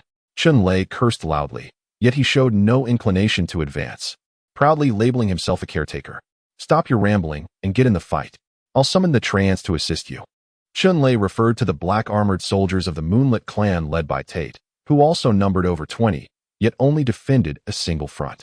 Standing shoulder to shoulder, they fired their weapons, annihilating sand scorpions, then swiftly retracted their arms to block the scorpion tails, only to fire again. Their movements were synchronized, as if choreographed, and the sand scorpions obliged, consistently presenting themselves as targets. It was a tremendous waste. Soon enough, the rear ranks of sand scorpions shattered the crimson spheres, burying themselves beneath the ground. Such a waste, Chun Lei muttered, feeling useless, then added with displeasure, I'm a caretaker, not a warrior. Have you ever seen a caretaker in battle? Then, he quickly turned to Cui Jie. I sense something amiss. The pile of corpses over there is accumulating too rapidly. We must devise a strategy. Suddenly, Cui Jie felt a violent jolt to his body, propelling him backward uncontrollably. Almost immediately, he heard a soft, squelching sound. Cui Jie was suddenly startled. With a thud, his body was propelled 2 meters away from the battle zone, crashing heavily into the sandy ground. However, he paid no heed to Xiao Qi's cries behind him and swiftly rose to his feet, gazing ahead. Before him loomed a colossal creature, an immense scorpion that was 3 to 4 times larger than the average, standing nearly 1 meter tall and measuring 4.5 meters in length.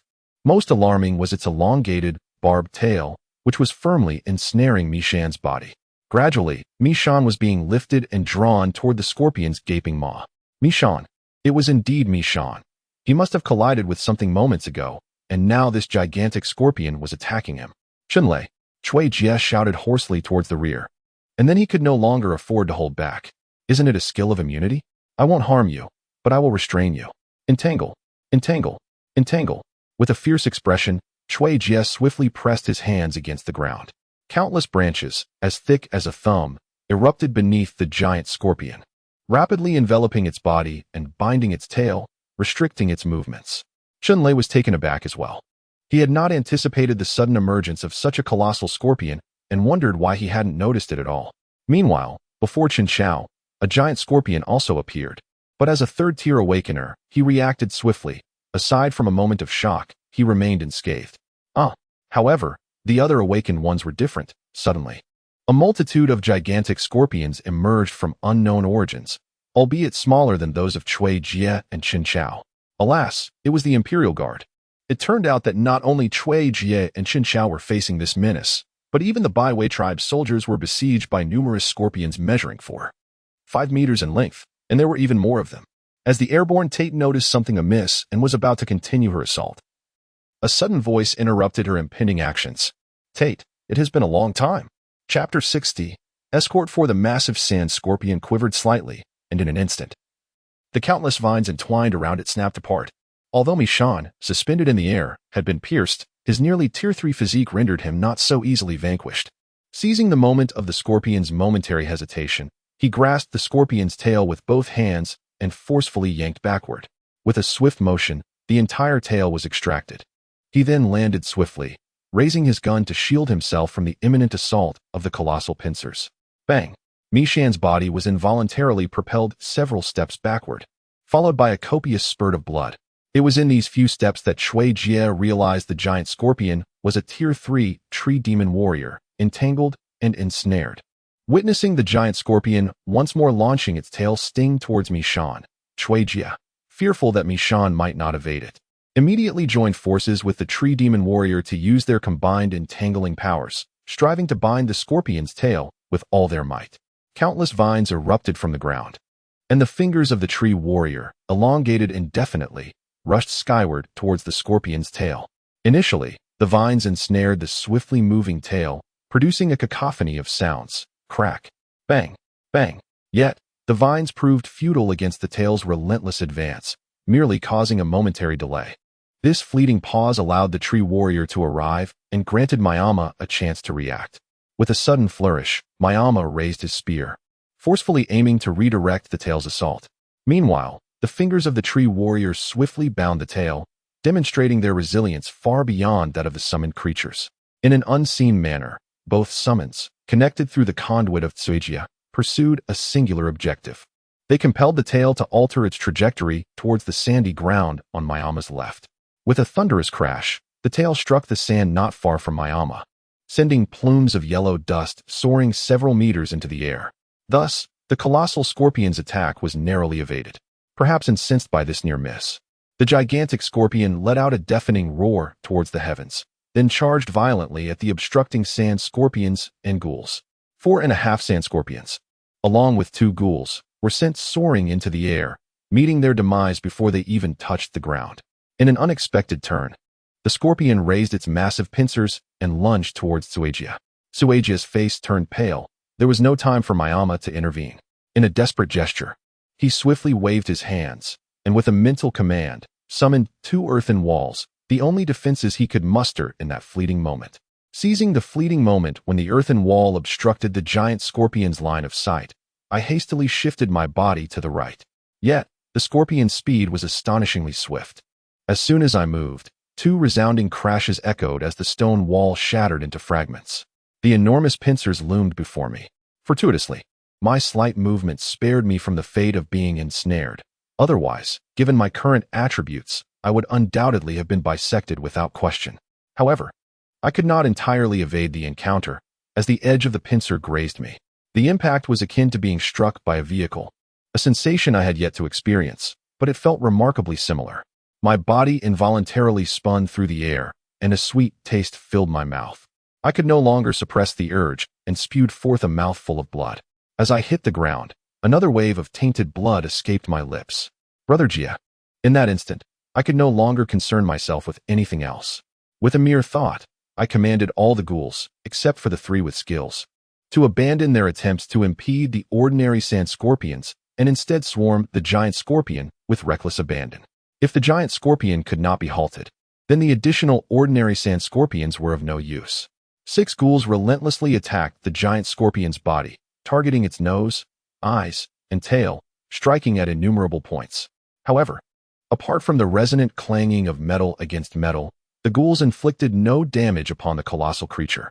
Yet, the plan to obstruct was successfully executed, as the giant scorpion, growing increasingly impatient, sought to eliminate the ghouls clinging to its form, much like a human swatting at a few ants crawling upon their skin, though the harm was negligible.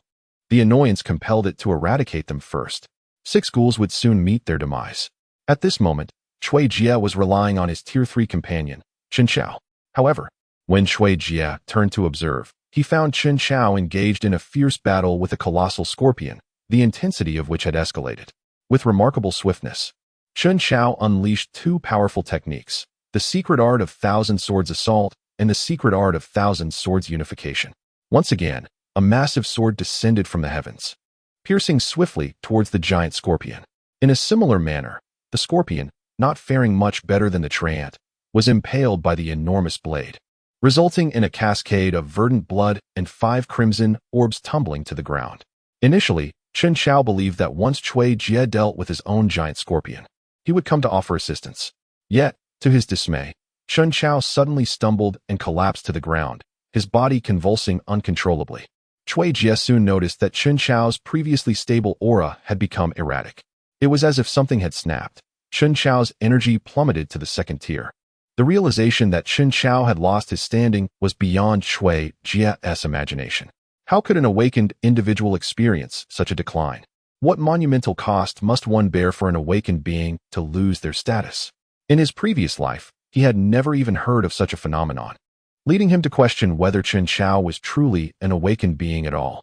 Despair washed over Cui Jia as he turned his pallid gaze toward the final adversary, the soldiers of the moon-worshipping tribe.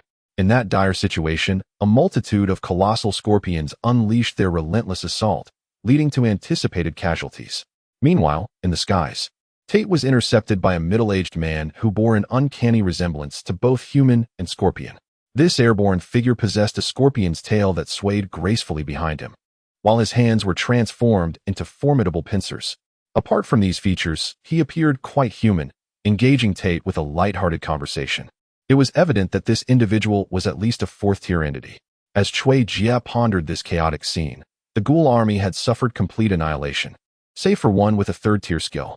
This implied that during the next summoning, he would have the ability to summon a creature with a third-tier skill, contingent, of course, on his survival. However, the colossal scorpions were charging towards them once more, with Mi Shan leading the charge, closely followed by the magic tree warriors, Yang Qi and Lu Minghan, all rushing to his aid.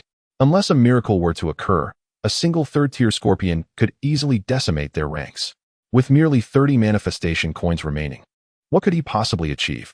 Yet, Cui Jia was resolute, unwilling to succumb without a fight, even if it meant expending his last breath. Lightning Bolt. This was the final second-tier skill he summoned in desperation. Although he could not ascertain the attributes of the third-tier scorpion, it was conceivable that it might be immune to second-tier elemental attacks. Regrettably, he found himself at a loss for any second-tier physical attacks to employ. All he could do was attempt a desperate gamble. This was the inherent limitation of the system, relying solely on his knowledge to summon skills, unlike the randomness associated with living beings. A bolt of lightning, as thick as a thumb, materialized seemingly from nowhere atop the colossal scorpion, striking downwards in an instant. Stop! At that moment, a formidable warrior from the Sand Scorpion tribe, engaged in dialogue with Tate, shouted out vehemently. Chapter 61. Escort 5. Tate, the priestess, cast a troubled glance at the man before her. Both being fourth-tier powerhouses, the balance of strength remained uncertain. However, she was acutely aware that should she be ensnared, those beneath her would undoubtedly meet their demise. Raglan, what are you attempting to accomplish? Accomplish? I merely wish to engage in conversation. Raglan replied with a faint smile and a nonchalant tone. Such discourse does not necessitate this display. Have your subordinates cease their actions. Raglan glanced at the soldiers of the moon worshippers and then at Suijia and the others, saying, What is the fuss? A few have just perished. Let us wait a moment longer. As long as they remain unharmed, all is well. You. Tate glared at Raglan with fury. Yet, she hesitated to strike first. This was, after all, his territory, and initiating conflict would only complicate matters further. Moreover, she discerned that their intentions likely aligned with her own. I have already perceived your intention. Death has begun to manifest among them. Should you persist, the resultant casualties and ensuing hatred will be beyond your control. I cannot guarantee their compliance. Raglan scoffed. Hatred? What do you mean by hatred? Those mere humans? Even if there is animosity, what of it? Surviving takes precedence. Besides, if they refuse to acquiesce to my demands, do you truly believe they will be permitted to depart? However, after much discussion, Lagran indeed acknowledged that it was crucial not to provoke too fiercely. He bore a grudge against the moon worshippers, but held no animosity towards humanity. A mere demonstration of power sufficed. Suddenly, a faint rumble nearby captured their attention. They beheld a sand scorpion, its head suddenly struck by a bolt of lightning, rapidly attacking it. Halt! Lagran commanded, but this admonition was directed not at the humans, but at the colossal scorpion. Following the lightning strike, aside from a slight paralysis, it bore no other marks of harm. Lagran felt compelled to intervene, for the giant scorpion was already upon the unsuspecting human. Indeed, after Lagran's intervention, the previously hopeless Cui Jia was startled to see the giant scorpion cease its advance. He stared blankly at the massive pincers before him, realizing that had the warning been delayed even by a fraction of a second, his demise would have been assured. Stand down. Lagran waved his hand with irritation. Subsequently, the countless sand scorpions that had ceased their assault rapidly retreated in an orderly manner, including the one before Cui Jia. The scorpion gently released its tail, and the nearly asphyxiated Mi Shan fell to the ground with a thud, unconscious. Truly, The suppression of ranks was not easily overcome. Cui Jie gazed at the unconscious Mi Shan, lamenting, it was merely a miscalculation of 2 attribute points, yet such a severe beating ensued. What then, I wonder? Is the nature of a 4th-tier being? How formidable could a 4th-tier entity of an entirely different life form be? Cui Jie turned his gaze towards Tate, who had been soaring through the skies from the onset to the conclusion of the battle, seemingly indifferent to the expenditure of energy. In his previous life, Cui Jie had indeed witnessed wind-type awakeners with wings, yet they were unable to truly ascend. At most, they could glide briefly after leaping from a height. Below, the humans listened as he declared, I shall escort you to your ancestral land, but there will be a price. What that price entails will be revealed upon your arrival. Now let us commence. Lagran merely cast a glance at Cui Jie and the others before continuing with his own discourse, showing no regard for their consent and failing to explain the massacre of so many. His demeanor utterly reminded Cui Jie of his past experiences under a certain awakener, where consent was irrelevant. One was compelled to comply with orders, stripped of any semblance of autonomy. Should one feel their dignity wounded, they were free to leave. Yet none would impede their departure, and they would even be provided with provisions for a day. However, under the prevailing circumstances, including Cui Jie, there were over 20 evolved beings and more than 10 ordinary individuals, and not a single one entertained such thoughts.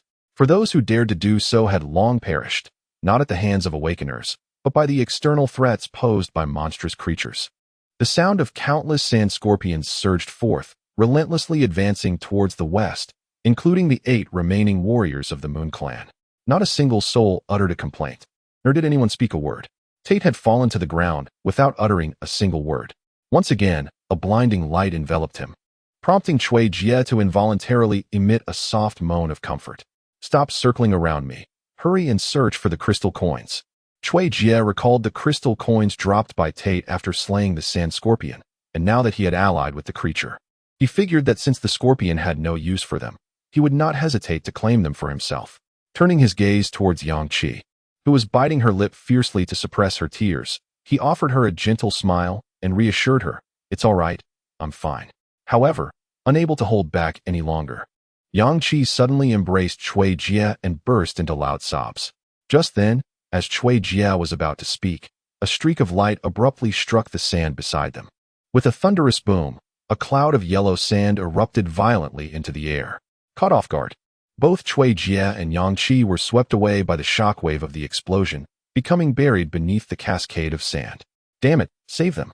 Chunlei, startled by the sound of the explosion, abandoned his search for crystal coins and shouted as he rushed towards the site where Cui Jie had fallen. However, before he could reach them, Cui Jie scrambled out in a flurry, quickly pulling Yang Qi, who had inadvertently swallowed a mouthful of sand, to safety. With a fierce glare directed at the hovering Lagran above, Cui Jie shouted angrily, damn you. Trembling with fear, Yang Qi tightly grasped Cui Jie's hand, offering comfort as she insisted, I'm fine, truly, I'm fine. Please don't be angry. Whatever you do, don't be angry. Chen Xiao, seeing that Cui Jie and the others were unharmed, let out a sigh of relief, though a note of concern lingered in his voice as he asked. Cui Jie let out a deep breath, gently patting Yang Qi's hand as he reassured her, I am fine. He then turned to Chen Xiao and inquired about the status of the crystal coins. Chen Xiao shook his head, sighing, I cannot find them. Nor do I have the time to search. They are all buried in the sand. Very well, let us hasten our departure. Cui Jie cast a lingering glance at Lagran before swiftly joining the main group as they journeyed towards their western destination. The surreal landscape before him, both dreamlike and tangible, imparted a profound lesson to Cui Jie, revealing that this apocalyptic reality was indeed different from that of his previous life. As the saying goes, those who stand tall see far. Chapter 62, Return. With the disappearance of Cui Jie and his companions, the shattered remnants of Bai West Star rendered the entire environment utterly ineffective, unveiling its previously concealed form.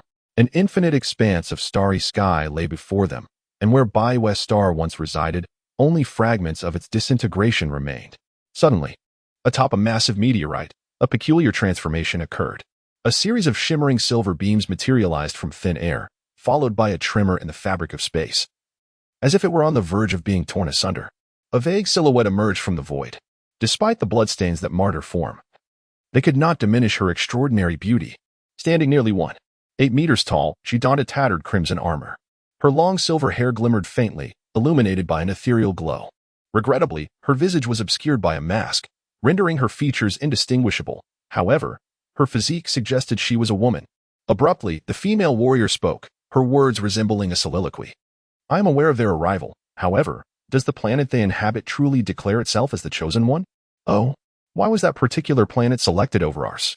Upon uttering these words, the warrior's demeanor transformed, imbued with a poignant sadness. Countless celestial bodies and myriad races, all in pursuit of identifying a worthy heir? Yet, were we ever consulted about our willingness to partake in this endeavor? Indeed, it is beyond our control. I comprehend now. You need not concern yourself with me any longer. With that, the warrior vanished without a trace. Alas, in her fleeting disappearance, a deep, resigned sigh echoed, indicative of an unknown entity that had engaged in dialogue with her. At last, you have arrived. In an unfamiliar expanse, the surroundings exude the vibrancy of spring. The air is fragrant with blossoms. The ground a lush carpet of emerald grass interspersed with radiant flowers. Butterflies flit by, and various small creatures, unperturbed by human presence, frolic in the distance, evoking an idyllic haven. This scene mirrors that of Earth, with the sole distinction being that Cui Jie had only experienced it through the lens of cinema. Just as Cui Jie and his companions were marveling at the enchanting vista, a resonant and profound voice slowly emerged. Before they realized it, a kind-faced elder appeared before them, smiling warmly. Do not fret, young ones. I shall reveal everything to you. This indeed is the ancestral land, albeit that of the moon-worshipping star from tens of thousands of years ago. It has been several millennia since we have awaited you. As for the environment here, it is rather simplistic, merely an illusion. Goodness, tens of thousands of years.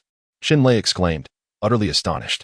He was not alone. Even Cui Jie and others were taken aback. Yet, Cui Jie seized upon the crux of the matter. The ancestral land from tens of thousands of years ago? Are you implying yes? The moon-worshipping star has long since vanished. What you just experienced was but an illusion, a series of trials I orchestrated for you. So, there was no so-called city defense battle, nor was there a safe escort route? Were the deceased merely feigning death? Cui Jie inquired. No, the city defense battle indeed occurred. And the escort was genuine. All of it was real. The escort route back then was fraught with tragedy.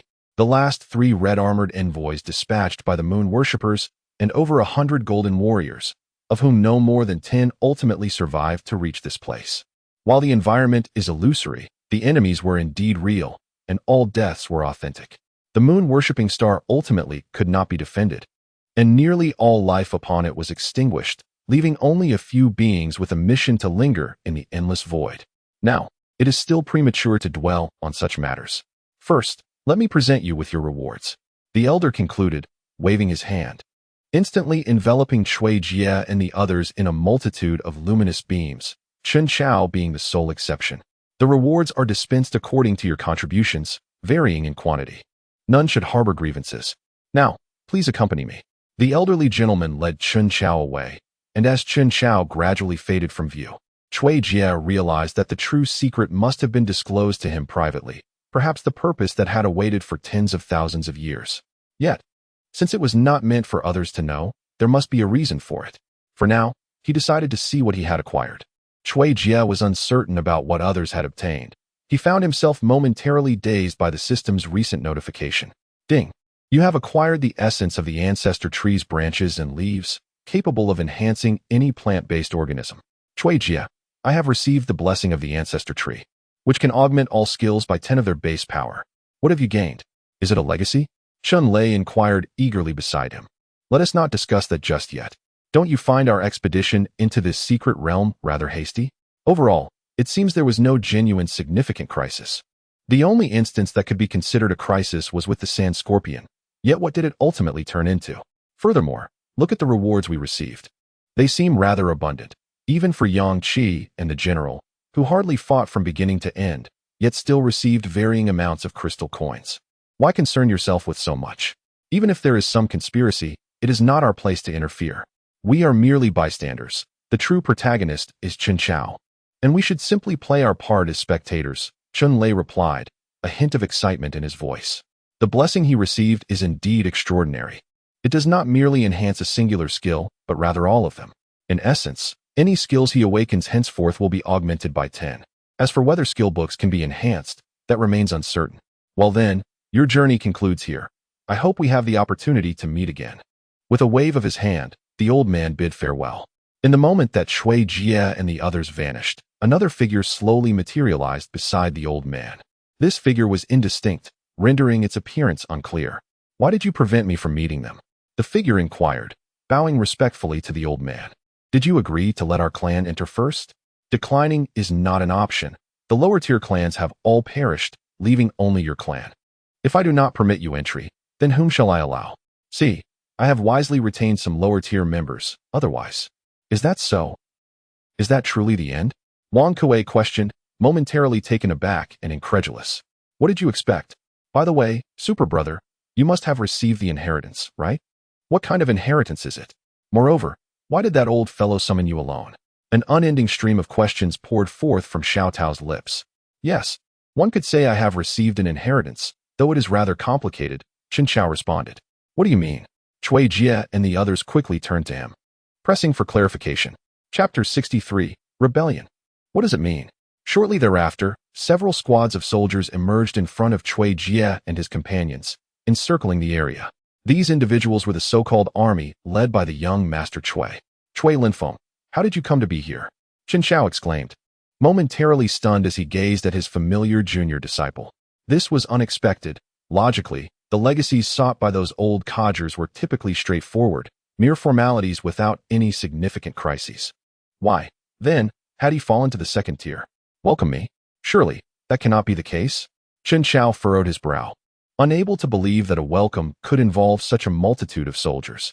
Moreover, with his residual fourth-tier perception, he vaguely sensed the presence of many others around him, all of whom radiated hostility towards him. Chen Xiao stared incredulously at his once docile and obedient junior disciple, who had always followed him without question. From the moment this junior had arrived with so many soldiers, Chen Xiao knew that the boy before him was no longer the compliant figure who had trailed behind him. Calling him senior brother. I'm Xiao Tao, also known as Wang Tao. The junior awkwardly glanced at Chen Xiao before swiftly darting towards Cui Linfeng and the others. Observing the unfolding drama, Cui Jie and his companions understood that the situation was far from simple as they noticed Wang Tao rushing towards the opposing side. Cui Jie exchanged a quick glance with Chen Lei, and the two silently gestured to their companions, gradually retreating. Had they not realized they were already surrounded by the military, they might have fled long ago. Li Mengjie from the Li family, beside the Cui and Wang families, spoke with a pallid expression. When did the Wang family reconcile with the Cui family? Were they not enemies? Cui Jie inquired urgently, who are the Cui and Wang families? Do you know them? However, none noticed that at the moment Li Mengjie spoke, Chen Lei trembled slightly, biting his lip to force himself to remain calm, and then feigned curiosity as he awaited Li Mengjie's explanation. They are simply individuals you cannot provoke. Li Mengjie shot a glare at Cui Jie, offering no explanation, and then cast a meaningful glance at the solemn-faced Chen Xiao. At that moment, she finally recognized who stood before her. No wonder they exuded an ethereal aura and possessed such high status. It was clear they hailed from an esteemed lineage. How could someone from their background possibly contend with Cui Linfeng, who had grown up amidst the treachery of prominent families? As Wang Tao instantaneously moved beside Cui Linfeng, he hastily bowed and flatteringly addressed him, Cui Xiao, before turning to Wang Gu and calling out, Si Shu. Cui Linfeng nodded, then glanced at Li Mengjie. Upon seeing the general, his brow furrowed slightly, yet he uttered not a word. He then turned to Wang Tao and commanded, Speak plainly and with clarity. Our inheritance is somewhat unique. The guardians alone are of the third tier, and our adversaries within are the insect race. Of course, the enemies in the inheritance land are all insectoid, Cui Linfeng interjected, slapping Wang Tao's face and scolding, Get to the point. Oh, the crux of the matter lies with Chao Gu, Chen Xiao, who has employed his secret technique twice. Wang Tao clenched his fist tightly, then humbly uttered, What? Cui Linfeng's face was a mask of astonishment. Xiao Tao, what on earth has transpired? You must tell me, urged Si Shu, who was beside Cui Xiao. All right. Wang Tao inhaled deeply, then without further ado, swiftly began to recount to Cui Linfeng the circumstances under which Chen Xiao had utilized his secret technique. The moon worshippers? The sand scorpion? Cui Linfeng remarked incredulously. His own inheritance was rather straightforward. One merely needed to enter and slay a requisite number of insectoid creatures to obtain it. He had even reached the third tier, the ultimate boss, yet was vanquished by a single secret technique. Moreover, his physical state after employing a secret technique was far more stable than Qin Chao's. After all, he was merely at the third tier, and the mutated spiritual energy did not exert such a substantial suppression on him. In contrast, although Qin Chao was suppressed to the third tier, he remained a being of the fourth tier. The fourth tier does not merely alter skills and energy, it encompasses an elevation of the body and other factors as well, representing a true evolution of life's hierarchy, which is no mere platitude. Wait, are you implying he is yet to obtain an inheritance? Regardless of whether it pertains to the moon worshippers or the sand scorpions, such matters felt distant to him. Let us first address the pressing issue at hand. Hey, Chui's young man, are you planning to leave us hanging like this? Li Mingjia, unable to contain her impatience, exclaimed. I truly did not notice. How could the little princess of the Li family be here? I genuinely did not see.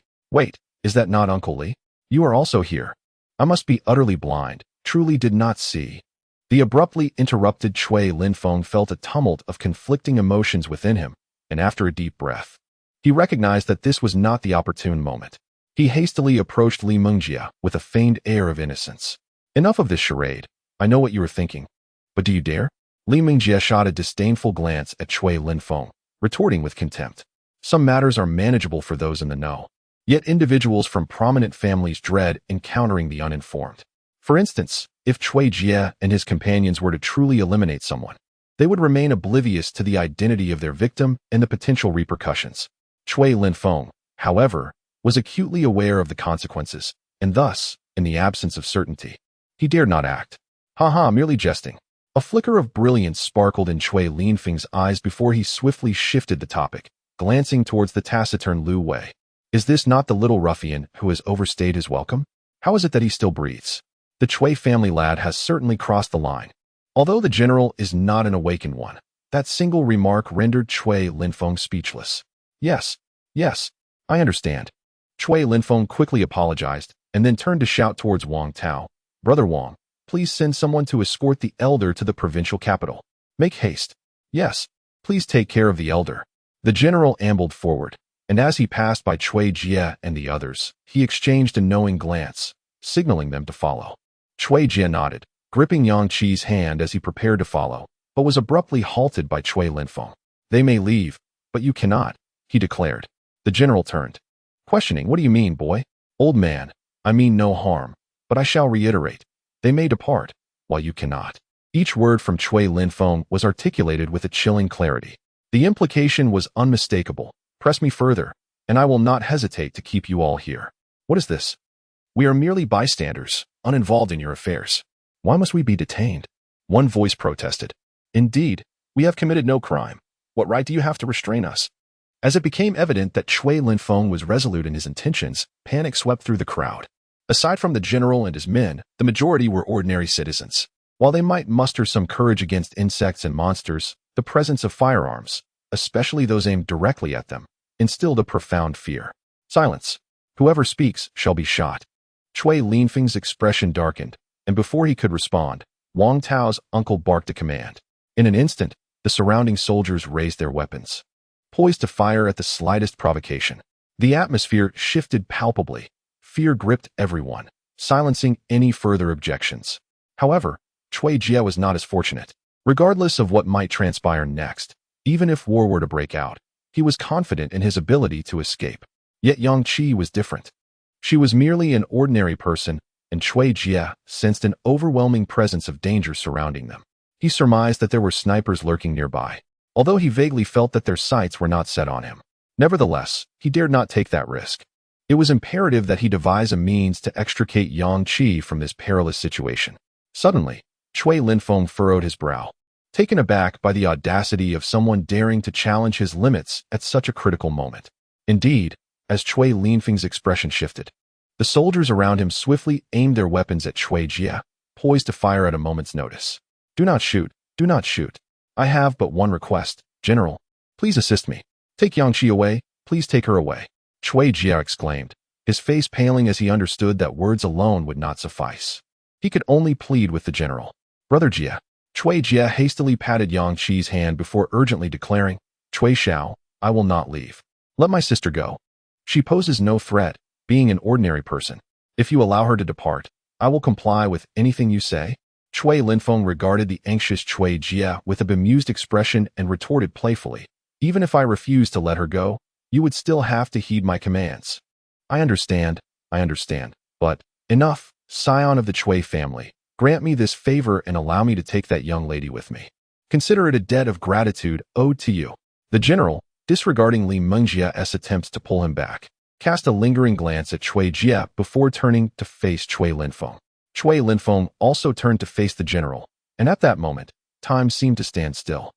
He pondered the merits and demerits of eliminating them. Ultimately, he concluded that killing them appeared to offer no tangible benefits, yet preserving the general's dignity held its own advantages. Very well, I shall grant you this favor. You may take her, Cui Linfeng said, gently gesturing for the surrounding soldiers to sheath their weapons. Brother Jie, he knew she would understand, and he firmly believed that Yang Hao would not succumb so easily. A knife enthusiast who carried a blade, even to school, would undoubtedly have one at home. Moreover, Cui Jie was well acquainted with his loyal companion, who possessed far greater courage and resilience than himself. Even if Yang Hao were not fortunate enough to become an awakened, an evolver could certainly escape. Though it may seem insignificant, surviving in the provincial city should still be feasible. After all, in the early stages, few recognized that an evolver was often less capable than an ordinary person. Ordinary individuals still had the potential to become awakened, albeit with slim odds. However, an evolver was destined to remain an evolver for life. I believe in you. You will survive. I shall await your return at home. If possible, please extend a hand to Sister Menghan as well. She truly deserves it. Cui Jie nodded, then turned to glance at Lu Menghan, who was attempting to render herself invisible. Her face, pale as it was, betrayed a flicker of emotion. Ultimately, the general and his entourage departed safely. Cui Jie also discerned the complex emotions reflected in Li Mengjia's eyes, the regret in Lu Wei's gaze, and the peculiar expression on the general's face. Is it a matter of believing in one's own survival? Or is it something else? Well, the trivial matters have been dealt with. Now, it is our turn, senior brother. Cui Linfeng, disinterested in glancing at Cui Jie and the others, turned his gaze towards Chen Chao and spoke. Cui Jie, what shall we do? Chen Lei, seizing the opportunity while Cui Linfeng disregarded them, whispered, Let us wait and observe the situation. We will discuss it later. All right, Chen Chao replied. Junior brother, what exactly do you intend to do? Please clarify. Cui Linfeng retorted, Do not call me junior brother. I loathe that term. You lot. A group of narrow-minded individuals akin to societal parasites have long been obsolete, yet continue to exploit those of us who strive. What is the purpose of enduring for so long, merely to focus on cultivation? You are a bunch of inept fools who know not how to savor life, ultimately reduced to curling up in that confined space, unable to escape even in death. You dare speak such words? Chen Chao was utterly taken aback. Many had once yearned to enter, yet now they were spoken of so disparagingly. What? Do you still believe it is the same as before? Holding the secret to ascending to the 4th tier without sharing it with others? Times have changed. Now, anyone with crystal coins can ascend to the 4th tier. In contrast, those old cultivators cannot even emerge. They are left to await their demise within. Cui Linfeng laughed maniacally. Do you truly believe that our masters cannot return? Chen Chao was perplexed by Cui Linfeng's transformation and remained uncertain about his intentions. Yet, was any of this truly significant? He dared to utter such rebellious words, signifying that there would be no turning back. What do you mean? Cui Linfeng's heart quivered in alarm as he blurted out. Not only he, but even Wang Tao and the others beside him were suddenly thrown into a state of panic. A single statement from Chen Chao had instilled fear in them. It also sparked Cui Jie's curiosity regarding the so-called place and its formidable nature, as well as the strength of their master. At that moment, Cui Jie comprehended that Cui Linfeng would certainly not allow them to escape. Regardless of whether Chen Chao's words held any truth, he needed to contemplate an escape route. In a hushed tone, Cui Jie instructed Chen Chao and Lu Menghan, When I say run, you must follow me. We shall head westward. Remember, you must stay close to me. Understood, they replied. Even Wang Kuei and Lao Zhu, who had been discreetly observing, nodded in agreement and quietly inched closer to Cui Jie. Chapter 65, The Legacy. Do you not grasp Chen Chao's meaning? It is quite literal. Chui Linfeng stared blankly at Chen Chao, his face contorted in confusion. Unsure of how to proceed, he understood all too well that uttering those words had irrevocably severed any chance of reconciliation. "You are trying to deceive me," Chui Linfeng shouted with a menacing growl. Just as he was about to say more, Chui Jie took the initiative. With a fierce roar, he summoned the tree warrior. And as the warrior manifested, its slender fingers swiftly plunged into the ground. Countless branches, akin to countless fingers, emerged from the ground, intertwining to swiftly form a dense barrier. A U-shaped defense materialized rapidly. Mishan. Without a moment's hesitation, Chui Jie recognized the deliberately left gap ahead. With a swift motion of his hand, Mishan appeared beside the soldiers across from him, brandishing his spear and charging towards the enemy forces. Stone walls, stone walls, stone walls. Chui Jie pressed both hands firmly against the ground, and in an instant, numerous stone walls rose rapidly along their path. Run. All of this transpired in the blink of an eye, leaving no time for Chui Linfeng to react. He seized Lu Menghan and Chun Lei, sprinting towards the already bloodthirsty Mishan. "Damn it, fire. Everyone, open fire." At last, Chui Linfeng regained his composure, his voice hoarse from shouting. As he quickly stepped back to avoid friendly fire. Boom, boom, boom, rat-a-tat-tat. The nearby submachine guns and distant sniper rifles erupted in gunfire. Following closely were the anticipated cries of agony, not from Chui Jie and his companions, but from Zhao Xing and his group. As Chui Jie had not encompassed them within his protective barrier, it was not a matter of unwillingness, but rather an impossibility. For the skill of the Tree of Sorcery was inherently an offensive one. A prison, indeed, since it was termed a prison, confinement must be its foremost purpose, followed by attack, with a range of approximately 5 meters. Originally, the prison should have ensnared the enemies, and from its apex, countless branches would emerge, incessantly striking the foes. Each strike would carry a subtle neurotoxin, inducing a state of paralysis upon the adversaries. Yet, it has been forcibly transformed into a defensive skill by Chui Jie, morphing into a futile defense. Bang, bang, bang. Soon, the outermost stone wall of the first defense was rapidly reduced to rubble by a hail of bullets, with countless projectiles descending like raindrops upon the branches. A cry of anguish erupted as one of the awakened, standing beside Wang Kuei, was unfortunate enough to be struck in the waist by a bullet that had slipped through a gap. Fortunately, the branch had partially shielded him, preventing fatal harm. Given that the defensive net was woven from branches, gaps were inevitable. It was merely a matter of luck. Thousand-Finger Prison. Chui Jie commanded the tree warriors once more to unleash their skill, connecting it with the previous one to form a relatively safe passage. Just as it appeared that everyone would soon escape, a sudden thud occurred. Chui Jie, leading the way, abruptly collided with an invisible barrier, instantly rebounding to the ground. Meanwhile, outside the light membrane, Mishan had already cleared the area of soldiers, anxiously awaiting the arrival of his companions. "Don't kill me. Don't kill me. Wait, what is this? I surrender. I surrender." Before Chui Jie and the others could react, the outside erupted in frantic cries. "Chen Chao, what have you done?" At that moment, the gunfire ceased, followed by the astonished inquiry of Chui Linfeng. "What have I done?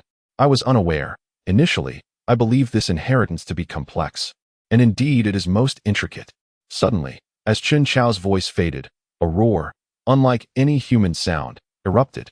Chui Jie could no longer contain himself.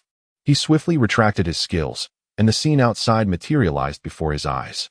Setting aside the dire circumstances of Zhao Xing and his companions, who once numbered over 10, now only 4 or 5 remained, each bearing wounds. Zhao Xing and the initially present Xiao Exine, along with the others, had perished, leaving behind only a few unfamiliar faces. The very cause of the current stalemate and the barrier preventing Chui Jie's escape was none other than Chen Chao.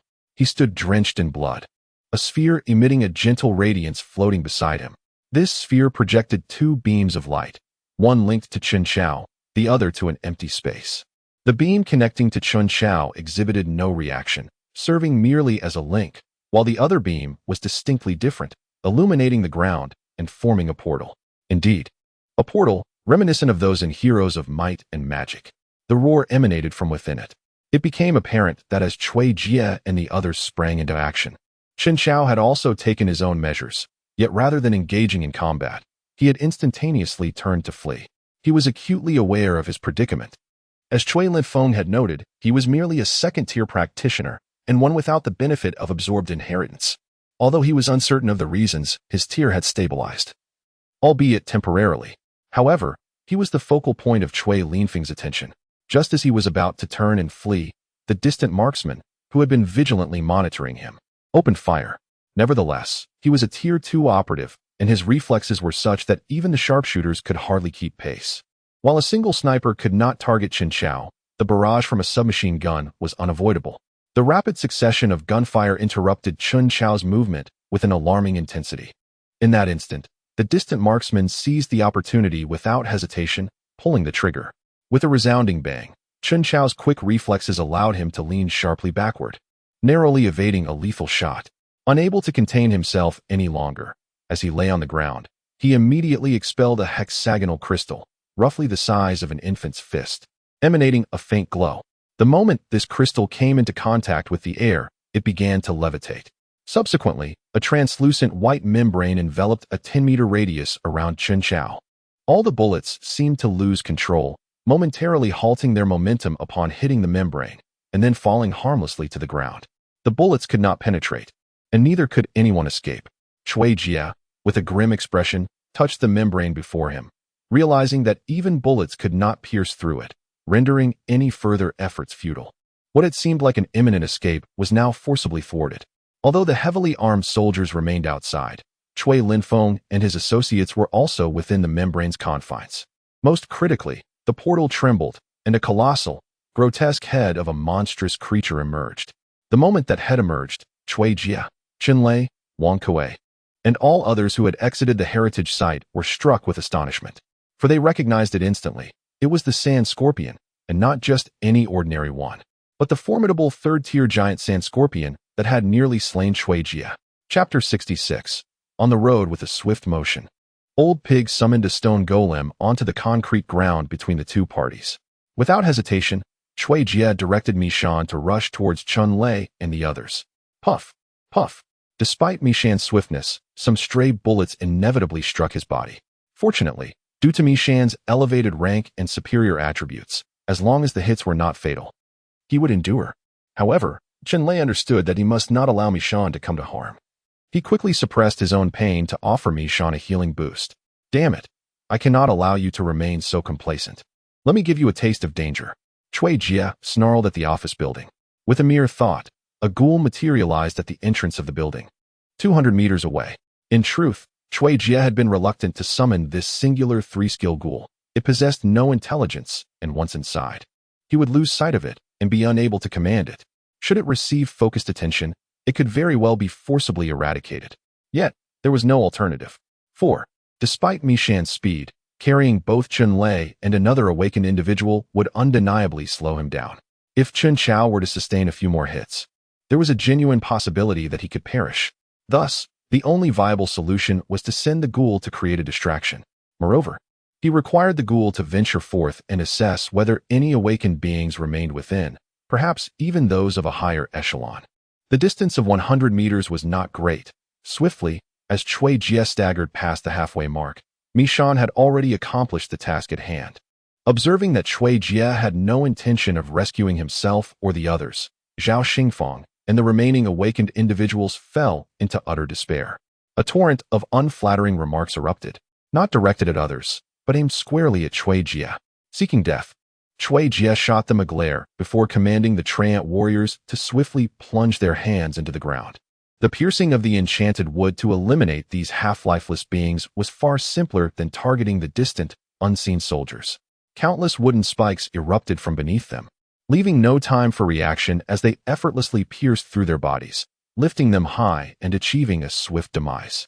Chui Jia appeared as though he had merely performed a trivial act, turning his gaze towards the office building, which was clearly running low on ammunition. Just as he was about to instruct Mishan to replace the ghoul, a deafening explosion startled him. Indeed, the ghoul that had appeared in the system space was now in tatters, its left leg obliterated, crawling in the boundless expanse, struggling to survive. However, Chui Jia remained entirely unconcerned. As for the ghoul, its unique trait allowed it to recover from any injury as long as there was a body present. Moreover, in this apocalyptic era, would there be a scarcity of corpses? What was that explosion? Chen Lei, who was in the midst of self-treatment, inquired with confusion. After all, he is merely a first-tier individual, and considering the injuries he sustained fall under the category of physical attacks after several treatments. He is essentially well on his way to recovery.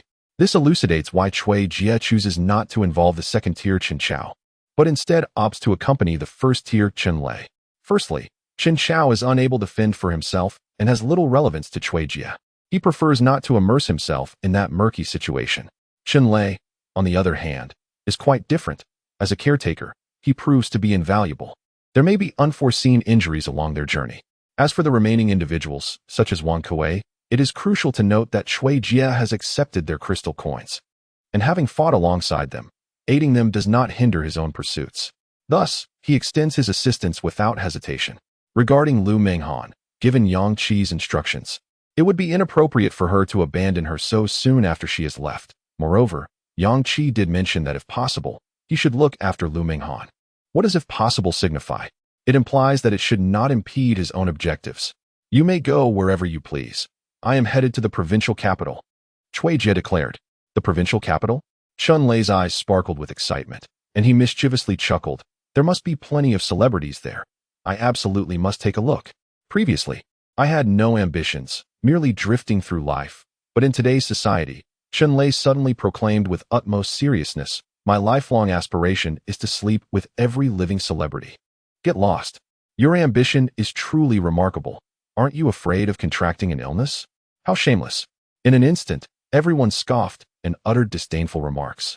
Even Lu Menghan couldn't help but mutter a word of discontent. However, sensing that her reaction might not be well received, she cautiously glanced at Cui Jie. Upon realizing there was no issue, she breathed a sigh of relief. As Wang Kuei remarked, is one not afraid of falling ill? In this current world, a woman lacking capability, especially a beautiful star, faces a predictable fate. As for you all, Cui Jie refrained from questioning Lu Menghan. After all, a man who has survived for half a year surely understands the plight of a woman, particularly one of beauty, once she finds herself alone. Even her status as an evolved being would offer little solace. With no other place to go, let us venture to the provincial capital together, Wang Kuei sighed, casting a glance at the old pig and the others behind him, speaking in a measured tone. Indeed, where else could one go? Initially, one might have thought this world was merely plagued by zombies. Yet it soon became evident that towering giants over 10 meters in height and even insectoid species had emerged. More infuriating were the series of events encountered within the illusions. It dawned upon them that this apocalypse was far more intricate than previously imagined. Not only had the insectoid species invaded Earth, but even extraterrestrials from tens of thousands of years ago had arrived. Based on what Wang Kuei currently knew, he could hardly believe that only the sand scorpions had made their way to Earth. Could the moon worshippers, who had withstood the insectoid onslaught for a decade, truly have been annihilated? The so-called clan treasure must have fallen into the hands of that elderly gentleman. And it was said that the moon worshippers' Tate could indeed propagate their kind. Thus, it seems the moon worshippers had not been eradicated. Would they eventually make their way to Earth as well? This is merely a matter of days before the apocalypse, yet so many secrets lie hidden within. I merely yearn to gather a band of awakened individuals to establish a modest stronghold and reign as a local sovereign. Alas, it seems this is but a fleeting thought. Indeed, I will join as well. Take me with you. As soon as Wang Kuei's voice faded, the remaining awakened souls expressed their willingness to venture to the provincial capital together. Let us depart. Reflecting upon my past life, I found myself subordinate to a second-tier awakened being. Now, while I may not be leading them, I am undoubtedly the strongest among us. A sense of elation and buoyancy fills my heart. As for the cacophony of explosions, shouts, and shrieks emanating from Chen Chao's vicinity, they bear no relevance to my current pursuits.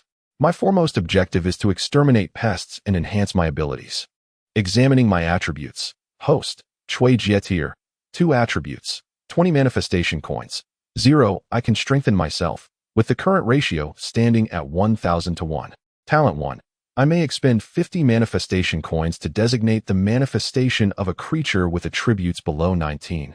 Or I can consume 500 manifestation coins to randomly summon an unknown creature with attributes ranging from 20 to 29. Talent 2. Skill summoning. I can specify the summoning of any skill not exceeding the host's attributes, with costs varying based on the skill's characteristics. Talent 3. I can utilize manifestation coins to enhance any summoned creature or skill. Existing summons. Me Mountain 1, Tree Warrior 1. Ghoul 1 Chapter 67. Yang County Chui Jie gazed at his manifestation currency with a sense of despair. Yet he found solace in having calculated the consumption of his skills after numerous utilizations. It turned out that the current summoned creatures consumed merely 1/20th of the manifestation currency. In the case of employing a second-tier skill, the cost would be 1/20th of the currency required to summon a second-tier creature, equating to 500 manifestation currency or 25 points. Thus, utilizing the second-tier skill twice would enable him to summon a first-tier creature. However, there was a notable distinction. The first-tier skill did not consume 1/20th of the current cost for summoning a first-tier creature. Instead, it reverted to the initial cost of 10 manifestation currency, which was indeed a piece of good news, as it meant each use would only consume 0.5 manifestation currency. Initially, while escorting, he possessed 30 manifestation currency, and after employing a second-tier skill once, he should have had 5 points remaining. Subsequently, after casting approximately 9 first-tier stonewalls, amounting to 4.5 manifestation currency, he believed he should have retained 0.5. Yet, the system inexplicably reset his balance to 0. Well, if it is 0, so be it, it matters little. Presently, slaying a single insect grants him 1 point of manifestation currency, rendering the previous 0.5 utterly inconsequential. It merely signifies one less use of a first-tier skill. Nevertheless, Chui Jie remained uncertain whether the system would undergo further changes. The transition from 0 to first tier was significant, and though the leap from first to second tier was less pronounced, it still represented a change. Who could predict if further alterations awaited him in the future? Let it be. We shall address it later. After emerging from the car wash and traversing approximately 2 kilometers southward, Chui Jie and his companions finally encountered their first living entity. The ground was strewn with the remnants of dismembered corpses, all of which were zombies. However, they should indeed be zombies, for it has only been a few days since the arrival of the creatures. Aside from the sporadic fissures that appeared, it would take considerable time for the number of insects and zombies to become so pervasive. Thus, the first being encountered by Chui Jie and his group was, in fact, a zombie, a first-tier clawed zombie. Chui Jie himself had undergone significant transformation. Even dispatching the relatively weaker ghouls was done with ease. Continuing southward would likely lead them to Yang County. Yet without a mode of transportation, it seemed improbable that they would reach their destination before nightfall. Wang Kuei remarked, "Then let us find a vehicle. We shall rest for the night in Yang County, and then set forth along the main road towards the provincial capital." Chui Jie pondered for a moment and decided it would be prudent to delay their journey for a day to avoid any chance encounters with Chui Linfeng and his group, as that would surely lead to an awkward situation. "All right, you are the leader. Your word is final," Wang Kuei teased, swiftly making his way towards an X5. With transportation secured, their expedition took on a new vigor as they hastened towards Yang County in the south. Ultimately, they arrived within the county's boundaries just before dusk. However, having never visited this county before, Chui Jie was entirely unfamiliar with it. Upon arrival, his first impression was one of profound tranquility. Chui Jie resides in County B, located to the west of City J, while Yang County lies to the south of the same city. As for Chui Jie's university, the J-City University of Technology, it is situated further north, beyond the power plant.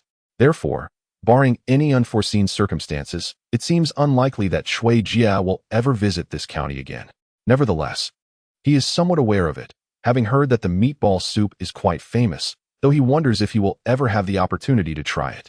"Well then, let us find a place to rest," Chui Jie remarked, casting a glance at a small restaurant on the right with a sign reading Yang County Meatball Soup. However, the establishment appeared too modest, yet it sufficed for Chui Jie and his companions to take a break. "Let us head to that car wash over there. It looks rather luxurious," Old Ju suggested, referring to the car wash situated directly across from the Meatball Soup restaurant and slightly to the right. Indeed, it exuded an air of opulence, with both upper and lower levels. The ground floor was dedicated to car washing, boasting 4 washing bays, while the upper floor presumably served as a lounge.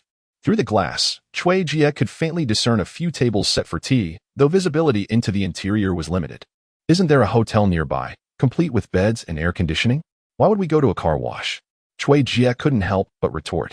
Reflecting on his journey from home to this point, he realized that he seemed to encounter car washes at every resting stop. I was merely jesting. Old Zhu chuckled, patting his belly. The hotel in question is called Happiness Hotel, yet the disarray at the entrance and the filth on the ground hardly evoke any sense of bliss. However, those surviving in a post-apocalyptic world tend to have little in the way of expectations. By the way, don't you all find this county a bit peculiar?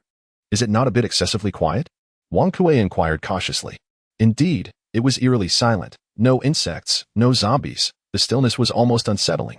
The absence of bugs and zombies did not merely pertain to the living. It also encompassed the lifeless corpses. Yes, the streets here, aside from their disarray, were devoid of any bodies. Could anything be more peculiar than that cryptic realm? It seemed improbable that we could be so unfortunate as to emerge from one enigmatic domain only to enter another immediately thereafter, Chun-Lei remarked nonchalantly. Do not be so sensitive. Perhaps there has simply been no battle here. In truth, even Cui Jie found it hard to believe his own words. Chun-Lei had a point. Could anything here be stranger than that cryptic domain? Moreover, Cui Jie, being bold and skilled, cared little for potential dangers. Convinced that as long as they did not encounter anything above the third tier, they would be fine. This place must have been ravaged by zombies akin to the corpse mother, he surmised. Enough of such thoughts. Let us rest for the night and set off at dawn. With that, Cui Jie turned toward the inn. The accommodations were located on the second floor, while the ground floor was where the proprietors resided. Upon witnessing a pool of congealed blood on the bedroom floor, Cui Jie resolved to muster the energy to ascend to the second floor. Grabbing the key from the counter, he traversed a narrow passageway that could barely accommodate a single person side by side. Finally, he arrived at the modest second floor. Reminiscent of the impoverished quarters depicted in Hong Kong films, a long corridor extending to the end. On either side stood locked security doors, from which occasional growls emerged. Ah, it seems the zombies are upstairs. I find some comfort in the thought of encountering them, remarked Wang Kuei. Chun Chao smirked, refraining from retorting, but could not help but comment on their surroundings, expressing his disdain for the idea of residing in such a place, deeming it quite uncouth. Then perhaps you should sleep outside. Isn't there an X5? Sleeping inside would certainly be less rustic. Plus, there's air conditioning, replied Cui Jie, directing Mishan to clear the rooms one by one where the zombies lurked. Naturally, I would prefer to sleep in the car to avoid interrupting your nighttime escapades. Chun-Lei chuckled, casting a glance at Lu Menghan. Get lost. Cui Jie snapped back. Chapter 68. So be it. It remained uncertain whether this area was powered by the electric plant across the boundary of the West Station, but the electricity here was indeed functioning adequately. However, when Cui Jie entered one of the rooms and noticed that instead of an air conditioner, a ceiling fan hung from the wall, he let out a silent sigh. Nevertheless, he chose not to leave. For an awakened individual, higher tiers of awakening provided better resistance to both extreme cold and heat. With his current second-tier attributes, Cui Jie could essentially withstand the current weather. Yet, perhaps it was merely a psychological effect. Enduring summer without air conditioning was simply uncomfortable. Just as Cui Jie was about to close the door, he was suddenly interrupted, followed by a muffled groan. Oh dear! A figure, pouting with flushed cheeks and rubbing their shoulder, stood silently with their head bowed.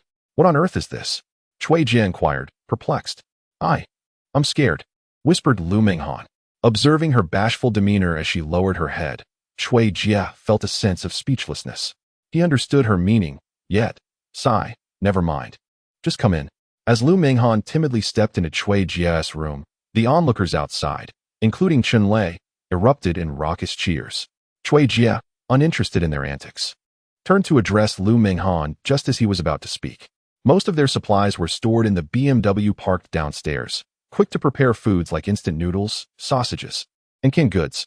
Perhaps Lu Menghan noticed that there was electricity here, and she intended to prepare some noodles for Cui Jie.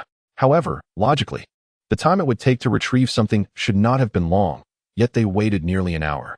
Were it not for Cui Jie's knowledge that Chun-Lei and the others were downstairs, he might have genuinely worried that something had befallen Lu Menghan. Just as Cui Jie was contemplating whether to check downstairs, the door creaked open. Lu Mingjie entered, carrying a steaming bowl of rice. He had heard that the meatball soup in this county was quite renowned, and coincidentally, there was a restaurant right across the street. What began as a mere trial turned out to be a delightful discovery. Indeed, Lu Menghan did not bring back instant noodles, but rather the much-acclaimed meatball soup from across the way.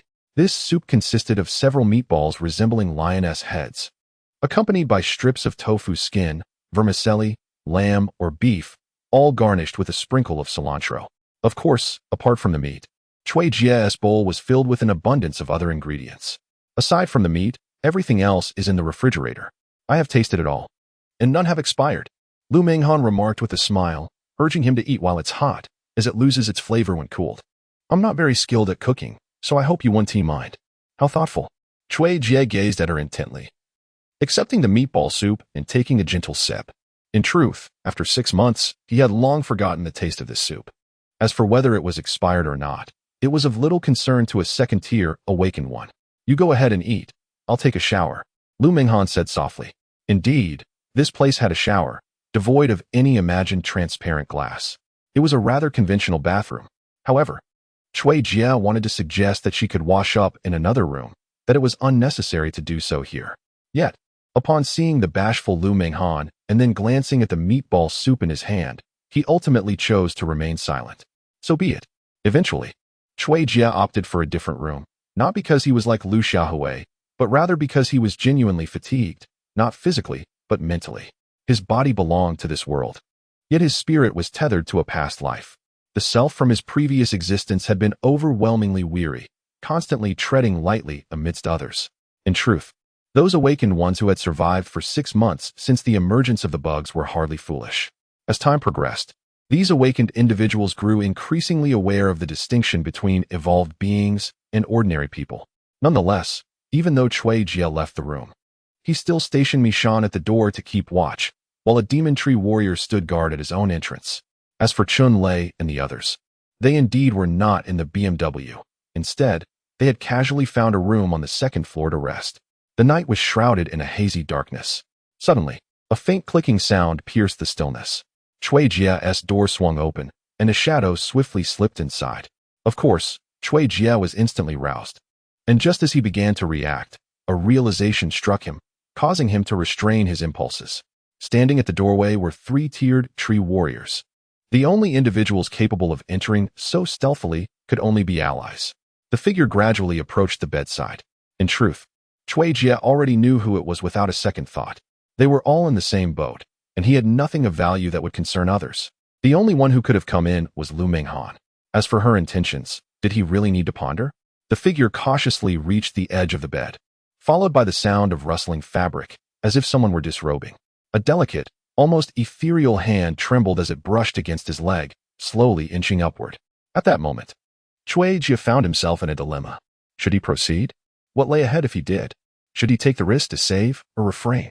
In his previous life, he would have acted without hesitation, simply choosing to sleep first. However, in this life, the influence of Shaoqi weighed heavily on him. Moreover, there was that bowl of meatball soup. Yes, that bowl of meatball soup was truly significant. Ever since his mother passed away, Chui Jie had lived alone, managing everything by himself. It was then that he developed a reclusive nature. He had not experienced a romantic relationship, not even with another man. Until I reached university, I had not encountered the Yang siblings. However, Yang Qi, whom I had always regarded as a sister, took care of me, yet I hardly relished the extent of her care. In truth, no matter how reclusive, indifferent, or resilient Chui Jie appeared on the surface, deep within, he longed for someone who could tenderly warm his heart, not a girlfriend in the romantic sense, but simply a close female companion. Yet, the delicate and fragile hands were oblivious to Chui Jie's inner turmoil. Moreover, Chui Jie was still a virgin in this lifetime. What is this? After finishing, when Chui Jie intended to take a shower, he was momentarily taken aback by the sight of the crimson stains on the bed, unable to believe his eyes. The renowned goddess of sensuality in school, the object of countless admirers, how could she possibly be without a boyfriend? Especially one from a wealthy family who frequently whisked her away in luxurious cars for dinners? It simply could not be. This is truly my first time. Please do not misunderstand. My outing with that person was merely for a meal. The rumors circulating in school are entirely false. Truly, you must believe me. Enough. Chui Jie waved his hand to interrupt her words. I do not care about such things. Furthermore, do not presume that I will protect you because of this. The moral principles of the past are no longer applicable in today's world. Having said that, he strode naked towards the bathroom.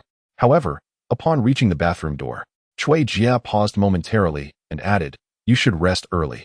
I will retreat to another room to rest shortly. In an instant, the once despondent Lu Minghan's eyes sparkled upon hearing those words. She understood that her body, which she had kept on the market, had finally proven its worth. Though perhaps insignificant, was it not still a contribution, however trivial? However, Cui Jie pondered, even if that place was on the outskirts of the city and devoid of corpses, I could still comprehend the situation.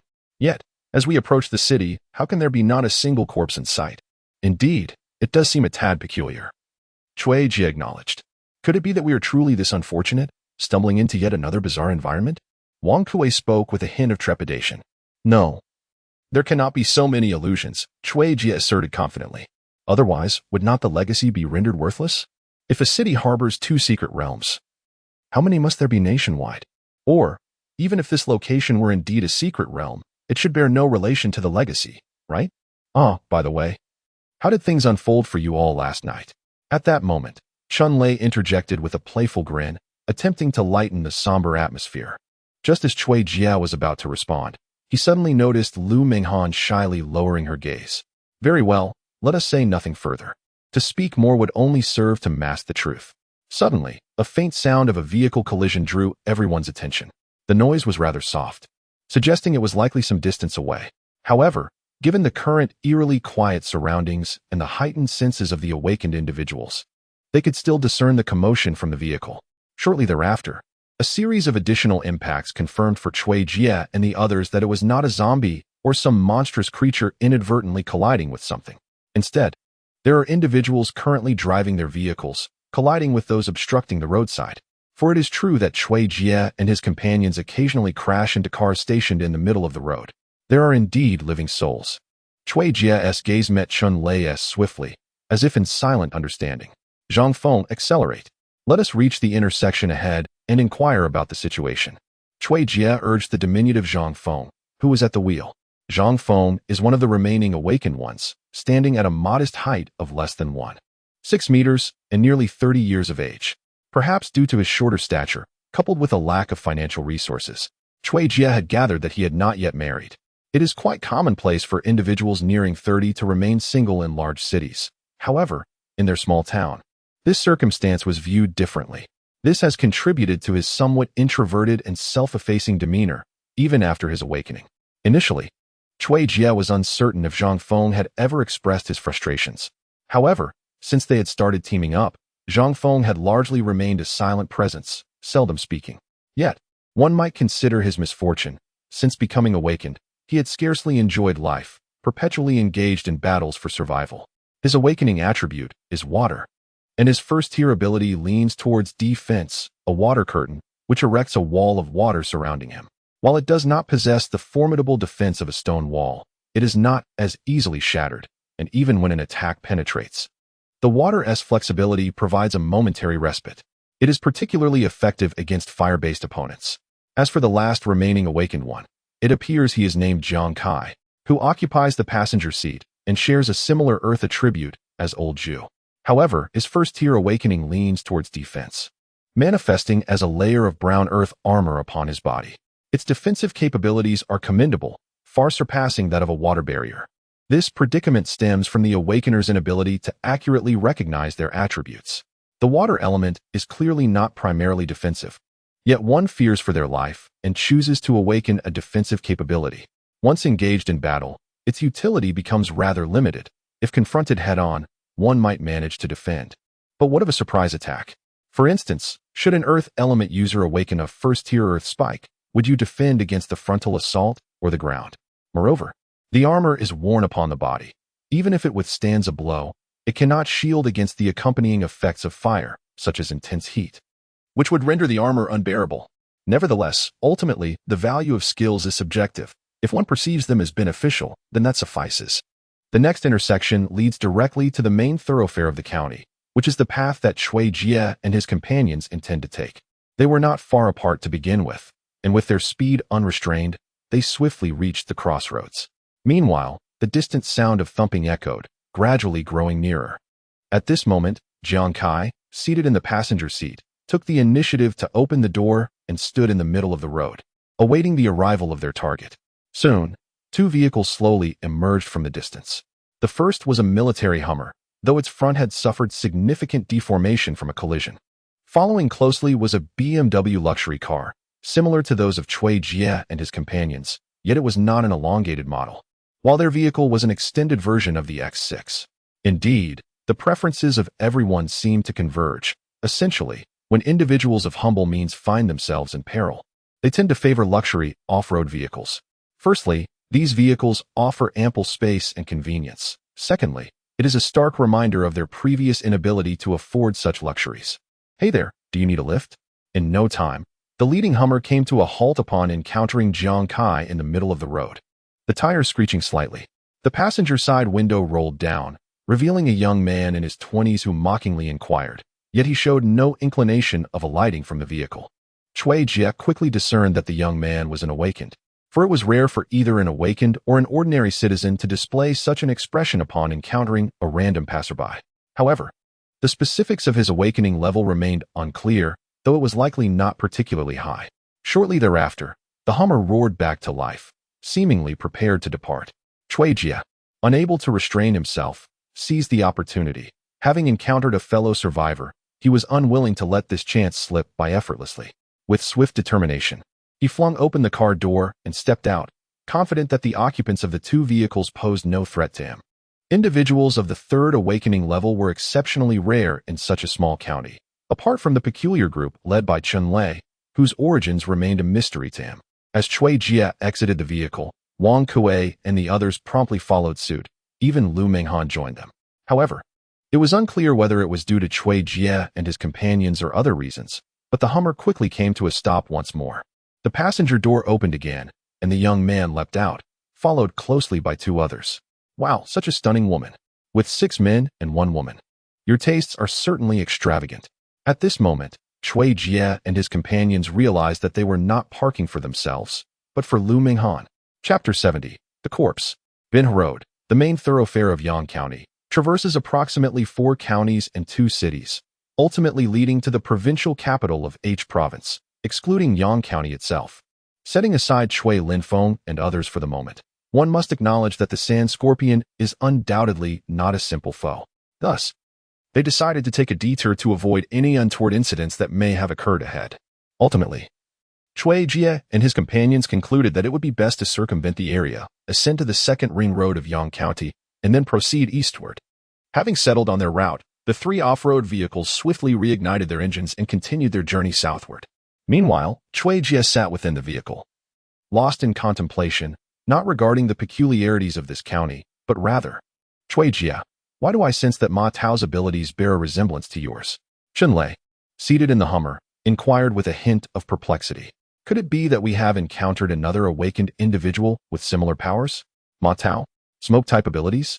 Indeed, the young man was named Ma Tao, and his awakened power was of the smoke variety, allowing him to transform into any creature or object, somewhat akin to Cui Jie's illusionary abilities. However, the key difference was that his initial transformations were not tangible. His first-tier awakened skill was the ability to materialize. For instance, during his time as a 0-tier, he once conjured a tiger, yet this tiger possessed no offensive capabilities. It could only rely on its momentum to knock you over or tackle you. The damage inflicted was not due to the tiger itself, but rather the force exerted upon you, causing you to fall and sustain injuries. Once, Ma Tao felt that his innate talent was rather inadequate. If it weren't for his physical prowess barely allowing him to ascend to the first tier, he might have succumbed to despair. However, upon reaching this tier, he experienced a complete transformation. His ability to materialize allowed him to instantaneously convert his illusions into reality. For instance, a phantom tiger could suddenly manifest into a true tiger at the moment of attack, creating a stark contrast. No, the disparity between his abilities and mine was vast. There was indeed a resemblance to that of a summoner. How could he possibly compare his powers to my own? Not to mention that Cui Jie's abilities were bestowed by the system. The creatures he summoned not only possessed skills, but were also capable of learning new ones, a significant difference, especially since they were permanent. In contrast, Ma Tao's illusions required constant energy expenditure to maintain. Furthermore, the skills associated with his illusions were merely superficial, while Cui Jie's manifestations were tangible and substantial. There were numerous distinctions beyond these. Nevertheless, Ma Tao's skill was commendable, The strength of the creatures he conjured would increase with his tear. Comparatively, it was indeed quite impressive. Yet, I harbored a lingering question that I had yet to voice. Chun Lei hesitantly remarked, "Have you noticed that Chui Linfeng bears a slight resemblance to you? What is peculiar about that? There are many people who look alike." Wang Kuei interjected dismissively from the side. Chun Lei clenched his fist and murmured, "Indeed, there are many who resemble each other. Even if they share a likeness and a surname, what difference does it make?" Though his voice was barely above a whisper, the shared proximity of the awakened individuals in the vehicle ensured that his words did not go unnoticed. While the others were puzzled by Chun Lei's demeanor, they refrained from inquiring further, for their attention was abruptly captured by Zhang Feng's exclamation. "Look ahead. Is that not a corpse on the ground?" Zhang Feng, the driver, exclaimed with a hint of astonishment. Indeed, it was surprising. No one had anticipated encountering a body in this county, having only witnessed a few zombies atop the inn. To their astonishment, it was indeed a corpse. However, the nature of the deaths raised unsettling questions. Cui Jie and the others exchanged glances before disembarking to approach the body. Chun Lei remarked on the peculiar nature of the deaths. Approaching the scene, they soon realized that it was not merely strange, but also horrifying. The lower halves of the corpses bore significant signs of violence, having been left in a state of utter disarray, blood and flesh mingling grotesquely. While such brutality could be construed as horrific if it had been inflicted upon a woman, the presence of male corpses among the victims complicated matters. Both genders lay before them, their lower halves marred and disfigured. This was precisely what Chun Lei deemed peculiar, a circumstance that left everyone bewildered. Could it be a case of bisexuality? Chun Lei shuddered, uttering the thought with palpable discomfort. Ma Tao and his companions quickly followed suit, and it was not just him. Even the civilians, who had largely remained in the shadows, emerged, their expressions a mixture of curiosity and fear as they observed the lifeless bodies, murmuring amongst themselves. However, Cui Jie paid them no heed, fixated instead on the gruesome wounds inflicted upon the corpses, each of which bore the unmistakable signs of having been brutally torn apart. The expressions frozen upon their faces were ones of excruciating agony, particularly among the men, who seemed to have succumbed to a death of unbearable pain. Could it be that creature? If so, the absence of any survivors along this route would speak volumes for it, whether human or zombie. The only requisite was the ability to move. Cui Jie muttered to himself, his suspicions further solidified by the evident bruises from bindings on the bodies. "Are you from the city?" A tremulous voice suddenly broke through, capturing Cui Jie's attention. Amidst the gathering of civilians, he had not noticed the three individuals, a man and a woman flanking another man, who had appeared to the right of the crowd. Unlike Ma Tao and his group, these three were disheveled, their bodies caked in dirt, hair resembling unkempt weeds, and their faces marred by filth. Their eyes were vacant, and they trembled as if on the brink of collapse, their garments in tatters, barely serving to cover their most vulnerable areas. As they made their entrance, the civilians standing in front of them parted like the sea. Cui Jie, however, paid little mind to the frightened crowd, his thoughts consumed by the question of whether these three had encountered that creature. However, it should not be the case. If one were to encounter such a situation, how could they possibly still be alive? Moreover, having survived until now, do they not know the importance of personal hygiene? What does their current state signify? Are you truly a resident of this county? Wang Kuei stepped forward, furrowing his brow as he inquired. From a distance, it was not particularly noticeable. But as Wang Kuei drew closer, he was struck by an overwhelming stench, likely the result of neglect over several days, exacerbated by the sweltering summer heat. The three individuals before him clearly did not appear to be awakened ones. Chapter 71. The tentacled monster among them. A young man with a buzz cut raised his head, tears streaking down his face as he sorrowfully recounted, "We encountered a demon just days ago. Suddenly, a gaping hole appeared in the sky, and amidst our terror, the demon descended upon us." Upon hearing this, Cui Jie confirmed his suspicions. It truly was the tentacled monster, a creature born for the abyss. Observing the young man, whose face was now a mask of despair from excessive fright, Cui Jie asked, "Do you know where that demon went? How did you manage to survive?" It ensnared many individuals before swiftly retreating eastward. Our awakened ones from the county once organized an assault to intercept it and save others, but the buzzcut youth pointed toward the location of a corpse, indicating a young man who was also an awakened one, involved in the effort to thwart the demon. Unfortunately, during the struggle, he was inadvertently captured by the fiend and met a gruesome fate. Upon reaching this point, the youth's complexion paled, and he hesitated to continue, merely gesturing in a vague manner. Goodness, what manner of monstrosity is this? How utterly grotesque! Chun-Lei exclaimed, unable to contain his astonishment. Frankly, encountering such a creature would be preferable to death itself rather than falling into its clutches. Cui Jie gestured for them to rise and continue their discussion. The creature, for reasons unknown, seemed to refrain from immediate slaughter upon capturing its prey. However, once its victim perished, it would commence its feast. We were also aware that the creature's consumption of humans would lead to its evolution, akin to that of a zombie. Therefore, after the monster departed, we gathered all the corpses and incinerated them. Kunta stood up and spoke. Since the bodies have been burned, what significance remains for these particular corpses? Are they not the remains of the awakened? Cui Jie furrowed his brow, sensing something amiss. He continued, surely your numbers exceed 3? Indeed, the creature has not fled. It lurks within the underground parking lot of the commercial city's supermarket in Yangxian. These bodies serve as bait.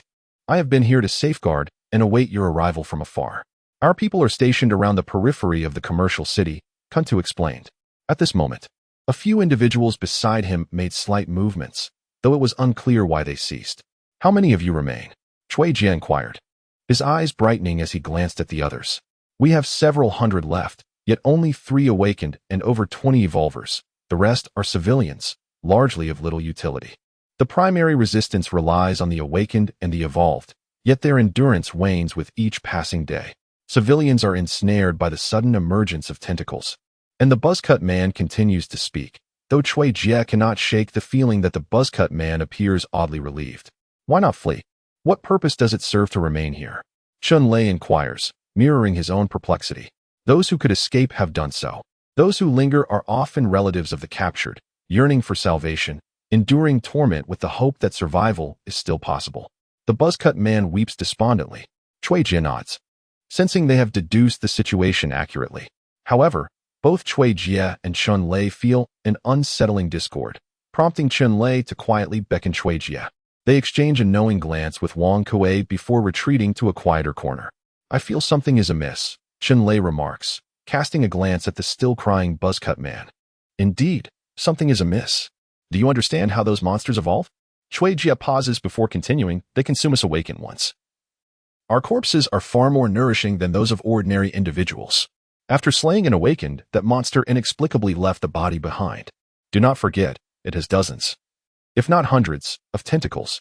Yet the buzzcut man claims they forcibly seized the corpse. However, for a creature that evolves through consumption, the corpse of an awakener is undoubtedly worth that of dozens of ordinary individuals. Thus, the awakener's corpse is a fabrication. Chun-Lei exclaimed in astonishment, desperately lowering his voice. It is not that Chun-Lei was oblivious. Rather, he was simply lacking in information. He was unaware of the nature of that creature, while Cui Jie was informed. The creature in question is the tentacle monster, an entity hailing from an unknown realm, not belonging to the insectoid species. Indeed, the tentacle monster is a creature addicted to burrowing, thriving in hollow spaces. However, this is relative. Fundamentally, it remains a monster, inherently driven by its instincts, with evolution taking precedence. Therefore, upon the demise of an awakener, it is inconceivable that the creature would neglect the awakener's corpse. Furthermore, only monsters possess the discernment to differentiate between an awakener and an ordinary person. Cui Jie lacks such a talent. What, then, is their true intention? The tentacle monster is a second-tier entity from an unknown dimension, devoid of skills, possessing only one characteristic: infinite regeneration. The regeneration of the tentacles is not the same as that of the core body. Nevertheless, it is undeniably a formidable force in group combat. An excellent aid in seizing crystal coins. Its attack power is low, and its defense is similarly unimpressive as a second-tier being. It possesses merely the attack capabilities of a first-tier entity, equating to an evolutionist's attack of 10 points. It is an evolutionist, not an awakener, meaning all of its tentacle attacks lack attributes. However, its tentacles are numerous, numbering in the hundreds, each possessing an attack attribute of 10. If one fails to swiftly locate its true form, even individuals of the third rank may find themselves gradually depleted by it. Its defense is astonishingly low, hardly reaching the first rank, rendering the discovery of its essence a certain death sentence. Indeed, It is not a creature of benevolence.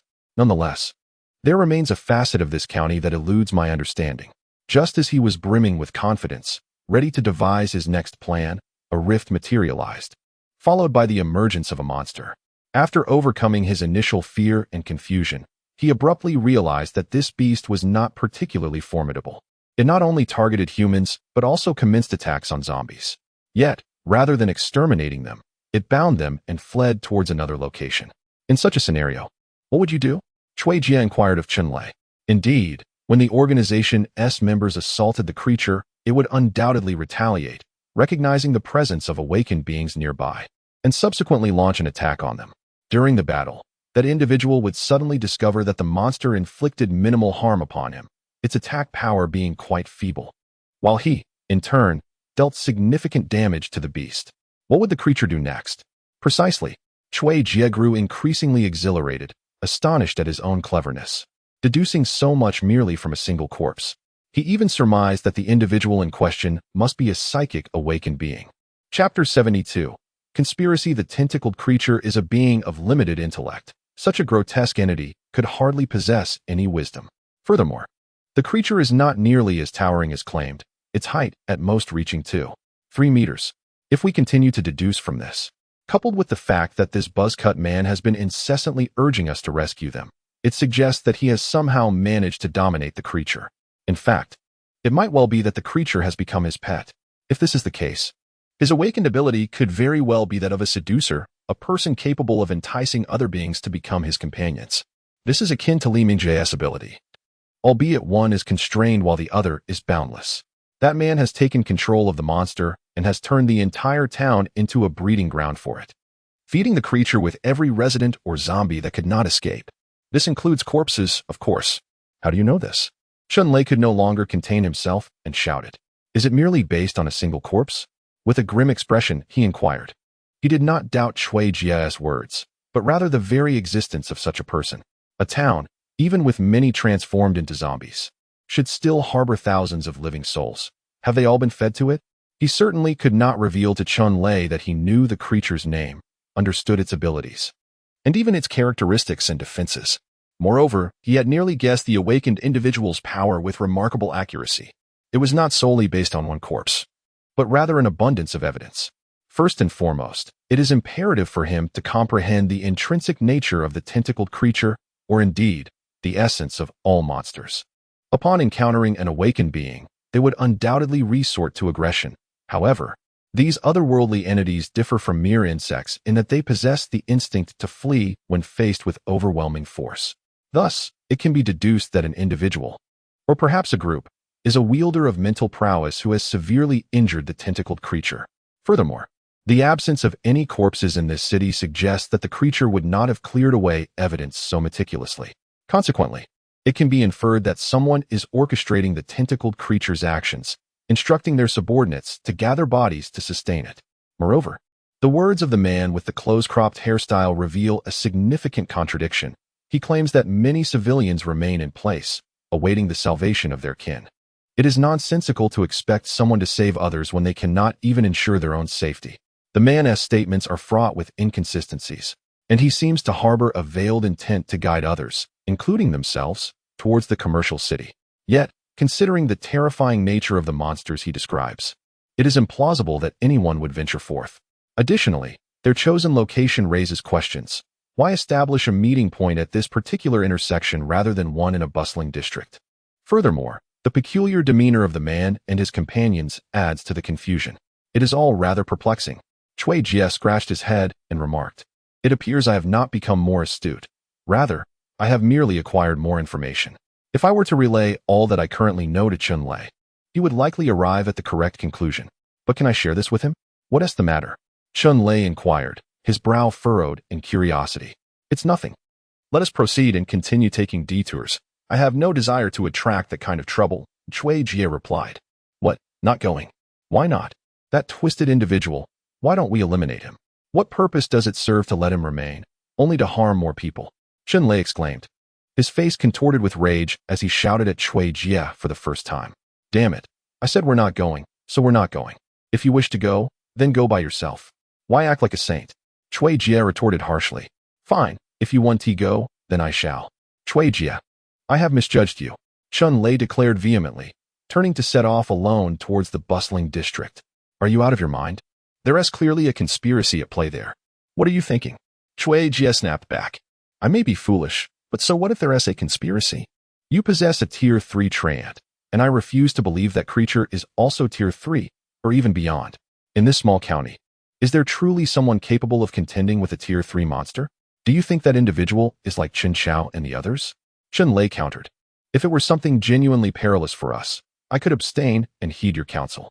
But if it poses no real danger, why not at least attempt to help? What happened to your humanity, the one that sought to protect innocents at the power plant while attacking the granary? Chui Jia questioned, bewildered by Chun Lei's pained and fierce expression. What is going on? Why are you two arguing? Wang Kuei hurried over, alarmed by the commotion, and quickly intervened to ask Chun Lei. Lu Minghan also arrived, silently standing beside Chui Jia without uttering a word.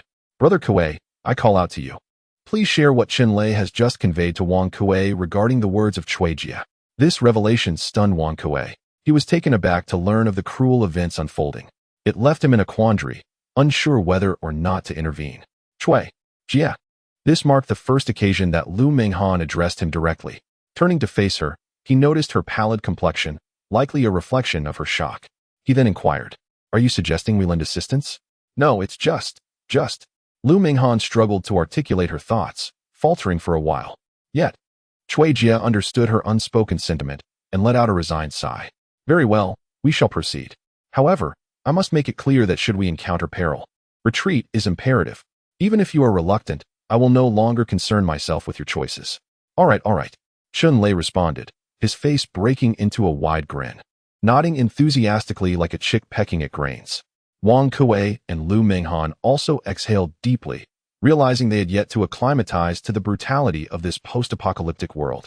Indeed, it seemed that apart from their harrowing encounter with the undead at the power plant, they had been thrust directly into an illusion, a cruel one at that, but ultimately a fabrication, devoid of genuine humanity. Moreover, they had yet to feel the threat posed by otherworldly invaders, particularly the insectoid species, which they had not encountered thus far. Very well, let us depart. To the place you mentioned, Chui Jia declared, not allowing Ma Tao and the others a moment for deliberation. Though he acknowledged Ma Tao's awakening ability, it failed to capture his interest. Are you referring to the location I described? The young man with a crew cut, somewhat perplexed, pointed at himself and questioned, isn't this the place you mentioned? Just as Chui Jia finished speaking, unexpectedly, the crew cut youth lunged towards him.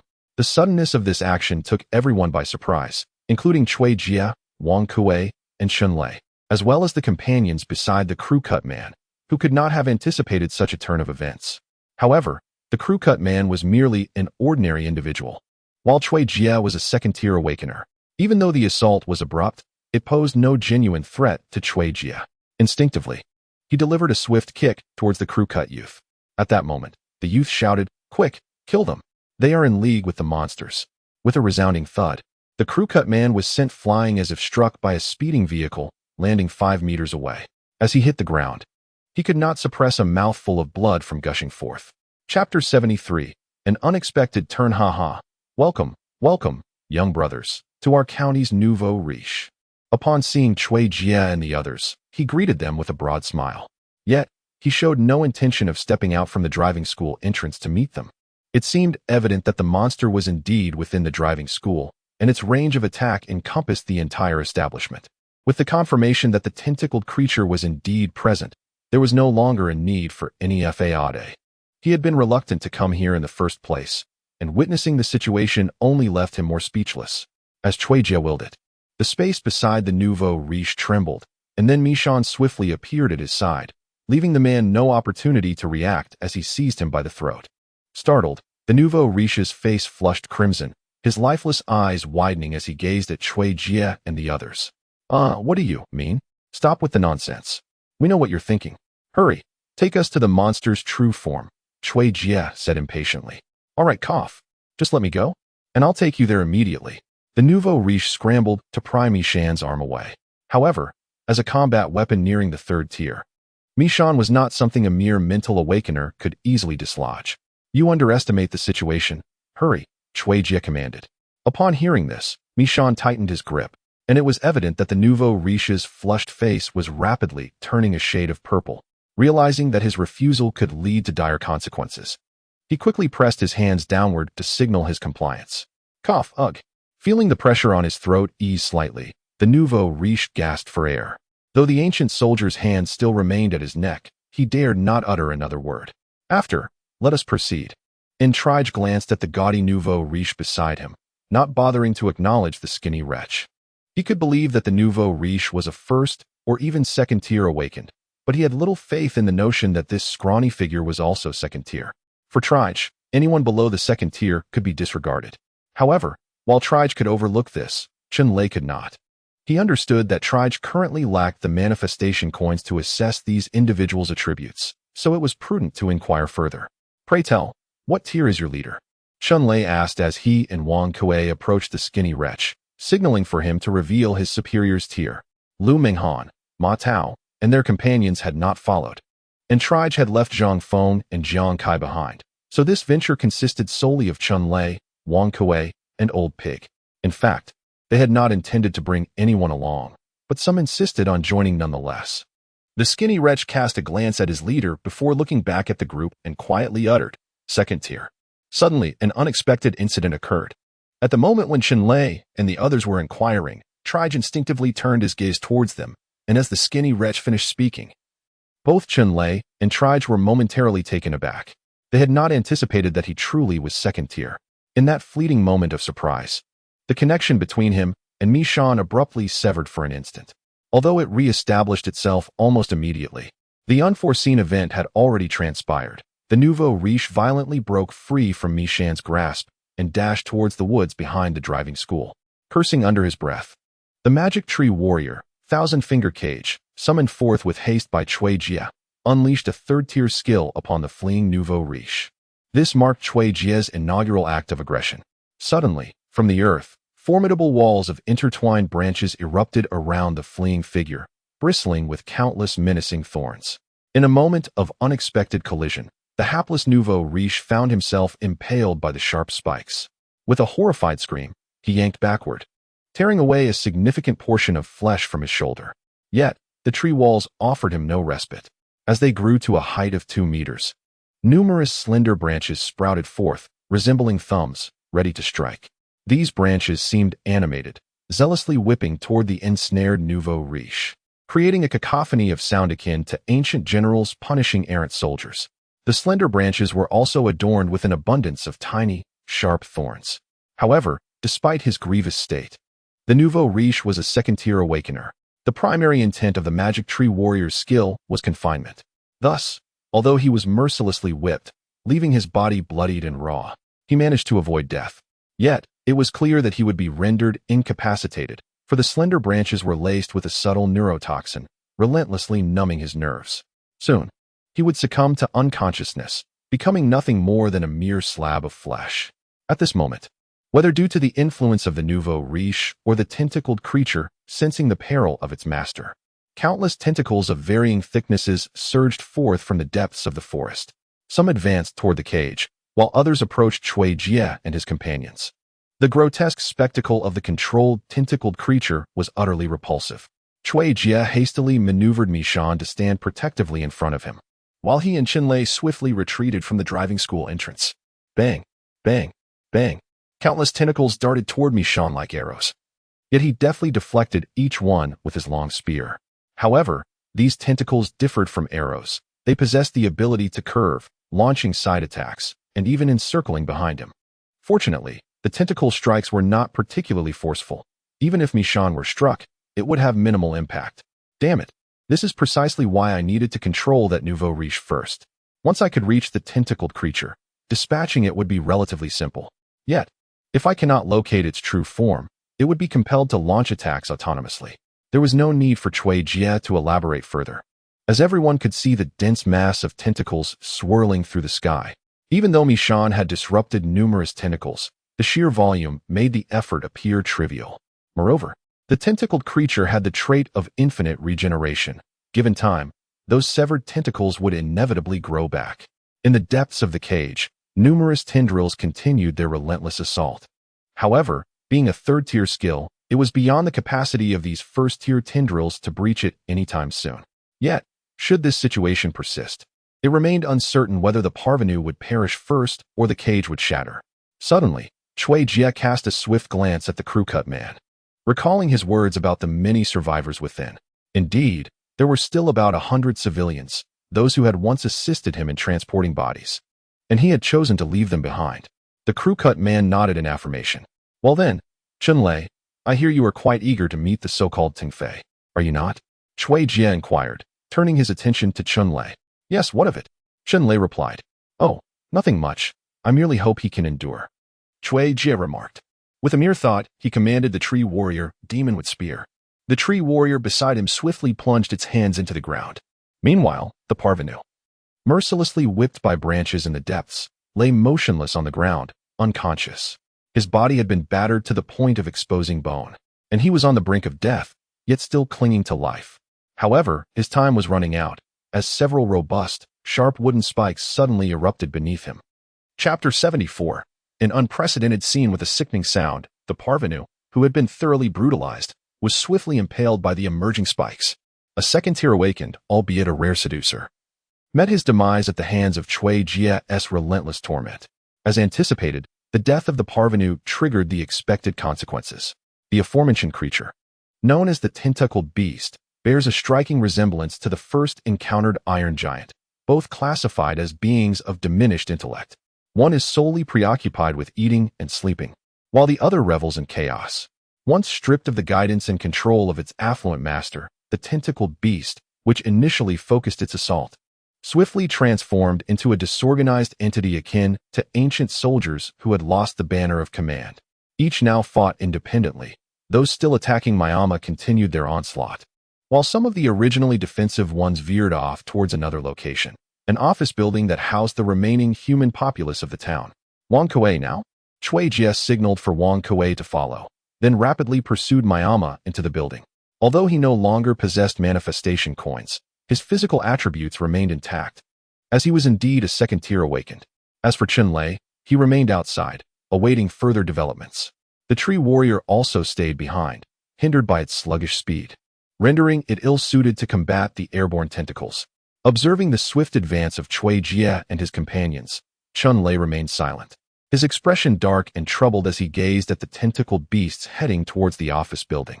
Before long, with a resounding crash, numerous tentacled beasts breached the last vestiges of human defense, their myriad appendages swiftly infiltrating the rooms hidden from Chunlei's view. Yet, despite his inability to see, the anguished screams echoed with startling clarity. Alongside the cries, a human was dragged forth from the very rooms by the tentacled beast. Under the watchful gaze of Chunlei, a vivid display of intellectual deficiency and unrestrained chaos unfolded.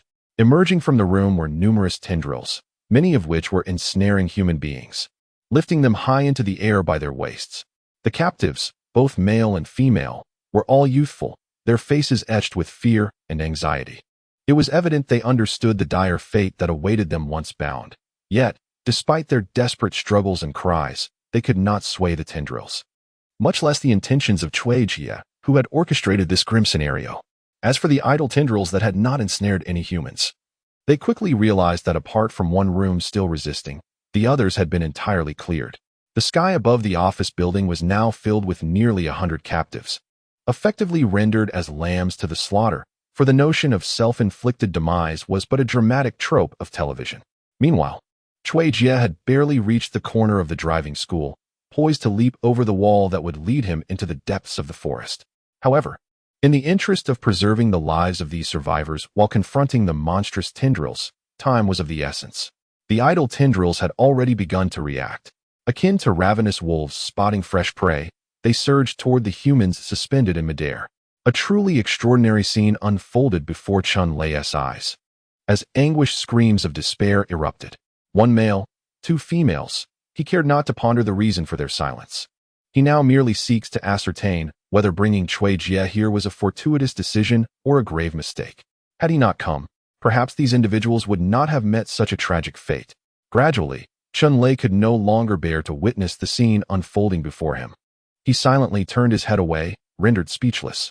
He truly found himself at a loss for words. Yet he understood that merely averting his gaze would not alter the reality of the situation.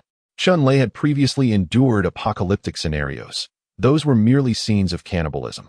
He had witnessed the chaos within power plants, where the sight of trampling bodies was all too vivid, and even experienced hallucinations himself. However, no matter the circumstances or imagery he had encountered, they paled in comparison to the torment he faced now. A swift death would be a mercy. This prolonged agony was unbearable and entirely unthinkable, and he wished fervently to avoid such sights. Ah, brother, Ting-Fei can't hold on any longer. Please, save him. Think of a way to rescue him. Though the buzzcut man had seen this scene before, its impact was still profoundly shocking upon a second viewing. Yet, to speak frankly, he did not know these people. It was those he recognized who were still valiantly enduring their plight. How can I save him? How do you expect me to rescue him? Chun-Li glared at the bloodshot eyes of the buzzcut man, retorting. Indeed, it was not a matter of unwillingness to help, but rather the question of how to do so. However, the buzzcut man anxiously glanced towards Cui Jie, who had already vaulted over the wall and was racing into the depths of the forest, then shifted his gaze back to the room where others were still holding on. He was not foolish. He understood the adage of capturing the king before the pawns. Eliminating the core of the tentacled creature would, he believed, naturally resolve the imminent peril. However, he was acutely aware that time was of the essence. Cui Jie, indifferent to Chun-Li's thoughts or the fates of the survivors, had anticipated the unfolding events the moment he made his decision. From the instant Cui Jie entered the driving school, he sensed a faint yet distinct odor of blood, which intensified as he approached the woods. Upon scaling the wall, a pungent stench assaulted his senses.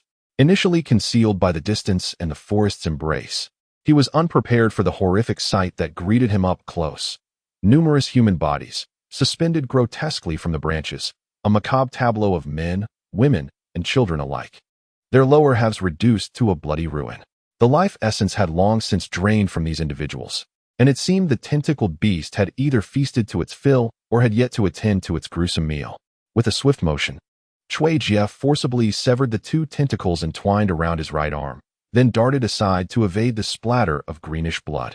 Though the corrosive properties of this liquid were minimal, the prospect of it staining his clothes was an annoyance he wished to avoid. Suddenly, several more tentacles, having escaped the creature's grasp, lunged toward him with alarming speed. Cui Jie quickly grasped a wooden stick and struck at them fiercely, redirecting their trajectory with deft precision. The defensive capability of the tendrils, akin to that of the main body, is less than a first tier. However, being merely ordinary wooden sticks, even if they were to be broken, it would not significantly affect the tendrils.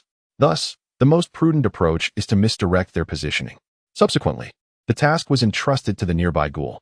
Indeed, the ghoul did not disappoint expectations, swiftly leaping forth, its sharp claws deftly severing the tendrils that had been struck by Cui Jie, unfazed by the splatter of green blood upon its form. Suddenly, Cui Jie stepped upon something that emitted a crisp sound. Looking down, he discovered a human bone, evidently drained of all its essence by the tendril creature, expelled as waste. A mere gentle press from Cui Jie would suffice to crush it to powder. Thus, the moment had finally arrived.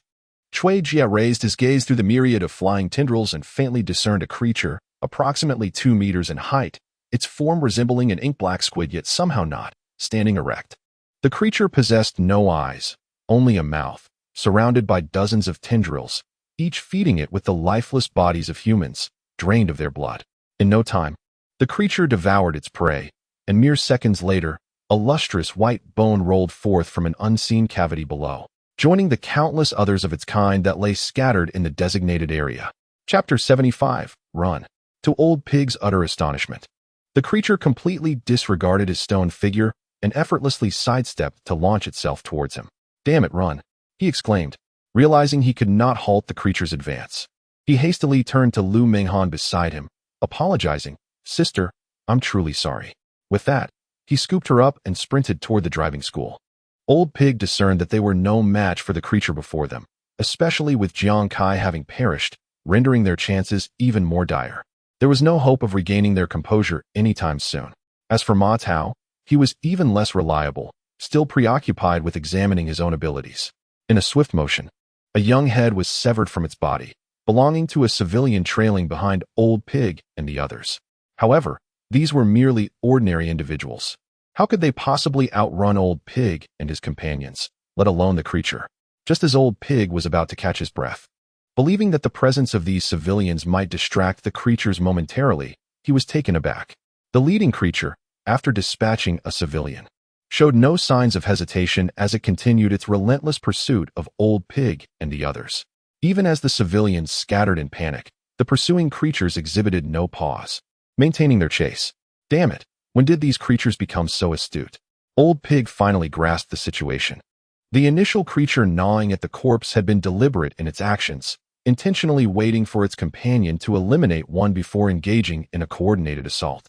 They are acutely aware that facing 3 awakened beings is undeniably preferable to contending with 4. Thus, that creature, methodically savoring the remains, is intent on eliminating Jiang Kai. Zhang Feng, for heaven's sake, wait for me. With Lao Zhu clutching Lu Menghan, regardless of her lightness, she still constitutes a burden. His speed is already inferior to that of the creature, and now, he finds himself perilously close to being overtaken.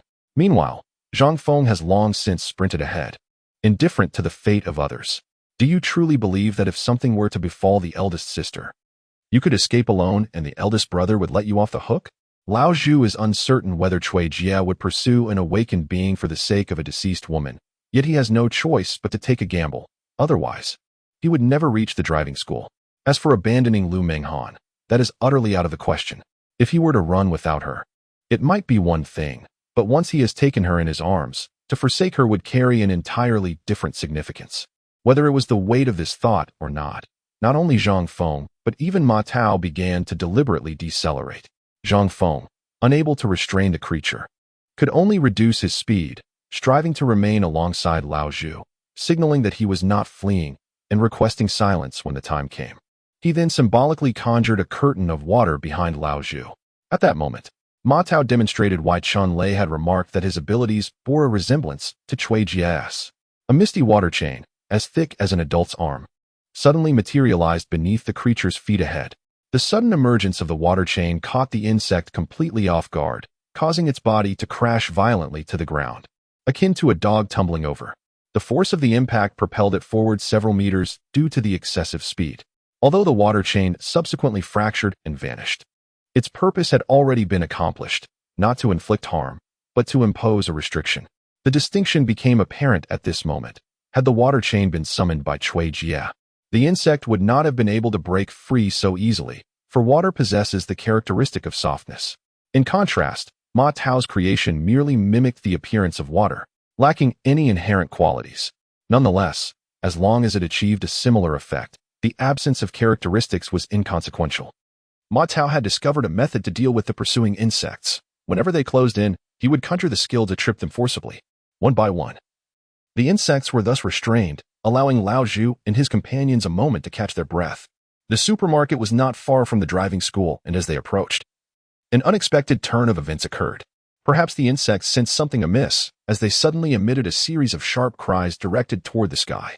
Suddenly, a commotion erupted above, and Lao Zhu's heart sank as he realized the peril. Looking up in alarm, he exclaimed, "What on earth?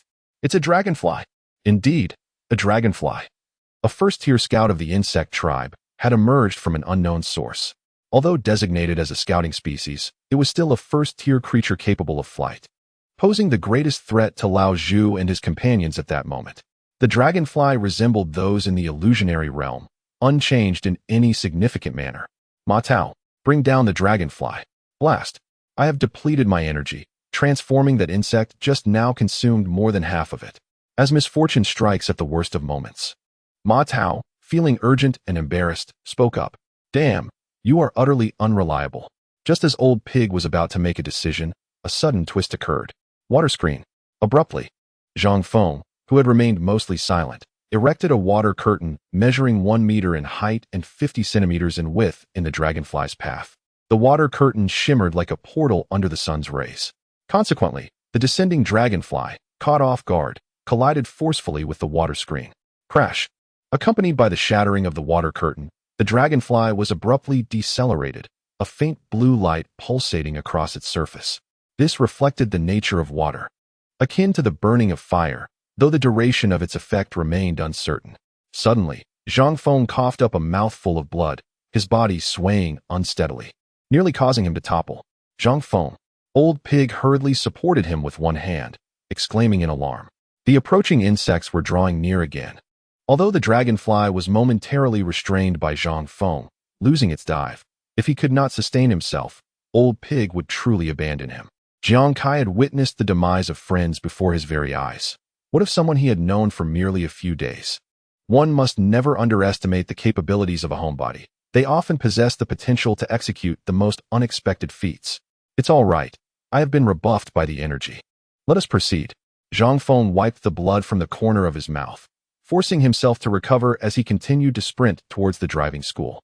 Finally, as the dragonfly in the sky began to adjust its position once more, preparing to dive again, and with only a few paces remaining between the ground and the green beetle in proximity to the Old Pig, they finally spotted Chun-Lei standing at the entrance of the driving school alongside the Treant warrior. The Treant unleashed its piercing vines before the Old Pig and his companions could call out, and before Chun-Lei, still in a daze, could react. The Treant warrior struck first. Sharp spikes appeared beneath the green beetles in an instant. Uft, uft, uft. Even utilizing a first-tier skill, the third-tier Treant warrior effortlessly dispatched 3 green beetles. Each beetle was pierced through like a candied hawthorn. Meanwhile, the dragonfly above was ensnared by the Treant warrior's soul aerial binding, which tightened with a crunch, ultimately strangling it to death. As the dragonfly's lifeless body plummeted, a crystal coin fell first from its form. Chapter 76. Conclusion. Now that the true form of the tentacle monster had been revealed, dealing with it became significantly easier. Cui Jie gently closed his eyes, searching within his mind for the luminous point belonging to Mishan. Each summoned creature possessed its own distinct light within Cui Jie's consciousness. For instance, Mishan's was roughly the size of a grain of rice, while that of the Treant warrior was somewhat larger. Yet, the precise locations of these luminous points remained a mystery even to Cui Jie, akin to an abstract system residing within the mind, elusive and undefined. Do not resist. Allow me to command your body, so we may swiftly resolve this predicament and continue our journey. When Cui Jie sought to infiltrate and take control of Mishan's form, his aim was to expedite the defeat of the tentacled creature. This sensation must surely resemble the legendary experience of creating a doppelganger, he mused with a thrill, as he brandished his spear to sever the tentacles that assailed him, subsequently turning to regard the position of his original self. From the forceful seizure of Mishan to intercepting the tentacles, Cui Jie felt no discomfort whatsoever. As though he were merely directing his own right hand, such control did not hinder the activities of his original form. After all, one does not find their left hand incapacitated while guiding the right. In fact, Cui Jie perceived that controlling Mishan was even more agile than himself. Mishan, being nearly a Tier 3 entity, far surpassed Cui Jie, who barely qualified as Tier 2. Nevertheless, this was not the time for contemplation. Swift resolution was imperative. This marked Mishan's inaugural utterance, his voice resonating with a certain gravitas, though it had been anticipated. Cui Jie rapidly guided Mishan to sprint forward, adopting a poised stance reminiscent of a javelin throw, launching the spear he held towards the tentacled beast. Indeed, Cui Jie's strategy was straightforward, to dominate Mishan and hurl his weapon against the creature, confident in the latter's formidable defensive capabilities, and bolstered by Mishan's attributes alongside the indestructible weaponry. After all, Cui Jie had never witnessed Mishan's armament suffer damage. This should prove to be a definitive solution. A swift whoosh pierced the air as the spear surged forth like a sharp arrow, racing towards the tentacled monstrosity. Even the sluggish creature sensed an imminent threat to its existence. With a thunderous roar, it summoned an array of its writhing appendages, which began to flail erratically, even calling forth tendrils from afar. Then, a tightly woven net of tentacles was hurled towards the oncoming spear, with a sound akin to iron slicing through tofu. The spear effortlessly penetrated the formidable net and accurately stabbed into the creature's soft flesh. The force of the strike was so potent that the entire shaft of the spear vanished as it passed through. A horrifying cacophony echoed through the forest as countless trees were violently snapped, their branches adorned with disheveled corpses strewn across the ground. This was the final struggle of the tentacled beast. All that was required of Cui Jie was to safeguard himself from any futile last-ditch attacks, for the creature's endurance was surely waning. The wound inflicted by the spear was as wide as an adult thigh and had completely pierced through, gushing forth torrents of green blood. Whether it was the spear's overwhelming force or the creature's feeble defenses, the ghastly wound was a sight to behold.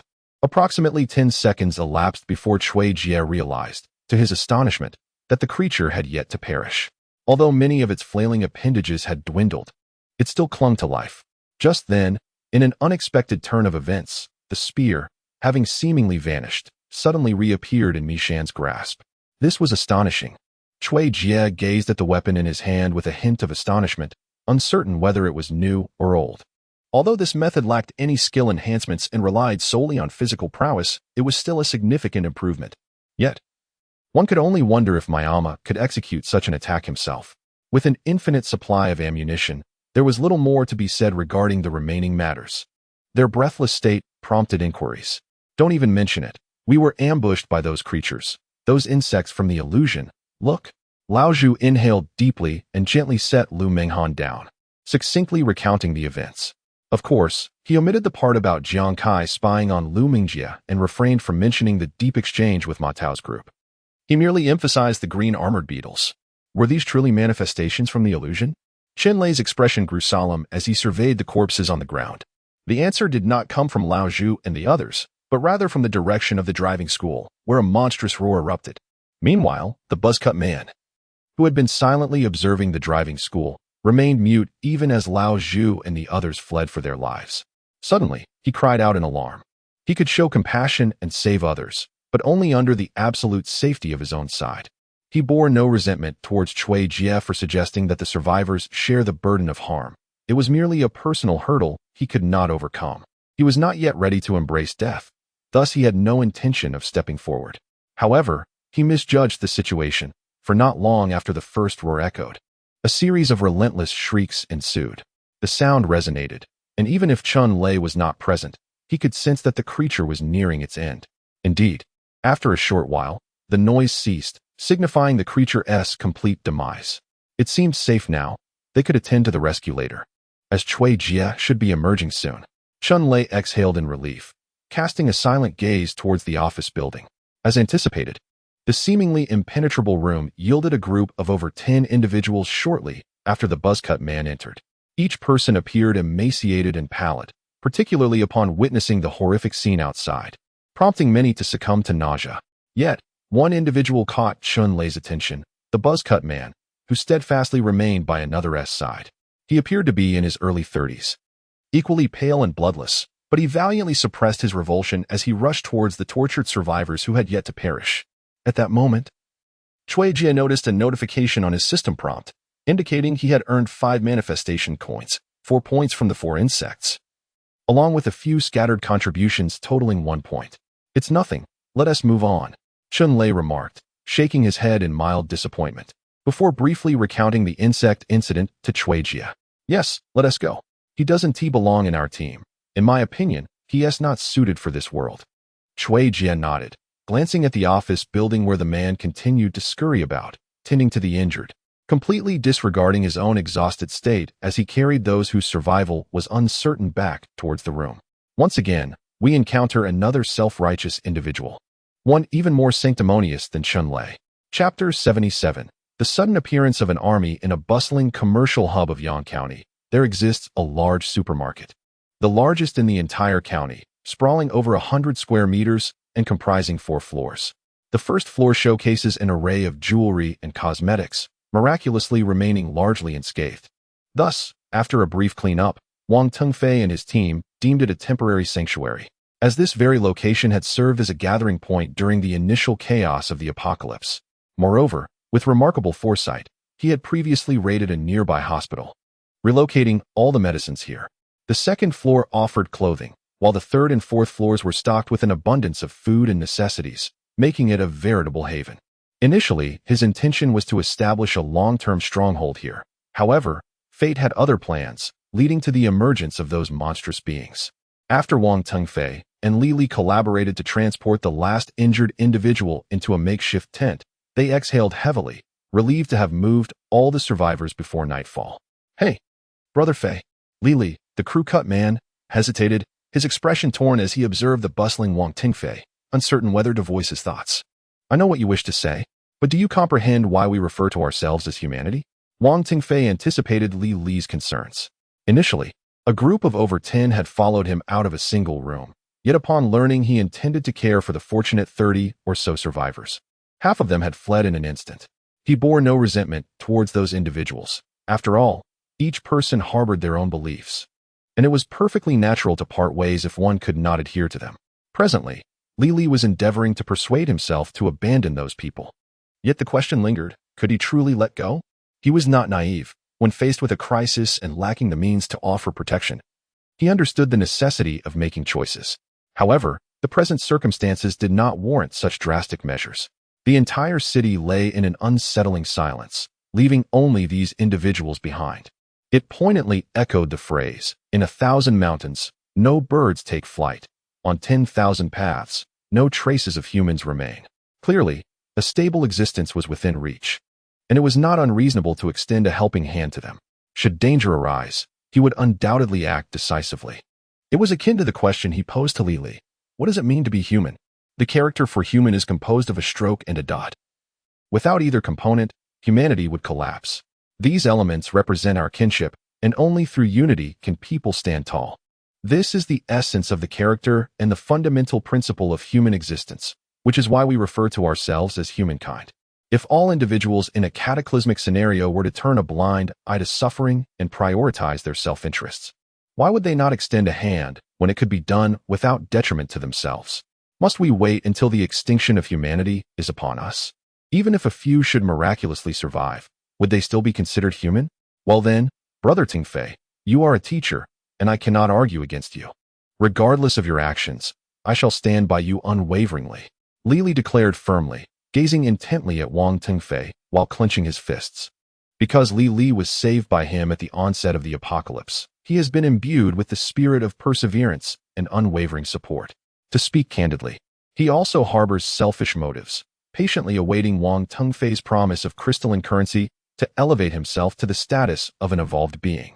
The stars shone brilliantly in the silent night as Wang Tingfei sat quietly at the entrance of the supermarket, gazing up at the dazzling celestial display. He had never witnessed such a tranquil city before. Reflecting on what Li Li had told him about those individuals capable of single-handedly vanquishing a monster that nearly obliterated the entire city, he realized that such a person was indeed formidable. Yet, that individual had not even granted him the opportunity for a mere glance, seemingly dismissing his own worth or perhaps holding the common folk in contempt. Did he not comprehend that even ordinary people could wield their own strength? Could they not aspire to become evolved beings? Was he unwilling to extend even that chance to them? Indeed, his disdain stemmed from a belief in their ineffectiveness, convinced that even as evolved beings they would be of little use. As an awakened individual, he looked down upon them. How could he expect anything less? Silence. Get away from me. On that morning, unexpectedly, the sky unleashed a torrential downpour, marking the first rain in over 10 days since the cataclysm began. Just last night, the stars had twinkled brightly, and now rain fell heavily. However, Wang Tingfei did not dwell on it too much. After all, in a world turned upside down, bizarre weather patterns could hardly provoke any surprise. He had intended to take the bodies of the two individuals who had perished the previous night for burial. But seeing that the rain showed no signs of abating, he decided to wait and see. At that moment, the thunderous roar of automobiles captured the attention of 8 ordinary individuals, including Wang Tingfei. They hurriedly gathered at the entrance of the supermarket, straining to glimpse the source of the commotion. Gradually, through the hazy, rain-soaked night, a procession of military trains emerged. It was the army. They had come to rescue us. Everyone, including Li Li, wore expressions of excitement and anticipation, save for Wang Tingfei, who silently observed with no hint of elation, only a trace of confusion. What's wrong? Brother Tingfei? It's the army. Why aren't you happy? They've come to save us. Li Li inquired, perplexed. It's nothing, Wang Tingfei replied, shaking his head. I hope I'm just being overly cautious. The vehicles creaked to a halt at the supermarket entrance, and shortly thereafter, a young man, evidently an officer, alighted from the car. Seemingly oblivious to the pouring rain, he neither carried an umbrella nor did he allow the soldiers following him to shield him from the downpour. He stood there, letting the rain drench him, soon becoming soaked to the skin, as if he had just stepped out of a shower fully clothed. The supermarket was less than 10 meters from the road, yet he resolutely braved the rain for that short distance. However, The moment one of his feet crossed the threshold of the supermarket, a thick white smoke suddenly enveloped him. It appeared swiftly and dissipated just as quickly. By the time his other foot entered, the smoke had vanished entirely. Remarkably, the young officer emerged completely dry and immaculate, devoid of any signs that he had just been caught in the rain, much like Wang Tengfei and the others who had never ventured outside. Such a scene, if witnessed before the end of days, would undoubtedly elicit gasps of astonishment from onlookers. Yet, in the present moment, it merely invokes surprise and admiration for the individual in question, whose strength remains a mystery even to the ordinary bystanders. They cannot fathom the extent of his prowess. Were Chun Lei present, he would undoubtedly declare that this display is unparalleled, far surpassing the act of shielding oneself with an umbrella or having another do so for him. Have you encountered this individual? As the young man entered the supermarket, he exchanged no idle words, swiftly gesturing with his hand. In an instant, a three-dimensional figure materialized before Wang Tengfei and the others, akin to a vivid projection, remarkably clear in its details, including the person's visage, attire, and mannerisms. However, Wang Tengfei did not observe anyone among the youth or those following him holding any device. This raises the question, has he awakened a unique ability? Wang Tengfei, of course, recognized the silhouette. Although they had never met face-to-face, he had glimpsed it from a distance. Just as Li Li was about to speak, Wang Tengfei abruptly interrupted him. Asserting that he had not seen it before, Li Li cast a puzzled glance at Wang Tengfei, unsure of the reason behind his certainty, yet he nodded in agreement. The young officer emitted an unusual grunt before casually inquiring, "Are you certain you have not seen it?" "Indeed, I have not," Wang Tengfei affirmed with conviction. "Very well, then you are of no further use." The sudden shift in tone took Wang Tengfei and the others by surprise. Even those who had momentarily been caught off guard could not comprehend how the anticipated salvation from the military had turned into a directive to eliminate them. Who were they referring to? Was it themselves? Chapter 78. Pursuit. All present gazed in disbelief at the young man before them. However, their stunned silence did not imply that the soldiers were equally paralyzed. In no time, as the young man's words echoed, a fully armed squad swiftly entered the supermarket. Without hesitation, the soldiers aimed their weapons at the direction indicated by the youth, poised for immediate action. The target he pointed to was none other than the makeshift tents, where numerous tormented civilians resided. "Stop. What are you doing?" "What am I doing? You have become obsolete to me. Why should I keep you around to endure further suffering? I am not here to kill you. I am here to save." The youth raised an eyebrow, speaking with earnest conviction, as though he were undertaking a noble mission to rescue those in distress. Ah, what a grand notion of salvation. Wang Tengfei inhaled deeply, his frustration palpable. "Release them, and I shall inform you of their whereabouts. Are you attempting to negotiate with me?" The young man cast a disdainful glance at Wang Tengfei, then leisurely waved his hand. "Why are you still hesitating to fire? What are you waiting for?" "No." Rat-a-tat-tat. "Wang Gu, is this the Su family stronghold? Could they truly be here?" "Old dog, can you not catch even a whiff of anything?" The youth turned to address another individual beside him. "My apologies, Master Chui. Due to the rain, the scent has been obscured. I genuinely cannot detect anything." The old dog quickly bowed his head, trembling as he explained. He was apprehensive that the individual before him might absorb him in a moment of displeasure. Although his own abilities seemed inconsequential, they were, after all, abilities, were they not? "Wang Gu, are you still perplexed as to why I left him alive?" The person before him was a group of soldiers encountered by Wang Tengfei and others at a supermarket in Yinyang. Their presence here was all too evident. They were undoubtedly pursuing Cui Jie and his companions. Their identities were not difficult to deduce. They were none other than Cui Lingfeng and his cohort. Wang Laosi quickly lowered his head, trembling, too frightened to utter a sound. "Have you not found it rather intriguing that this individual named Tengfei is protecting a group of disabled individuals, mere ordinary people, and is even being threatened because of them? Do you not find it laughable?" Cui Lingfeng gazed at Wang Jiawei, Wang Tao's uncle, with a hint of excitement. "Are you curious as to how long he can endure?" Indeed, in these times, individuals with such convictions are nearly extinct. Playing with him like a laboratory mouse could serve as a delightful diversion. Do you not agree? If one day he were to stand before me, I would not hesitate to grant him an opportunity for revenge. Moreover, for revenge, one would suffice. Why leave so many alive? Yes, even if we grant him a chance. What of it?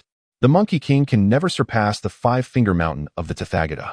Let us proceed with our search. Just as Chui Lingfeng was about to urge the driver to continue, he suddenly sensed a slight anomaly from the person seated behind him. Indeed, shortly thereafter, the officer produced a translucent object, resembling a walnut in size. He then closed his eyes, and the object began to emit a radiant glow. In a moment, the officer opened his eyes and addressed Chui Linfeng, stating that they had encountered a peculiar zombie, subsequently drawn into an illusory realm from which escape seemed impossible. Eventually, the illusion dissipated, revealing a young girl of approximately 6 years, who appeared to be acquainted with the target. Strikingly, the girl had no eyeball in her left eye socket, and she swiftly seized the target away. A zombie within an illusion? A girl devoid of an eye?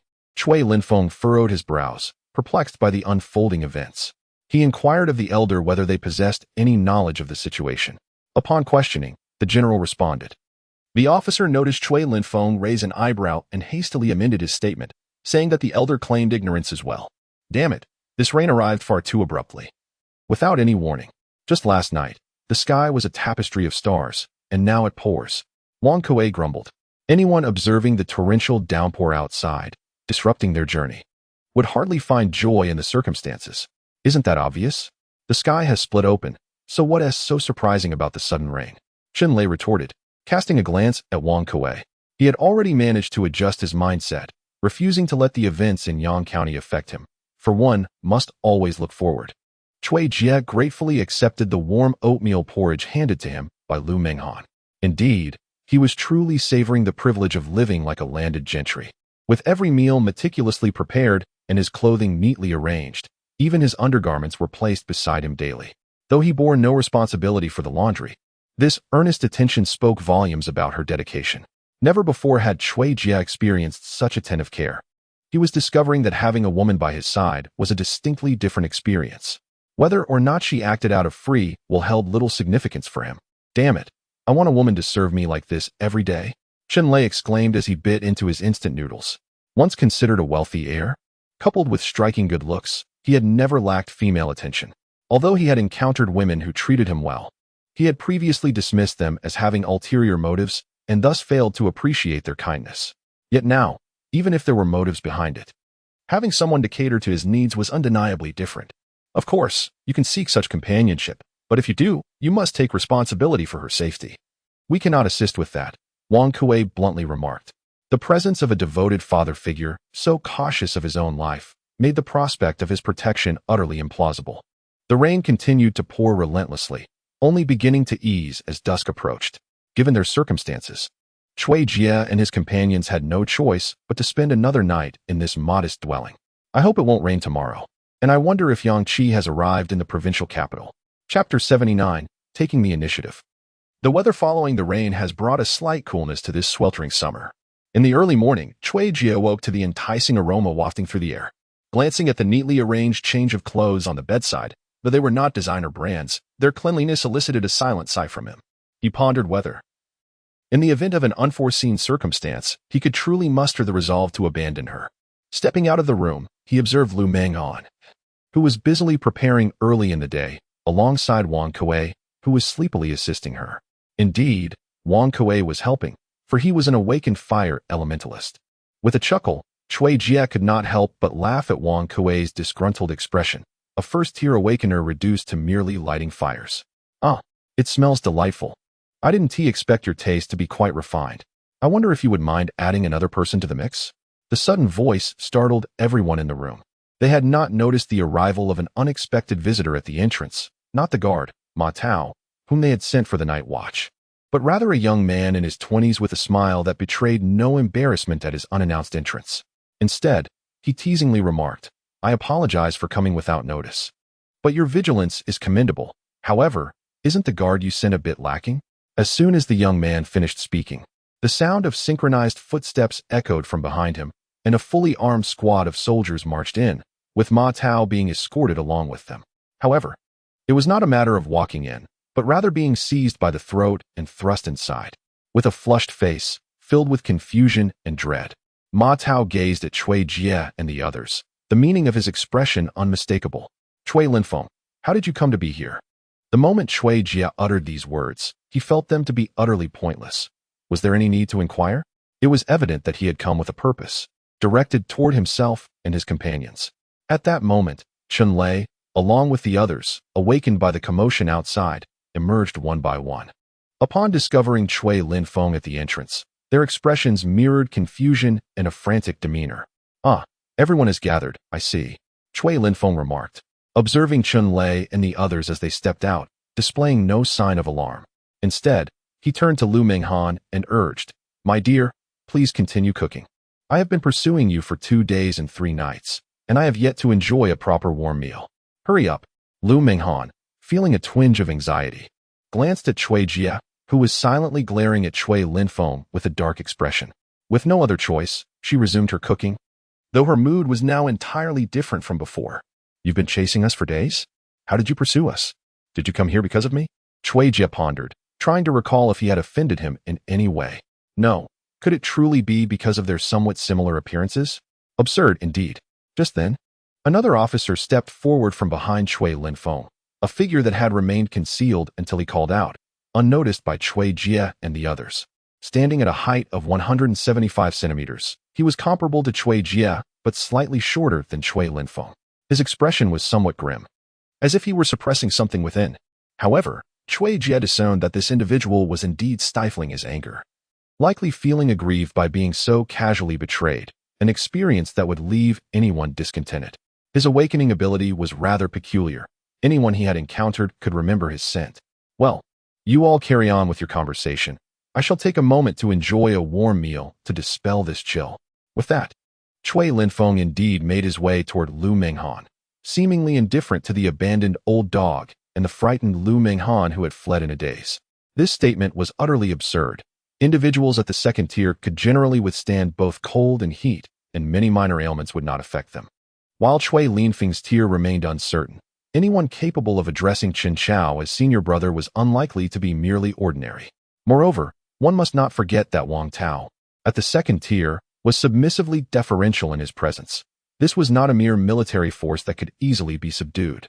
Thus, it was highly probable that Cui Linfeng belonged to the third tier. "Old dog," Cui Jie scrutinized the somewhat sullen figure before him. He had not anticipated such a unique awakening ability. If this individual were allowed to persist, the rest of them would find it exceedingly difficult. Therefore, he summoned the Demon Tree Warrior Thousand-Finger Prison. In an instant, Cui Jie unleashed a third-tier skill, forcefully ensnaring Cui Linfeng, who regarded them with utter disdain. With a sudden surge of intent, he forcefully penetrated Mi Shan's mind, seizing control over him, the sound of slicing air resonating sharply. Mi Shan, in a fit of fury, hurled the weapon from his grasp, directing it not at the ensnared Cui Linfeng, but rather at the old dog. This unexpected assault caught not only Cui Linfeng off guard, but also the old dog and even the perpetually anxious Chun-Lei, who were all momentarily stunned. Indeed, the old dog had no time to evade. With a sickening thud, the spear effortlessly pierced through his skull, simultaneously impaling a soldier behind him. Upon witnessing the target's demise, Cui Jie swiftly seized Lu Menghan and shouted, disregarding the astonished onlookers.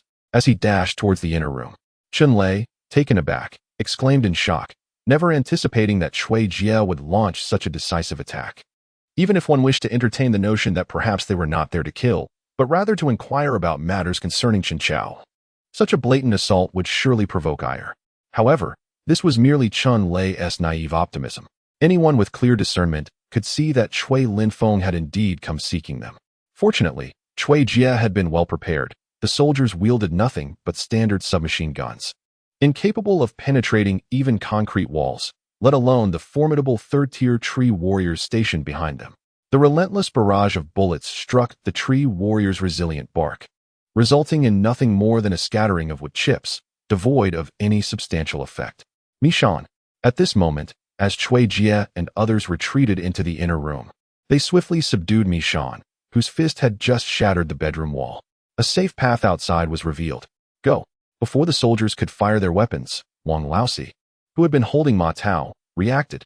However, instead of hastily pursuing Cui Jie and the others, he discarded Ma Tao and rushed toward Cui Linfeng, who was encircled within the prison-like structure. With a thunderous fist, Wang Laosi's right hand was suddenly enveloped in a faint electric light, crackling with energy. He struck the branches woven into the cage with great force. A muffled thud echoed, Yet unexpectedly, the branches did not break. They merely dented slightly and began to slowly revert to their original form. Chapter 80. If I cannot defeat you, I shall ensnare you so, Cui Jia. To be honest, you truly astonish me. I never anticipated that after just a few days apart, you would have cultivated a Tier 3 pet. Cui Linfeng pointed at the magical tree warrior standing beside Cui Jia and inquired, "Is that it?" "Indeed." Cui Jia nodded and then retorted, "Can you tell me why you are seeking me?" "Of course. Do you know what inheritance I have acquired?" Cui Linfeng, with a glint of eagerness in his eyes, continued, "It is the ability to devour. I can consume any ability and claim it as my own. Now do you understand why I sought you?"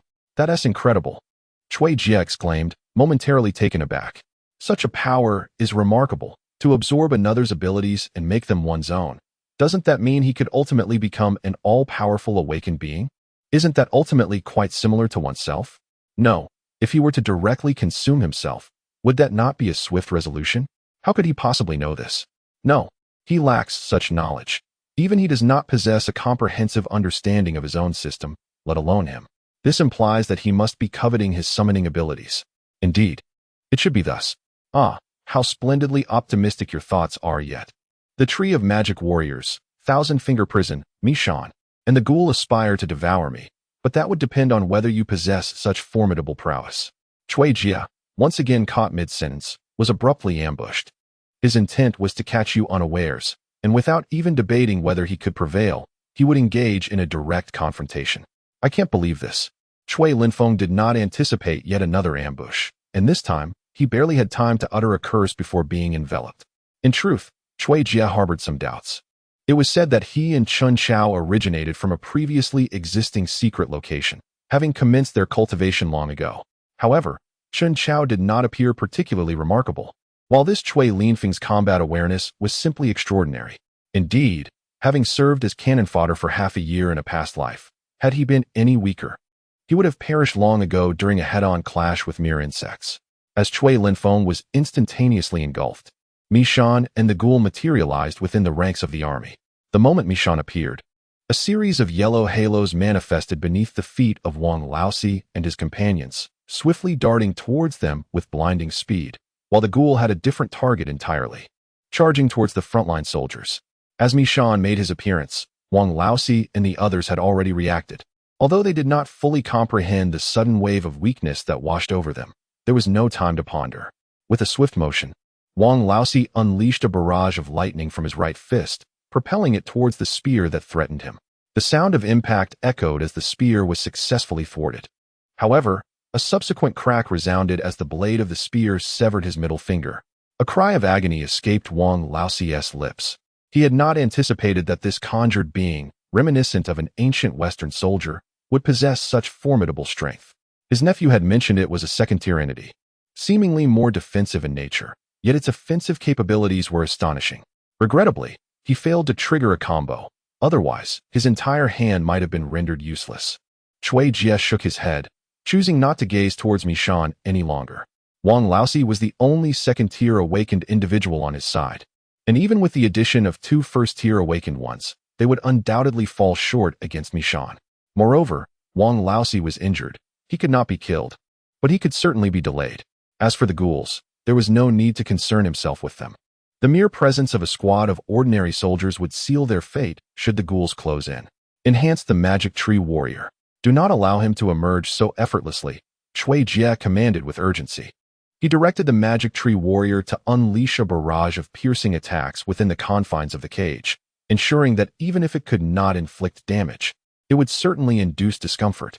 The first to achieve results was, unexpectedly, the ghoul, which faced a group of ordinary people. Even the presence of firearms proved futile. As for Mayama, apart from the initial accomplishments, he reaped no further rewards. Of course, the indestructible spear could be considered a minor triumph. In truth, Mayama could only serve as a supportive aura, as his contribution was merely percentage-based, just as Cui Jia contemplated whether it was time for Cui Linfeng to reveal himself. A blinding white light suddenly erupted from the prison cage, causing it to wither and decay rapidly. Cui Linfeng appeared much more disheveled than during his first encounter. His complexion ashen, nearly dripping with despair. A quick glance at the battlefield revealed that his soldiers were on the brink of annihilation. while Wang Laosi and others were also ensnared. With a pallid face, he glared fiercely at Cui Jie, exclaiming, "I truly detest this prison." Cui Jie, however, dismissed the fool entirely. The moment he emerged, another prison cage swiftly erected itself. Cui Jie's strategy was straightforward. Unable to defeat, he would ensnare. Secret technique, Blade Storm. Yet this time, Cui Linfeng's reaction was remarkably swift. Before the prison could fully rise, countless slender beams of white light surged forth from his body, resembling a multitude of blades. Before the cage could complete its formation, it was torn to shreds and swiftly withered away. Subsequently, these blade-like beams, as if imbued with consciousness, did not dissipate after fulfilling their purpose. Instead, they danced around Cui Linfeng, lingering at his side. Even Cui Jie observed that some sword blades, upon inadvertently grazing the concrete floor, left behind deep gashes. It is evident just how razor-sharp these blades are. Cui Linfeng cast a sinister grin at Cui Jie, proclaiming, "Since you wish to engage, I shall indulge you." With that, he pointed fiercely at the dark tree warrior beside Cui Jie, unleashing a flurry of dense white light that surged towards him. It was akin to the chaotic blades wielded by Wang Tao in the past. Yet Cui Linfeng's attack far surpassed that in ferocity. An extraordinarily sharp aura enveloped the air. Cui Jie thought to himself, "This has escalated." Just as he began to doubt whether the dark tree warrior could withstand this arcane technique, reminiscent of Chen Chao's, the warrior sprang into action. With a swift turn, its fingers elongated and ensnared Cui Jie, swiftly propelling him out of the blade's reach. Subsequently, it braced itself against the onslaught of the blades. Bang! Thud! Whether it was due to the inherent abilities of the dark tree warrior or the inferiority of Cui Linfeng's technique compared to Chen Chao's, the warrior remarkably endured the assault. Of course, injury was inevitable. This marked the first time the dark tree warrior had sustained harm since its emergence. One good turn deserves another. Noticing the dark tree warrior holding its ground, Cui Jie swiftly directed his thoughts, compelling the dark tree to abandon Wang Laosi and the others, racing towards Cui Linfeng. Surprised by the dark tree warrior's resilience, Cui Linfeng prepared to act once more, only to find Cui Jie barreling towards him. "Get lost!" Cui Linfeng shouted, pointing forcefully. As a thick beam of white light hurtled towards Cui Jie, a gash, the width of an arm, appeared on Mayama's body, yet he did not falter, resolutely pushing forward to embrace the panicked Cui Linfeng. At that moment, the demon tree warrior unleashed a third-tier skill, swiftly enveloping both Cui Linfeng and Mayama. "Let us go. The time for delay has long since passed. I cannot remain any longer." He turned and darted into the alley. Chapter 81. The turmoil of the prison. A few individuals approached, hastily tending to the situation, while also preparing to drag the bodies outside to feed the zombies lingering at the entrance. Bozai wiped the blood from his hands on the corpse of the youth, coldly. Chapter 82. The turmoil of the prison. An individual, evidently not a police officer, wandered about in full uniform under the dim light. If there were no purpose behind this, it was undoubtedly a deception. Chapter 83. The turmoil of the prison. Indeed, Bozai had discovered that Cui Jie was an awakener just like himself. For those who are decisive in battle, having undergone a baptism of blood. Chapter 84. The turmoil of the prison. Host, Cui Jie rank, 2 attributes, 20 manifestation coins, 58 can strengthen oneself, current ratio, 1002. Chapter 85. The rift. Indeed, what I told you is true. You choose not to believe it, and now you must not blame me for the consequences. It is still the warden's office, with only a few standing guard outside. Chapter 86. The vanished corpse. What is this thing? Have you ever witnessed it?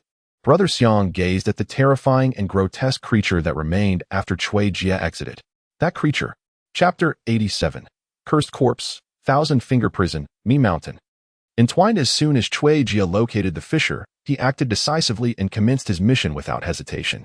Chapter 88. The arrival. Zombies inherently carry a toxic miasma, however. The venom of low-level zombies proves ineffective against awakened beings. The cursed corpse, on the other hand, disregards hierarchical distinctions entirely.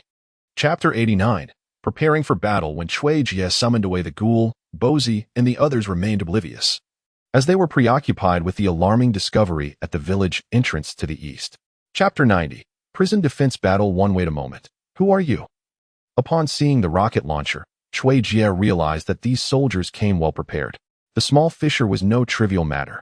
I must take a moment to regroup. This is genuinely my first attempt at writing.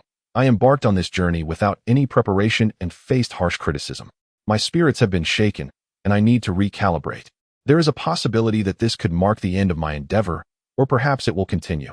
Even I am uncertain.